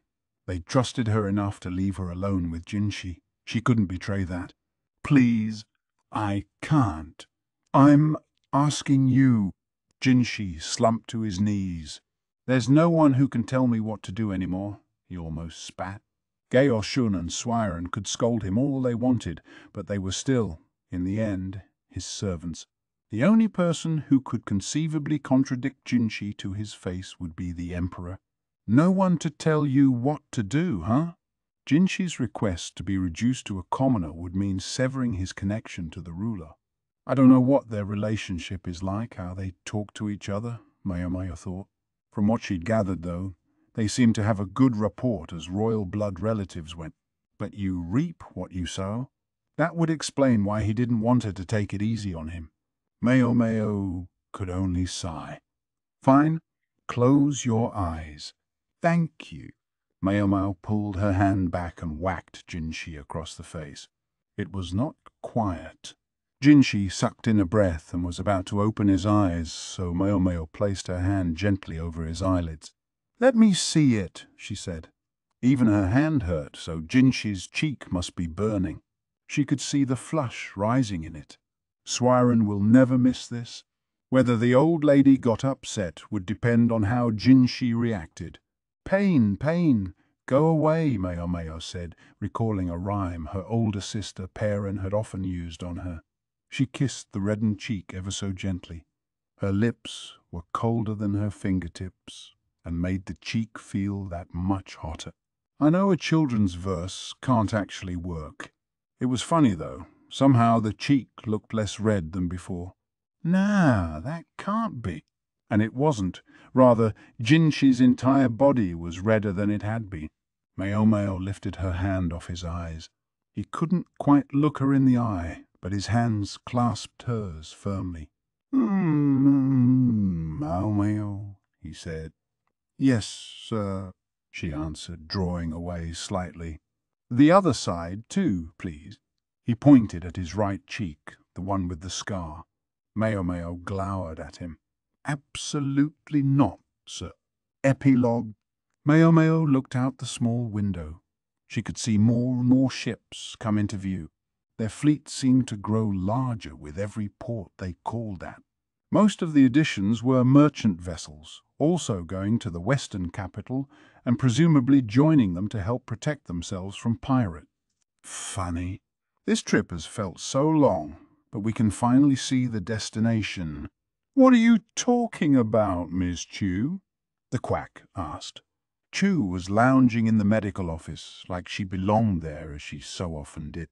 "Oh, nothing. It just seemed like the right sentiment, so I said it." "You say the strangest things." "I just don't follow," said the Quack. Maomao agreed that Chue's pronouncements could be obscure, but there were a handful of creatures like her in the world. Maomao stepped away from the window, intent on taking inventory of their remaining stock of medicine. As Chue's helpful exposition indicated, they would soon be arriving in the western capital. They would have to think about restocking their supplies, but the Quack, ostensibly the key to the functioning of the medical office, spent all his time chatting as he always did. Chue now spent as much time in the medical office as Laihaku did. She insisted that it was for work. Maybe she mispronounced cutting work. Master Physician, if you could at least take some notes as to our quantities of medicine, Maomao said, pressing a notebook and brush into the Quack's hand. It wasn't a big job, and she could easily have done it by herself, but she thought it was important not to spoil the doctor. Want me to help? Chue offered. No, thank you. We'll never hear the end of it if we let non-medical staff touch the medicine. That's too bad. Miss Chue knows a lot about poisons, you know. She also never missed a chance to promote herself, trying to justify her continued presence in the medical office. An absence from real work, Maomao supposed. Enough to do food tasting, at least I see, Maomao said. She thought back to the banquet in Anan. The banquet, then the case of the missing Quack, then slapping Jinshi. That last one was a real problem for her. Maomao put a hand to her lips. Why'd I do that? She knew perfectly well that children's charms didn't have any medicinal effect. She treated Jinshi like a child who could be deluded by a little charm. The one silver lining was that the people in the room hadn't appeared to have heard anything. Maybe the balcony had been built specifically for such secret conferences. Maomao had been worried what would happen if Swire and Teamei or Geo Shun had heard them. Yet only Chue had displayed any interest. As for Jinshi's request that she slap the other side too, he just needed something to wake him up. It definitely wasn't a masochist thing, he'd explained. What else was I supposed to think, with that look on his face? His story for the red mark on his face was that he had given himself a good, hard slap on the cheek just before coming back into the room. Swiren and the others were aghast, but he'd simply chuckled and explained that I just needed to make sure I was good and alert. Maomao had remained absolutely silent. It was all she could do. She was so very, very tired. Oh, I had such a good time in Anan. I can't wait to see how much fun we have in the western capital, said Chue, her small eyes sparkling. She produced little flowers, flags, and even, for some reason, doves out of her hands, but Lihaku and the Quack had already handled the witty comebacks on those subjects. No need for Maomao to get involved in that game now. She did have a question, though. How were you doing that? Oh, ho! Interested in Miss Chue's mysterious abilities? She snorted proudly with her bean-bun nose. Yeah, because in my experience, such abilities usually require some preparation. She'd seen the White Lady do similar things on stage, although her tricks had involved less preparation than a knowledge of human psychology. What would you do if I told you? Chue asked. I thought they might be perfect for when the bigwigs asked me to entertain them, Maomao replied. Her brothel jokes always seemed to fall flat, so a little performance she could put on instead seemed ideal. Even better if it could help take the tension out of a situation. I'm sorry to burst your bubble, but I've already shown the Moon Prince what I can do on this trip, and if you're thinking of amusing His Majesty, I did this for him before we left so he could help me decide where to go with them in the future. Where to go? The quip almost escaped Maomao's mouth, but she forced it back. Truly, Chue was a woman who knew no propriety. Maomao emptied out bags of medicine, made the Quack take notes, then put them back in the chest. Again and again they did this. Oh, I haven't told you about our upcoming schedule yet, have I? Chue said. So you do have an actual job here, said Maomao, who'd been certain Chue was just slacking off. Yep, Miss Chue always works hard so her mother-in-law won't get mad at her. She straightened up and fished a roll of wood strips out of the folds of her robes. Goodness, you're behind the times, Miss Chue. You should get some nice paper. Much easier to use, said the Quack, stretching his fingers. He came from a family of papermakers, and he sounded pleased to be in the know. Nopers, I am a woman of elegant taste who loves the old ways. I adore the texture of wood. I savour its smell. Paper was convenient, but there were plenty of aesthetes like her who preferred the virtues of wood. Maomao didn't really get it herself, but neither did she have a reason to stop Chue from writing on whatever she wanted. She was, however, curious how Chue had managed to conceal such a lengthy scroll in her robe. When we reach port, we'll get in a carriage with our luggage. It should be about a 30-minute ride to the western capital. You're advised to look out for scorpions. Maomao nodded, hoping that there would in fact be scorpions. Once we get to the western capital, the Quack. Master, physician is to join up with the other doctors. You'll go with him, Maomao. There will be someone to show you to the room where the medical staff will be based. It's somewhere in Master Gyokun's villa, and all of you won't be able to fit in there at once, so you'll be divided into 3 groups. Also, the higher-ups will be all together. You'll just have to live with it. Did she say Quack? She hadn't done a very good job of covering for herself, but the Quack was so busy writing that he didn't seem to have noticed. Miss Maomao, you're going to be working with the other doctors for the most part, except when summoned for things like food tasting. I think you'll be seeing a lot of me and Lihaku. Lihaku was the Quack's bodyguard, but what about Chue? Messenger, maybe? It mostly seemed to Maomao like she was trying to come up with an excuse to cut work and avoid seeing too much of her mother-in-law or the big lady, but she politely pretended not to realize it. The last thing she wanted was for Swiren to get involved instead. It would be a disaster. One other thing. At night, I'm off the clock, so please don't call for me then. What? Not even in an emergency? The Quack asked, although he continued to work, the brush agile in his plump hands. Not even then. My mother-in-law is giving me the hurry-up about the second one, so I have to use my most transcendent techniques. Somehow she managed to say this with a straight face. The Quack doctor was perplexed at first, but when Maomao said, Miss Chue is a married woman, he seemed to connect the dots, because his face went beet red and he dropped his brush. Maomao was surprised he'd survived as the Rear Palace's physician based on that reaction. Still, knowing that Chue's husband was literally the man behind the curtain, Maomao questioned whether he could fulfill his role. Ooh. Now, big, deep breaths. Chue had squatted down and was gliding her hands around her stomach. Maomao interrupted. She felt bad, but Chue showed no sign of stopping otherwise. Miss Chue, enough with your weird exercises. Anything else we should know? Chue straightened up as if nothing had happened. When we get to the western capital, I think you'll find yourself living pretty much in the manner to which you've become accustomed on this ship. The only difference is, your instructions will come from Dr. Yu, one of the upper physician. Yu. So that was the name of the tan-skinned doctor. It was a reasonably common name, especially in the West. Maomao would have to try to remember it. Like I said, I think we'll be spending a lot of time together, so if you have any questions, feel free to ask Miss Chue or Dr. Yu. Except at night, like I said. Nobody knows if the young Ma boy will be able to produce an heir, so there's a lot of pressure on me. The continued existence of the Maclan rests on my shoulders. Well, okay, so there's a branch family still, but, well, you know my mother-in-law.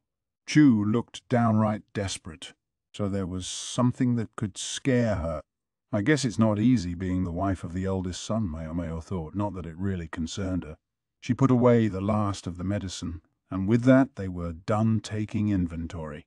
Chue stood up. We'll arrive very soon, so I'm going to go back. See you next time, Miss Chue, the Quack doctor said as if she were a friend just dropping by for a visit. Chue waved and was about to leave, but then she paused and turned back. Miss Maomao? Yeah. Is something the matter? What else could Chue want? People lie in the palace just as much as they do in the pleasure district. There are going to be plenty of liars in the western capital, so do watch out. Oh, and I'll keep quiet about what happened. Don't you worry. Then she grinned, her dark face looking even darker in the minimal light of the lower decks. What happened? Maomao wasn't sure what she meant by that. All right then. Bye. Chue closed the door with a clack, and then there was only the gentle rocking of the ship. Thus Maomao arrived again in the western capital. She could only wonder what awaited her on her second visit. Bonus translator's notes. The Apothecary Diaries, Vol. 9. A Steady Hand. Welcome to Volume 9, or perhaps at this point I should say, thanks for reading Volume 9. Your friendly neighborhood translator is here with another peek behind the scene. We've talked a lot in these essays about the kinds of decisions that go into creating an English translation. Today I'd like to talk a bit about the actual process by which a translation gets into your hands, or the digital equivalent thereof. When I sit down to translate, I start with a blank Word document and the physical Japanese book open in front of me. Then I simply start translating. I do a chunk of pages from the book each day until I've hit the page specified for the end of that part, or another stopping point that seems more suitable. These things are fluid. This is, of course, a first draft. Before I let anyone see it, I read it over to look for any glaring errors and anywhere I'd like to revise the phrasing or make other improvement. I also leave a bunch of comments. They might give more literal translations, some background on a word or phrase, or a web link that shows where I got, say, the name of a particular mushroom. They might also be questions. They might say things like, I've used this word 3 times now. Can we come up with some synonyms? Or I know I haven't worded this very well. Let's talk about how to phrase it clearly. Who are all these comments and questions directed at? That would be our editor, Sasha McGlynn. When I'm done with my first revision pass, which hopefully results in a translation that's in at least a presentable state, I hand it over to Sasha so that she can have a crack at it. In practice, what this means is that I upload it to Google Docs, where we can both see and work on it. Then I forget about the draft for a few days. Usually I move right on to translating the next part of the book. Sasha, meanwhile, is hard at work editing the fresh part. What does it mean to edit? In broad publishing terms, this can encompass a range of different stages of development and refinement of the text. At a traditional publishing house, there may be several editors responsible for the various stages a book goes through, but an editor in this industry is likely to wear several different hats. Some of Sasha's corrections are mechanical. For example, when I have flagrantly ignored the house-style guide by leaving commas before to or either at the end of a sentence. Maomao picked the other mushroom too. Maomao picked the other mushroom too. If there are misspelled words or if I've picked the wrong homonym, if I wrote council when I should have said council, for example, she'll fix those as well. In many cases, though, Sasha's contributions go beyond making sure I've observed style and grammar rules and help shape the text itself. This sits on an interesting part of the editing spectrum that doesn't quite correspond to anything in publishing an original rather than a derivative work. Because the original already exists in Japanese, the translation team obviously doesn't have the leeway or the authority to make major changes to the plot or presentation. The team does, however, want to make the text as impactful as it can be in the target language, and this is where a good editor is invaluable. Let's take a look at a specific passage from this volume to see what an editor like Sasha does and how the back and forth between us helps create the final form of the text. Here's my initial draft, after my first pass revision but before Sasha got to look at it. When they got back to the ship, they found it awfully quiet. Maybe everyone had gone out. The sailors were making sure everything was shipshape, while the cleaners took trash out of the rooms and swept the deck. The cleaners were a group of middle-aged women dressed in men's clothing and industriously polishing every surface on the ship. Most of them seemed to be family members of the sailors. They also made the travelers' meals. If you have an editor's eye, you'll notice a few things right away. For example, the phrase "the cleaners" appears twice, and there are 3 sentences dealing with them for a total of 4 major clauses describing them. The last one has a semicolon. Sasha saw this as something that could be smoothed out, and she rearranged some of the material and changed the way other parts of it were connected so that it would flow better. Here's the paragraph again, with strikeouts indicating where text was changed and brackets indicating Sasha's changes. When they got back to the ship, they found it awfully quiet. Maybe everyone had gone out. The sailors were making sure everything was shipshape, while the cleaners took trash out of it, removed and swept the deck. The cleaners were a group of middle-aged women dressed in men's clothing and industriously polishing every surface on the ship. Most of them seemed to be family members of the sailors. They also made the travelers' meals. For clarity's sake, here's the full paragraph with Sasha's changes. When they got back to the ship, they found it awfully quiet. Maybe everyone had gone out. The sailors were making sure everything was shipshape, while the cleaners, a group of middle-aged women dressed in men's clothing, removed trash from the rooms, swept the deck, and industriously polished every surface on the ship. Most of the cleaners seemed to be family members of the sailors and also made the travelers' meals. Sasha's made a number of canny edits here, most notably moving the description of the cleaners to accompany the first mention of them, which is a more natural place to put the description in English. That, plus the way she's combined the actions in the middle part of the description, eliminate the need for one of the references to the cleaners, making the prose flow better and feel less stilted. Likewise, she's replaced the progressive form polishing with the simple past tense polished. Once Sasha has done her editing pass on a part, I take another look and either accept or question her changes. In general, I accept the majority of her edits, either immediately or after talking them over with her. In our example paragraph, I took all of her changes except one. I questioned the line, "Most of the cleaners seem to be family members of the sailors and also made the travelers' meal." I felt that most seemed reasonably describe the cleaners' status as family members of the sailors, a condition that doesn't apply to all of them and is one Maomao can only speculate about, but not necessarily their making of the meals, which may involve all of them and which Maomao might know from seeing them work. Therefore, to me, the sentence felt a bit awkward and potentially confusing. Sasha had a quick and simple solution. Flipped the ideas around. We ended up rendering this sentence as the cleaners also made the travelers' meals, and most of them seemed to be family members of the sailors. This way, most of them is in the least confusing place, and the sentence as a whole flows better. After all this, the final paragraph reads, "When they got back to the ship, they found it awfully quiet. Maybe everyone had gone out. The sailors were making sure everything was shipshape, while the cleaners, a group of middle-aged women dressed in men's clothing, removed trash from the rooms, swept the deck, and industriously polished every surface on the ship. The cleaners also made the travelers' meals, and most of them seemed to be family members of the sailors." The fact that Sasha and I get to talk this over is somewhat unusual for a light novel translation project. Typically in the light novel industry, a translator prepares a draft, sends it to the client, the publisher, and doesn't hear anything about it again until it's published.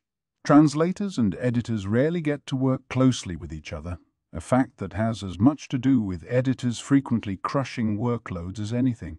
They're often too busy to engage with translators even if they would like to. J-Novel Club both allows and expects their translation teams to work together closely, which is one of the perks of working on their project. I'm a firm believer that the translator's perspective and expertise are valuable throughout the translation process.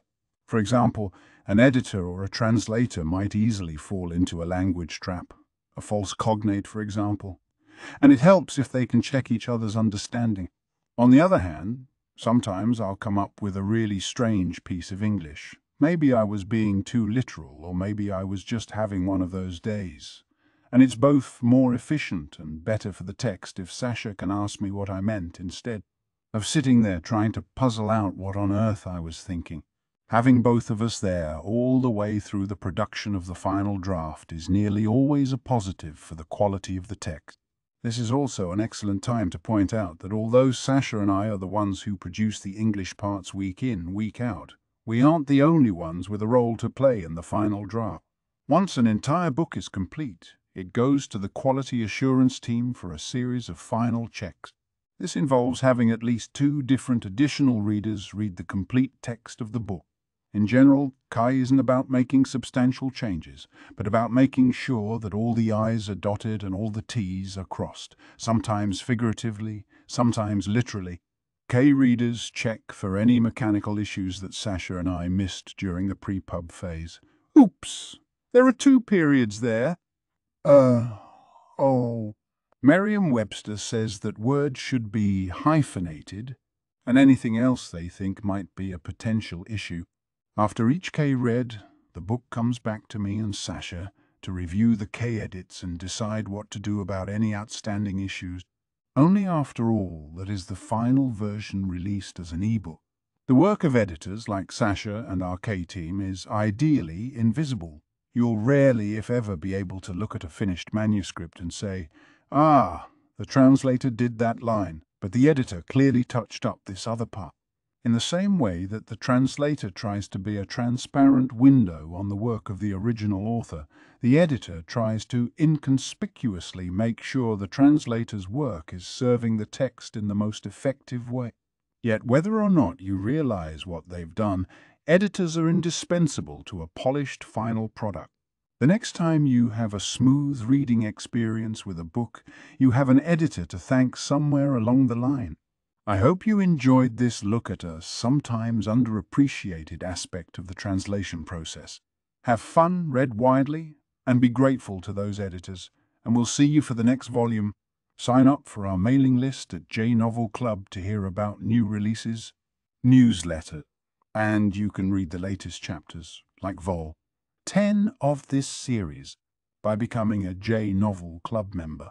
J Novel Club membership. Copyright The Apothecary Diaries, Volume 9, by Natsu Hyuga. Illustrations by Tuko Shino. Translated by Kevin Steinbach. Edited by Sasha McGlynn. This book is a work of fiction. Names, characters, places, and incidents are the product of the author's imagination or are used fictitiously. Any resemblance to actual events, locales, or persons, living or dead, is coincidental. Kusuria no Hitorigoto. Copyright Natsu Hyuga 2020. All rights reserved. Originally published in Japan by Shufunotomo Infos Company, Limited, through Shufunotomo Company, Limited. This English edition is published by arrangement with Shufunotomo Company, Limited, Tokyo. English translation, 2023 J Novel, Club LC. All rights reserved. In accordance with the U.S. Copyright Act of 1976, the scanning, uploading, and electronic sharing of any part of this book without the permission of the publisher is unlawful piracy and theft of the author's intellectual property. J Novel Club LC. J Novel Club. The publisher is not responsible for websites or their content that are not owned by the publisher. Ebook Edition 1. 0. October 2023. Premium e-book for Anadark Wind.